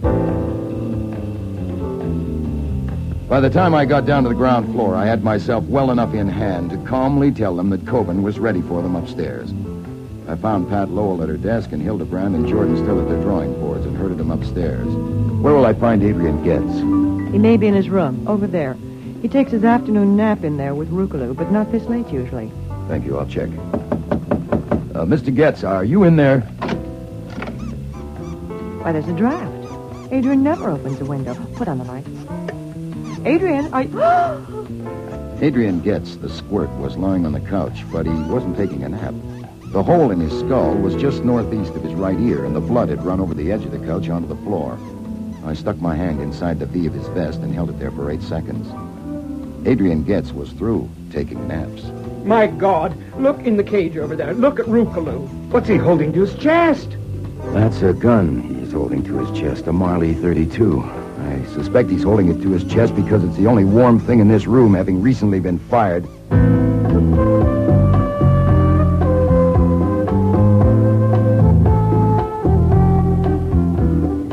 Over the years, I haven't told the cops more than a couple of dozen barefaced lies. Maybe not that many. Well, on the other hand, I can't recall any murder case where Wolfe and I have simply opened the bag and given them everything we had. Except one. And this was it. On the murder of Adrian Getz, I let Inspector Kramer have it all. And it worked just fine. You're a liar, Goodwin. No, sir. You got it exactly as it happened, everything. You lied about that gun. If you don't want to get taken downtown to think it over, think now. Tell me what you came here for and what happened. Look, what do you mean, take me downtown? On your order? That's right. You've already questioned me for 2 hours. On a charge. What charge? Sullivan Act. Oh, we have to. You have no license for the gun we found. Ha, ha, ha, ha, ha, and ha. Okay, there, you got your laugh. It's a very fine gag. Ha! Bring in Colvin, will you, doll? Yes, sir. I told you where and how I got that gun. You had the gun in your holster, and you have no license for it. Oh, I get it. I get it. You've been hoping for years to hang something on Nero Wolfe, and here's your chance to get at him through me. I want to know why you came here and what happened. I told... Oh, sit down, please, Mr. Colvin. Mr. Colvin, I told you that I would ask you to repeat your story in front of Goodwin, and you said you would? That's right. We won't need all the details. Just answer me briefly. When you called on Nero Wolfe last Saturday evening, what did you ask him to do? I told him I was going to have Dazzle Dan start a detective agency in a new series, and I needed information on how an agency was run. That's all you wanted from him? Information? Essentially, yeah. Did you say anything to Wolfe about your gun being taken from your desk? Well, certainly not. What? Why should I? Besides, it hasn't been taken. No, wait a minute. Shut up, Goodwin. What arrangement did you make with Wolfe, Mr. Colvin? Oh, he agreed to send Goodwin to my place today for a conference with my staff and me. And Goodwin came? Yes. The conference was for 12:30, but I had a little talk with Goodwin and asked him to wait. I wanted to think it over some more. I'm like that. I put things off. Was your talk with Goodwin about your gun being gone? Certainly not. Oh, I did mention the gun, actually. I told him I didn't have a license for it, and I asked him how to go about getting one. Did you show him the gun? Well, I pulled the drawer open and we glanced in at it, and he said he had one of the same make. Did you or Goodwin take your gun out of the drawer? No, absolutely not. Did he put his gun in the drawer? Absolutely not. When I took my gun from my holster to show it to you, did you... Nothing doing, you're listening. Just the high spots for now. Did you have another talk with Goodwin later? Yes, around 4 o'clock up there in my office. I told him I was ready for the conference, and he went to call the others. Then what happened? Well, after a while, he came back alone. And without saying anything, he came to the desk and took my gun from the drawer and put it under his coat. And then he went to the phone and called Mr. Nero Wolfe. When I heard him tell Wolfe that Adrian had been shot, I got up to go down there, and Goodwin jumped me from behind and knocked me out. When I came to, he was still talking to Wolfe. I don't know what he was telling him, and then he called the police. He wouldn't even... Hold it. That covers that. One more point. Do you know of any motive for Goodwin's wanting to murder Adrian Getz? No, I don't. Then if Getz was shot with Goodwin's gun, how do you account for it? Now, you're not obliged to account for it, but if you don't mind, just repeat what you told me. Well, I told you about the monkey. Goodwin opened a window, and that's enough to kill that kind of monkey, and Getz was very fond of it. I understand Goodwin likes to kid people. Of course, I don't know what happened, but if Goodwin went in there later when Getz was there and started to open the window, you can't tell. When Getz once got aroused, he's apt to do anything. He couldn't have hurt Goodwin any, but Goodwin might have taken out his gun just for a gag, and Getz tried to get it away, and it went off accidentally. That wouldn't be murder, would he? No, that would be only a regrettable accident. That's all for now, Mr. Colvin. Take him out, Doyle, and bring in Hildebrand. I want to use that phone. The lines here are all busy. There's one downtown. Do you want to hear Hildebrand before you comment? Oh, well, I'm crazy to hear Hildebrand. No doubt he'll explain that I tossed the gun in the monkey's cage to frame the monkey. Yes, let's just wait for Hildebrand. Oh, here he is now. This will only take a minute, Mr. Hildebrand. I just want to check on Sunday morning. Yesterday, you were here working? I often work Sundays. You were in the workroom? Yes, Mr. Getz was there, too, making some suggestions. I was doubtful about one of his suggestions and went upstairs to consult Mr. Colvin. But Mrs. Colvin was in the hall and... You mean the big hall, one flight up? Yes. She said Mr. Coben wasn't up yet, but Miss Lowell was in the study waiting to see him, and I could wait, too, if I wanted. And you did it? Yes. While you were waiting, you had a conversation with Miss Lowell. Yes. We discussed various matters, and mention was made of the gun Mr. Coben kept in his desk drawer. I pulled the drawer open just to look at it, with no special purpose, just to look at it. Was the gun there in the drawer? Yes. Did you take it out? No. Neither did Miss Lowell. We didn't touch it. But you recognize it as the same gun? I can't say that I did, no. I can only say that it looked the same as before.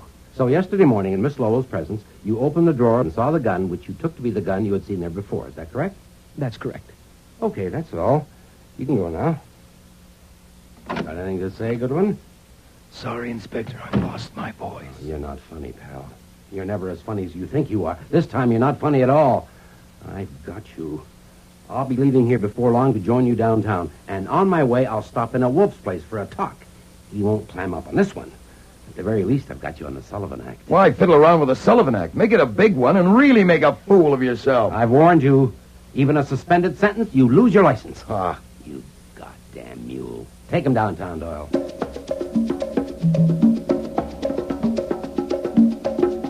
It was after 9 o'clock before they finally let me use the phone at the cop shop. I know where you are and how you got there. Mr. Kramer is here. Really? I have phoned Mr. Parker, but it's too late to do anything tonight. Have you eaten yet? No, sir. I'm afraid of poison, and I'm on a hunger strike. You should eat something. Mr. Kramer's worse than a jackass. He's a demented jackass. I intend to persuade him to release you at once. Wolfe couldn't budge Kramer, because it wasn't until 2 p.m. the next day before Parker finally got bail posted and I arrived back home.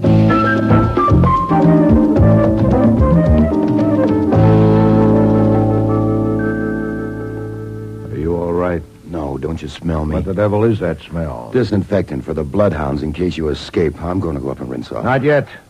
Have you eaten? Enough to hold me. Then we'll get started. Look, it'll help if we first get it settled about my leaving that room with my gun in there in the drawer. Shut up and sit down. I deny that you were in the slightest degree imprudent. Even if you were, this has transcended such petty considerations. Your notebook, take a letter. Yes, sir. Dear Mrs. Baumgarten, thank you very much for your letter of the 13th, requesting me to undertake an investigation for you, paragraph. I am sorry that I cannot be of service to you. I am compelled to decline because I've been informed by an official of the New York Police Department that my license to operate a private detective agency is about to be taken away from me. Sincerely yours. What happened in your talk with Kramer? Type that at once and send Fritz to mail it. If any requests for appointments come by telephone, refuse them, giving the reason and keeping a record. The reason given in the letter? Yes. Did Mr. Parker go back to his office? That's what he said. Shall I get him for you? No, you start typing. I'll call him. Send Mr. Coben a bill for recovery of his gun, $500. It should go today. What, no extras? No, considering all... $500 flat. And I want you to call your friend at the Gazette. I want the last 3 years of the Dazzle Dan comic strip. Can you get them? I can try. Do so. Mr. Parker. How long will it take to enter a suit for damages and serve a summons on the defendant? Can you do it by noon tomorrow? Then do your best, please. Mr. Coben has destroyed by slander my means of livelihood. I wish to bring an action demanding payment by him of the sum of $1 million. Whoopee!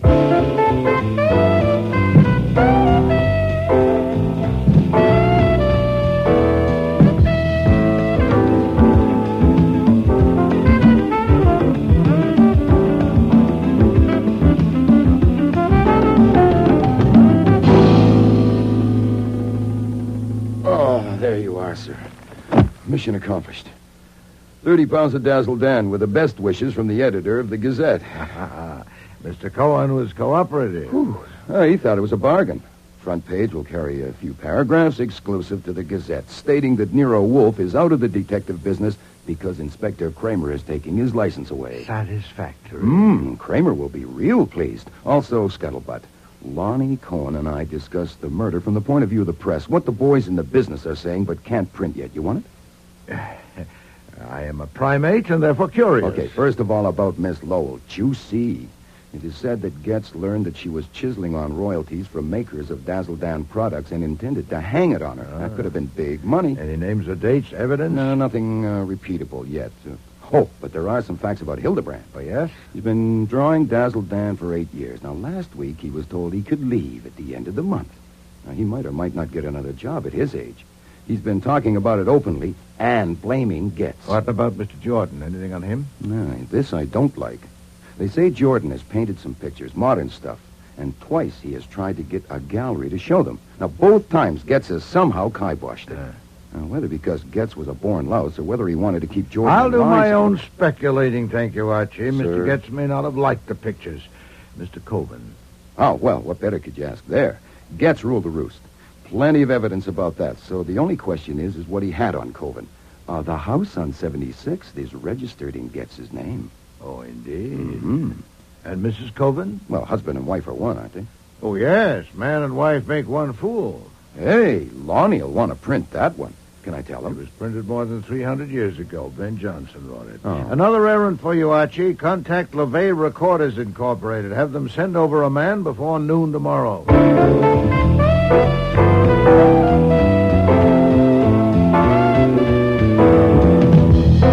It wasn't till nearly dinner time that I got to take that much-needed shower. After dinner that evening, we were all hard at it in the office. Fritz unfolding gazettes, finding the right page, and tearing it out. I was banging away at my typewriter on a detailed report for Mr. Parker in the slander suit against Harry Coven. And Wolfe was at his desk concentrating on a methodical study of 3 years of Dazzle Dan. It was well after midnight before he pushed back his chair and got up. This morass of fatuity has given me indigestion. Yes, sir. Culture can be hard to take. Read this strip, Archie. Oh, yummy.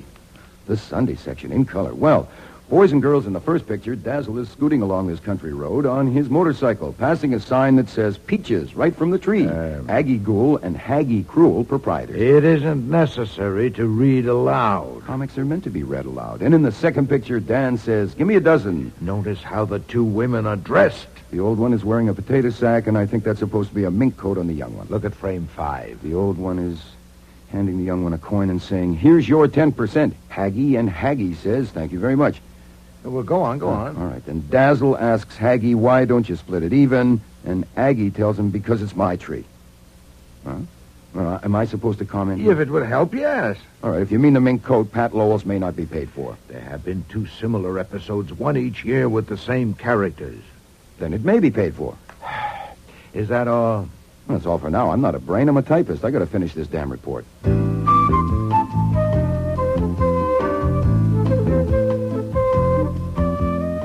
The next day, the phone nearly rang off the hook. Reporters wanting the latest on the Gazette story. Kramer, absolutely apoplectic, wanting Wolfe's hide. I had the pleasure of hanging up on him. The Livet Recording Company. And Parker, to say that the summons had been served to Coven. But it wasn't until after 6 that our first visitor arrived. Pat Lowell was red-faced and hard-eyed. So you're Nero Wolfe? I'm scared to death. Uh-huh. I hope I don't look it. I'm trying not to. I was sent here by Mr. Coven. Yeah. My God, don't you ever say anything? Oh, on occasion. Give me one. You say something. Mr. Coven sent me about your ridiculous suit for damages. He intends to enter a counterclaim for damage to his reputation through actions of your acknowledged agent, Archie Goodwin. Of course, he denies that there's any basis for your suit. Yeah. That's the situation. Thank you for coming to tell me. Archie, show Miss Lowell up. Yes, sir. Wait. Mr. Coven thinks lawyers would just make this more of a mess than it is, and I agree with him. He thinks you and he should settle it between you. Now, is that possible? Oh, we can try. There's a phone. Get him here. He's too upset. I'm sure he'll find it more practical to deal with me, and if we can come to an understanding, he'll approve. I guarantee that. I doubt if that will get us anywhere. For one thing, a factor in both claims is the question, who killed Adrian Getz and why? I'd have to begin by considering that aspect. I'd have to ask you some pointed questions, and I doubt if you'd dare to risk answering them. Oh, what kind of questions? Well, for example, how's the monkey? Oh, I can risk answering that. It's sick. It's at the Spire Hospital. They don't expect it to live. Exposure from the open window? Yes, they're very delicate, that kind. Last August and September, a monkey had a prominent role in Dazzle Dan. At first it was depicted maliciously, on a conjecture by someone with a distaste for monkeys. Thereafter it was drawn sympathetically. The change was abrupt and noticeable. Why? On instructions from Mr. Coven? Well, You hesitate. I was thinking back. Mr. Getz objected to the way the monkey was drawn, and Mr. Coven had Mr. Jordan do it instead of Mr. Hildebrand. Mr. Jordan likes monkeys? Yes. But Mr. Hildebrand does not. No, not that one anyway. Rookaloo bit him once. Isn't this pretty silly, Mr. Wolfe? Are you going on with this? Unless you walk out, yes. How did you feel about the monkey? I thought it was an awful nuisance, but it had its points as a diversion. But it was my fault it was there since I gave it to Mr. Getz. Oh, indeed. When? About a year ago. A friend returning from South America gave it to me, and I couldn't take care of it, so I gave it to him. Mr. Getz lived in the Coven house? Yes. Then actually, you were dumping it onto Mrs. Coven. Did she appreciate it? I know I should have considered that. I apologized to her, and she was nice about it. Did Mr. Coven like the monkey? He liked to tease it, but he didn't dislike it. He teased it just to annoy Mr. Getz. I am told that it's generally believed, though not published, that the conception of Dazzle Dan was originally supplied to Mr. Coven by Mr. Getz. That Mr. Getz was the continuing source of inspiration for the story and pictures, and that without him, Mr. Coven will be up a stump. What about that? Talk, just cheap talk. Good, I'm glad to hear you say so. If that belief could be validated, I admit I'd be up a stump myself. I don't understand. Well, to support my claim against Mr. Coven, I need to demonstrate that Mr. Goodwin did not kill Mr. Getz. If he didn't, then who did? One of you 5, huh? But all of you had a direct personal interest in the continued success of Dazzle Dan. And if Mr. Getz was responsible for the success, why kill him? So you see, I'm not silly at all. We've been at it only a few minutes, and already you've helped me enormously. I didn't say Getz had nothing to do with the success of Dazzle Dan. After all, so do I.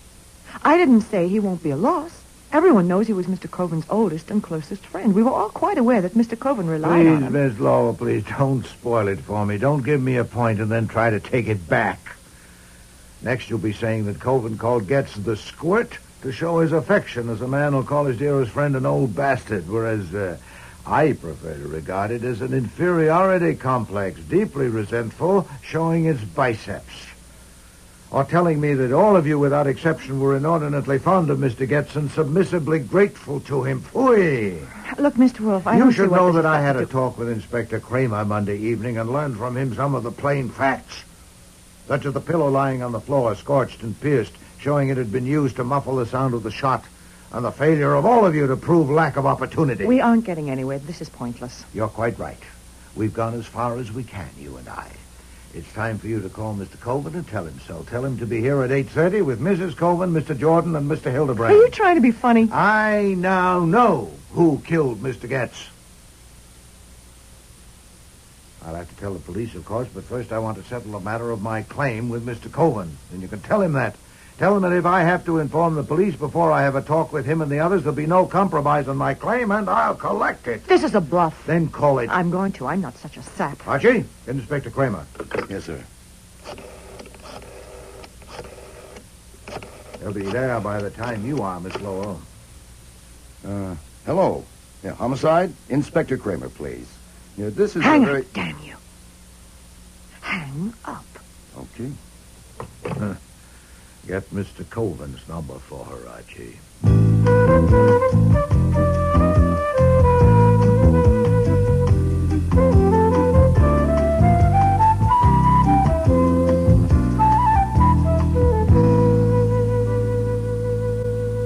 Well, Mr. Wolfe, we're all here. This time you can't cook up a fancy lie with Goodwin. There are witnesses. We won't get anywhere that way, Mr. Coven. The situation is this. You don't want to pay me $1 million. I don't want to lose my license. The police don't want to add another unsolved murder to the long list. The central and dominant factor is the violent death of Mr. Getz, and I propose to deal with that at length. Now, if we can get that settled... You told Miss Lowell you know who killed him. If so, why don't you tell the police? That ought to settle it. You don't mean that, Mr. Colvin. You're damn right I mean it. Then there's a misunderstanding. I heard Miss Lowell's talk with you on the phone, both ends of it. I got the impression that my threat to inform the police about Mr. Getz's death was what brought you down here. Now, It you wasn't seem any to... threat that brought me here. It's that blackmailing suit you started. I want to make you eat it, and I'm going to. Oh, indeed. Then I gather that you don't care who gets my information first, you or the police. But I do. For one thing, when I talk to the police, I like to be able to... Archie, if you will. Yes, sir. I went to the hall and switched on the porch light for a look through the one-way glass of the front door. One glance was enough. I stepped back into the office. Excuse me, sir, the man about the chair. Tell him to... No, wait. I'll see it. If you'll excuse me a moment. Wolfe strode to the front hall, peered through the glass, and opened the door. The chain bolt stopped it at a crack of 2 inches. Well, Mr. Kramer. I'm coming in. I doubt it. What for? Patricia Lowell entered here at 6 o'clock and is still here. The other 4 entered 15 minutes ago. I told you your license was suspended. I'm coming in. I still doubt it. I have no client. These people are here to discuss an action for damages which I brought against Mr. Coven. I don't need a license for that. I'm shutting the door. My God, this does it. You're through. I thought I was already through. But this sort of I can't hear you. The wind. Oh, this is preposterous. Talking through a crack. Descend to the sidewalk and I'll come out. Do you hear that? Yes. Very well. To the sidewalk. Archie, my coat.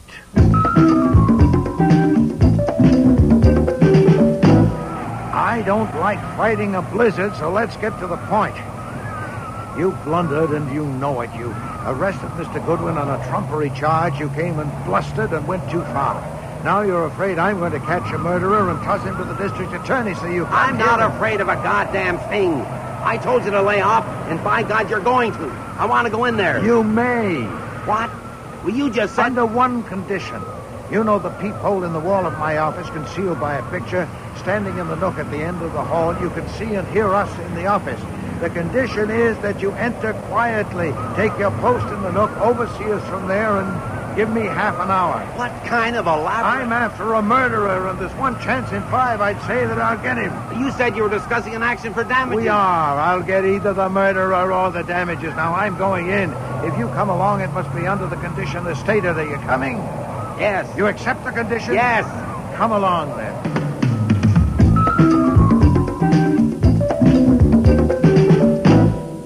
I apologize to you all. That was unavoidable. Now, suppose we start over, Mr. Coven, with your surmise to the police that Getz was shot by Mr. Goodwin accidentally. That's absurd. I don't know how else it could have happened. Do you really dare, sir, in front of me, to my face, to cling to that fantastic tale you told the police, that rigmarole? You're damn right I do. Pooey! I had hoped here together we were prepared to get down to reality. It would have been better to adopt your suggestion to take my information to the police. Perhaps... I made no such suggestion. Huh? In this room, Mr. Coven, some 15 minutes ago. No. I see. Oh, it's impossible to get on solid ground with a man like you, but I still have to try. Archie. Yes, sir. Play back the tape. Yes, sir. Tape? What? You made a tape? You'll see. We sometimes find it necessary. But that's... You can't do that, can you? We have done that. Are you ready, Archie? Yes, sir, just about. There, that should do it. It's not that, Mr. Coleman, not at all. I only doubt if it's worth it to you, considering the size of my minimum fee, to hire me for anything so trivial as finding a stolen gun. No, Archie, what was said today? I shouldn't. Oh, I'm sorry. I rewound it too far. Must I do it myself? Well, I said I'm sorry. It's hard to be accurate in such a hurry.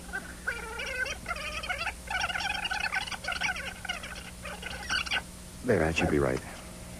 It's my license. The police don't want to add another Is that what you unsolved wanted? murder That to the should long do, yes. list.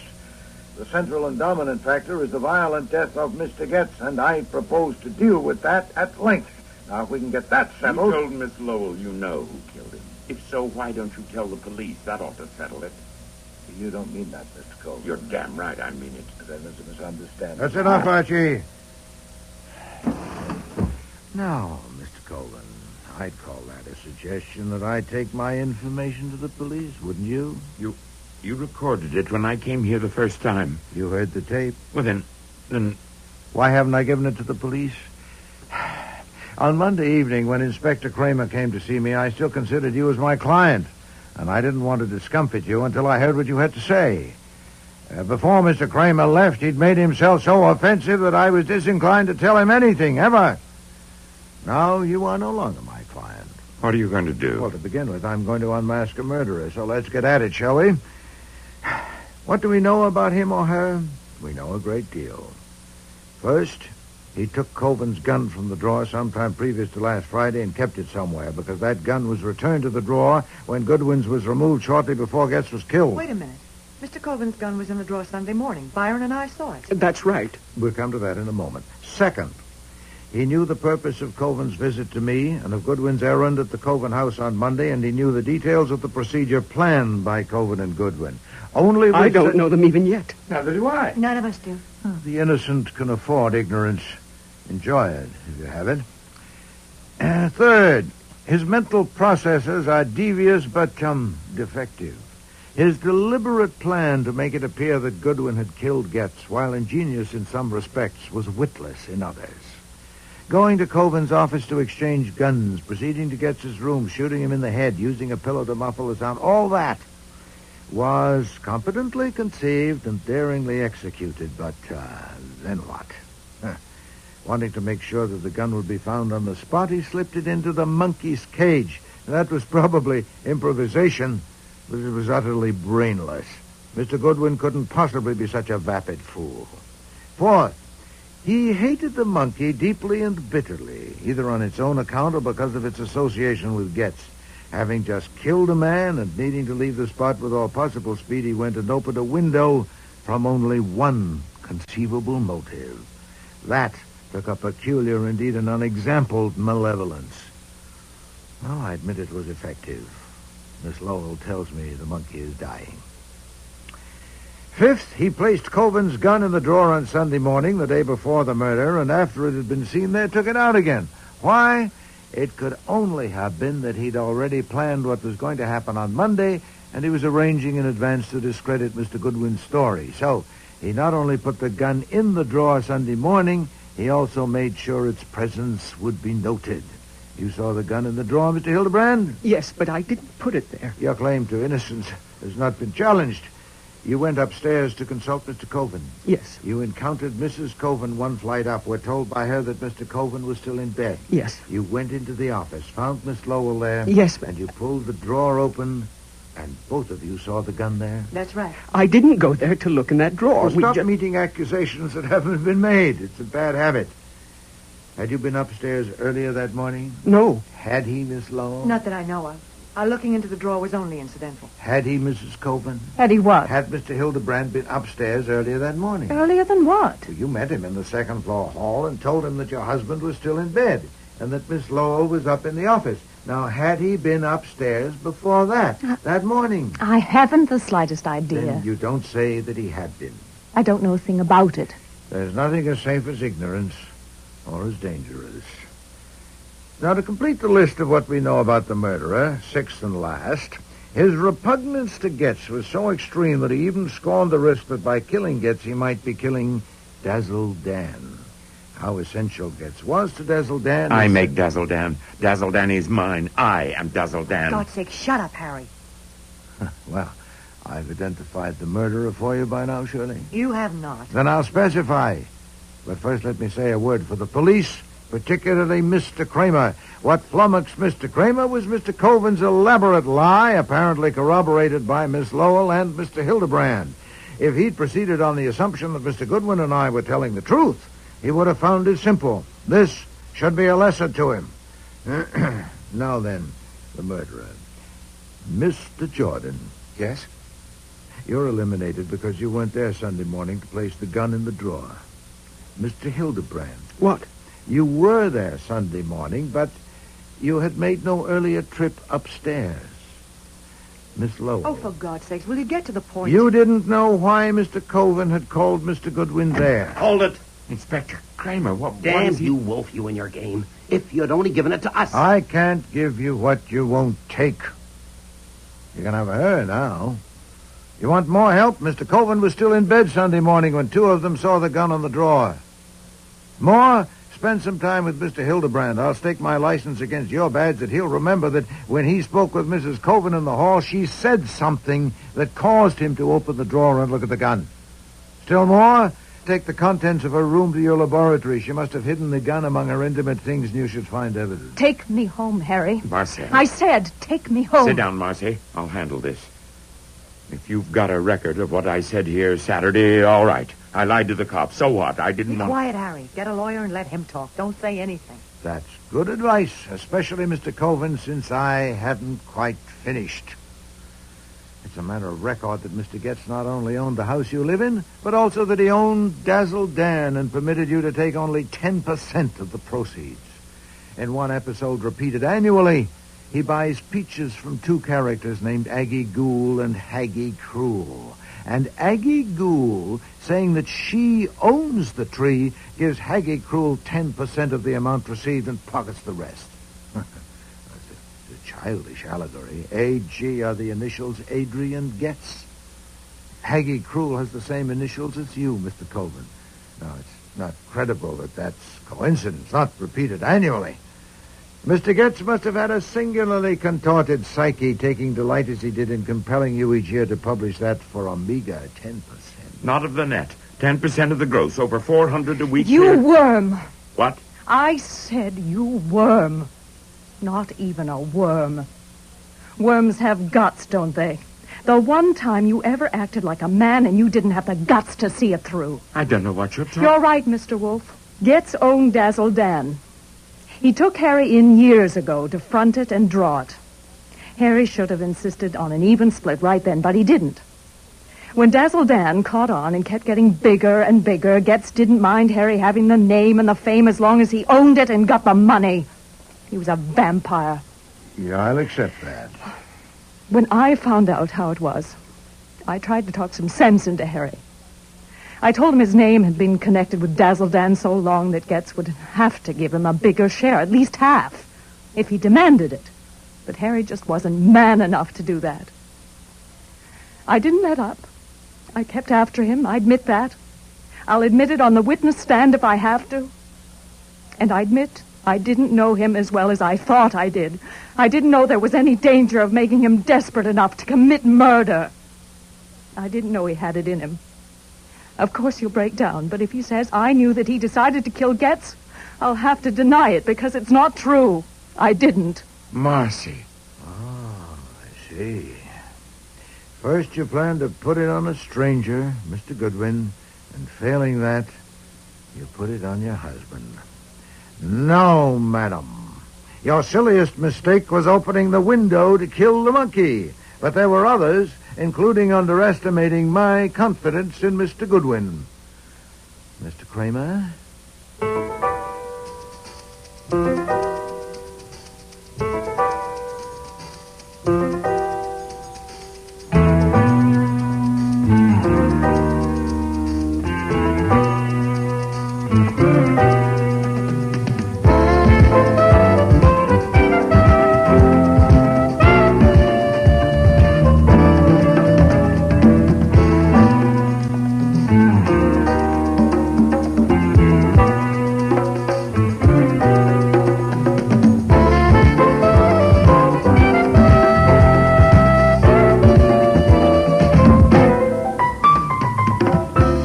Starring in today's episode were Mavor Moore as Nero Wolfe, Dawn Franks as Archie Goodwin, and Cece Linder as Inspector Kramer. Jack Creeley was Harry Coven, Tricia Collins, Pat Lowell, Shari Flett, Marcel Coven, David Hemblin, Adrian Getz, Richard Monette, Pete Jordan, and Eric Peterson was Hildebrand. Music was composed and conducted by Don Gillis. Technical operations, John Jessup.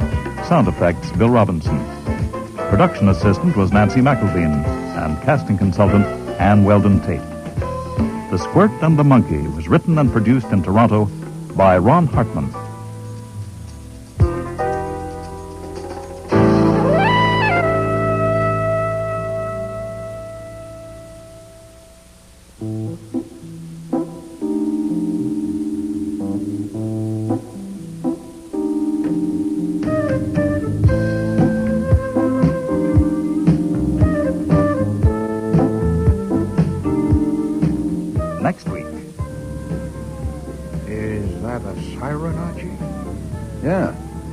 Parkway police car coming up behind us.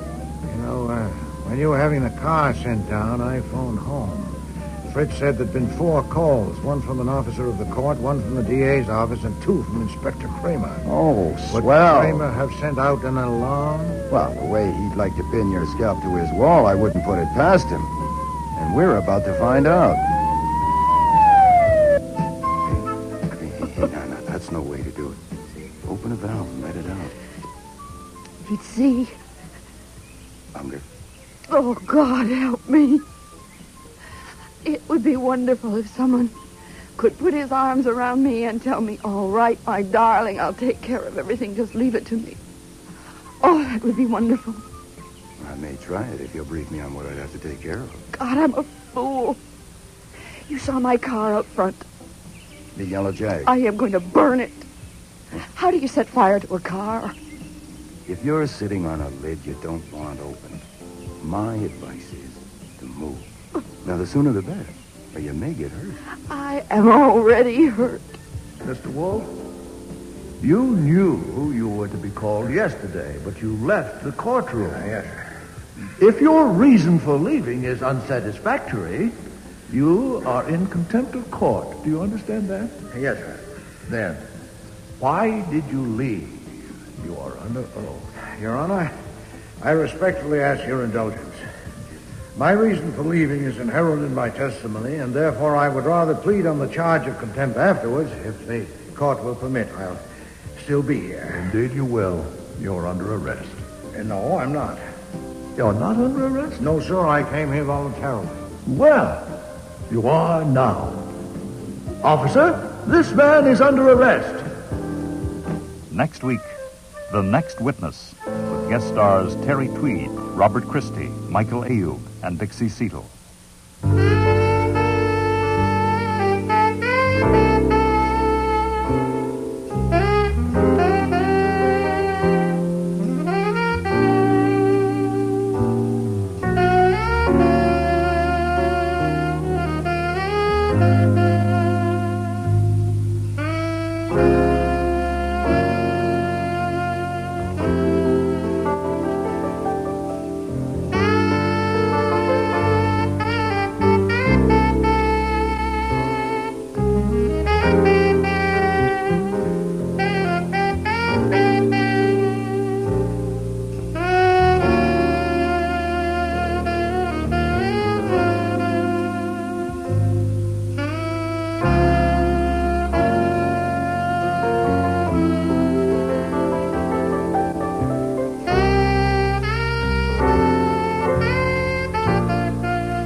Rex Stout's Nero Wolfe.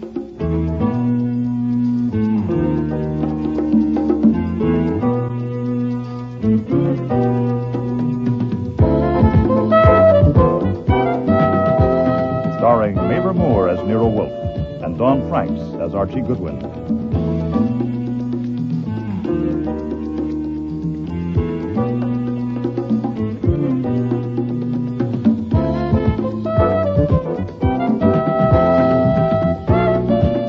Episode, The Next Witness, with guest stars Terry Tweed, Robert Christie, Michael Ayub, and Dixie Seatle.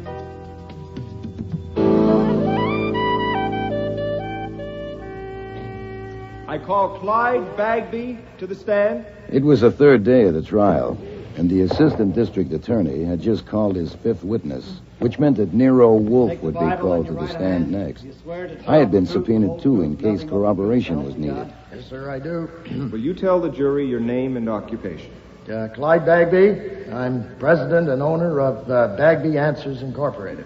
What is the nature of your business? Well, it's a telephone answering business, that's all. It's not a big one, really, because I specialize in serving individuals instead of businesses or firms. Is one of your offices at 618 East 69th Street, Manhattan? Yes, sir.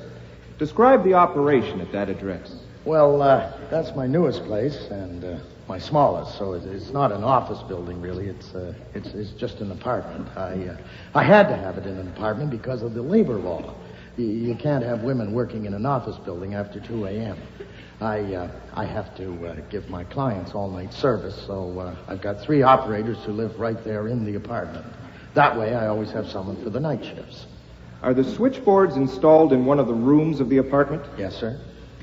Tell the jury what one of them is like and how it works. Oh, well, for each client, there's a little light and a cubbyhole and a card strip with the client's name. When someone dials the client's number, his light goes on and a buzz synchronizes with the ringing of the client's phone. How many buzzes the girl counts before she plugs in depends on what client it is. Some want her to plug in after 3 buzzes, some longer. That's the kind of specialized, individualized service I give my customers. You see, the big outfits, they don't do that. Thank you, Mr. Bagby, but I wasn't buzzing for a plug for your business. Yeah. Now, I thought that joke a little out of place at a murder trial, so I glanced over at my boss, Nero Wolfe, sitting beside me, but he wasn't registering anything but martyrdom. Morose martyrdom. Oh, Mrs. Smith. Nero Wolfe hates to leave his house under any circumstances, and a courtroom bench hasn't been built to hold his 1/7 of a ton, especially in a crowded courtroom. And he'd had to suffer this for 3 days now because of a mere 10-minute acquaintance with the accused, Leonard Ash. I think that gives us a clear picture of the operation. Now, Mr. Bagby, please look at that gentleman in the dark blue suit sitting next to the officer. He is the defendant in this trial. Do you know him? Yes, sir. That's Mr. Leonard Ash. When and where did you meet him? In July, he came to my office on 47th Street. Can you give me the day in July? Yeah, the 12th, the Monday. What did he say? He said he wanted my answering service for his home telephone. Did he want any special service? Well, he didn't ask me for any, but 2 days later, he contacted Marie Willis and offered her $500. Objection. Sustained. Mr. Bagby, just answer my questions. Did you accept Leonard Ash as a client? Oh, sure. There's no reason not to. So his name and number were given a place on one of your switchboards? Yes, sir. What was the name of the employee who attended that board? The one with Leonard Ash's number on it? Marie Willis in the daytime. And Leonard Ash's number was on Marie Willis's board? Yes, sir. After the routine arrangements for serving Leonard Ash as a client had been completed, did anything happen to bring him or his number to your personal attention? Yes, sir. What and when? First, when? Well, it was a Thursday, about 3 days after Ash had ordered the service. Marie phoned me at my office and said she wanted to see me privately about something important. So, a little after 6, I went up to 69th Street, and we went into her room at the apartment. She told me Ash had phoned her the day before and asked her to meet him somewhere to discuss some details about servicing his number. She told him such a discussion should be with me, but he insisted Your Honor that... pleases, I submit that the witness may not testify to what Marie Willis and Mr. Ash said to each other when he was not present. Certainly not. He is reporting what Marie Willis told him had been said. That should be kept clear. You understand that, Mr. Bagby? Yes, sir. I mean, Your Honor. Then go ahead. What Miss Willis said to you and you to her. Well, she said she'd agreed to meet Ash because he was a theatrical producer, and she wanted to be an actress. I hadn't known she was stage struck, but I know it now. So she'd gone to his office, and he told her. Now, this is what she told me. He told her he wanted her to listen in on calls to his home number during the daytime. How could she do that? Well, all she'd have to do when his light on her board went off, well, that would mean that someone had answered the phone at his home. Well, she'd just plug in and listen to the conversation. And she told you Mr. Ash asked her to do that? Yes, sir. And to phone him each evening and report. And that's what she said. And he offered her $500 if she would do it. Did she say anything else? Yes, sir. She said she knew she should have turned him down flat, but she didn't want to make him sore, so she told him she wanted to think it over. Then she told me she had slept on it and decided what to do. She was convinced that what Ash was after was phone calls to his wife. And aside from anything else, she wasn't going to spy on his wife because his wife was Robina Keene, the actress. And, Marie worshipped Robina Keene as her ideal. Well, that's what Marie told me. Did she tell you what she had decided to do? Yes, sir. 3 things. Tell me about it because she was working for me. Tell Robina Keene about it to warn her because Ash would probably get someone else to do the spying for him. You know, it occurred to me the real reason for her wanting to tell Robina Keene. What occurred to you isn't material, Mr. Bagby. Now, did Marie tell you the 3rd thing she had decided she must do? Yes, sir, that she must tell Ash that she was going to tell his wife. She said she had to do that because she promised him she would keep it confidential, so she had to warn him she was taking back her promise. Did she say when she intended to do those 3 things? Yes, well, she'd already done one of them, telling me. She said she'd phoned Ash and told him she would be at the office at 7 o'clock. Well, that was crowding it a little because she had the evening shift and would have to be back at the boards at 8. It crowded me, too, because it gave me no time to talk her out of it. I even went downtown with her in a taxi where Ash's office was and did my best, but I couldn't move her. What did you say to her? I tried to get her to lay off. Well, I could drop him as a client and forget it, but she was dead set on warning Robina Keene. And to do that, she had to take back her promise to Ash. Well, I hung on until she got in the elevator to go up to Ash's office, but I couldn't budge her. Did you go with her? Oh, no, that wouldn't have helped any. Well, what could I do? Then you didn't go up to Ash's office with Marie Willis? No, sir. Did you go up later at any time after she had gone up? No, sir. Did you see Ash at all that evening? No, sir. Did you speak to him on the telephone that evening? No, sir. What did you do that evening after you saw Marie Willis enter the elevator to go up to Ash's office? I took a taxi home, and about 10 o'clock, I got a phone call from the police to say that Marie Willis had been found murdered in my office. And I went there as fast as I could, and there was a crowd out in front, and an officer took me upstairs. They hadn't moved her. They'd taken the plug cord from around her throat. They hadn't moved her. And there she was, slumped over on the ledge in front of the board. Excuse me, too. They wanted me to identify her, and I had to. It was the hardest thing I ever had to do in my life. I'd never seen anyone have been strangled before, but it was her, all right. The same clothes and everything.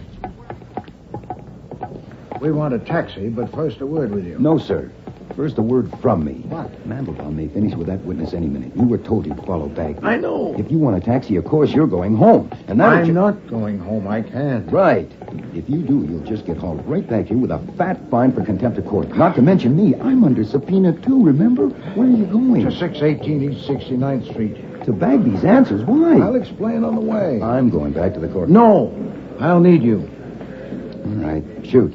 I've heard you do a lot of explaining, but this'll have to be good. You know, it's preposterous. It sure is. Let's go back. I mean Mr. Mandelbaum's thesis that Leonard Ash killed that girl. Leonard Ash is not an imbecile. I refuse to believe he'd go to that place at that time to kill her. You were present when he called on me that day to hire me. Do you believe it? I pass. But I find it hard to believe his story.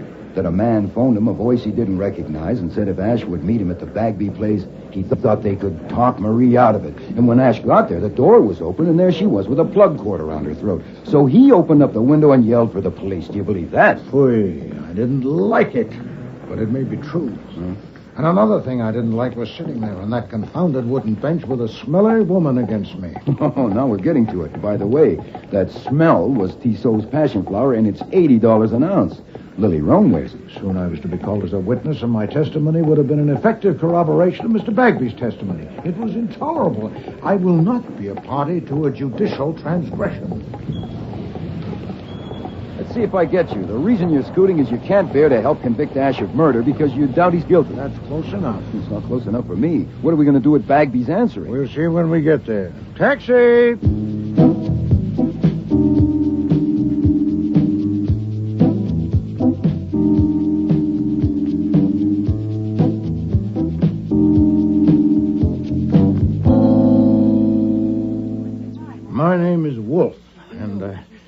just come from the courtroom where Leonard Ash is being tried. This is my assistant, Mr. Goodwin. Yes? We're checking on subpoenas that have been served on the witnesses for both the prosecution and the defense. Are Miss Hart and Miss Velarde and Miss Welch here? I'm Alice Hart, and that's Bella Velarde on board, too. Helen Welch isn't here. It's her day off. We've all had subpoenas, but... Aren't you Nero Wolfe, the detective? Yes. What do you want? I want information, madam. I want you and the other two ladies to answer some questions. We have no information. But I won't get any, but I'm going to try. Who sent you? Autokinesis. There's a cardinal flaw in the assumption that Leonard Ash killed Marie Willis, and I don't like flaws. It has made me curious. A flaw? Take my board, will you, Bella? I won't be long. We'll go to my room. This way. One moment, Miss Hart. A point not covered in the newspaper accounts. Marie Willis's body was found slumped over the ledge in front of the switchboard. And presumably she was seated at the switchboard when the murderer arrived. But yes. You live here, you and the others. Yes. Then if the murderer was Mr. Ash, how did he know she was alone on the premises? Oh, I don't know. Perhaps she told him she was. Is that the flaw? Good heavens, no. Come in, please. My time is limited. Now, what is this flaw? I am the inquisitor, Miss Hart, not you. What's the matter? That painting on your wall, that's a Van Gogh, isn't it? And unless I'm very much mistaken, an original. Where did you get that picture? That is none of your business. It isn't, but here is the situation. You have been questioned by the police and the district attorney's office, but they were restrained by their assumption that Leonard Ash was the culprit. Now, since I reject that assumption and must find another in its stead, there can be no limit to my impertinence with you and others who may be involved. I'll take you and that picture. If you refuse to say where you got it, or if your answer doesn't satisfy me, I'll put a man on it and he'll find out. You can't escape being badgered, madam.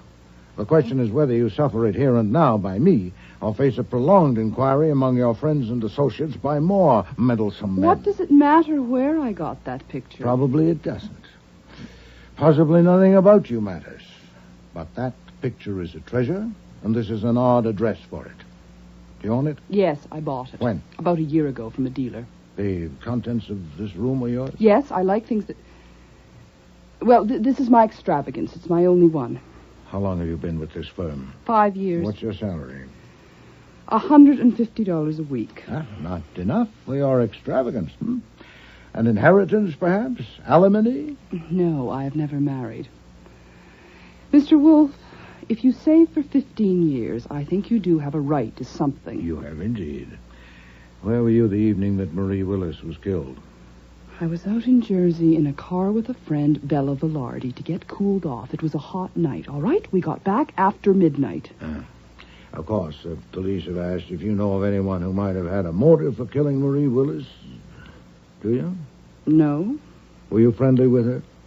Yes, friendly enough. Has any client ever asked you to listen in on calls to his number? Certainly not.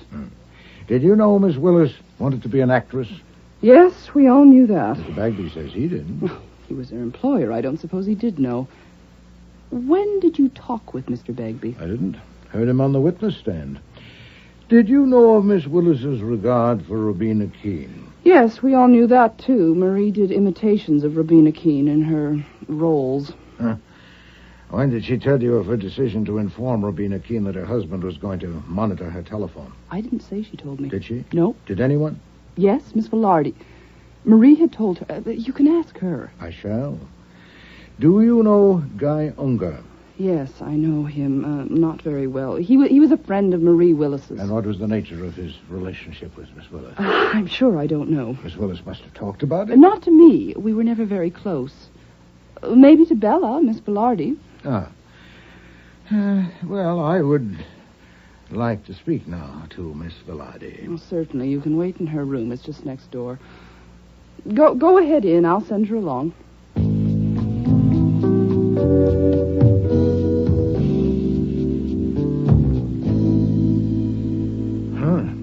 Certainly a contrast in rooms. Yes, sir.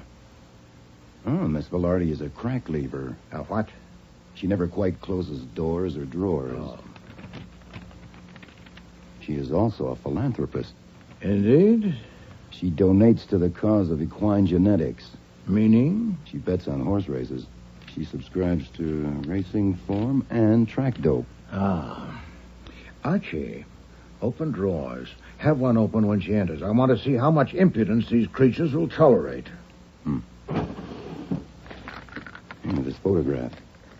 Miss Velarde and another woman, and do you recognize the man? Now, I could be wrong. It's been 2 months since the newspapers had a picture of him. Well, that's Guy Unger. Find more of him. They're taking their time out there. I'd say Miss Velarde's getting a thorough briefing from our Miss Hart. Here she comes. This should get her. Miss Hart says you want to ask me something. Sit down, Miss Velarde. Do you know what a hypothetical question is? Of course I do. I have one for you. If I put 3 expert investigators on the job of finding out approximately how much you've lost betting on horse races in the past year, how long do you think it would take them? I don't know. I do. With luck, 5 hours. Without it, 5 days. It would be simpler for you to tell me.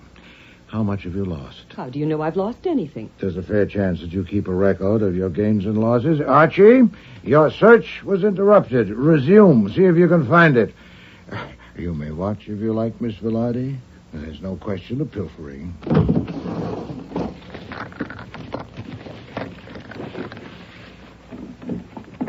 Look, Mr. Wolfe, there's no secret about my liking to bet on the races.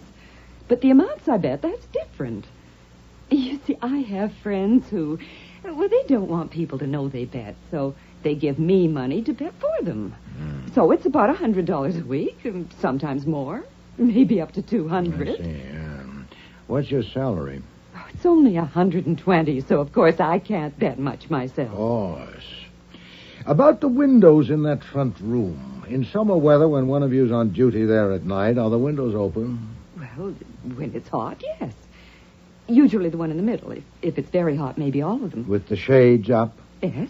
It was hot on July 15th. Were the windows open that night? I don't know. I wasn't here. Where were you?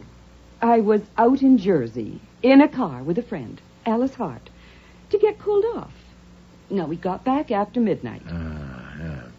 If the windows were open and the shades up on the evening of July 15th, as they almost certainly were, would anyone in her senses have proceeded to kill Marie Willis so exposed to view? What do you think? I know. That would have been... No, I don't think so. Yeah. Then she or he must have closed the windows and drawn the shades before proceeding. Then how could Leonard Ashe, in the circumstances given, have managed that without alarming Miss Willis? I don't know. He might have... No, I don't know. He might have what? Nothing. I don't know. How well do you know Guy Unger?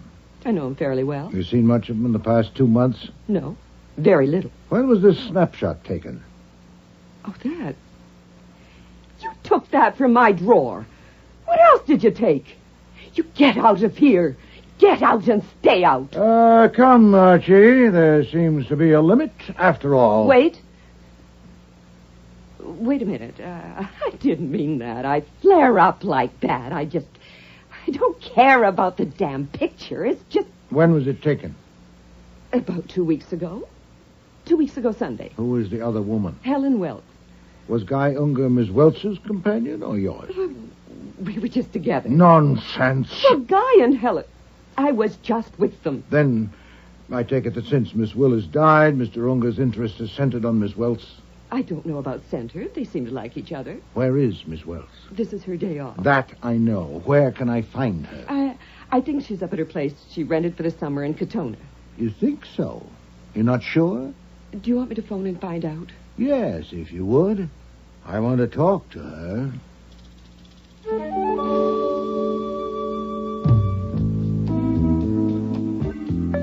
Nero Wolfe refuses to ride in the front seat of a car because when the crash comes, the broken glass will carve him up. Also, it takes most of the back seat to hold his bulk. And he rarely talks in a car because he sits with his fists and jaws clamped tight as a vice. Is that a siren, Archie? Yeah. It's a Parkway police car coming up behind us. You know, when you were having the car sent down, I phoned home. Fritz said there'd been 4 calls, one from an officer of the court, one from the DA's office, and 2 from Inspector Kramer. Oh, swell. Would Kramer have sent out an alarm? Well, the way he'd like to pin your scalp to his wall, I wouldn't put it past him. And we're about to find out.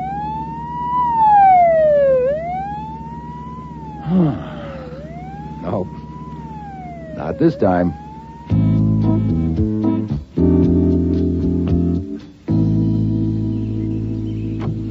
Archie Goodwin, I'm Helen Welts.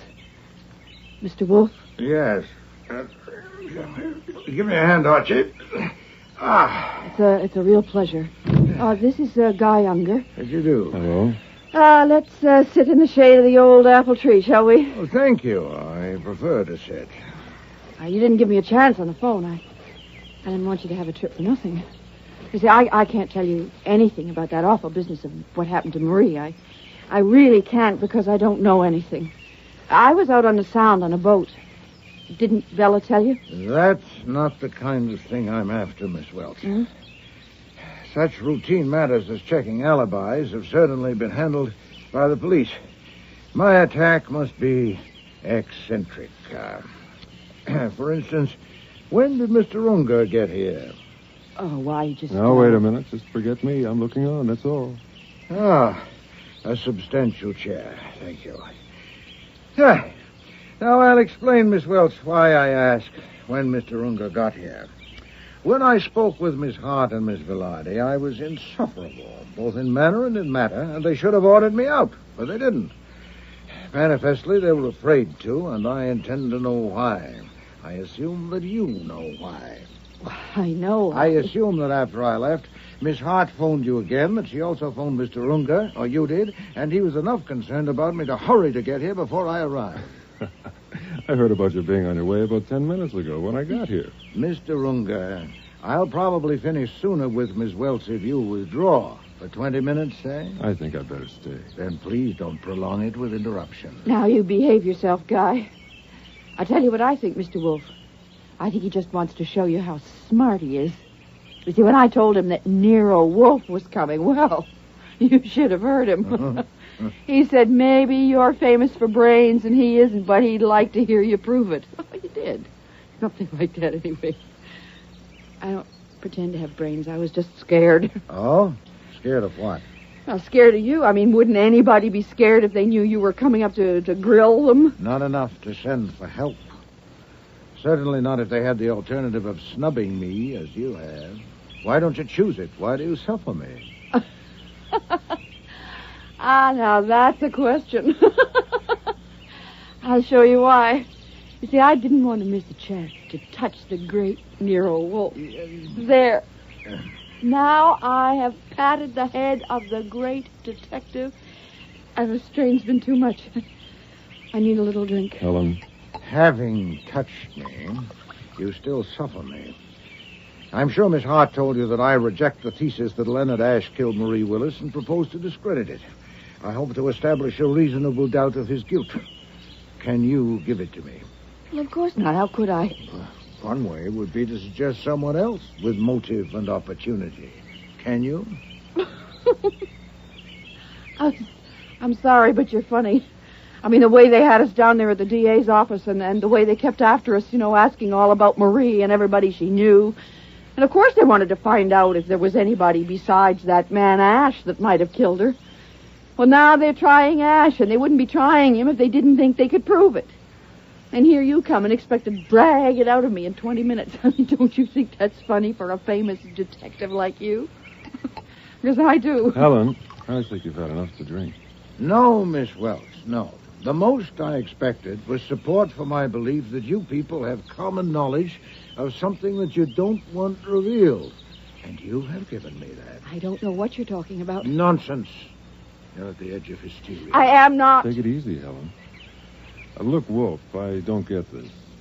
As I understand it, what you're after is an out for Leonard Ashe on the murder, is that right? Yes. And that's all? Yes. Would you mind telling me, did Ashe's lawyer hire you? No. Who did? Nobody. I developed a distaste for my function as a witness for the prosecution, along with a doubt of Mr. Ash's guilt. Why doubt his guilt? Divination. Contrariety. I see. You're shooting at it on spec. Okay, I'll humor you. Do you regard me as a suspect? In a word, yes. Okay. So did the cops for a while. Because just before she was killed, Marie and I had been having a little thing, you know? But that's absolutely all there was to it. The cops found absolutely nothing in my relations with Marie that could possibly have made me want to kill her. Any questions? No. And if they had dug up a motive, they would have been stuck with it, because I certainly couldn't have killed her the evening of July 15th. At 10 o'clock that night, I was asleep on my boat at an anchorage near New Haven. My friend Ralph Ingalls was with me, and his wife, and Helen here. That's right. Of course, the police checked it, but you're welcome to check it yourself if you care to. Any more questions? One or two. What is your occupation? For God's sake, you haven't read the papers. Yes, I have, but that was weeks ago, and as I remember it, they were vague. Broker, I believe. Stockbroker? No, I'm a freewheeler. I handle anything. Have you an office? I don't need one. Have you handled any transactions for anyone connected with Bagby Answers Incorporated? Any kind of transaction? That's a funny kind of question. Why do you ask that? Because I suspect the answer is yes. Why? Just for curiosity. Now, Mr. Ungar, do you suppose I would have made this excursion completely at random? If you find the question embarrassing, don't answer it. It's not embarrassing. I'll tell you. I think you got a hold of some crazy idea somewhere. God knows what that is. And I want to speak to you privately. Let's take a little walk. No. I don't like conversing on my feet.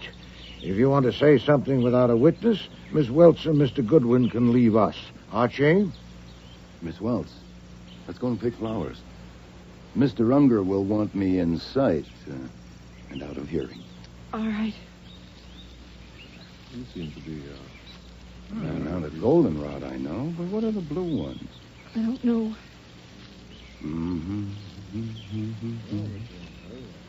Well, this should be far enough. Unless he uses a megaphone. Well, I admit he'd be a maniac to jump Wolf under the circumstances, but maybe he is one. What? I learned a long time ago that people involved in a murder case, nothing is impossible. He is not involved in a murder case. And he will be before Mr. Wolf gets through with him. Hey, no, that's no way to do it. Open a valve and let it out. He'd see. Unger. Oh, God, help me. It would be wonderful if someone could put his arms around me and tell me, all right, my darling, I'll take care of everything. Just leave it to me. Oh, that would be wonderful. I may try it if you'll brief me on what I'd have to take care of. God, I'm a fool. You saw my car out front. The yellow Jag. I am going to burn it. How do you set fire to a car? You pour gasoline on it, all over the inside, toss a match in, and jump back faster. You'll singe your eyelashes. Is it a bluff? Is Wolf just trying to scare something out of us? No, not just. If he scares something out, fine. If not, he'll get it the hard way. If you're sitting on a lid you don't want open, my advice is to move. Now, the sooner the better, or you may get hurt. I am already hurt. Then hurt worse. I guess I can be. You asked what these blue flowers are? Mm-hmm. They're wild asters. Just the color of my eyes. Mm-hmm. Well, I already know what I'm going to do, and I decided walking over here with you. What time is it? It's 3:15. Well, let's see, it's 4 hours. Where can I see Nero Wolfe? Around 9 o'clock in town.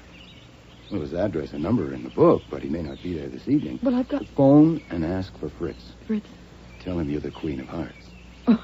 And he'll tell you where Wolf is. Now, if you don't say you're the Queen of Hearts, he won't tell you anything, because Mr. Wolf hates to be disturbed when he's out. Look, but why not save time and trouble? No. Now, evidently, you've decided to tell him something, and there he is. Come, we'll tell him now. I can't. You see, I don't dare. On account of Unger? Yes. Uh-huh. Well, if we'll go and we'll come back after Unger leaves. He is not going to leave. He's going to ride to town with me. Then record it on tape and use me for the tape. You can trust my memory. I guarantee to repeat it to Mr. Wolf word for word. When you phone this evening, you'll have had time to think. Come on, he's afraid I'm talking. If you tell him, I'll deny it. Are you going to tell him? Wolf, yes, but Unger, no. Yes, if you do, I'll deny it. Then I won't.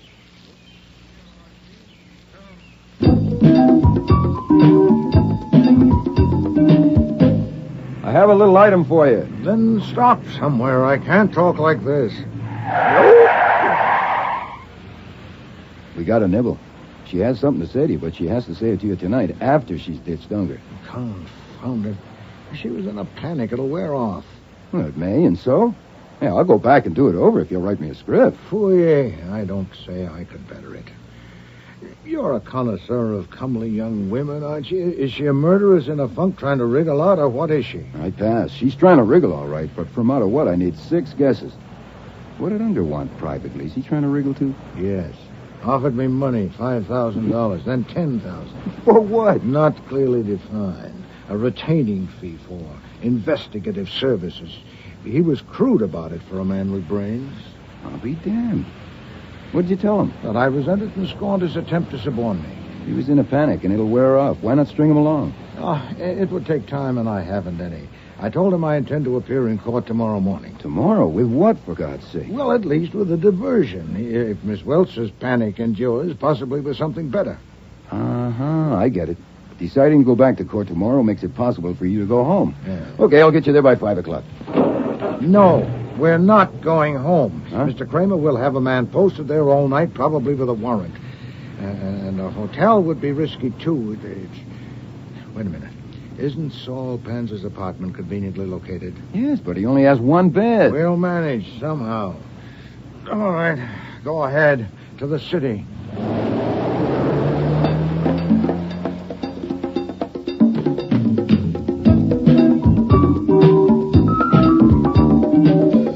And to our right, you will be able to see our destination as we approach. The beautiful downtown residence of this country's second-best private investigator, Saul Panzer. Thank heaven. Fasten your seatbelts and no smoke. Gee.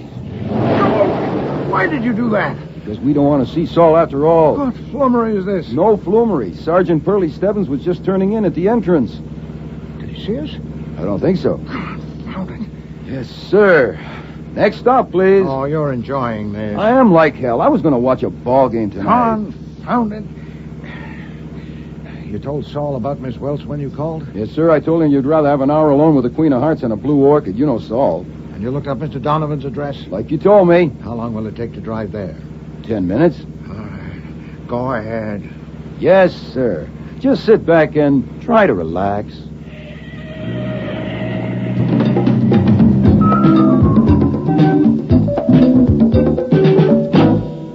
Nero Wolfe and Archie Goodwin.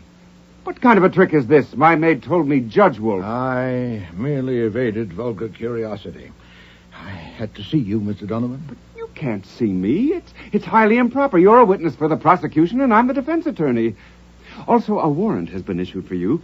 I'll have to report I'm this. not here as a witness for the prosecution. I don't intend to discuss my testimony with you. I have become aware of certain facts which I think your client, Leonard Ashe, should know about, and I want to tell him. I suppose it would be improper for me to tell you more than that, but it wouldn't be improper to tell him. He's on trial for first-degree murder. You know damn well you can't see him. I can if you arrange it. Early tomorrow morning will do, before the court sits. You may, of course, be present if you wish, but I suppose you'd prefer not to. 20 minutes with him will be enough. I can't ask you what you want to tell him. I understand that. I won't be on the witness stand where you can cross-examine me until tomorrow. No, you won't. No, I can't arrange for you to see him. It's out of the question. I shouldn't even be talking to you. It will be my duty to report this to Judge Corbett in the morning. Good evening, gentlemen.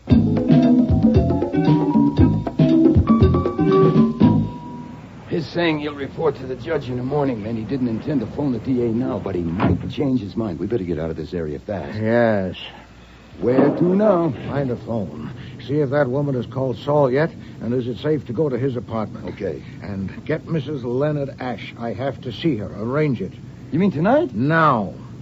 Oh, that should be a cinch. She's probably sitting there hoping a couple of strange detectives will drop in. Hey, do I have to be Judge Goodwin? No. We are ourselves.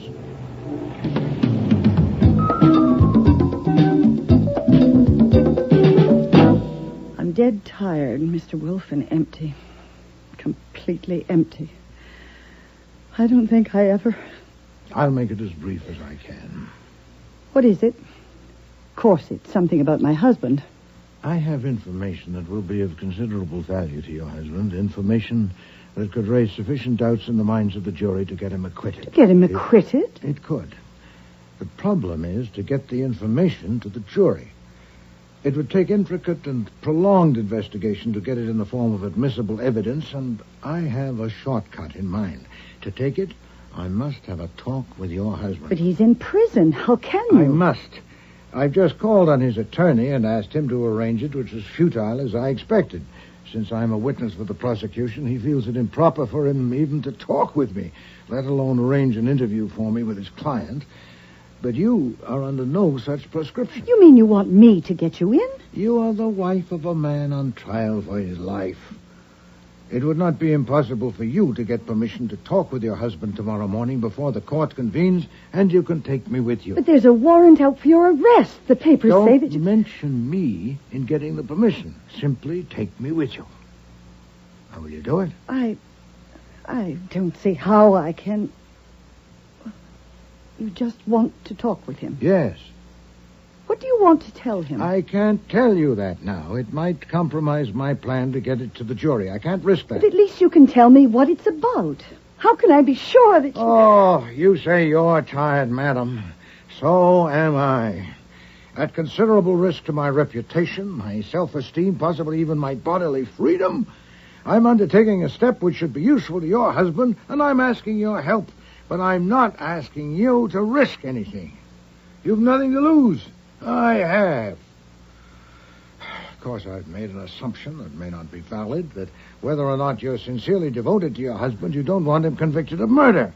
Now, I can't guarantee... You didn't have to say that. I'm devoted to my husband. I love him very dearly. He acted like a fool, but I love him very much. I certainly don't want him convicted of murder. Then you'll do it? All right. I have nothing more to lose. But if I do this, I'll have to tell Mr. Donovan... No, you must not. Not only would he forbid it, he would prevent it. This is for you alone. Oh. Only you can do this. Oh, I thought I was too tired to live, and I am. But it would be a relief to do something. I'm going to do it. I will do it. Leave this to me. Where can I reach you? Saul's number, Archie.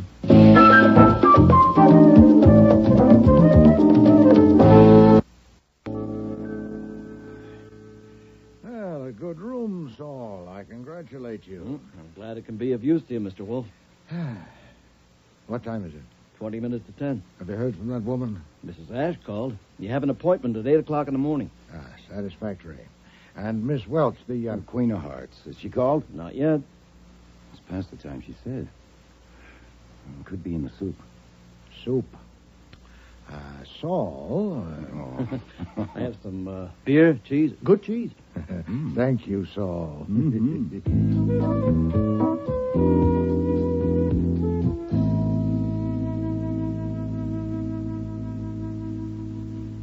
Quarter to 1.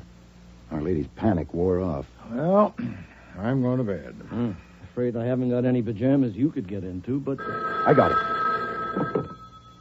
This is Jackson 4, 3109. Hello, I want to speak to... this is the Queen of Hearts. It sure is. This is Archie Goodwin. Where are you? I'm in a booth in Grand Central. I couldn't get rid of him, and then he... Well, that doesn't matter now, but where are you? With Mr. Wolfe, waiting for you, close to Grand Central. I'll meet you at the information booth, upper level, in 5 minutes. Will you be there? Yes. Sure. Of course I will. Make some coffee, will you, Saul? She'll either need that or bourbon.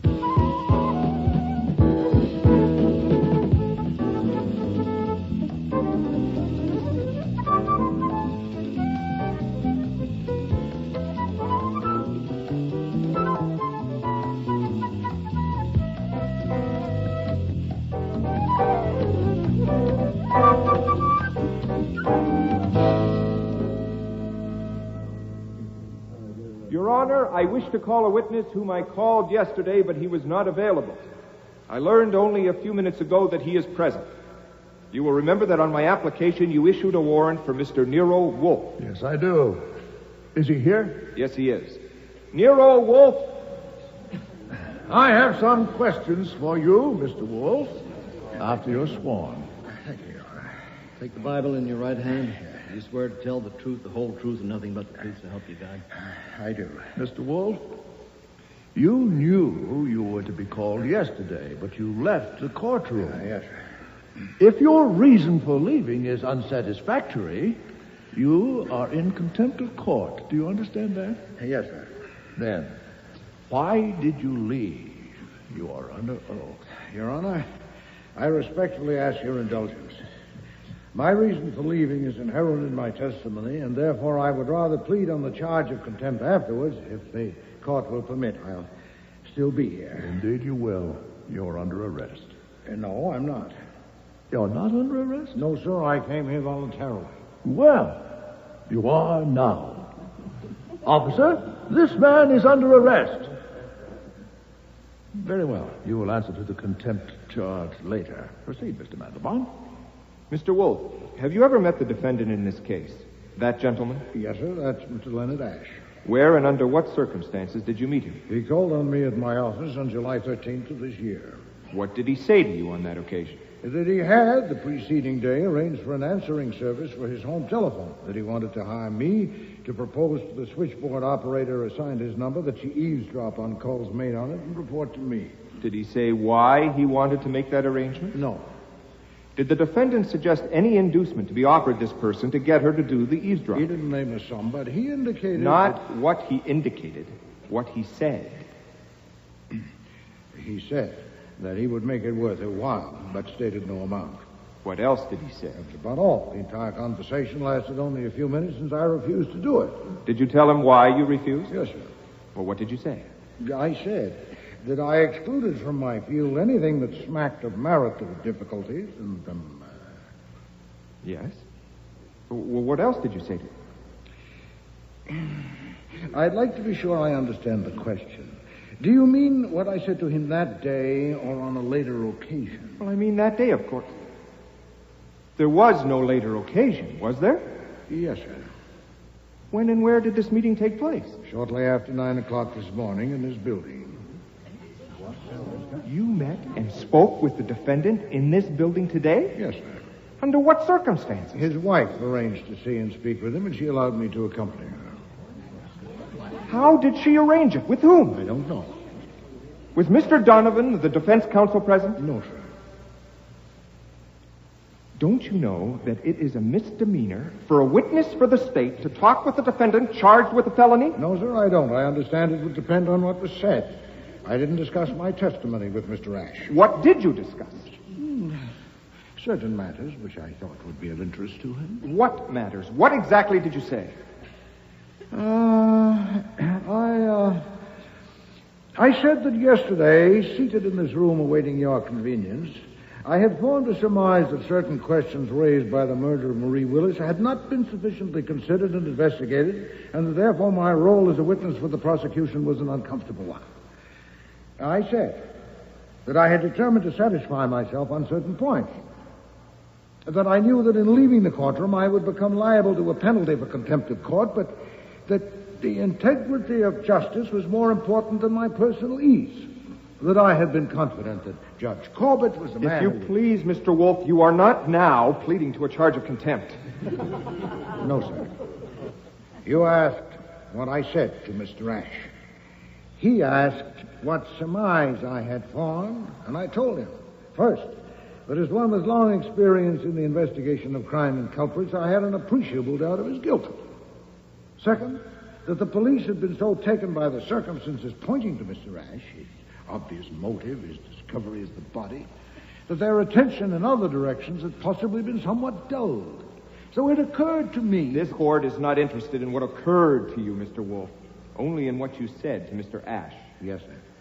I said to Mr. Ash that it occurred to me as I sat in this room yesterday and heard Mr. Bagby describe the operation of the switchboards that an unscrupulous operator might, by listening in on conversations, gain information that could be turned to account. A blackmailer, for instance, might... This is mere speculation, Mr. Wolfe. Did you say all that to the defendant? Oh, yes, sir. How long were you with him? Oh, nearly half an hour. I can say a great deal in half an hour. No doubt. But the time of the court and jury should not be spent on irrelevancies. You didn't discuss your testimony with the defendant? No, sir. That's all. No more questions. Do you wish to cross-examine Mr. Donovan? Yes, Your Honor. I wish to state that I knew nothing of the meeting this morning of the witness and my client. I only learned of it here and now. If you think it desirable, I will take the stand to be questioned about it under oath. I don't think so, Mr. Donovan. Not unless developments suggest it. At any time, of course. Mr. Wolfe, why did you seek an interview this morning with Mr. Ash? Because I had acquired information which cast a reasonable doubt on his guilt. And I wanted to get it before the court and the jury without delay. It occurred to me that if I talked with Mr. Ash, the fact would probably be disclosed in the course of my examination by Mr. Mandelbaum. And if so, he would almost certainly ask me what had been said. Therefore, I wanted to tell Mr. Ash what I'd surmised and discovered. If Mr. Mandelbaum allowed me to tell all I'd said to Mr. Ash, that would do it. If he dismissed me before I finished, I thought it likely that on cross-examination, the defense attorney would give me an opportunity to go on. So I sought an interview with Mr. Ash. Did you say more to Mr. Ash than you have already testified to? Yes, sir. Please tell the jury what you said to him. I said that my assistant and I went to the office of Bagby Answers, where Marie Willis was murdered, that from a look at the switchboards, I concluded that it would be impossible for any one operator Objection, Your Honor. Conclusions of the witness are not admissible. He is merely relating what he said to Mr. Ash. The assistant district attorney asked him to. The objection is overruled. I said I had concluded that it would be impossible for any one operator to eavesdrop frequently on her lines without the others becoming aware of it, and therefore it must be done collusively.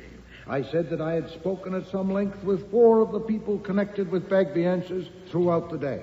Miss Alice Hart, Bella Velarde, Helen Welsh, Mr. Guy Unger, and had received 2 encouragements for my surmise.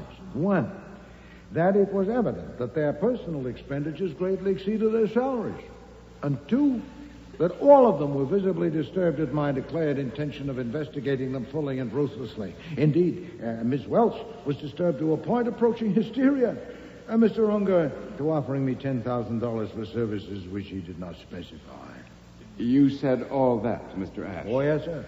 And that Helen Welch, broken down by my attack and her own sense of guilt, arranged to meet with me privately, where she confessed that for years the operation had been used precisely as I had surmised. All of the switchboard operators have been parties to it, including Marie Willis. Their dean, Alice Hart, collected the information. That is Miss Hart and Miss Velarde just leaving, sir. Officer, no one is to leave the room. Order! Order! Go ahead, Mr. Wolfe. Thank you, Your Honor. Alice Hart collected information from them and gave them cash for it in addition to their salaries. Guy Unger and Clyde Bagby also gave them cash occasionally. So in 3 years, Miss Welch received a total of approximately $15,000, not counting her salary. Do you know where Helen Welch is now? Yes, sir, she's present. I told her that if she came and faced it, the district attorney might show appreciation for her help. Have you anything to add? That you told Mr. Ash this morning? I have, Your Honor. Do you wish me to differentiate clearly between what Helen Welch told me and my own exposition? No. Anything whatever that you said to Mr. Ash.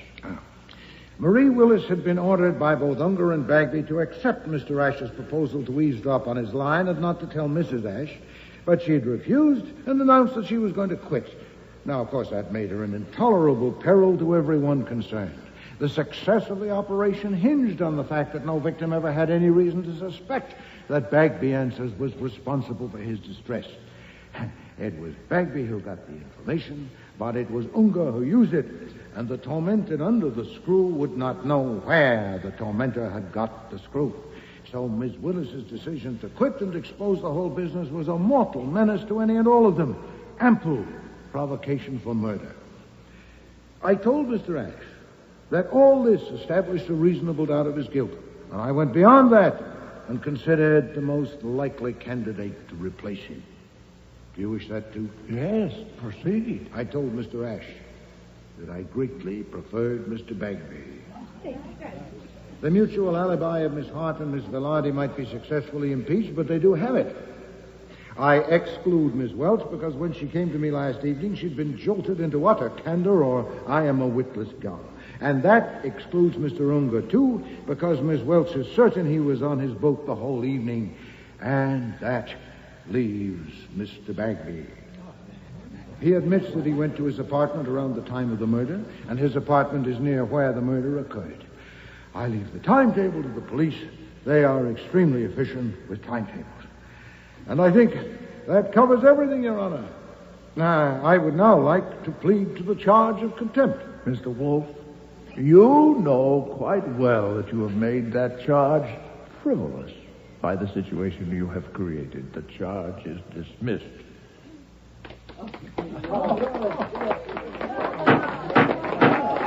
Order! I will have order in the court.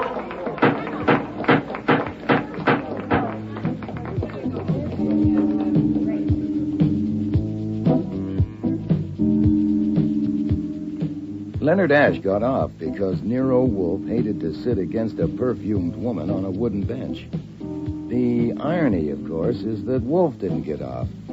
6 months later, he was subpoenaed again, this time as a witness in the case of the State versus Clyde Bagby. Only this time, the defendant was found guilty.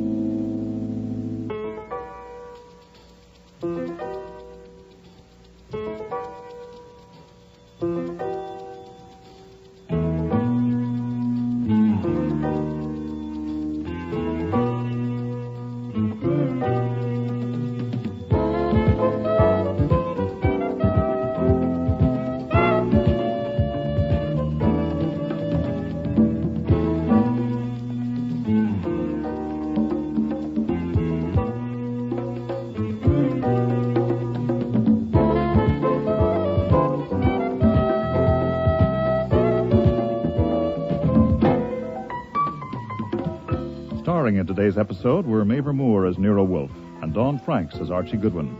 Michael Ayub was Mandelbaum, Bill Lynn, Clyde Bagby, Art McDonald, Donovan, Robert Christie, Judge Corbett, Patricia Moffat, Bella Velarde, Terry Tweed, Helen Welts, John Evans, Guy Unger, Denise Ferguson, Robina Ash, Dixie Seatle, Alice Hart, and Alfie Scott was Saul Panzer.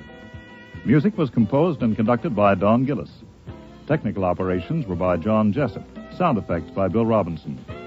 Production assistant was Nancy McElveen, and casting consultant was Ann Weldon Tate. The Next Witness was written and produced in Toronto by Ron Hartman.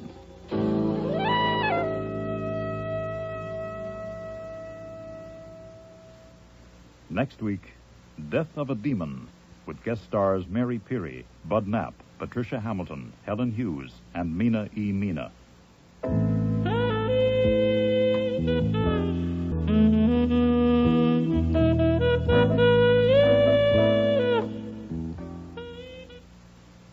This is CBC Stereo.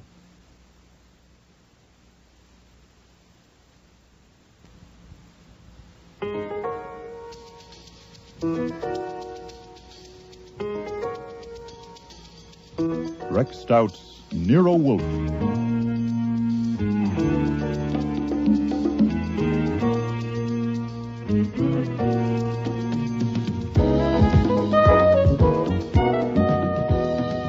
Starring Mavor Moore as Nero Wolfe and Dawn Franks as Archie Goodwin.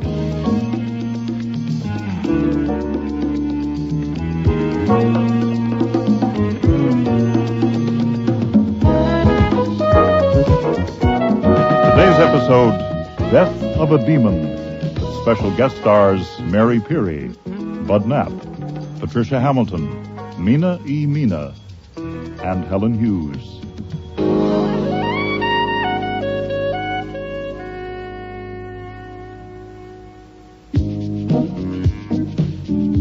When Mrs. Hazen arrived for her appointment with Nero Wolfe, she gave me a smile.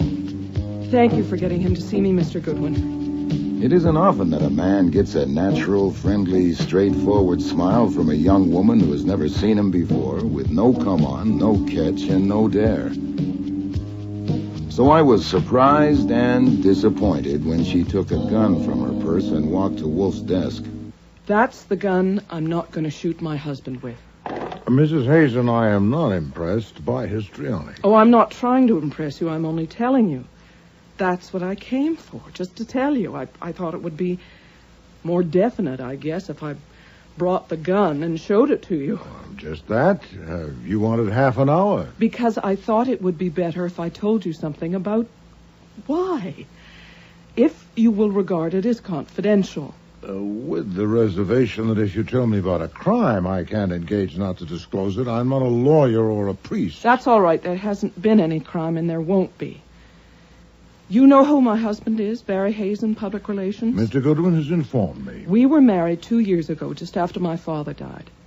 My father was an inventor, and Barry used to do some public relations work for him. That's how I met him. I thought I really was in love with him. I've tried to decide what was the real reason I married him. You don't need to know all that. You don't even need to know why I want to kill him. It's your half hour, madam. I don't hate him, but I think I despise him. I know I do. And he won't let me get a divorce. I tried to leave him. Well, I did leave him, but he made such a... There I go again. I don't need to tell you all that. As you please. It's not as I please, Mr. Wolfe. It's as I must. As you must, then. You know how there can be something in your mind, but you don't know it's there until all of a sudden there it is? Certainly. The subconscious is not a grave, it's a cistern. But we don't know what's in it. I didn't. One day a month ago, I went to his bedroom and saw that gun in his drawer, and all of a sudden, I was thinking how easy it would be to shoot him while he was in bed asleep. I said to myself, you idiot. You absolute idiot. And I didn't go near that drawer again, but the thought came back. It kept coming back. Mostly when I was trying to go to sleep. And it got worse. It got so that I was planning how to do it so I wouldn't get caught. I knew it was idiotic, but I couldn't stop. I could not. And then, just 2 nights ago, I got out of bed trembling all over and went to the shower and turned on the cold water and stood under it. I had found a plan that would work. I don't have to tell you what the plan was. As you please. As you must. It doesn't matter. I went back to bed, but I didn't sleep. I was afraid of what my mind might do. I'd found out I couldn't manage my mind. So yesterday afternoon, I decided I would fix it so my mind would have to quit. I would tell somebody all about it, and then the plan couldn't work. Telling a friend wouldn't do, and of course I couldn't tell the police. Then I thought of you. And here I am. That's all except this. I want you to promise that if my husband is shot and killed, you will tell the police about my coming here and what I said. I see. There. That's it. If you promise to tell the police, I can't possibly do it. Will you promise? No, I advise you not to insist on a promise. I must know. Very well. You promise? Yes. Oh. Well then, is a check all right? Certainly. Some time of your half hour is left, Mrs. Hazen, if you've any use for it. No, thank you. That's really all I came for. Oh, yes? I would love to see the Orchids. I've read so much about them. Would it be possible, do you think? Just a quick look. Perhaps Mr. Goodwin could show me if you're too busy. It would be a pleasure. Mr. Goodwin doesn't owe you the time. I do. Come with me. You won't need your coat.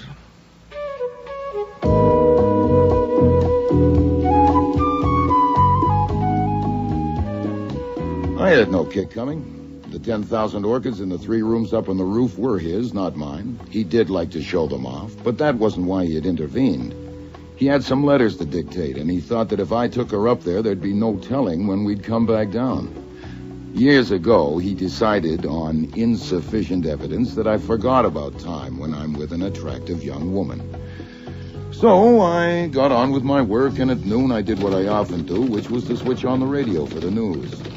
But the contractor insists that he has received no favors from the senator. The body of a man named Barry Hazen was found this morning in an alley between two buildings on Norton Street in Lower Manhattan.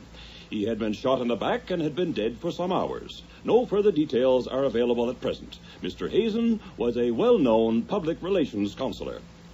The Democratic leaders in Congress have apparently decided to hold their fire.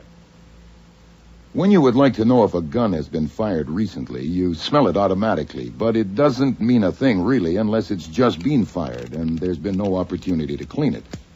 The cylinder was full of cartridges. Beautiful. Absolutely stunning. What was the name again? Phalaenopsis. Oh, they're lovely. Thanks again, Mr. Goodwin. I'll take the gun. No, ma'am, there's been a development. I turned on the radio for the news, and I got some, all right. The body of a man named Barry Hazen was found this morning in an alley between two buildings on Norton Street in Lower Manhattan. Been shot in the back, and he'd been dead for some hours. No further details are available at present. You're making it up. No, that's what was said verbatim.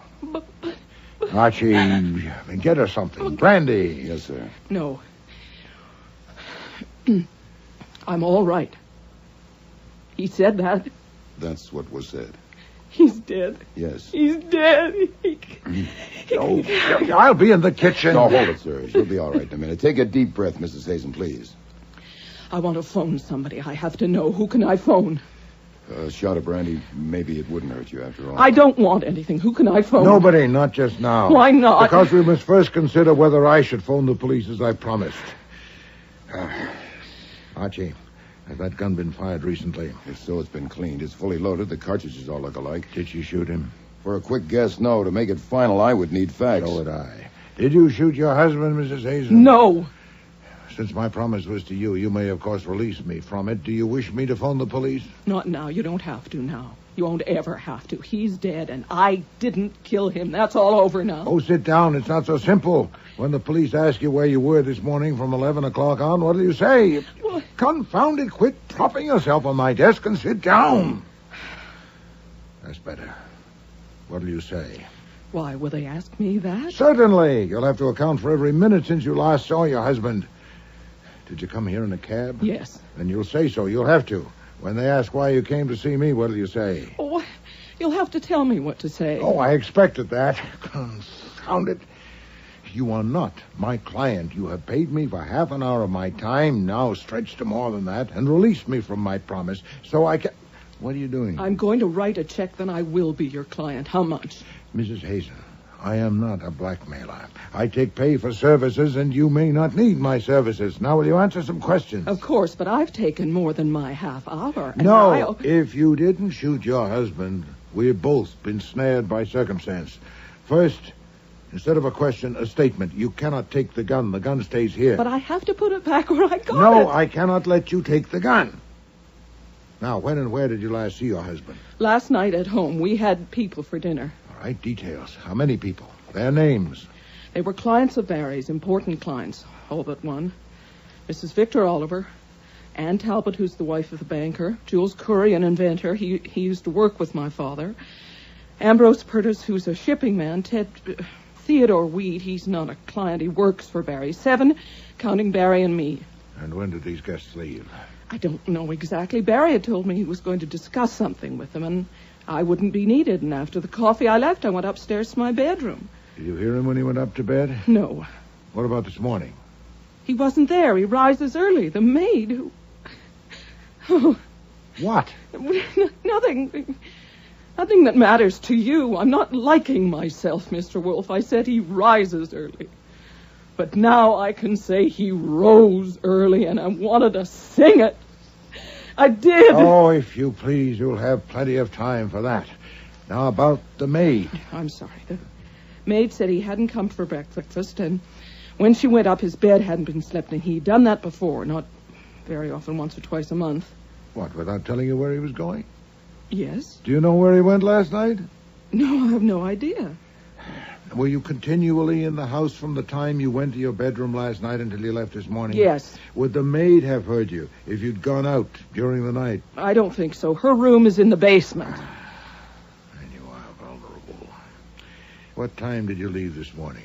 5 minutes past 11. I wanted to be sure to get here on time. When did you take the gun from the drawer in your husband's room? Just before I left. I didn't decide to bring it until the last minute.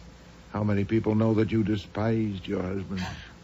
Despise is your word, Mrs. Hazen. I don't think anyone does. I have never told anyone, not even my best friend. Boy, your maid knows, for one. Is she not a dolt? She's, of course, being questioned at this very moment. Was your husband wealthy? I don't know. You don't know? Well, he had a large income. He must have. He was free with money. He owned the house. Any children? No. You will inherit? Mr. Wolfe, this is ridiculous. I don't want anything from him. I am merely examining your position. You will inherit? Yes, he told me I would. Didn't he know you despised him? He was incapable of believing that anyone could despise him. I suppose he was a psychopath. I looked up psychopathy in the dictionary. No doubt that was a help. I presume you will now go home. Since you must tell the police that you were here, you might as well say that you learned of your husband's death from my radio. It'll save you the bother of feigning surprise and shock. I said you would be in a pickle, madam, and you are. What are you doing? I am writing you a check. No, you may not be in jeopardy. They may get the murderer today or tomorrow. If they don't, we'll see. Archie. Yes, sir. Mrs. Hazen is leaving.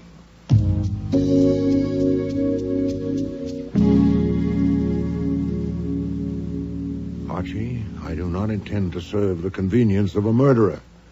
What ground do you have for your guess? You heard her stutter that I was making it up. Also, she went white, all white in 3 seconds. No one can do that. Very well. Call your friend Mr. Cohen at the Gazette and get details. He may not have any yet. Anything in particular? Whatever he has. But in particular, I want to know if the weapon has been found or a bullet.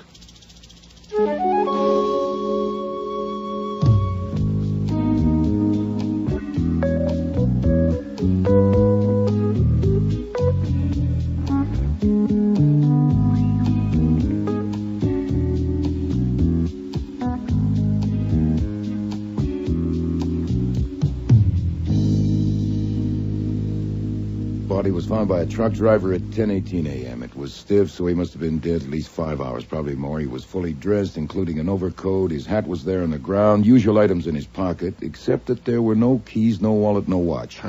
His name was on some letters in his pocket, so the wallet wasn't taken to delay identification. He was shot once in the back. A rib stopped the bullet at 32. They have the bullet? Right, but no weapon. Will she report what she told me? No. That's why I put up with you. You could have answered with 50 words, and you did it with 1. I've often wondered. Now tell me why I put up with you. Oh, that's beyond conjecture. Huh. I want a bullet that's been fired from that gun on your desk, and we shouldn't wait until after lunch. You have 20 minutes. If your guess about Mrs. Hazen is correct, that gun is not evidence. If it is, you'll be tampering with it. Shall I do it? No. You might shoot your toe off. When will the police come? It'll probably be Kramer. Give him 2 hours.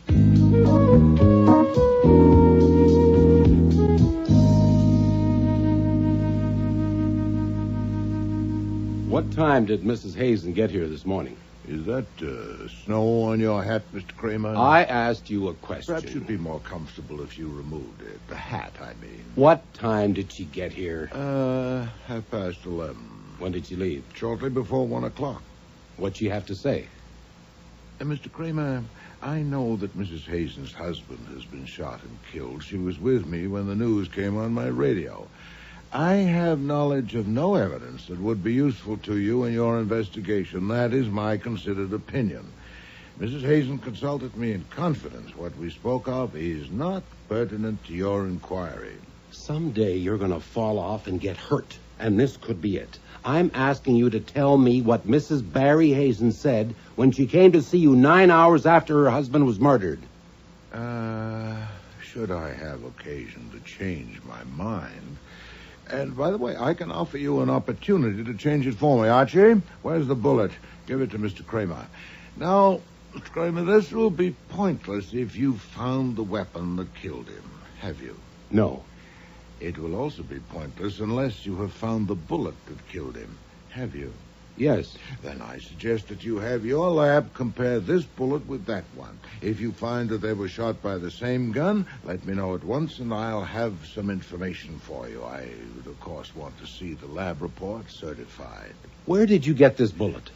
I'll tell you, or I won't, when I get your report. By God, this is pertinent. This is evidence. I'll take you down, both of you. Nonsense. And evidence of what? I don't know, and neither do you.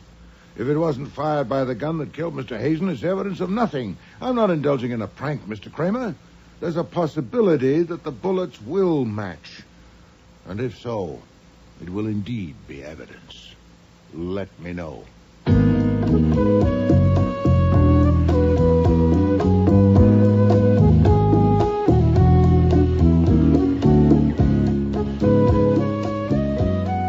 Kramer left at 3:20. Wolfe, of course, stuck to his usual routine from 4 to 6 upstairs with the Orchids. But I spent the afternoon like a hen on hot bricks.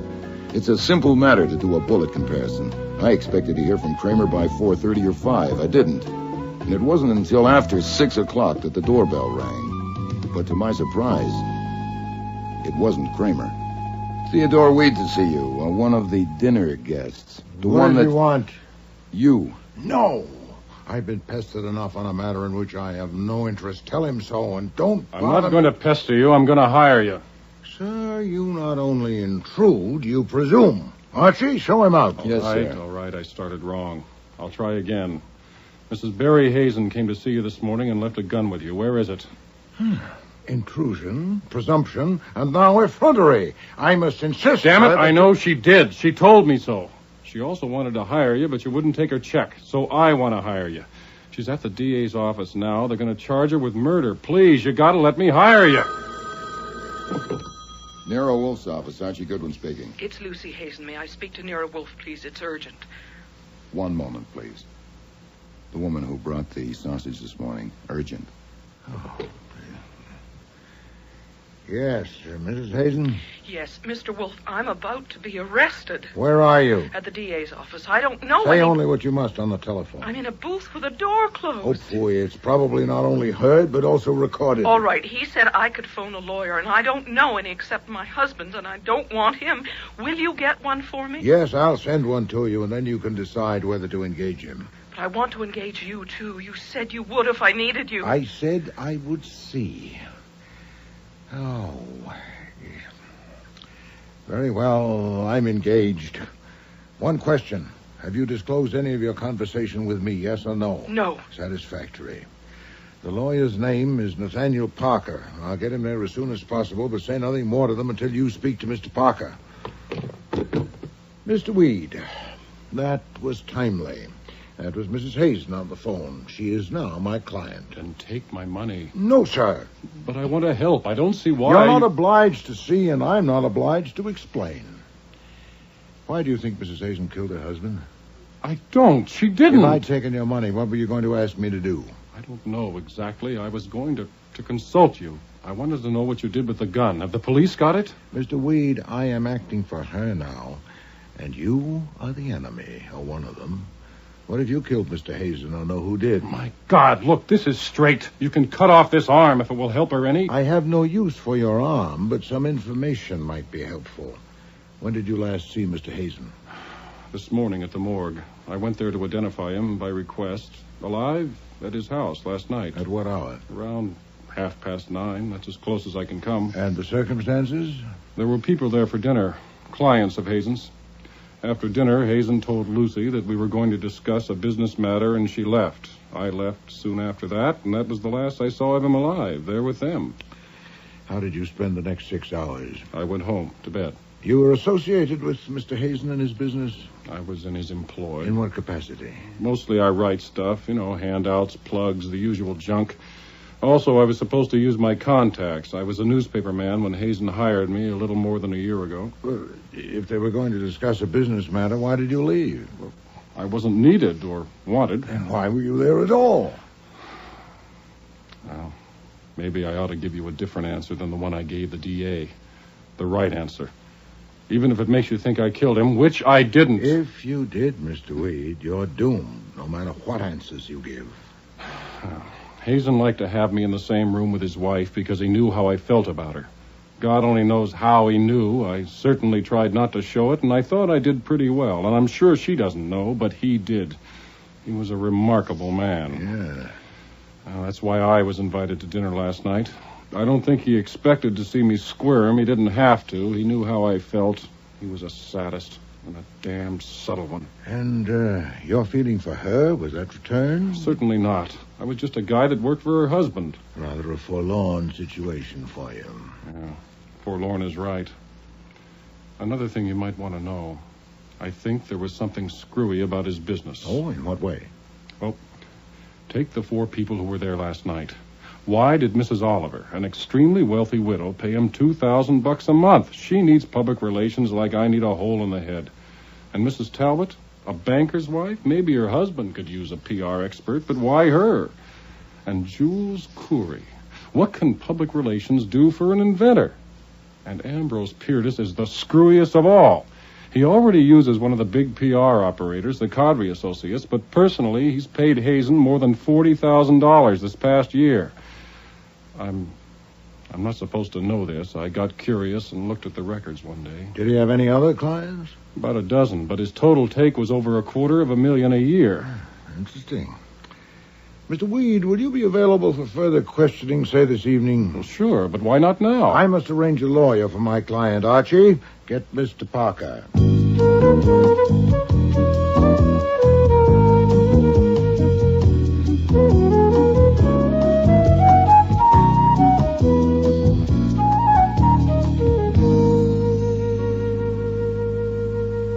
Sit down, Mr. Parker. You've spoken to my client? I've just come from there. She's our client now. Ah. I stopped in instead of phoning because I have to deliver this at her request. The key to Mrs. Hazen's house and written authority from her to enter her house to get something. To get something? Yes, if you want to. An iron box and a chest of drawers in Hazen's bedroom. You remove the bottom drawer, pry up the board it slides on, and the box is underneath. She doesn't know what's in it. About a year ago, Hazen lifted the board and showed her the box. He told her if he died, she was to have it opened by a locksmith and burn the contents without looking at them. You'll be acting legally on her instructions through her attorney. I'll use my discretion. I'm sure you will. I'd like to be present when it's open, but I have an appointment. Shall I go there now? Will the police be there? I wouldn't think so. He wasn't shot there. Do I wear gloves? No, you have authority. Oh, I'm off then. Archie. Yes? Take your gun.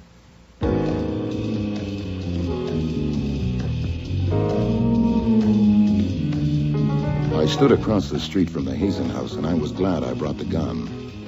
The house was dark except for a tiny sliver of light at the bottom edge of a window on the 3rd floor. A sliver you might leave if you weren't quite thorough enough when you arranged the drape. It wouldn't be the maid. Her room was in the basement. And why only that one light at 9:30 at night? I crossed over, used the key, and entered the house with care. Very quietly, I climbed the stairs to the 3rd floor. Try under the bed. Got to be here someplace. I've done that. Let's look beyond the pictures. There may be a safe. A door at the front of the house was slightly ajar. And through it I could see part of the bed, drapes over a window, and the back of a woman's head. She was sitting in a chair, facing away from me. There's no sense in this. There certainly isn't, Mr. Corey. I don't think it's here. It could be in Lucy's room. That would be like him. All right, let's try it. Look! In the doorway. Don't anyone move. This gun is loaded. Who are you? Billy the Kid. Now back up, please. Stand against the wall. I see the ladies' purses are on the bed with the gentlemen. Please throw their wallets there, too. Carefully, please. I'd hate to have to use this gun. You wouldn't dare shoot. Oh, I assure you I would. Then I should warn you. I'll aim for the shoulder or the leg, but I'm not a very good shot. Are you a burglar? No, ma'am. Then what do you want? I want you to tell me who you are and what you're doing here. But you have taken our wallets. Yes, sir, so I can check your identity as you tell me, just to make sure. Now, let's start with you, shall we? My name is Jules Coury. Is it important why we are here? Okay, the ID checks you, ma'am. This is Victor Oliver, as you can see. Oh, you from the police? No, are you worried? You, sir, I've seen your picture in the papers on the business pages. I'm Ambrose Purtis. What is the point of this? In time. That leaves just you, ma'am, and it's an easy guess, Mrs. Talbot, I presume. Yes, I'm Ann Talbot. All right, now that I know all your names, it's only fair that you should know mine, Archie Goodwin. I work for a man you may have heard of, Nero Wolfe, the private detective. He's been hired by Mrs. Barry Hazen. I have the key to the house and her written authority to enter. So why are you here? No? How'd you get in? Who has the key? Oh, okay then. Okay, we do it the hard way. You will take off your clothes and pile them on the floor, including your shoes and socks or stockings, but I think not your underwear. I'll think about that one. I most certainly will not. Let's just pretend you're at the beach or a pool. Would you want me to have to peel you? Don't think I wouldn't. Let's start with the gloves. I want them too. Is this necessary? Is it so important how we got in? Yes. There were no keys in Hazen's pockets. We don't have a key.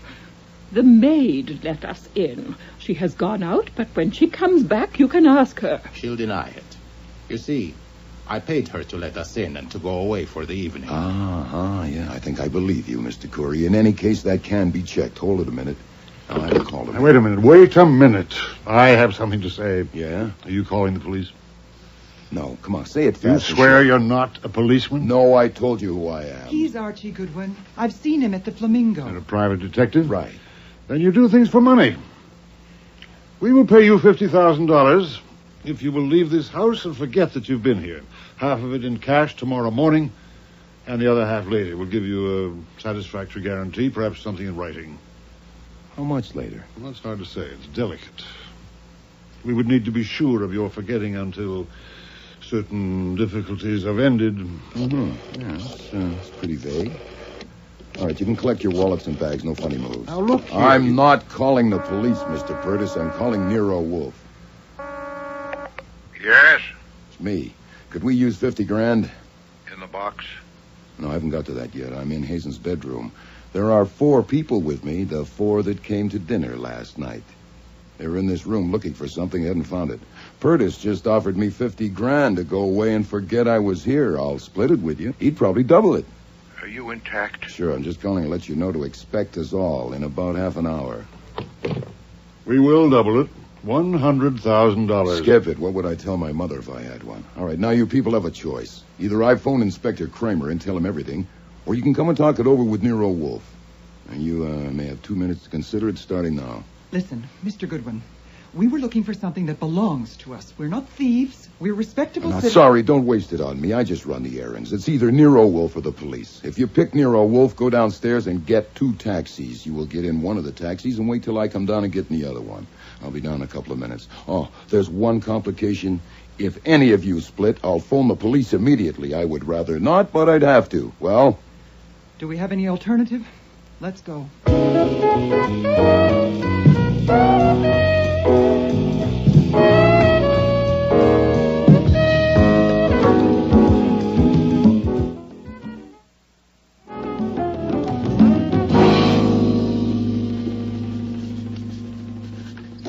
There's your box.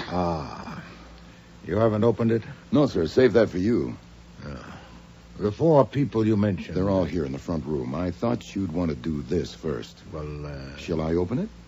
The lock will be a cinch. This will be distasteful. Go ahead. Okay. Any trouble finding it? No, it's exactly where it was supposed to be, under the bottom drawer. I got there just in time. Another hour or 2, they probably would have found it. There we are.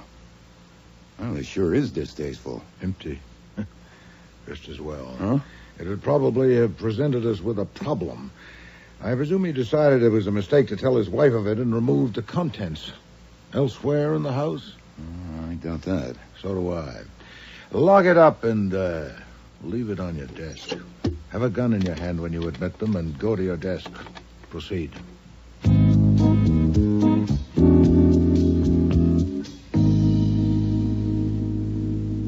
If you would all sit down, please.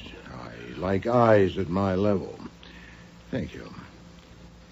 This shouldn't take long. First, the situation. I shall not resort to euphemism. You were being blackmailed by Mr. Hazen, either collectively... That's not true. Please don't interrupt.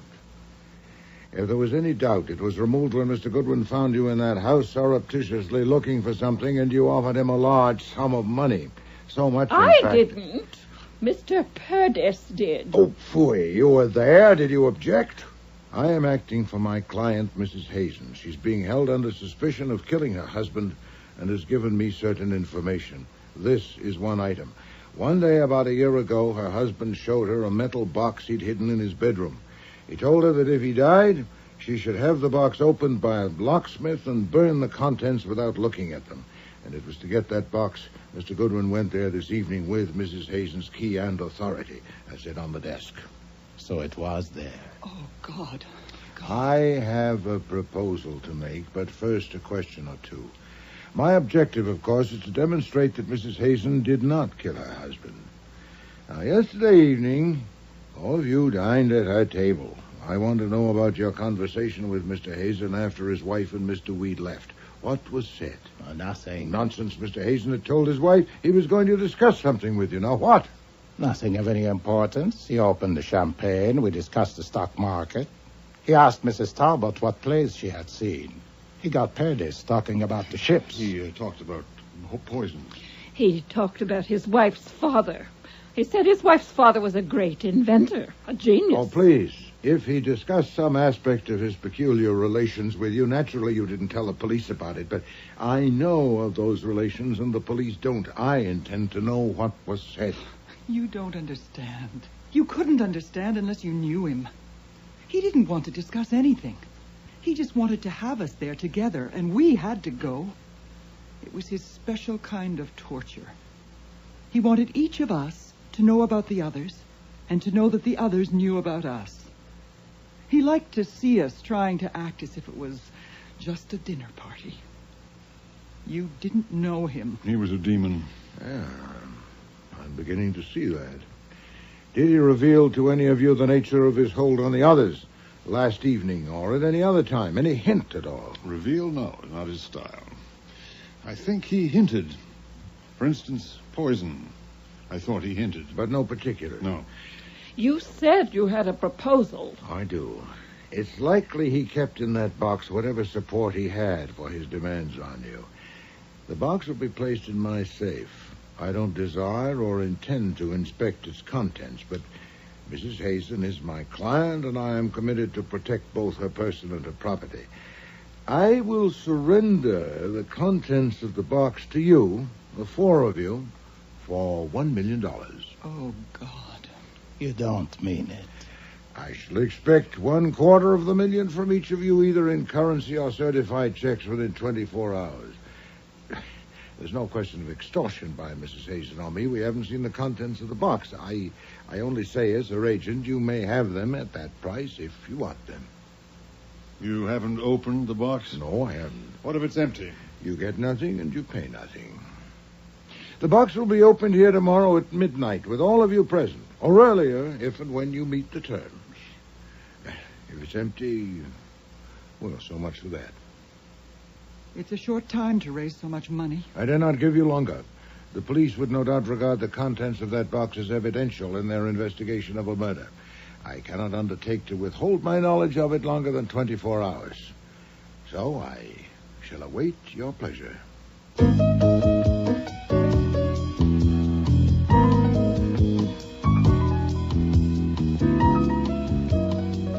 When I undressed for bed that night, I made assorted tries at deciding what Wolfe was up to and what was next on his program, and didn't like any of them.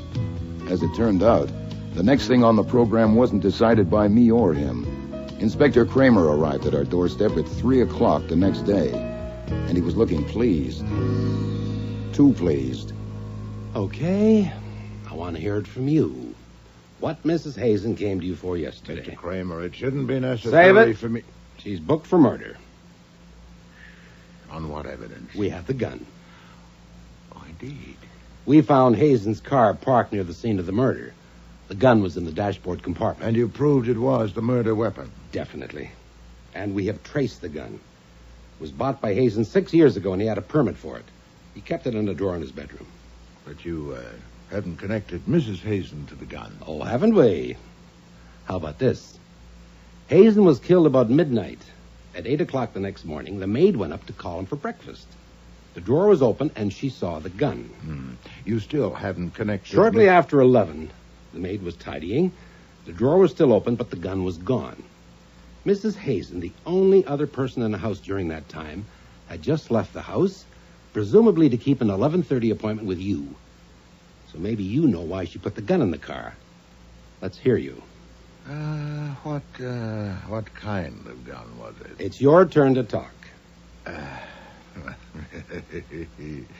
I don't like this. I'm sure you don't. Oh, you're not squeezing it out of me, though you think you are. I would tell you nothing and risk the consequences if it weren't for one thing. Mm-hmm. And what's that? I need some information that I can only get from you. I have to know where the gun came from that Mrs. Hazen left with me yesterday. Now, if you'll agree... She left a gun with you? Yes. Yeah, I'll tell you about it and give it to you. If you'll give me its history at the earliest possible moment, I want your word. You won't get it. Mrs. Hazen is charged with murder. If she left a gun with you, it's evidence in a murder investigation. No, it's evidence in my investigation, but not in yours. You have your gun, the one the murderer used. How can it embarrass you to tell me about this one? You're going to tell me what she said about it? I am. Okay, go ahead. I have your word? Yes. Get the gun, Archie. Right. Oh, by the way, there's a question that wasn't answered. What make is your gun? I mean, the one that killed him. Drexel 32. Huh. So is this. Oh, of course, there are millions of Drexel 32. It was fired yesterday by Mr. Goodwin to get a bullet. The bullet I gave you. That could have been evidence. No, we know it isn't, Mr. Kramer. All right. Let's hear it. First from you, and then Goodwin comes down to the station for a detailed statement. Very well. I don't get it. I have never known you to take a murderer for a client. Whether it's just your goddamn luck or what, I don't know, but you haven't. Why did you take her? Oh, I asked Mr. Goodwin's opinion, and he said she was innocent. His judgment of women under 30 is infallible.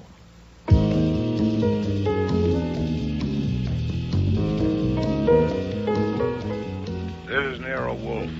Me, in a phone booth at the DA's office, and it may be tapped, as you know. They should be finished with me in another hour or so. I thought I should tell you. They were curious about guns, and then a phone call came and they weren't. I already know. Mr. Kramer phoned me. The gun we gave him was traced without difficulty. It was purchased by Mrs. Hazen's father, Titus Postel, and he committed suicide with it 2 years ago. Wow. So presumably it was in our client's possession. Not yet established, but we should know soon. Meanwhile, I've gotten Saul and given him an errand. I need you. Come home at once. They haven't released me yet. They will now. I've made a deal with Mr. Kramer. What deal? Not now.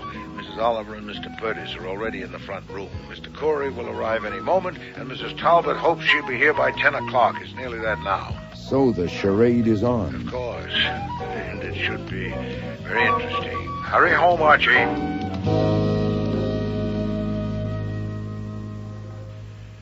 Please sit down, Mrs. Talbot. Well, since all four of you are here, I assume that you're prepared to act on my proposal. Mrs. Oliver? This is a cashier's check for $250,000 made out to me. I'll endorse it, or I won't. Yes, that will, of course, depend on what's in the box. Mrs. Talbot? I have a certified check for $65,000 and $40,000 in cash. I'll pay the rest as soon as I can.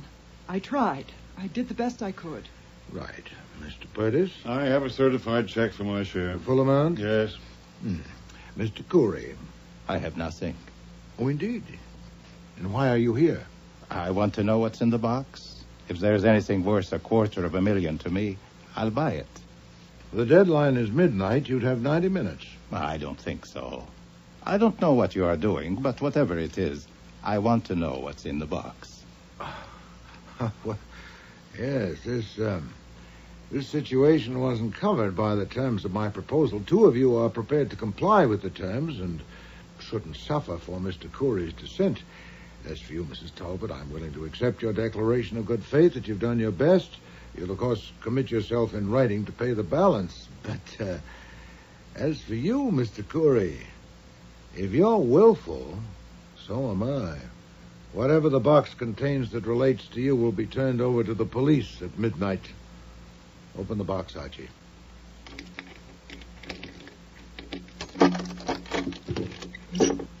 It's empty.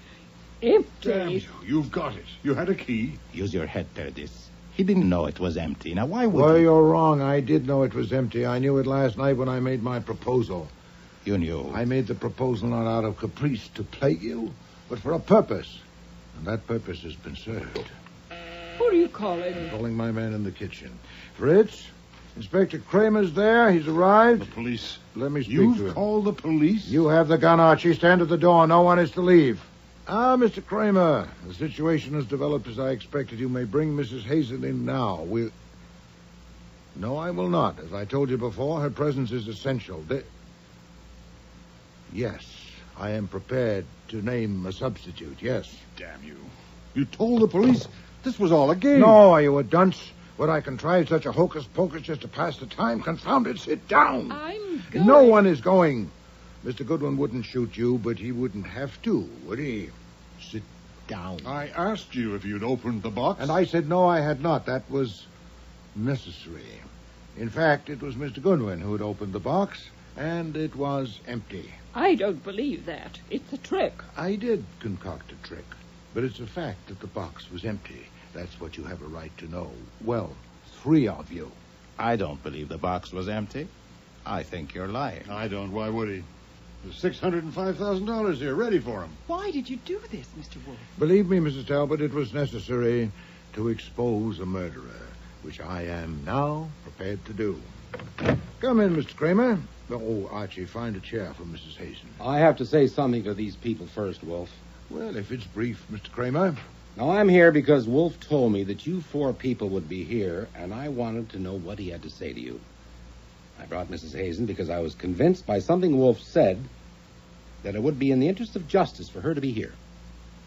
I want to make it plain that as an officer of the law, I don't rely on any private detective to do my job for me.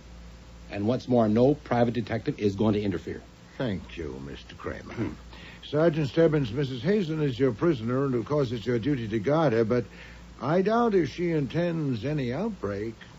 If you wish to stand by the murderer of Mr. Hazen, I suggest you move to Mr. Curry. That's my name. Indeed it is.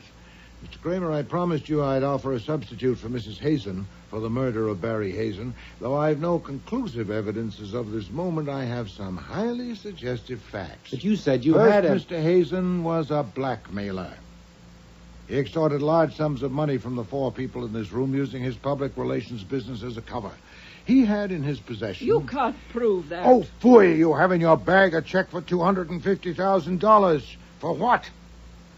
I advise you, madam, for your own good, hold your tongue. Mr. Hazen had in his possession various objects, I don't know what, to substantiate his blackmailing demands.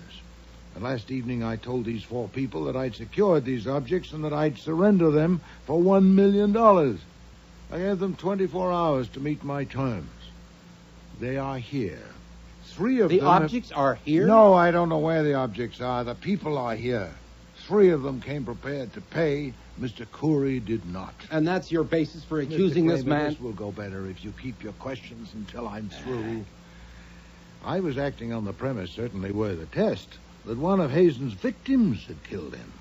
And to kill him would have been futile unless he got the object that had made it possible for Hazen to bleed him. Now, this evening, 3 people came prepared to buy those objects from me, not Mr. Curry. He knew I'd nothing to support my threat. Even when I told him that the objects pertaining to him would be given to the police in 90 minutes, he was unmoved. Mr. Curry, do you want to comment? No.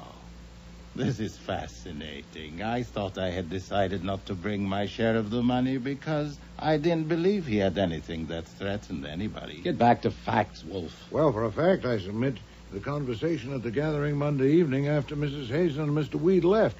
Of course, you and your staff have it in detail, but you didn't know that Hazen was a blackmailer, did you?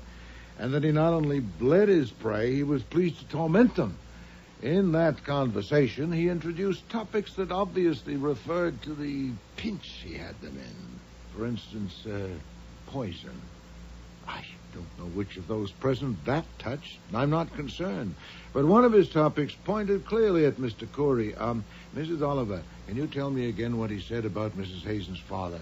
Well, he said her father was a great genius, an inventor. Yes, Mrs. Hazen's father, Titus Postel, had been associated with Mr. Corey. Inspector Kramer, you phoned me this evening to say that the gun I'd given you had been the property of Titus Postel, and he'd committed suicide with it 5 years ago. And soon after that, on the telephone, Mr. Corey informed me he'd be present this evening, but was declining my proposal. Yes, Mr. Corey? Nothing. Now, the guns. When Mr. Corey went to that grotesque dinner party Monday evening, he had Mr. Postel's gun with him. You can prove he had it. Certainly not. At the moment, I'm telling you what happened, not what I can prove. During the evening, he found or made an opportunity to go to Mr. Hazen's bedroom, probably on a pretext of using the washroom. He did. I remember that he went... Thank you, Mrs. Oliver, but later, if you please. Mr. Corey then switched the guns in Mr. Hazen's drawer with a double purpose. First, so that Hazen would find a gun there if he looked for it.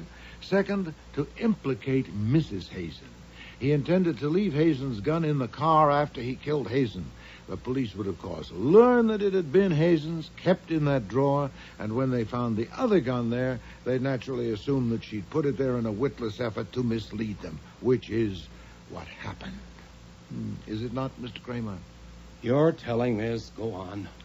Mrs. Hazen, the gun that had belonged to your father, was it in your possession? No, I don't think... When did you see it last? I don't understand. When they told me the gun I brought you was the one my father shot himself with, I thought they were lying. I don't understand. No wonder. Neither do the police. Did you ever have that gun, your father's? I had it for a while. They gave it to me after he died. I kept it with some of his things, but it disappeared. How long after his death did it disappear? I don't know. It was about a year later that I noticed it was gone. Had you any idea who took it? I don't know, but I thought perhaps Mrs. Corey had. I didn't ask her. She thought I shouldn't keep it because it only reminded me. Is it true that my husband was a blackmailer? Yes. My God. A husband who was a blackmailer. A father. Oh, I can relieve your mind about that anyway, about your father. He didn't commit suicide. He was murdered by Mr. Corey. Another one. You are piling it on. Oh, your aplomb is admirable, sir. Of course, you're counting on what I said earlier, that I have no evidence. But you're too sanguine. That evidence not only exists, it's available to me. I'm obliged to Mr. Hazen for a valuable hint. His remark that Mrs. Hazen's father was a great inventor and a genius. That suggested to me that you might have cheated him out of the proceeds of his genius. So I put a man on it. Saul Pencer. Mr. Kramer knows his capacities. What did he report? Oh, no, sir. You'll have to hear that from Mr. Kramer when he lays his charge. But I can assure you that Mr. Pencer is at your office at this moment, guarding evidence that will definitely connect you with Mr. Postel's death. Really? There's a limit. I've had enough of this, so if you will excuse me... Stop him, Sergeant.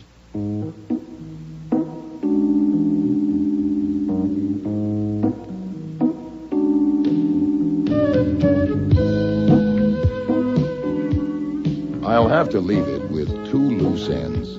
First, the object or objects that Hazen had collected were never found, unless they were found by Mrs. Oliver, Mrs. Talbot, or Purtis, so we'll never know.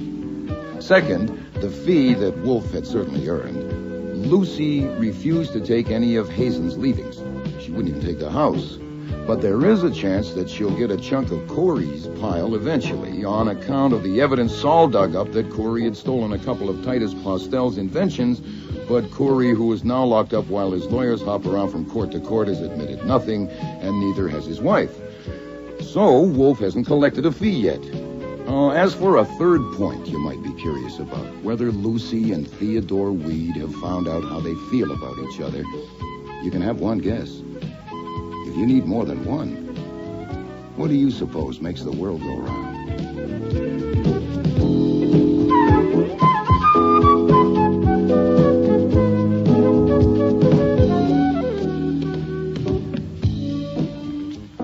Starring in today's episode were Mavor Moore as Nero Wolfe and Don Franks as Archie Goodwin. Mary Peary was Lucy Hazen. Bud Knapp, Ambrose Purtis. Patricia Hamilton, Ann Talbot. Mina E. Mina, Jules Curry. Helen Hughes, Mrs. Oliver. Dan McDonald, Nathaniel Parker. Richard Blackburn, Theodore Weed. And Cease Linder, Inspector Kramer. Music was composed and conducted by Don Gillis. Technical operations, John Jessup. Sound effects, Bill Robinson. Production assistant was Nancy McElveen, and casting consultant, Ann Weldon Tate. Death of a Demon was written and produced in Toronto by Ron Hartman.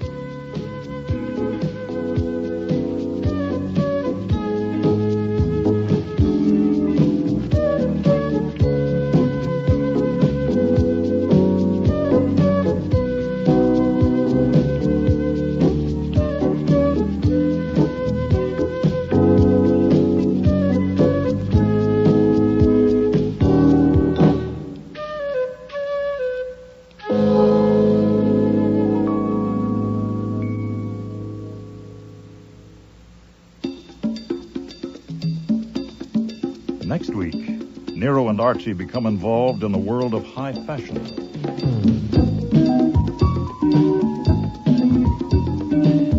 You are not much interested in fashion. Not particularly, but go on. Oh, but of course you are not married and you have no mistress. And feeling the way you do about women, how could We I... were to discuss your problem, I thought. I'm sorry.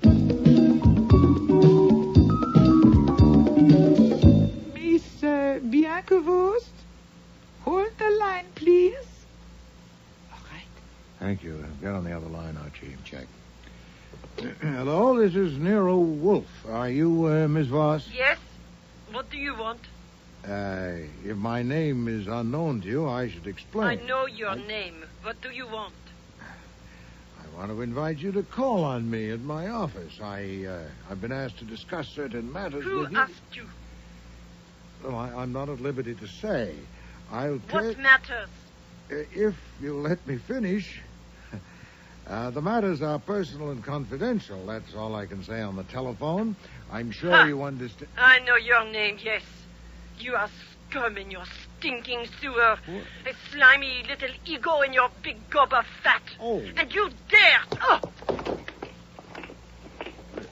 Hello? Hello? Hello, Miss Voss. Are you all right? Miss Voss. There's nothing. Well, that's interesting. Apparently something fell on her and then, hung up the phone. What? You and your gorgeous words, just like your orchids. Well, I'm on my way.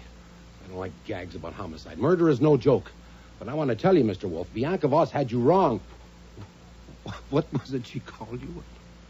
Scum in a stinking sewer. Yeah. Well, obviously she doesn't know you. Orchids don't smell. You know, Archie, I'm beginning to think this joke may be on me. Next week, Murder is No Joke. Guest stars Joy Coghill, Vivian Reese, Nani Griffin, Richard Monette, and Murray Westgate.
Rex Stout's Nero Wolfe.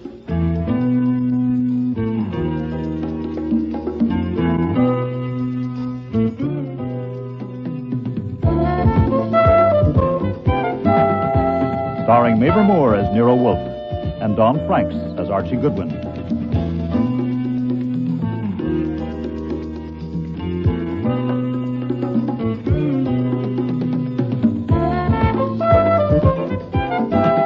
Today's episode's Murder is No Joke, with special guest stars Joy Coghill, Nani Griffin, Richard Monette, Vivian Reese, and Murray Westgate.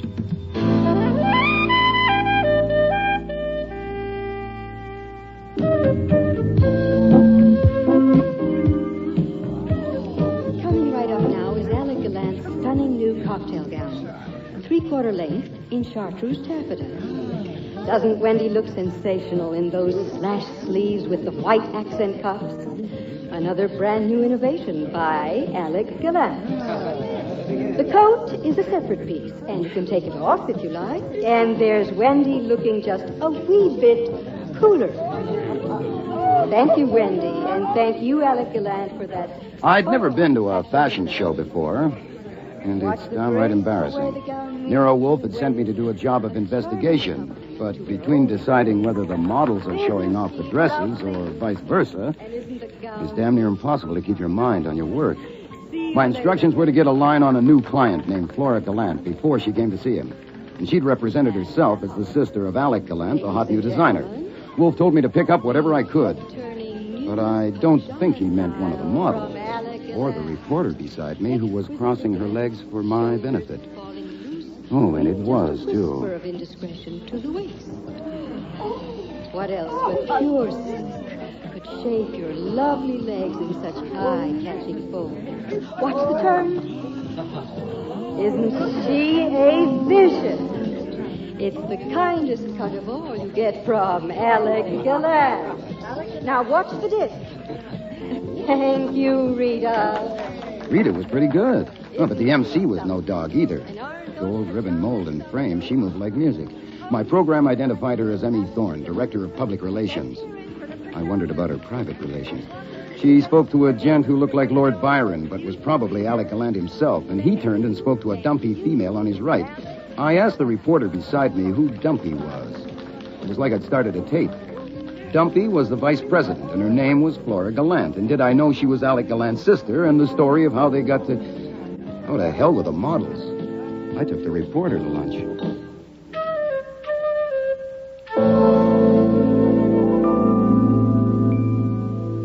I must apologize for asking such an important man as you, Mr. Wolfe, to give up your valuable time to listen to me and my troubles. I want you to understand. It would take less of my time, Miss Gallant, if you'd simply tell me what your troubles are. Yes, but you see, I do not expect anything for myself. The trouble is about my brother. You know who he is. Yes, Mr. Goodwin here has informed me. An illustrious dressmaker. Oh, he is not merely a dressmaker. He is an artist, a great artist. It is his trouble, so I must be careful with it. I come to you because I know that although you and Mr. Goodwin are private detectives, you are gentlemen. They are not mutually exclusive, madam. Well, I meant that I know I can trust you. You may. Mr. Goodwin. Right, whatever Mr. Wolfe says. I only work here. Thank you. I must explain that in France, where my brother and I grew up, our name was not Gallant. I came to this country just before the Second World War. My brother just after it. He entered legally under his new name of Gallant, and within 7 years he had made a reputation as a designer. You are not much interested in fashion. Not particularly, but go on. Oh, but of course you are not married and you have no mistress. And feeling the way you do about women, how could We were to discuss your problem, I thought. I'm sorry. My brother got financial backing and opened his place on 54th Street. Yes. And since then, it's been one triumph after the other. I know. Please get to the point. Yes, triumphs.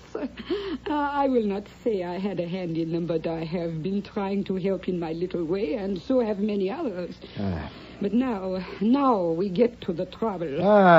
The trouble is a woman called Bianca Voss.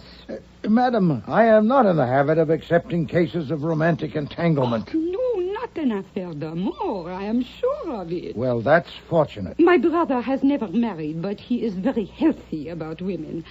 I will confide in you that he has une amie intime, a young woman who works in a firm. Bianca Voss cannot attract him in that way. Good. She came first here from Europe a year ago. He expected her, so he must have met her somewhere. I see. He designed things for her, but no bill was ever sent. Then he gave her one of the offices on the 3rd floor, and she started to come in every day. She began to take over, and my brother let her. She has a private telephone, which no one else has, hires and fires employees, and pokes her nose into everything. It sounds as if she owns the business. Perhaps she bought it. No, she has not.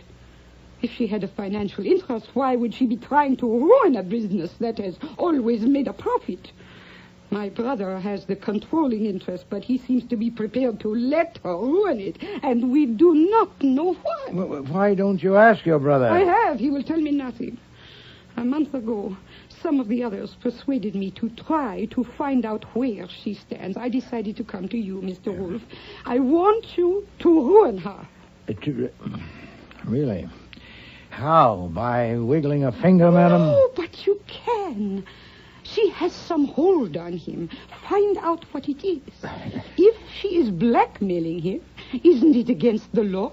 Would that not ruin her? Well, it might. It might ruin him, too. Oh, I am trusting you. You would not tell. Only make her stop. I fear, madam, you're biting off more than you can chew. A prolonged investigation here, perhaps abroad, would be laborious and extremely expensive, aside from my fee, which would not be modest, with the outcome highly uncertain. My brother, Mr. Wolfe, is a generous man. Yes, but he isn't hiring me. Now, if your brother himself were to consult me, if you brought him in... No, impossible. I told you. But if he were released from her, I assure you, Mr. Wolfe, she is a true villain. You are a clever man. You would know it if you saw her or spoke with her. Perhaps. I cannot ask her to come for you to speak to her, but you can. You can tell her you have been asked in confidence to discuss something with her, and she will be afraid not to come, and that alone will show you she has guilty secrets. Well, Here, in this envelope is $100 for you. Nothing. But it will show you that I am in earnest. For one phone call. Worth $16, Mr. Wolfe, after income tax. I know that, Archie. Well, Miss Gallant, where is Miss Voss? At my brother's firm. She always is. Give Mr. Goodwin the phone number. I get it. She may be downstairs. No, use my phone. Mr. Wolfe's is for him. Oh, very well. This Miss Voss sounds like a difficult customer. I have no idea what she sounds like. I haven't heard her yet. Very funny. Doris, this is Flora. Is Miss Voss around? Oh, I thought she might have come down. No, don't bother. I'll ring her there. Well? She's up in her office. I'll get her.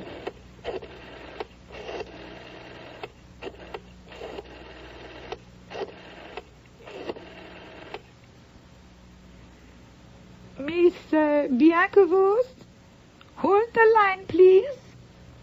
All right. Thank you. Get on the other line, Archie. Check. Hello, this is Nero Wolfe. Are you Miss Voss? Yes. What do you want? If my name is unknown to you, I should explain. I know your name. What do you want?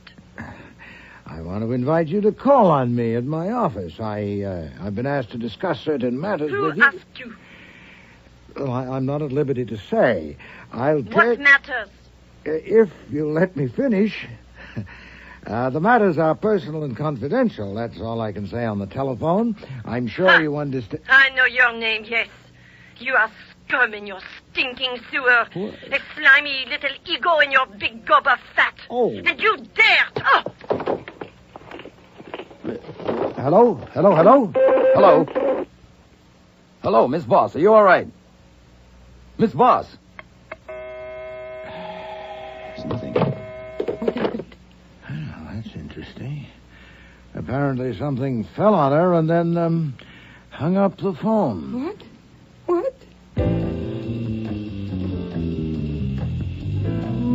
Miss Gallant was present in body, but absent in mind. So I had to look up the number of Alec Gallant Incorporated to get the switchboard again. When I did, I told the receptionist to whip upstairs and see if Miss Voss was okay, that I'd just been talking to her and she was in some kind of trouble. She put me on hold.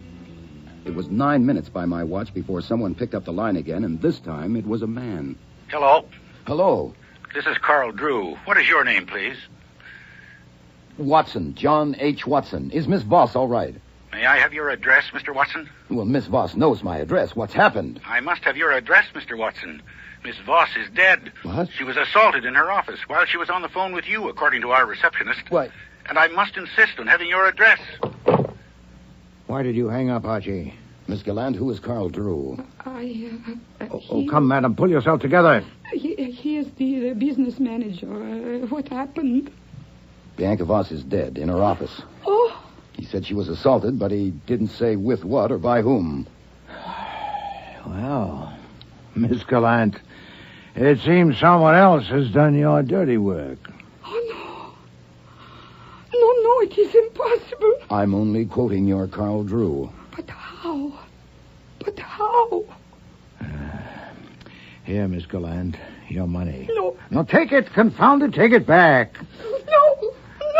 After her, Archie. We're Sure. star witnesses, and it'll be our next if Inspector Kramer thinks we got paid for it.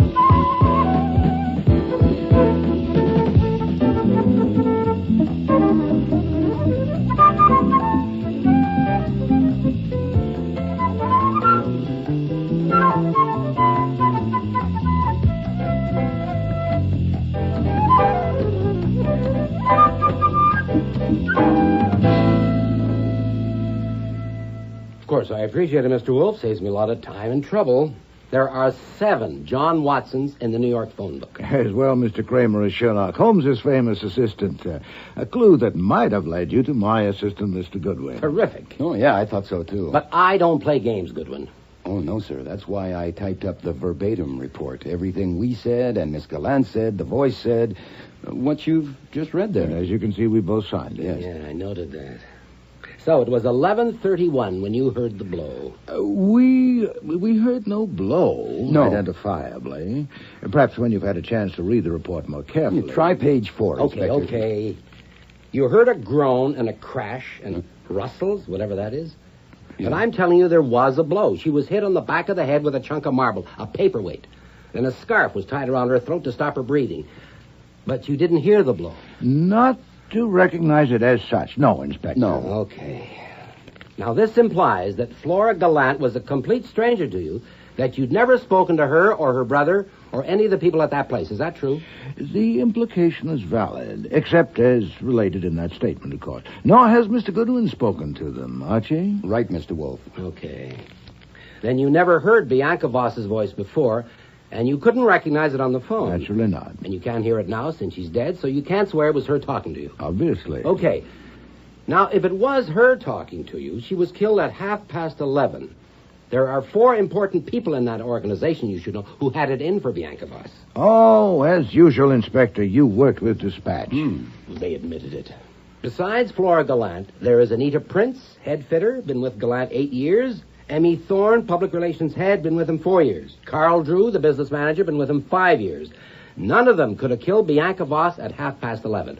From 11:15 on, until a call came from one John H. Watson. Well, I'm really sorry about that, Inspector. Yeah. It's just... Carl Drew was down on the main floor in view of several customers. From 11 on, Anita Prince was in the top floor workshop with Alec Gallant, with 2 models and a dozen employees. At 11:20, Emmy Thorne had an appointment with 3 men till 11:45, all airtight.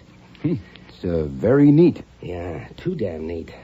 Of course, there may be others who wanted Voss out of the way, but as it stands now, those 4 are all in the clear. Why not 5? Alec Gallant himself. Okay, 5.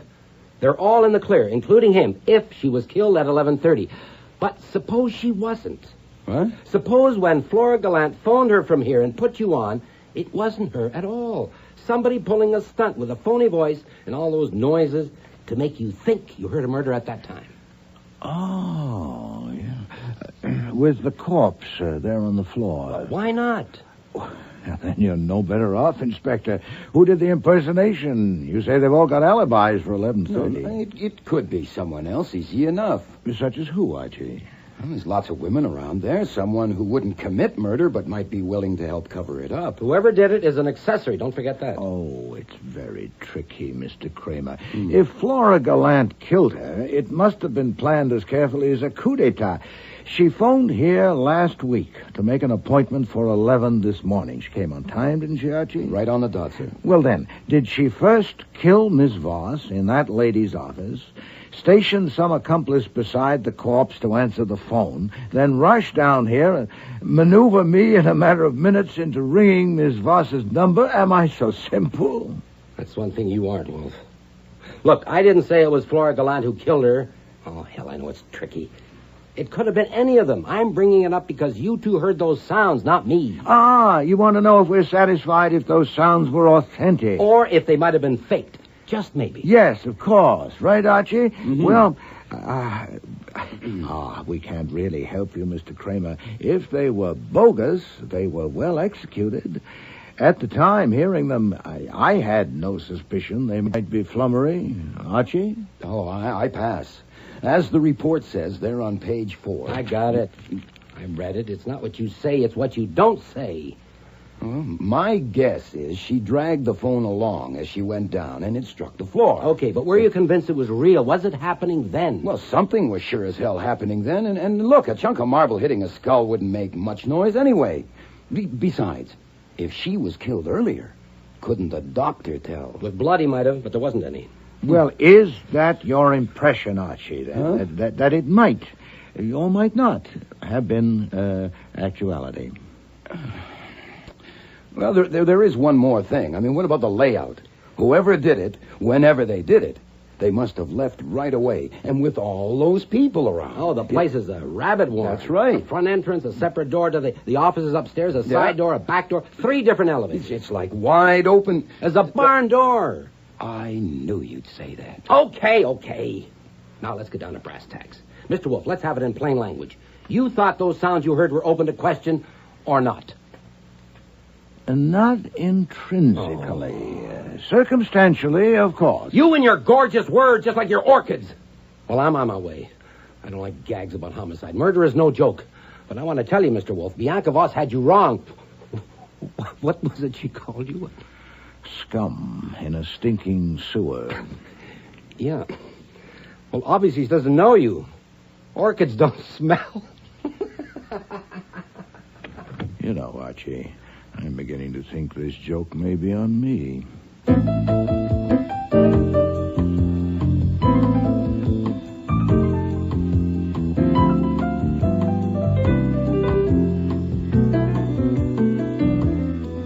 Next morning, I was eating breakfast in the kitchen with the Times propped up in front of me, reading about the Bianca Voss murder.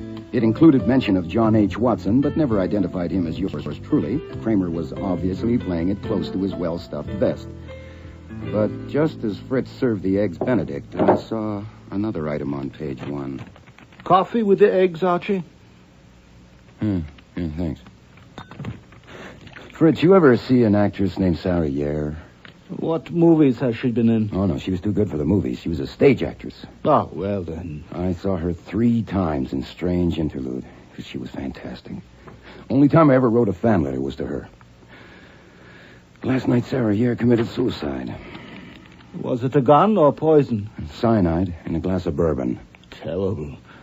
Unless it was very bad bourbon, how could she take it? She was an alcoholic, Fritz, and she'll drink anything. What a way to go, eh? Was it at home, Archie, or somewhere else? Huh? I always feel better when they do it at home. It was at home, it says here. If you call a lousy flat on East 13th a home. Oh, she must have slid a long way down. I wonder if it was really suicide. Well, of course, Archie. It's in the Times, isn't it?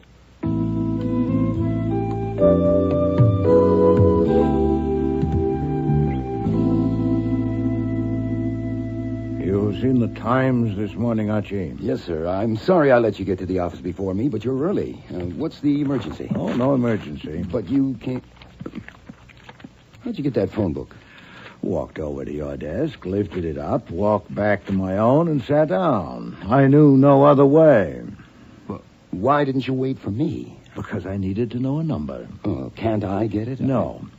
I have instructions. You will go to Alec Gallant Incorporated on 54th Street and speak with Mr. Gallant, his sister Flora, Miss Prince, Miss Thorne, and Mr. Drew, separately if possible. Now? Now. You will tell each of them that I've engaged you to make inquiries about Miss Sarah Yare. Sarah Yare? And that I shall be grateful for any information they may be able and willing to furnish. I'd like to see any communications they've received from her in, say, the past month. Oh, don't raise one eyebrow like that. You know it disconcerts me. I've never seen you disconcerted yet. And what do I say when they ask me who engaged you to work for Miss Yare? Everybody knows the lady's dead. That you don't know. You're merely following my instructions. Uh-huh. If I ask you who engaged you, what do you say? I tell you the truth. I have engaged myself. Oh. I think I may have been hoodwinked by a very skillful actress, and I intend to find out. You mean Sarah You may be fishing where there are no fish. They may all say they've never had any association with Sarah Yare, and they may be telling the truth or they may not. If any of them acknowledge knowing her, try to find out the degree of intimacy, but don't labor it. That can wait until we bait a hook. All I want to know now is, are there any fish in that particular pond? Okay. I'll look up that number for you. No, you will not. I can at least read. Get out.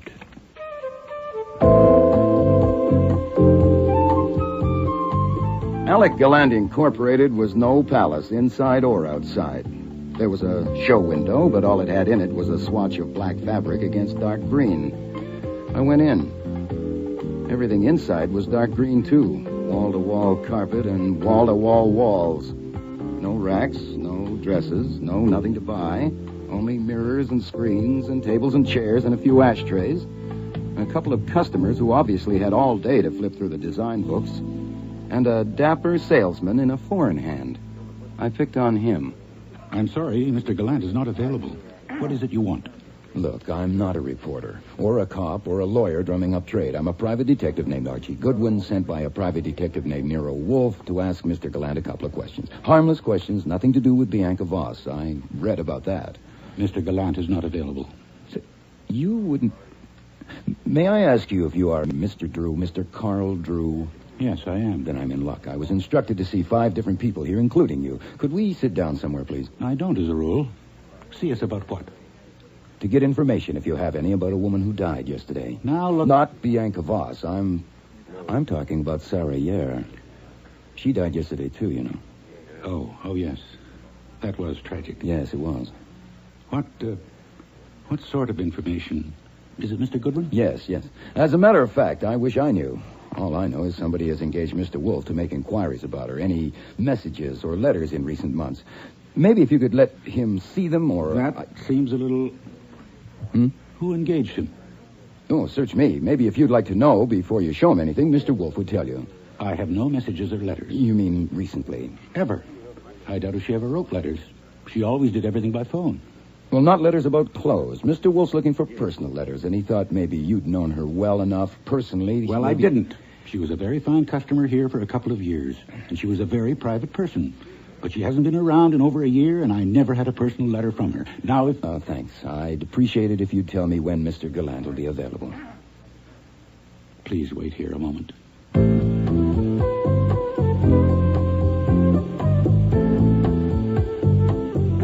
So, that was one fish.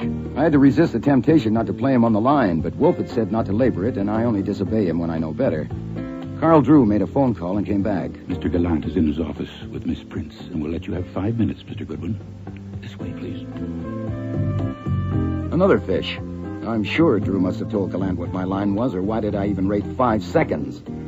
By the time I got through the pin-up paradise on the second floor, nudes to the right of me, nudes to the left of me, I understood the way designers have to master subjects like the female anatomy. The insight was so blinding that I didn't notice until Carl Drew had left that I was in the presence of Lord Byron himself, with Mona Lisa in tweeds perched on the table beside him. Now, Mr.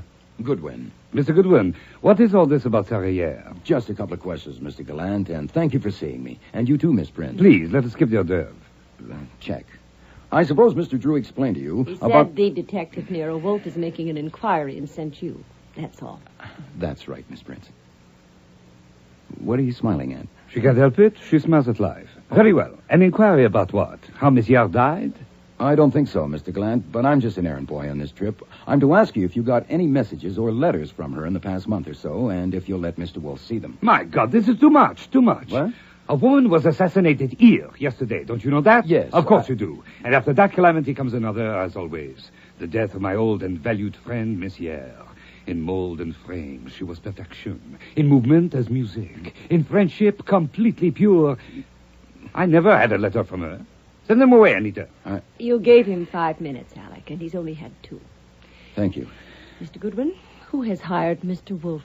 Well, search me. He'll probably tell you if you have any of what he wants. I had no letters. I had no personal relations with Miss Yare. Mr. Gallant preferred to fit her himself. Oh.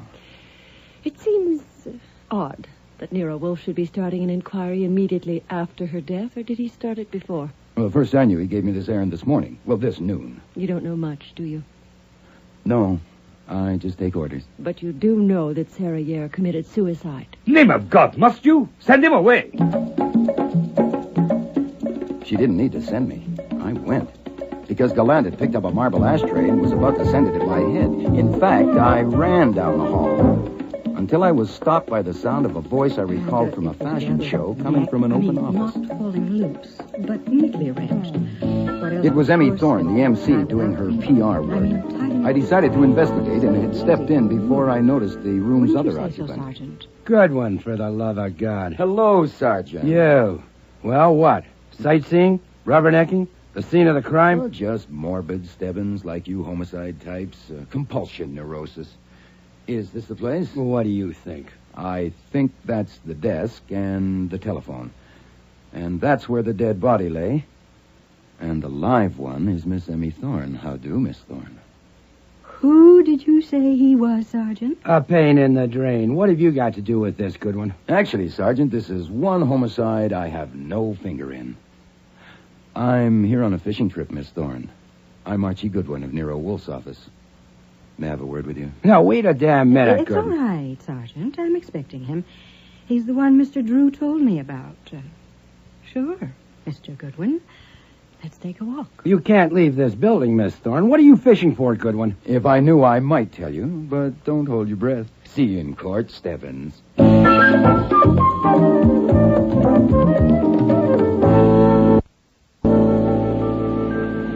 I appreciate your taking the time, Miss Thorne. It's all right out here on the roof. We haven't actually left the building. You could say that, yes. Now, what's all this garbage about letters from Sarah Yare? You know, I think my tie must be crooked, or I've got a grease spot on my shirt. Mr. Drew resented me. Mr. Gallant was going to heave an ashtray at me, and now you. Why is it garbage to ask a simple question politely? Maybe I should have said go. Hmm? What right have you to march in here and ask any kind of question? Oh, none. It's not a right. It's a liberty. I have no right to ask you to have dinner with me this evening, which might not be a bad idea, but I'm at liberty to. And you're at liberty to tell me to go climb a tree, and I'm at liberty to go climb a pole instead. So, have you any letters from Sarah Yare? Oh, Lord. I didn't think I'd laugh for a year. What? This mess, what happened here yesterday, and then Sarah. No, I have no letters from her. You don't have to go climb a tree. Oh, thanks. What else? Nothing, unless you know of something. You know of anyone who might have letters? I don't. Of course, I'm curious, if you want to call it that. I was very fond of Sarah. And this coming after all her trouble, naturally, I'm wondering who got Nero Wolfe to send you here. Oh, my guess is some friend of Miss Yare's. Someone else might be curious. Well, thanks, Miss Thorne. Oh, and by the way, I'm glad I don't have to climb a tree or a pole. Well, perhaps when all this is over. Yes. Yeah, that might be fun. Well, let's go back downstairs, shall we?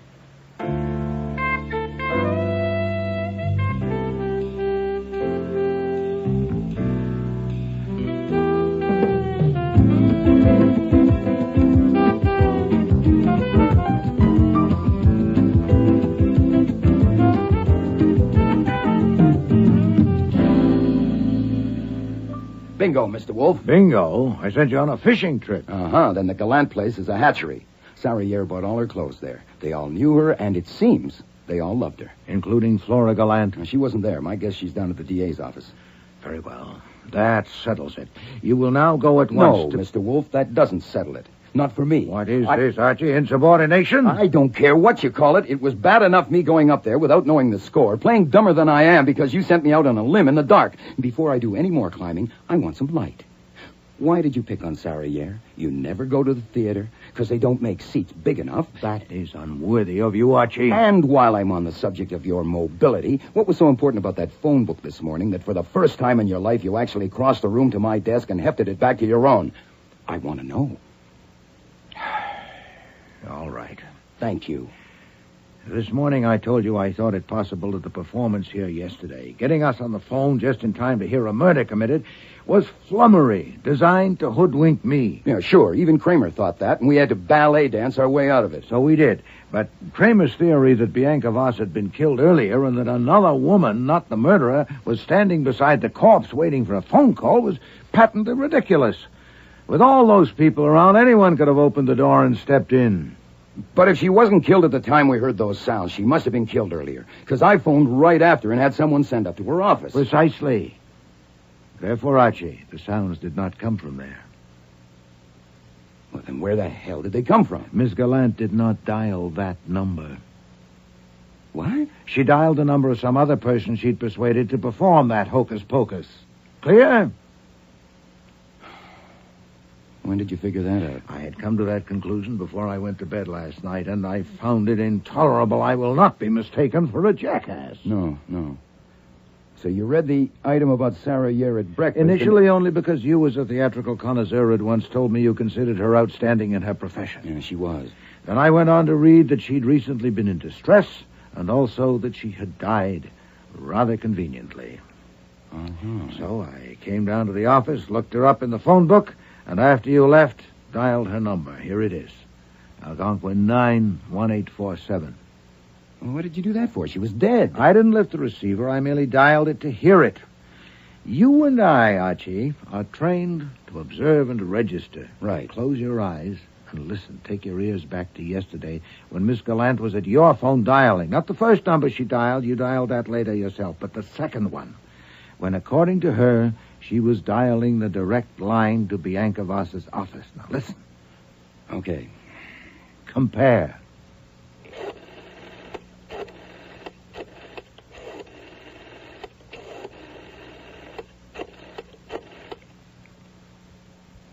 No, wrong. The first, third, and the fourth. Now, try again. This will be another number. Go.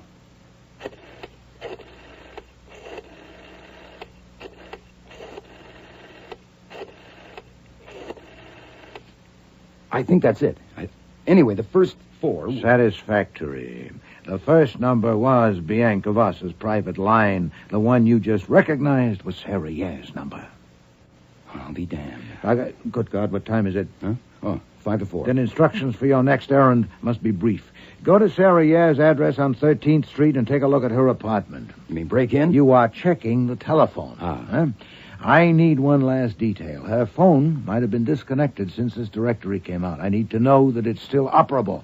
If I'm to see that whoever tried to make a fool of me regrets it, I must take care not to make a fool of myself. Now on your way.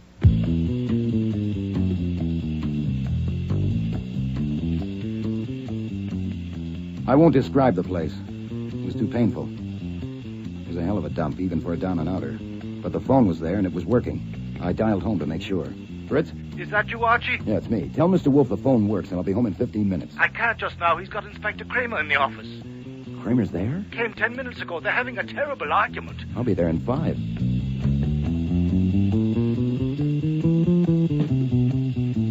I got a hacky who'd like to take advantages and made it there in 10. When I let myself in, they were still arguing in the office.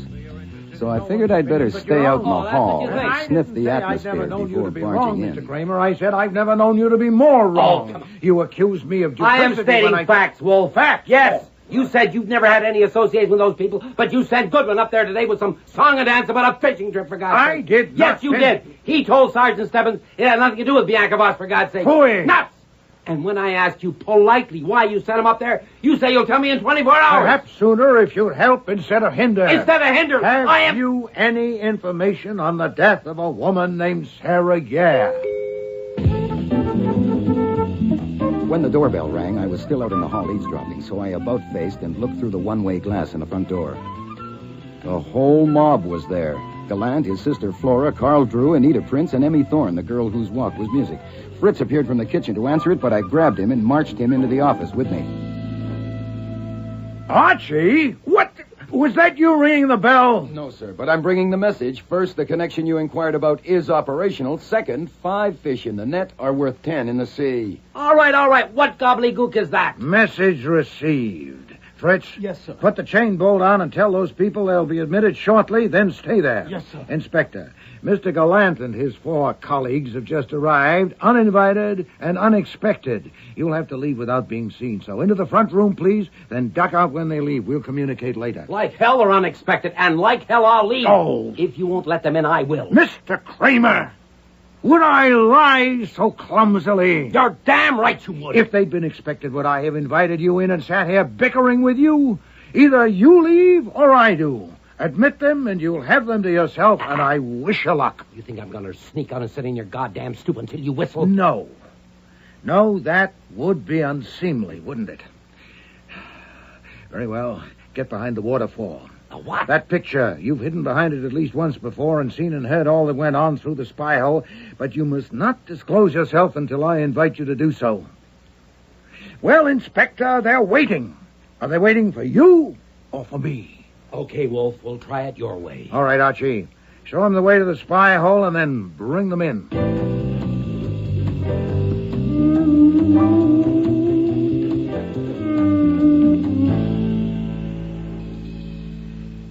I demand to know why you sent Mr. Goodwin to ask us about Sarah Yare. What business is it of you? Mr. Gallant, I'm under no compulsion to reply, and I'm not sure I'm prepared to. Instead, I may ask why Mr. Goodwin's questions, which certainly when provocative, so disturbed all of you that you feel impelled to call on me in a body. Now, why? It's all talk, Mr. Wolfe. Mere talk about Sarah Yare. The wind blowing. Tell him, Miss Prince. The police have insisted on knowing why he was there and what he wanted, and we don't know. I think you do. Yet all of you refused to tell the police, I understand. Now, why did you refuse, Miss Thorne? Because it was none of their business. And that's what you told Inspector Kramer? We have a right to know why you sent him. Absolutely. Oh, there's no point dragging this out. I'll answer your question, and we'll go on from there. I sent Mr. Goodwin to see you because I suspected I had been gulled in connection with the murder of Bianca Voss, and because I guessed it had some connection with Sarah Yare. By coming here en masse, you've made that guess a conviction, if any doubt remained. Oh, my God, Ellie. Tais-toi. Mr. Wolfe, we came here for an explanation. Of what, Mr. Gallant? No, for an understanding. Ah, that's better, Mr. Drew. Continue. We're in trouble, all of us, you know that. And we need your help, and we're ready to pay for it.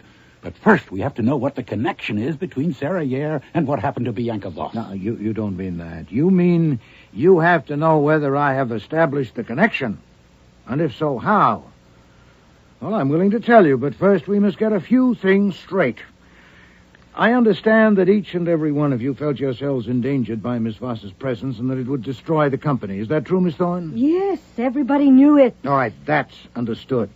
But beyond that, you, Miss Gallant, had a more intimate concern for your brother. And you, Mr. Gallant, gave her cause. You are no man to truckle, yet you let that Voss woman prevail. Now, presumably you were under severe constraint, were you? I was under her heel. The police know. They found out some. I told them the rest. Years ago, we were in the French resistance together. In war, you marry a person without really knowing them. And I made that mistake. Later, I found out she was a traitor to France. Perfide. I left her. I changed my name, came to America. And then she finds me, makes demands. I was under her heel. No, that won't do, Mr. Gallant.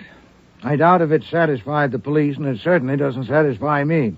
The fact that she was an unwanted wife might lead you to kill her, but not to let her take charge of your business and indeed your life. What else was there? Nothing. Oh, phooey, she knew something about you, didn't she, eh? Some damning evidence? All right. What does it matter now she's gone? She had 2 brothers. They were both traitors. I killed them. Not during the war, when such things were every day, but after, when it was a crime. That's better. In a word, she knew you were legally an assassin. Yes, but I did not assassinate her. You know I did not.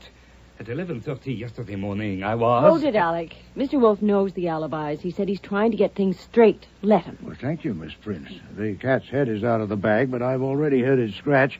What makes you so sure, Mr. Gallant, that Miss Voss was killed at 11:30? You do. You yourself heard her on the phone. Oh, but I'm sure she wasn't killed at 11:30. But I was there. It's obvious. The woman who spoke to me on the phone called me a gob of fat. Somebody speaking English with such a heavy accent would hardly have the word gob on the tip of her tongue if she had it anywhere. But that's just a trifle. But what about the murderer striking just when the victim was on the phone? Wouldn't it have shown more acumen to wait until she'd hung up?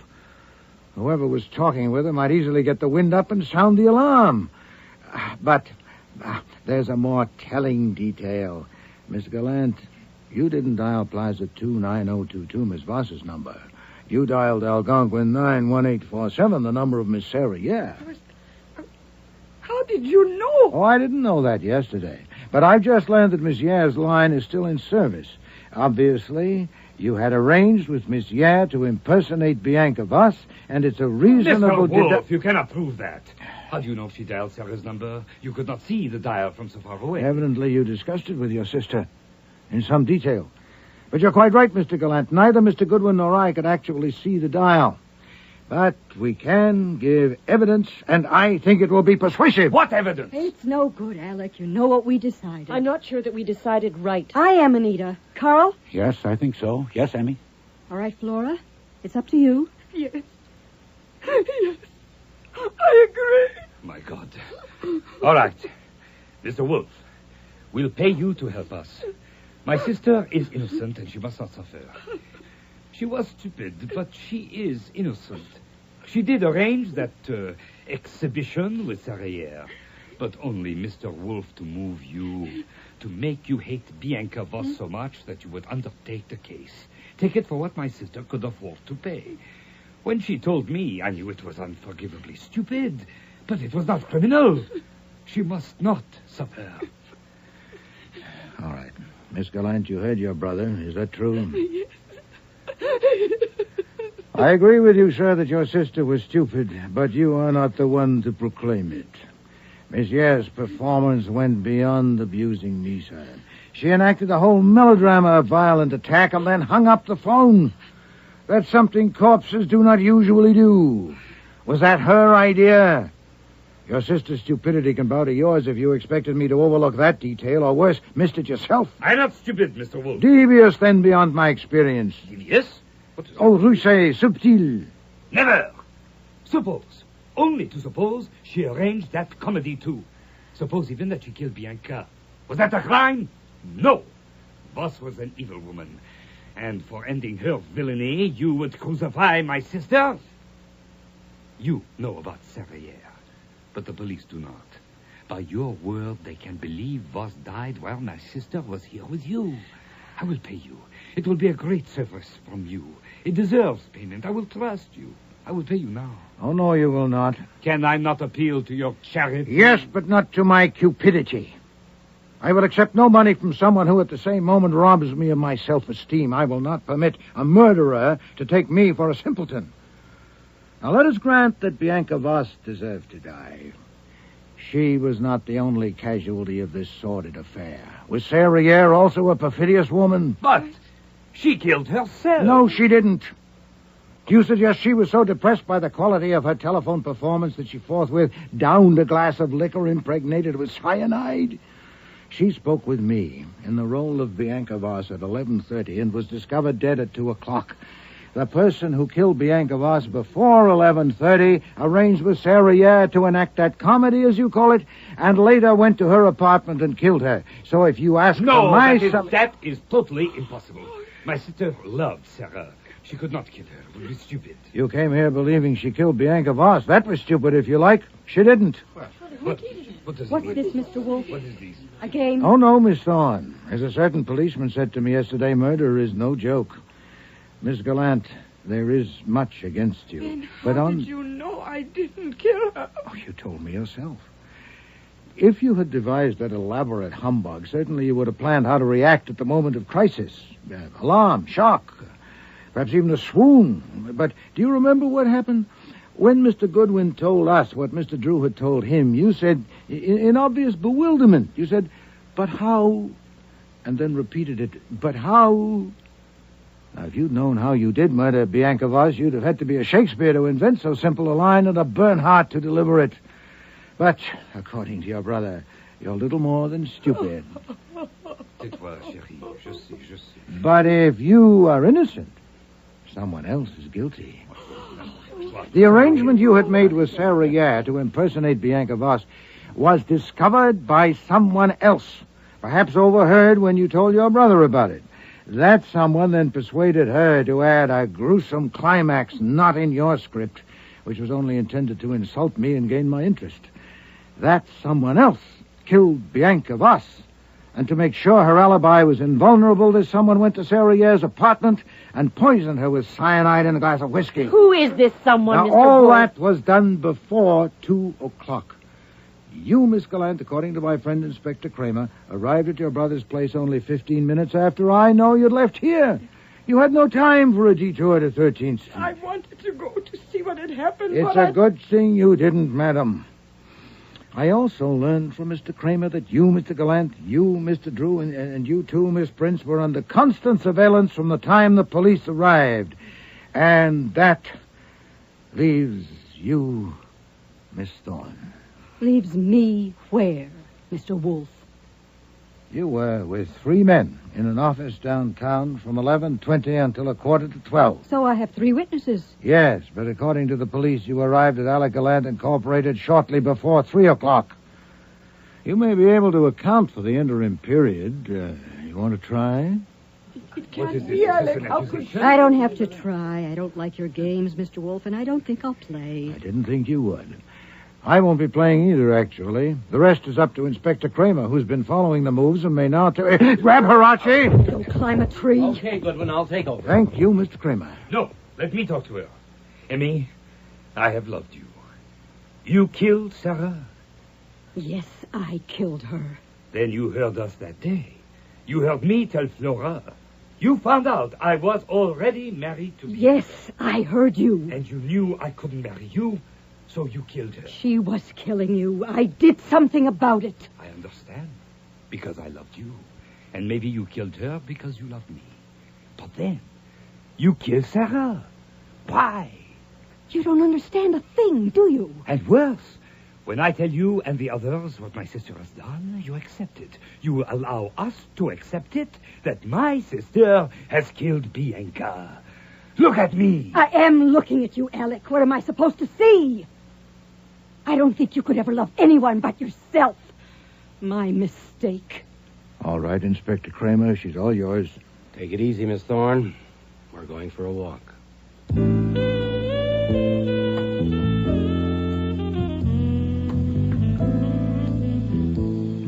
Emmy Thorne. Oh, it's too bad. I almost felt sorry for her walking out that way. When she walked like music, all right. But it just wasn't my kind of tune.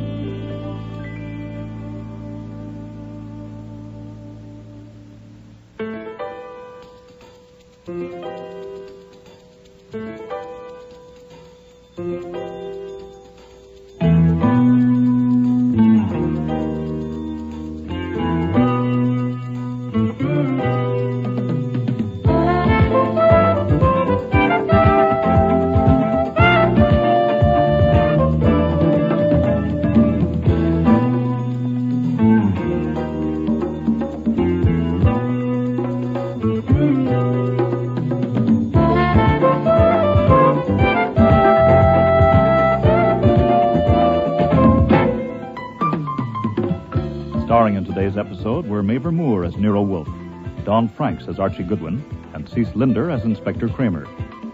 Joy Coghill was Flora Gallant, Nani Griffin, Anita Prince, Richard Monette, Alex Gallant, Vivian Reese, Emmy Thorne, Murray Westgate, Carl Drew, James Morris, Stebbins, and Frank Perry was Fritz. Music was composed and conducted by Don Gillis. Technical operations, John Jessup. Sound effects, Bill Robinson. Production assistant was Nancy McElveen, and casting consultant, Ann Weldon Tate. Murder is No Joke was written by Alan Osborne and produced and directed in Toronto by Ron Hartman.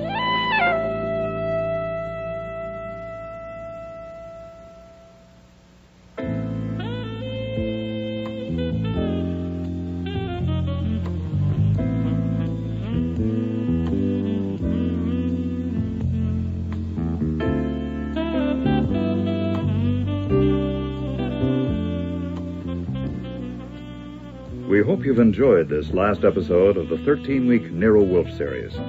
Audience returns to this time slot next week. If you missed any of the Nero Wolfe episodes broadcast on CBC Stereo, you'll have a chance to hear them on our Sunday matinee series on CBC AM. Tune in tomorrow at 4:05 for Before I Die, with guest stars Maria Loma, Jane Eastwood, John Evans, David Hemblin, August Schellenberg, and David Stein. Radio drama will be returning in the fall on CBC Stereo with the Scales of Justice series, in which real-life Canadian crimes are dramatized. The series is hosted by Toronto lawyer Eddie Greenspan. If you have any comments or suggestions about the radio dramas you hear, please write to the CBC Radio Drama Department at Post Office Box 500, Station A, Toronto, Ontario, M5W 1E6. This is Harry Manus wishing you a very good evening.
Ladies and gentlemen, the ringing of that phone bell means mystery, adventure. Nero Wolfe's office, Archie Goodwin speaking.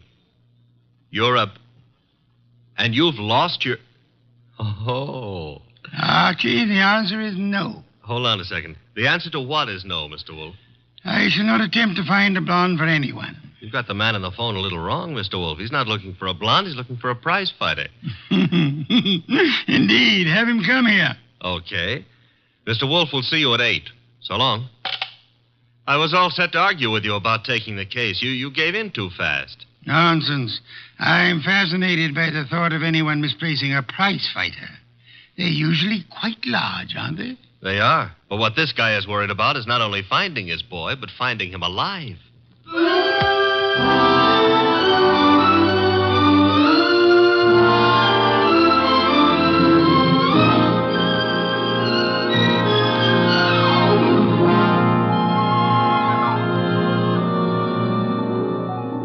ladies and gentlemen, it's the bulkiest, balkiest, smartest, and most unpredictable detective in the world. That chair-born genius, Nero Wolfe, created by Rex Stout and brought to you in a new series of adventures over this NBC network in the person of Mr. Sidney Greenstreet.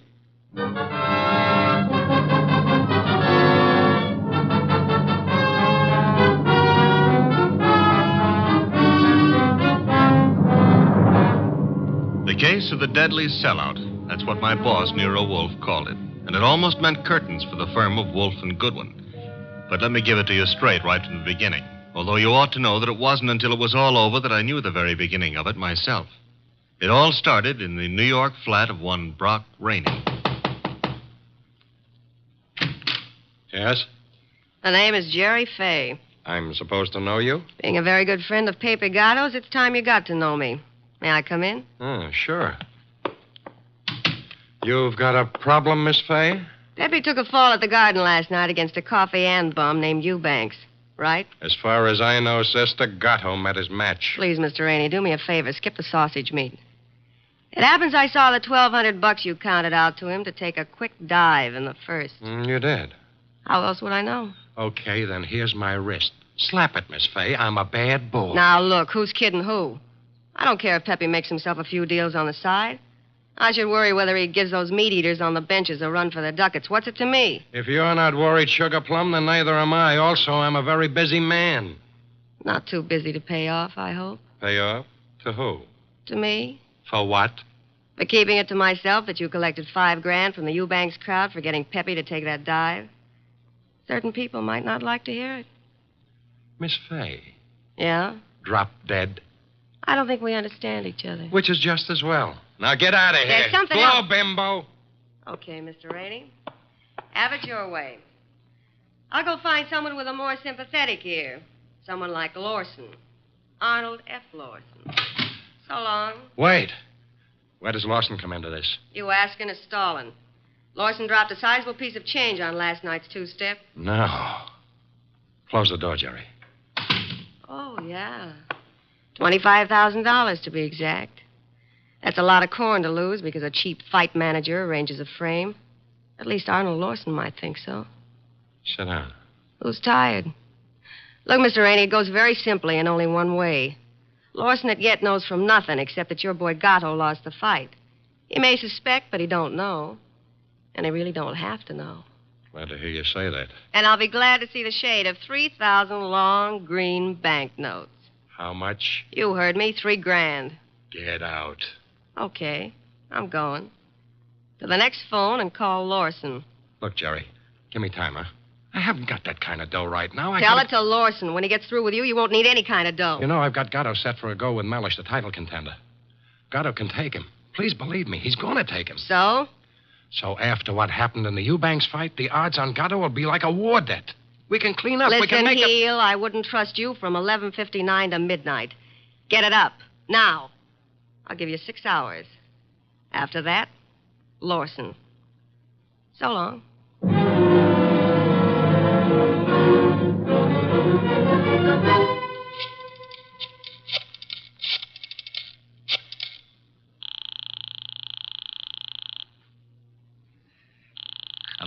Come on.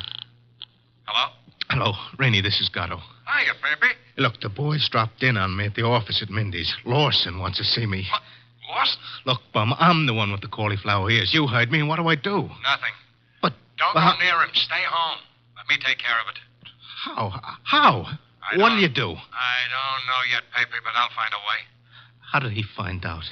Your girlfriend. What? She wouldn't do that. She hates the guy.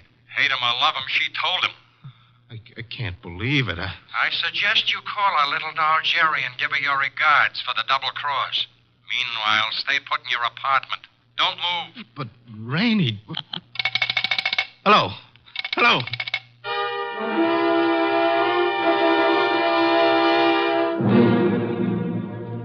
$275, 319, 3... Archie. What on earth are you mumbling about? The high cost of blonde. Indeed. Oh, you can say that again. I have no intention of doing so. Okay, be smug. But there must have been a time even in your life when knickknacks from Tiffany figured on the budget. Phooey. Not to mention steak dinners and champagne. Or what did you feed your girls? Peppermint lozenges? Nonsense. Nonsense? They preferred lime. Oh, I'm dying, and he laughs. Mr. Wolfe? Yes? I have decided that you are giving me a raise. Archie, this is not a period in which unilateral decisions are wise. So I'll be a dope and get a raise, huh? As for your future mental attainments, you may be right. As for a raise... You want to drive me to gambling? Like betting on fights or going... Okay, it's the doorbell, and I'm answering it.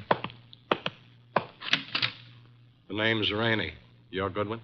I'm Goodwin. Come in. Is Wolfe in? Mr. Wolfe is always in. Unlike prize fighters, I guess. Come on. Thank you. Mr. Wolfe, this is Mr. Rainey, the man who lost his prize fighter.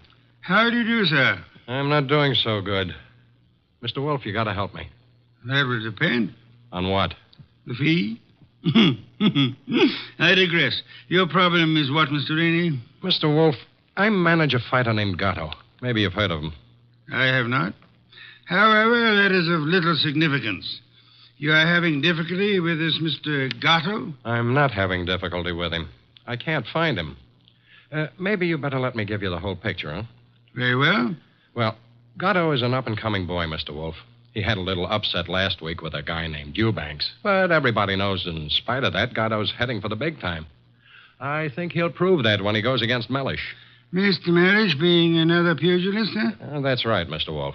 Now, Pepe, that's Gatto. Pepe was due at the Turf Club this afternoon to meet the opposition management and go over the setup. He was due, but he didn't show.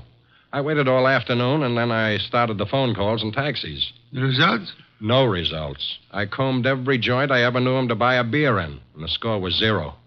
Matter of fact, nobody's even seen him for 4 days. You would have tried the gymnasiums, naturally? I did. Does this pugilist have a home?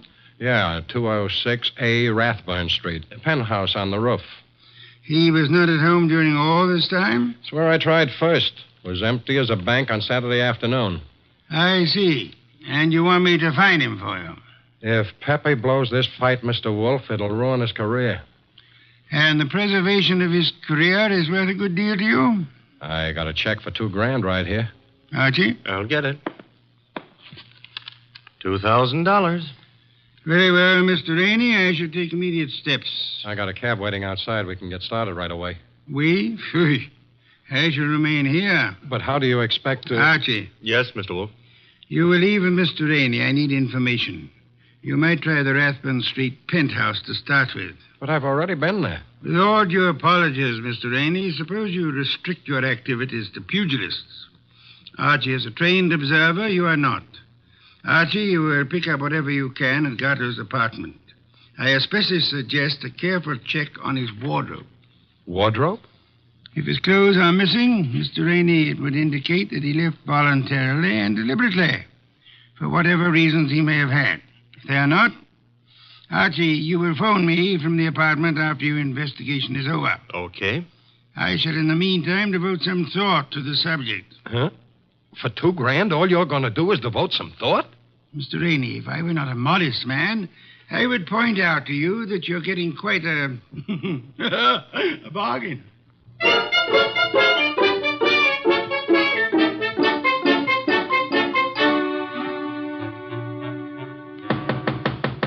Gatto? Gatto? He's not here. I told you that. I was up here before. He left the door unlocked? I had a key. Guess I forgot to lock up after I left. Now, let's look around. Bathroom? Yeah.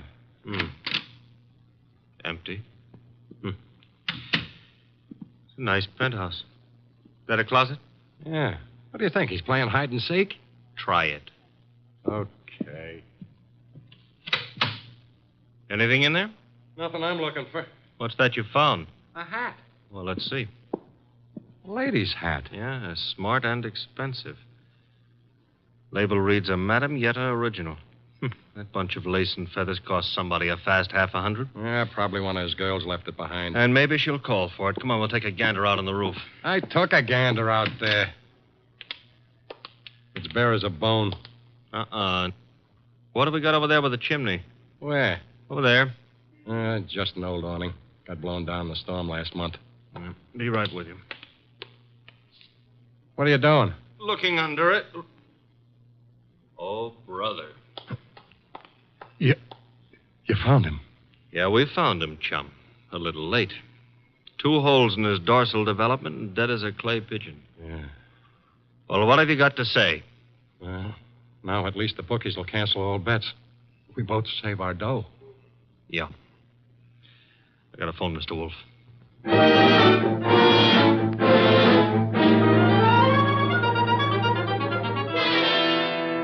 And there he was, Mr. Wolfe, under the old canvas awning. Where's the hat? Oh, this is it. Mm-hmm. That's it, boss. Snazzy number, no? Where'd you find it? On the floor of the closet. You're right, Archie. Frothy little bit of millinery caprice. Have you any idea whose it may be, Mr. Rainey? I wish I did. You have to find out. Well, how, boss? The hat is an original. See, the label under the band reads a Madame Yetta original. Tomorrow morning, Archie, you will interview Madame Yetta. Yes, boss. And discover in your inimitable fashion for whom she made this chapeau.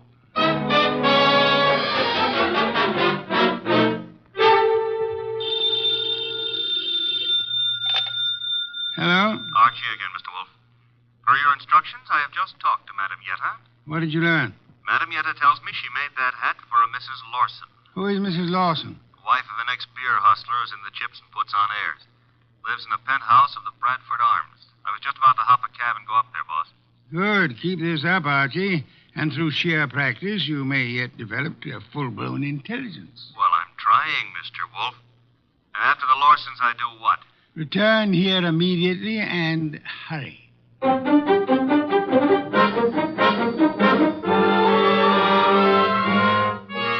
do you do, Mr. Lawson? Oh, Mr. Goodwin. My secretary tells me you're a detective. My boss might argue with you on that, Mr. Lawson. Your boss? It happens I work for Nero Wolfe. I see. And you wish to see me about... About this hat. Hat? Oh, I see, yeah. Well, Mr. Goodwin, please believe me, I never wear hats like that. Would your wife be likely to say the same? My wife? Just what are you getting at? Would I seem too nosy if I asked how well you and your wife know Pepe Gato? How well do we know who? Pepe Gato. The pug? No, not such a pug. No, huh? I lost $25,000 on him in the Eubanks fight. If you ask me, he laid down like a dog. And did you talk it over with him? Talk it over with him. Never seen the man in my life. Now,